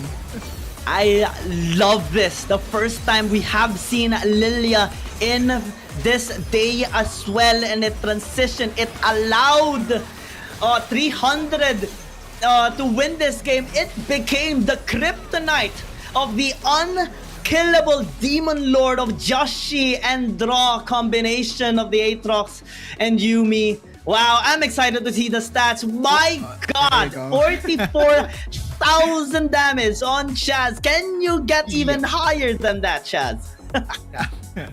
I bet he can, but yeah, maybe on a different day. But this is Chaz with a vintage performance on this champion. Many times has he saved RRQ in their quest of getting multiple wins. But man, oh man, crazy numbers from Chaz. Better performance from Tatsuri, and again, a game plan that was doubted at first by you, myself, and even the viewers. Yeah. But hey, you know what? Like, if there is one way to counter this Aatrox lineup that they have, it's to just bombard them with a huge amount of AP damage. Because looking at the itemization of Joshi at the, when the comeback was starting to happen, the Guardian Angel wasn't there, and then what he did was to sell the Death's Dance in favor of I think that was the Spirit's Visage. After the Spirit's Visage was built, then he went for the Guardian Angel. But so much of that intricacy of the details on the side of NGX. But then again, we cannot do anything but sing praises of this guy. Chaz just carried the 300 out of the hell that we're experiencing. Yeah, he is the hero. Yeah, well-deserved MVP. Man, oh man, Chaz. Salute on this player. Salute on 300 as a team. We are witnessing one of the most exciting series ever this day. And you can only see it in the Wild Rift League Asia qualifier, open qualifier. And we still have one game set in store for you guys. Let's see who is going to be crowned the qualified team for season number 1. Will it be NGX or will it be 300? We'll be back for game number 5. Dear Summoners, in the coming Wild Rift League Asia tournament, we will get a brand new UI update for the Spectre mode. The new integrated UI design provides a better game watching experience with a simple picture and more intuitive information alongside the vivid visual effects. Firstly, we move the original UI information that is a top bar and make it into a functional ring design in the upper left corner. The ring not only contains the basic information of the current match, such as the team names, in-game time, number of skills and towers pushed, but also displays the gold count on the red and blue rings so you can see the gold difference at a gallons. What is a great game without the competition for map resources? When a team takes the elemental dragon's buff, the cool map visual effects stick out. The distinctive buff color blocks for each different elemental dragon will be added to the blue or the red side. You can tell whoever takes the Rift Hero to enhance the temple, kills Baron Nashor to increase the lead, or steals the Elder Dragon to secure the game. The countdown special effects for different resources will also help viewers to what is going on in the game and capture the critical information. Additionally, we reshaped the map on the upper right corner. It is easier now to read the simplified map resource icons. The champion cursor now intuitively demonstrates the team tactics, makes it easier for you to track the champion's movements. The most essential in-game stats will be presented by switching between these 3 enriched panels: farming mode, pre and post team fight mode, and team fight mode. In farming mode, we have the key information of players' prospectively play, lane section, champion selection, summoner spell, champion's level, and experience. In laning phase, it comes with real-time gold income, KDA, and champion's build. In pre and post-team fight mode, we can see the gold difference on the board. The gap on each lane can be easily tracked by differentiating the item builds before and after the team fight. In team fight mode, we only present the concise real-time stats of 10 players' team fight damage and comparison, so that the viewers can focus on the gameplay by our players. A more compact and intuitive UI design will soon be available to all the summoners at Wild Rift League Asia, and the thrilling League of Legends Handicap Asia League is ready to go. Dear summoners, get online! Dear summoners, in the coming Wild Rift League Asia tournament, we will get a brand new UI update for the Spectre mode. The new integrated UI design provides a better game watching experience with a simple picture and more intuitive information alongside the vivid visual effects. Firstly, we move the original UI information as a top bar and make it into a functional ring design in the upper left corner. The ring not only contains the basic information of the current match, such as the team names, in-game time, number of skills and towers pushed, but also displays the gold count on the red and blue rings so you can see the gold difference at a gallons. What is a great game without the competition for map resources? When a team takes the elemental dragon's buff, the cool map visual effects stick out. The distinctive buff color blocks for each different elemental dragon will be added to the blue or the red side. You can tell whoever takes the Rift Hero to enhance the temple, kills Baron Nashor to increase the lead, or steals the Elder Dragon to secure the game. The countdown special effects for different resources will also help viewers to what is going on in the game and capture the critical information. Additionally, we reshaped the map on the upper right corner. It is easier now to read the simplified map resource icons. The champion cursor now into it. Alright, welcome back to Wild Rift League Asia Open Qualifier. The first game number 5 of today in phase 2. Only an Nigma Galaxy versus 300. We are your shoutcasters, Giyang and Autolus, and this has been one of the most exciting games we have seen so far. Definitely, I mean, 2 times comeback in a single series. Man, 300 are definitely worthy of their name of Spartans here in this game. NGX, I think they are really shattered here in game number 4. I don't know, making the impossible possible has been, you know, the way RRQ boys, or however you want to call them, 300 boys, earned their fandom. It's just if you are a fan of 300, or maybe even any team, any Filipino team, you basically have to make sure that you have your maintenance ready and that your heart is ready for all the ups and downs.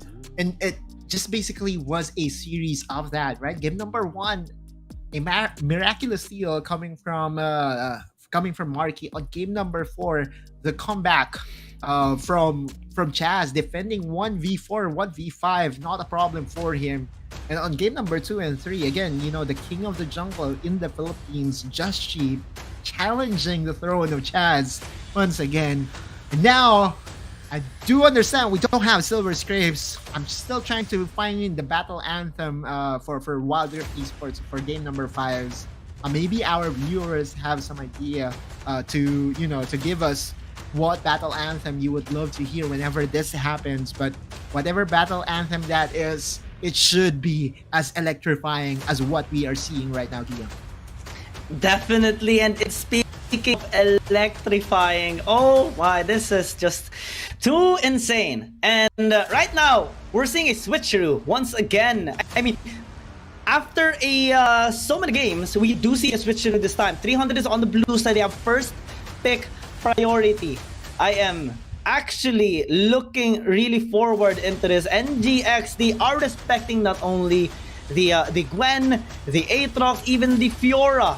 So many respect being made here. GX, they have to try a different strategy this time in this final game in the series. 300 is still going with what worked for them in their previous game. And game number 4, Helios is back again for the fourth time in a row, Camille first pick. Yep, and then removing right away is the Galio of Exos, and NGX is not willing to go the route of G2 Blacklist, in where G2 Blacklist just opened this champion to the side of Exos, and this is also a very good response coming from NGX. Take away the ribbon, because Tatsuri was also very commendable in game number 4 on this champion.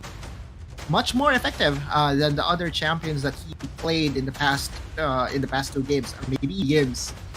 No Ziggs for Marquee, no Senna for Marquee. That is going to be the karma, or maybe this is still a very champion that you can play in the middle lane. We'll see though. Possibly something to opt for team fighting as well. Counter engage. And so many supplementary utilities here with the Karma against NGX. Full on dive composition. So far, first 2 picks, they will pick up the Ziggs as well to add that big burst of a magic damage with the Mega Inferno Bomb. So now, looking at their picks, jungle side, I mean, their picks is also quite flexing with the even the Camille and the Wukong, so things can still switch around here on their side. 300 and NGX, man, I'm still even having chills from the previous game on how well, I can't even think of a word to describe that game, because it's so. Yeah. You know what? I really think that the Lilia performance by Chaz earlier is something that 300 wanted to hide, just in case.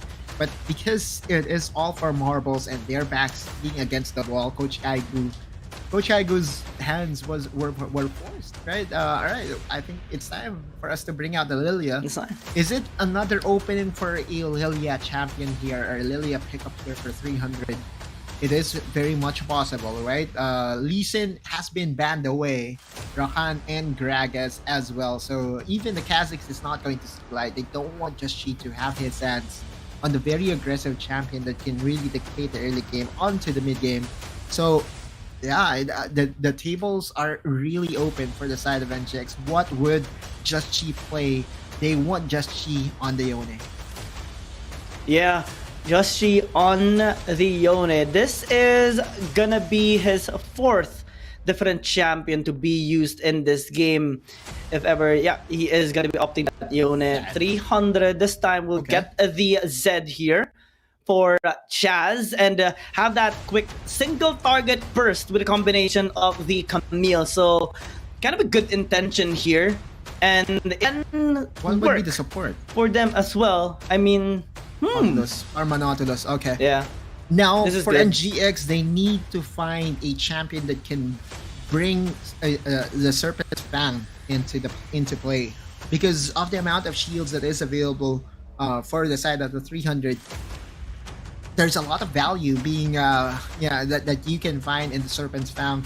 And looking at the lineup of NGX, it does appear that there is going to be no one that has a natural way of building the item. So this is going to be interesting. Just on paper, I'm liking what 300 has in their lineup. The Karma Nautilus is always going to be superior when it comes to the extended team fights. The burst is there, however, for NGX. But again, the question for NGX is, will they sacrifice one champion to really build the Serpent's Fang? Yep, they do have a lot of engage and bursting power. 300 has a lot of holding power with the Camille, with the Nautilus, even with the Karma, the Wukong. The burst capability of this is going to be very tricky to execute though on team fights, because all those damage is or most of those damage rather is designed for single target, unless they find a way to integrate that for fighting one at a time on these hyper scaling champions of NGX. Late game is definitely going to be scary here on NGX side, as 300 will need to do so in the early game. So eyes on Chaz once more. This miracle boy should look for more miracles this time, not only in the late game as the previous game, but this time in the early game. We'll see. I'm just so excited, Gil. Can't wait for this game number 5 to commence. Whoever wins this basically deserves it, right? NGX has proven to be the better team overall. For games 1, 2, 3, and 4, I feel that NGX prepares more or has the better preparation, has the better execution. But when it comes to, the end game decision making, that's where the 300 shines over and over again, right? With their hashtag reign supreme. We'll see if this game number 5 would go their way. We as gaming fans, as players, as gamers, and as supporters for tournaments like this, especially the high competitive ones, we're always fond of comebacks, of unexpected happenings. I recall myself the live stream of SKT T1 against EDG on their comeback, the 10,000 or more goal lead that they were experiencing, and one team fight to change it all. And this one that we do see it as well in their very own fashion. Mid lane, Aaron and Tatsuri are again swinging blows at each other, pretty standard for them. And yeah, this game is definitely possibly the highest amount of pressure that these teams are experiencing right now in the series. True, and now Tatsuri is in peril. Flash has been burnt here, and the third broken wing was ready for Aaron to really get the head of Tatsuri. Tatsuri is just struggling overall against Aaron in the laning phase. We saw earlier Aaron winning this matchup with the Wukong getting the first blood, but at least in this game, Tatsuri again struggling against Aaron. Just she's in the area, and so is Draw. Look at NGX, baby, this mid laner. Yeah, that's going to be very, very scary. Aaron is sticking as well. A change of a mid laners, or an exchange of mid laners rather. First blood secured by both teams. But what's happening right now is NGX being contested by 300. Yep. This is a good sign actually by 300. They're kind of expecting early game aggression now from NGX, and slowly but sure they're being able to adapt. True. We're going to see as to how this next few games would, or this next few minutes would turn out. NGX getting the first blood in return, though XSN being there with the Ignite, getting that return kill. But the overall advantages, at least in the first few minutes of the game here, NGX was able to secure the Scuttle Crab in the bot lane. We'll see though. Yeah, Chaz will also get that Scuttle Crab on the top side of the map. My God, I'm trying to control my emotions right now, and I'm trying to wait for the big one here, Giyang. But if I'm feeling the tension right now, how much more the players here are feeling like double, triple the pressure that I'm feeling right now. So I'm just watching right now. I'm just casting their game, but I'm really having a lot of fun. The players and the coaches. I can recall watching TG's stream last night, watching his game of his team, and the amount of emotions and overall emotions that he is showing in his live stream is crazy. What more in this game, in this against 300, one of the closest and possibly the most frustrating game as well that they're right now, a series rather, against 300.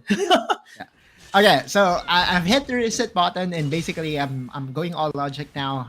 I will be emotional later, but looking at the draft, also one thing I would love to commend for 300, as we see Draw. No, that's Helios. He should have the patience and discipline to make sure that no gank would happen to his side.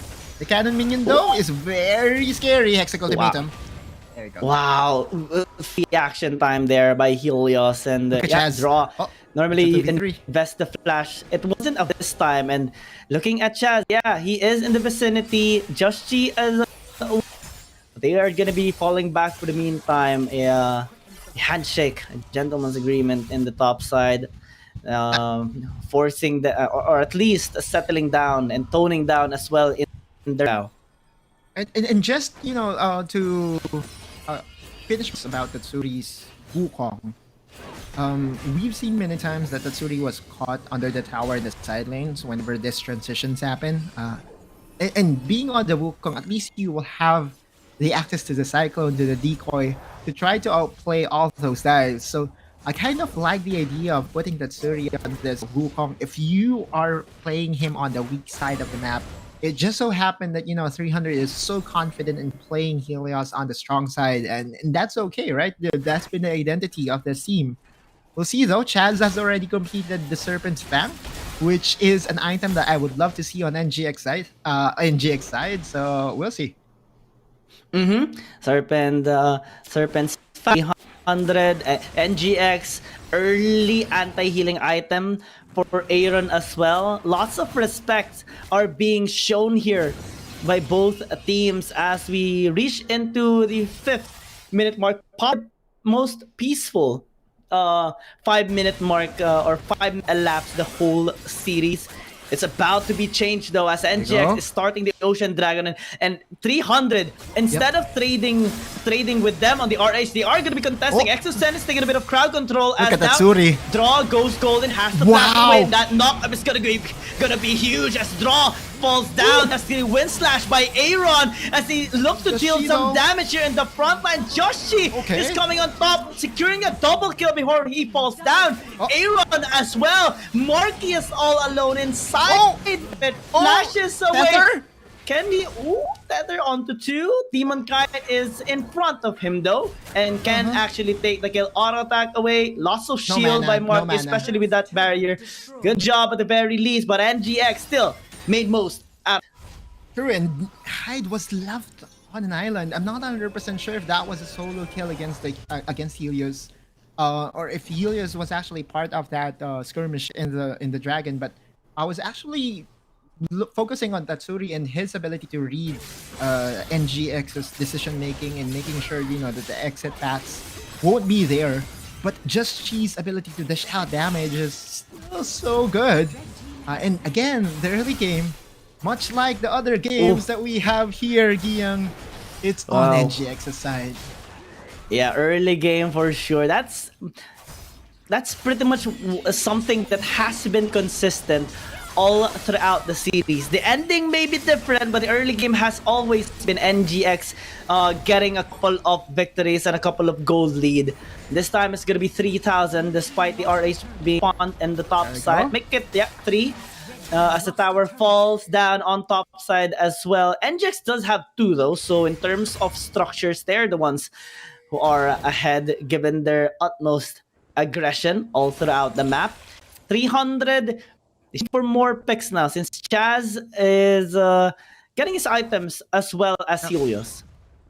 Exosen has to be more accurate though with his skill shots. I feel that those dredge lines should hit its mark, especially the later this game goes. But 300, that's basically the way it goes. The first few minutes they're heating up, and by the time that it reaches the 15-minute mark, 18-minute mark, they just elevate their playstyle to a different level. So this is just that this just has been the theme of game number 5. And if game number 5 would be any different, or of this series, I mean, and if game number 5 would be any different, it will a bit disappointing. So NGX and 300 still just playing to their win conditions.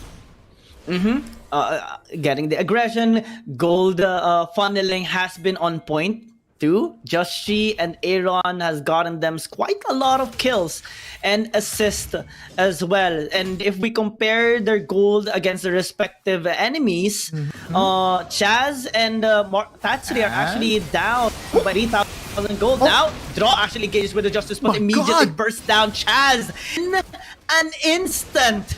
And 300 are forced back once more. Aaron is actually being very, very confident against Tatsuri.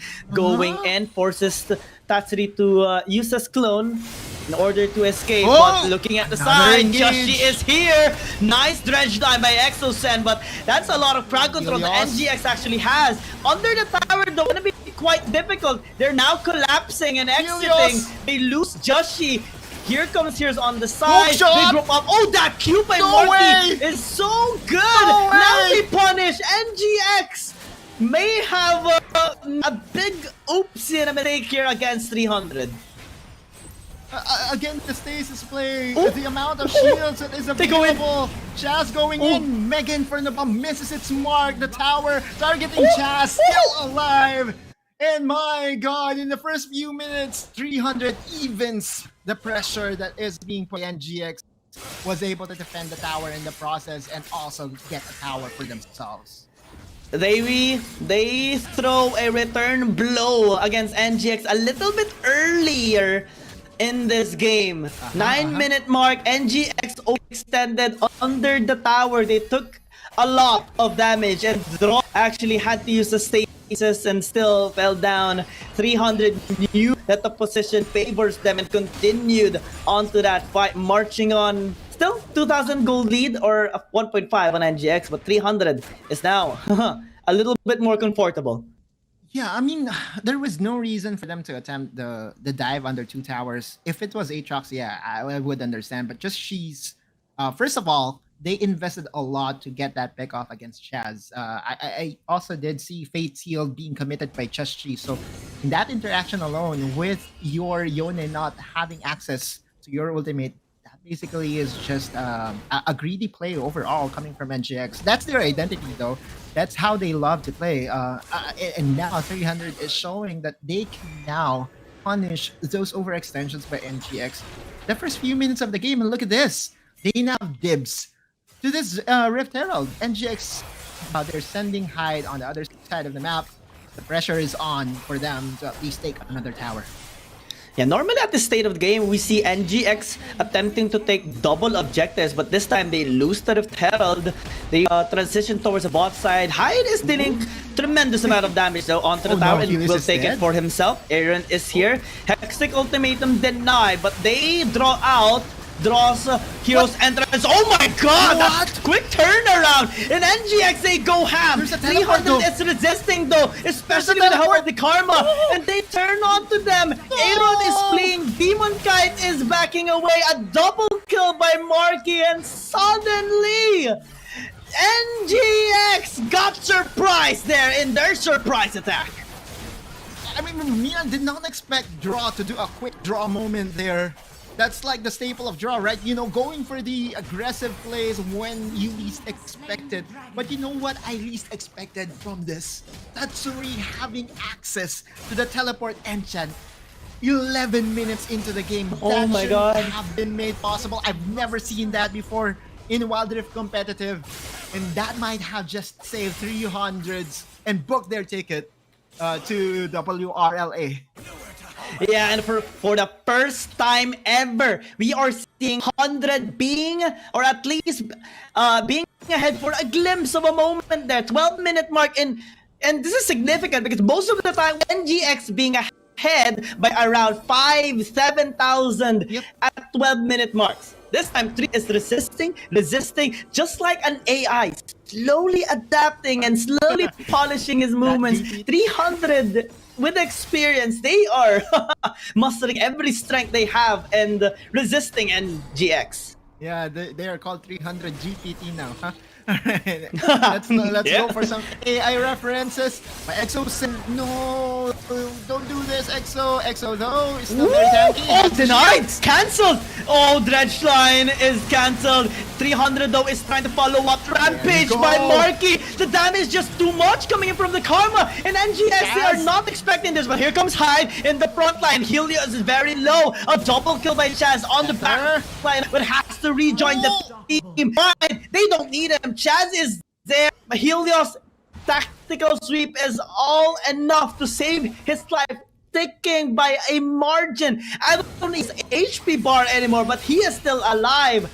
And 300 is breathing and now pushing into the mid lane. Chaz going in, but a little out of range there for the death mark. Yeah, that's true. My God, again, I believe so much damage was mitigated by the shields that is being thrown out here by Marky.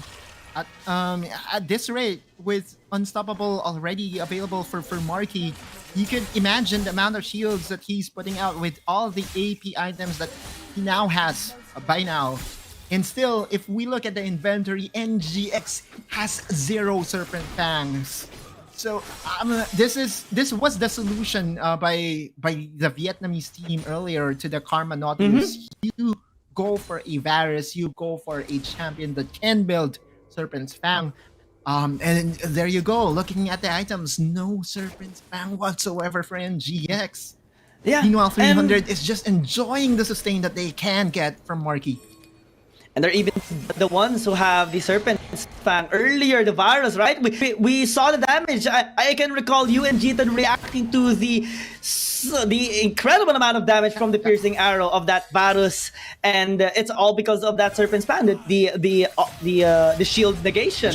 Now, without that on NGX, mark. it's pretty much so difficult. They commit onto that punish for Joshi, and Joshi is indeed punished. Tatsuri right now is tanking quite a bit of damage. Staying in the front line, pops the golden and evades that hero's entrance. But now with the shielding of Marky, it's still not enough. Tatsuri dies. And like the Camille goes in under the tower, misses the damage, gets punished. NGX is throwing their very own punches. And 300, they felt that. They back away for now to trade. Okay, we're dead even. But NGX, they're being pressured right now with a mid-side push. Denmark available for Chaz here. Can go for Draw's head, but remember Draw still has the Stasis Ancient, and 300 wisely goes for the tower, backs away, spends those unspent gold, and basically get the resources that they need to really help them catapult themselves into the lead. Looking into the gold disparity right now, you would think that 300 is well in the lead, but it's actually not just, it's not too big of a gold lead. Looking at, I'm just looking at the 1k gold lead here for the side of 300. In the retrospect of things, NGX and 300 are still close. They're still dead even. We're just seeing so many fights all throughout the map. And I think one thing that I can take away here is that, yes, the game is even, but 300 is playing it as if they are 5k ahead, right? The aggressiveness, the guidance of 300 is not what we have seen in the early stages of games 1 to 4. So this is a different 300, and now they are doing what they are best at, which is basically to control the vision game. Exosen and company. Is there anyone that can face check for the side of NGX? Well, you can use Yone, Soul Unbound to face check and to do some information gathering for you. But basically, this is a playstyle of NGX. They have surrendered access to the Infernal Dragon, and they are basically on the coattails of Hyde. They want Hyde to carry NGX to the promised land. You know what I'm thinking about this right now? ROR Adam versus Zeus, throwing punches at each other in their final moments. The first person to lose at their limit will fall down. Yeah, Hero's Entrance actually was used quite early, and this is going to be forcing NGX to lose quite a big of a utility for their lineup. 300 is a little bit scattered. Tatsuri is still on line, but Exosen actually took a bit of damage. They're spread across the map. Helios is chasing Aaron. That's a quick turnaround by Draw to save Aaron. Very good Big reaction, fast reactions here by NGX, and they might have punished Helios for it. Now Tatsuri is being forced back. There's a lot of bombs there by Demon Kai. 300 again, re-engages. Aaron's gonna get punished. Chaz gets a double kill. NGX, they're being forced back. Hyde though will not fall back. He goes right in. Demon Kai as well supplements the damage. A counter strike will not counter the magic damage, buddy. And 300, they go back away with only Marky standing alive. NGX, they live for the moment. They win it by a small margin. I love Wild Rift Esports. This is as wild as it can get, Giyang. And it started with Exosen not being able to mitigate as much damage as he wants. He was late in using the Stasis Engine, and so he was bursted down right away. Meanwhile, you know, the min-max, maximizing the potential of all these champions, the skill cap, the mechanics of all these players, my god. All the punches. I can't think of who's going to win here. It's so even. 300 is now 2K behind. NGX winning that team fight at the backs of a very good positioning from Hyde and Demon Kite. Who's gonna fall down first? Who's gonna break form first? Who's gonna fall down first? We don't know. Me. Both of them are just we're about to be the first one. We're falling at our feet from our chairs right now due to the immense action here from both 300 and NGX. Sure. Like even all the Philippines, not just viewers that we have out here, but also Wild Rift Esports fans worldwide is just basically out of their seats, man. This is just a different game that we're seeing. Let's backtrack a bit. Hyde's ability to influence the late game is slowly being realized. Just one half item away from having that complete item. However, he has the teleport. He doesn't have the stasis enchant. Just Shido, very aggressive, has to fate seal away from harm's way. That's 20 minutes already in the game timer, which means it's time for the Elder Dragon. Quick prediction there by XSN, and well, a little bit of a commercial to think that this is a finals, upper bracket finals, but this seems like the grand finals for season 1. That's the vibe that this game is giving right now. And 300 and NGX, kudos to them. They're being very tenacious all throughout the series, and this is over 100 minutes invested in the series in total here. And both teams are not being scathed. Both teams are still being very efficient in their farming, in their ganking, and even in the little bits of time that they are in this game. Even in the drafting phase, everything is on point, down to the bans on the champion of Justy. They are just staying strong here for both teams. And now, Elder Dragon, part of the mix. No teams are attempting to partake in the Baron and the Elder because they know if one starts, the other team will collapse and engage. So they're waiting for the first person to make a mistake. And like what you and G10 has mentioned, and even Osiris yesterday, this game is all about mistakes. Whoever makes the first mistake, just like in chess, will be tipped off. We'll see though. It's an engage coming from Just Chi, and that's the death mark following through a hero's entrance. Draw! Wow! So swift on that move, and now that's a lot of damage, especially by Demon Kite now in the front line. Heels is trying to do some work here. Joshi is quite low as well. Aaron in the front line goes golden, but might have to trade his life. Never mind! Draw is there to protect his comrade. They punish Tatsuri. They get Exosen as well. NGX with numbers advantage and with 2 people dead on 300. This might be the ticket of NGX to get. And this could just have won them the game. It's not over yet. Chaz is still in the area. We have seen miraculous steals from this guy, Helios, trying to face check against Draw. Elder Dragon secured. Yeah, NGX has it. And 300, they lose their grip. They're the ones who first feels dizzy and makes a little bit of a miscalculation in that fight. 3 people are dead. NGX grouping in the mid. They have been threatened so many times of a comeback here for 300. But this can be the best possible case for them to finally prevent that odds from happening.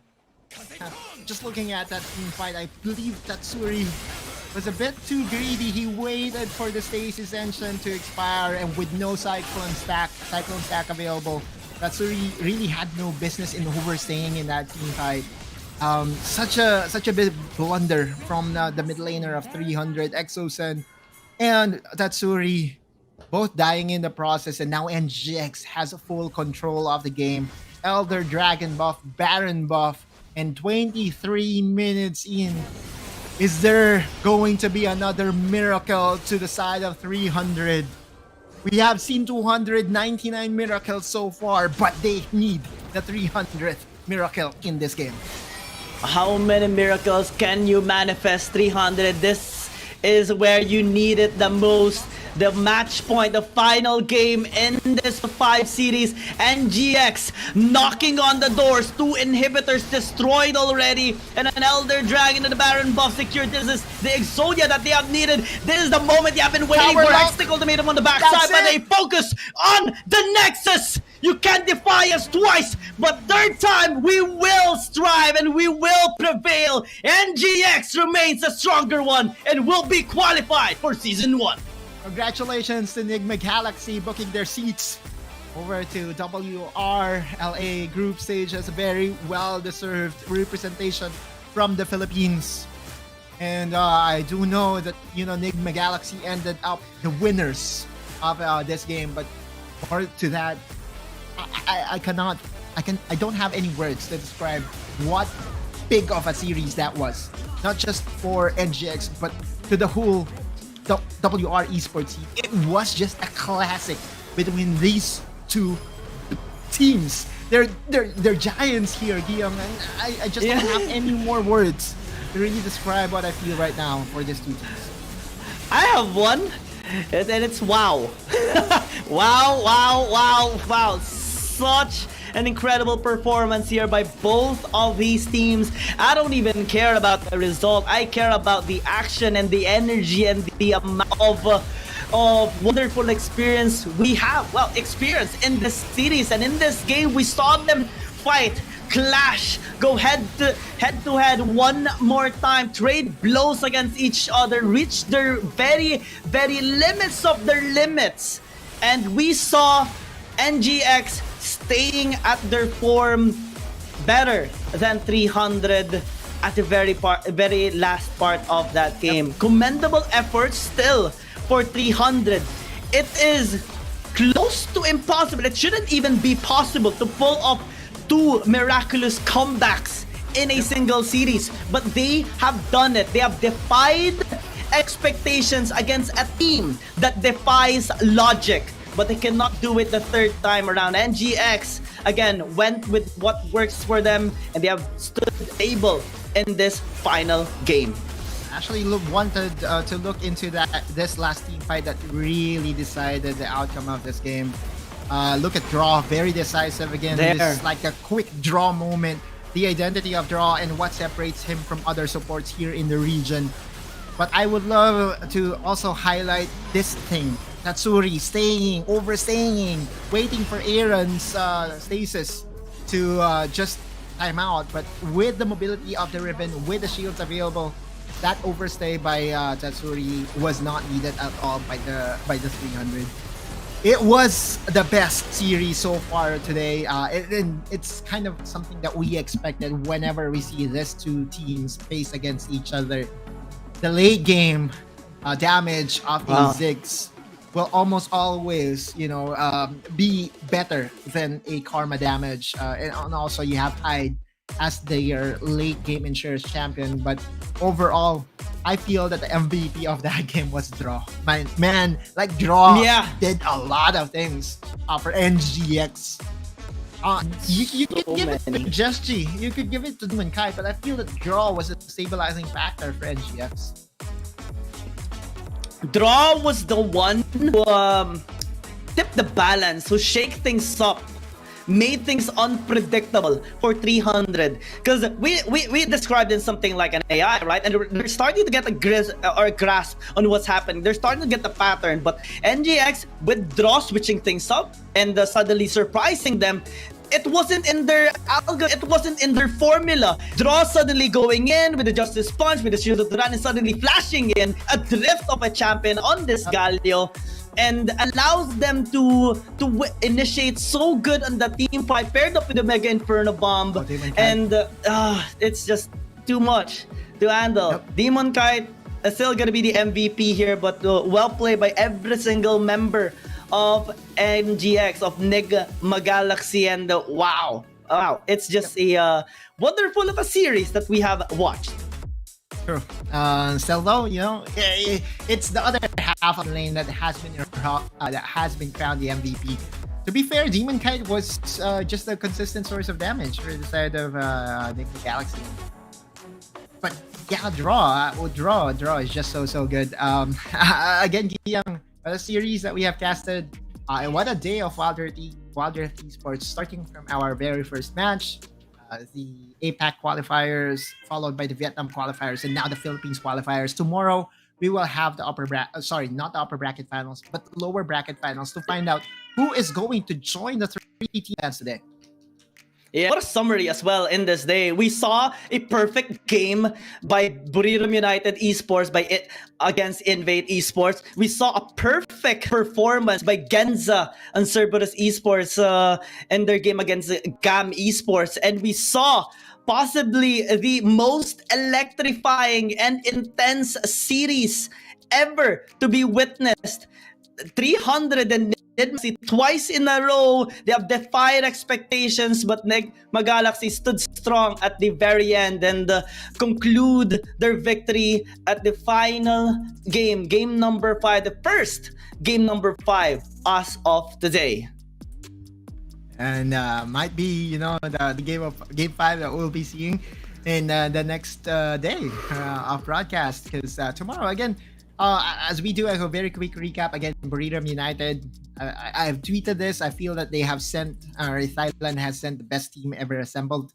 A combination of Buriram United and EVA Thailand has now joined forces to really cement themselves as the best team from Thailand, and is now representing the whole of APAC or Southeast Asia, right? So that's the Southeast Asia qualifier. Meanwhile, we also did see the Vietnam qualifier.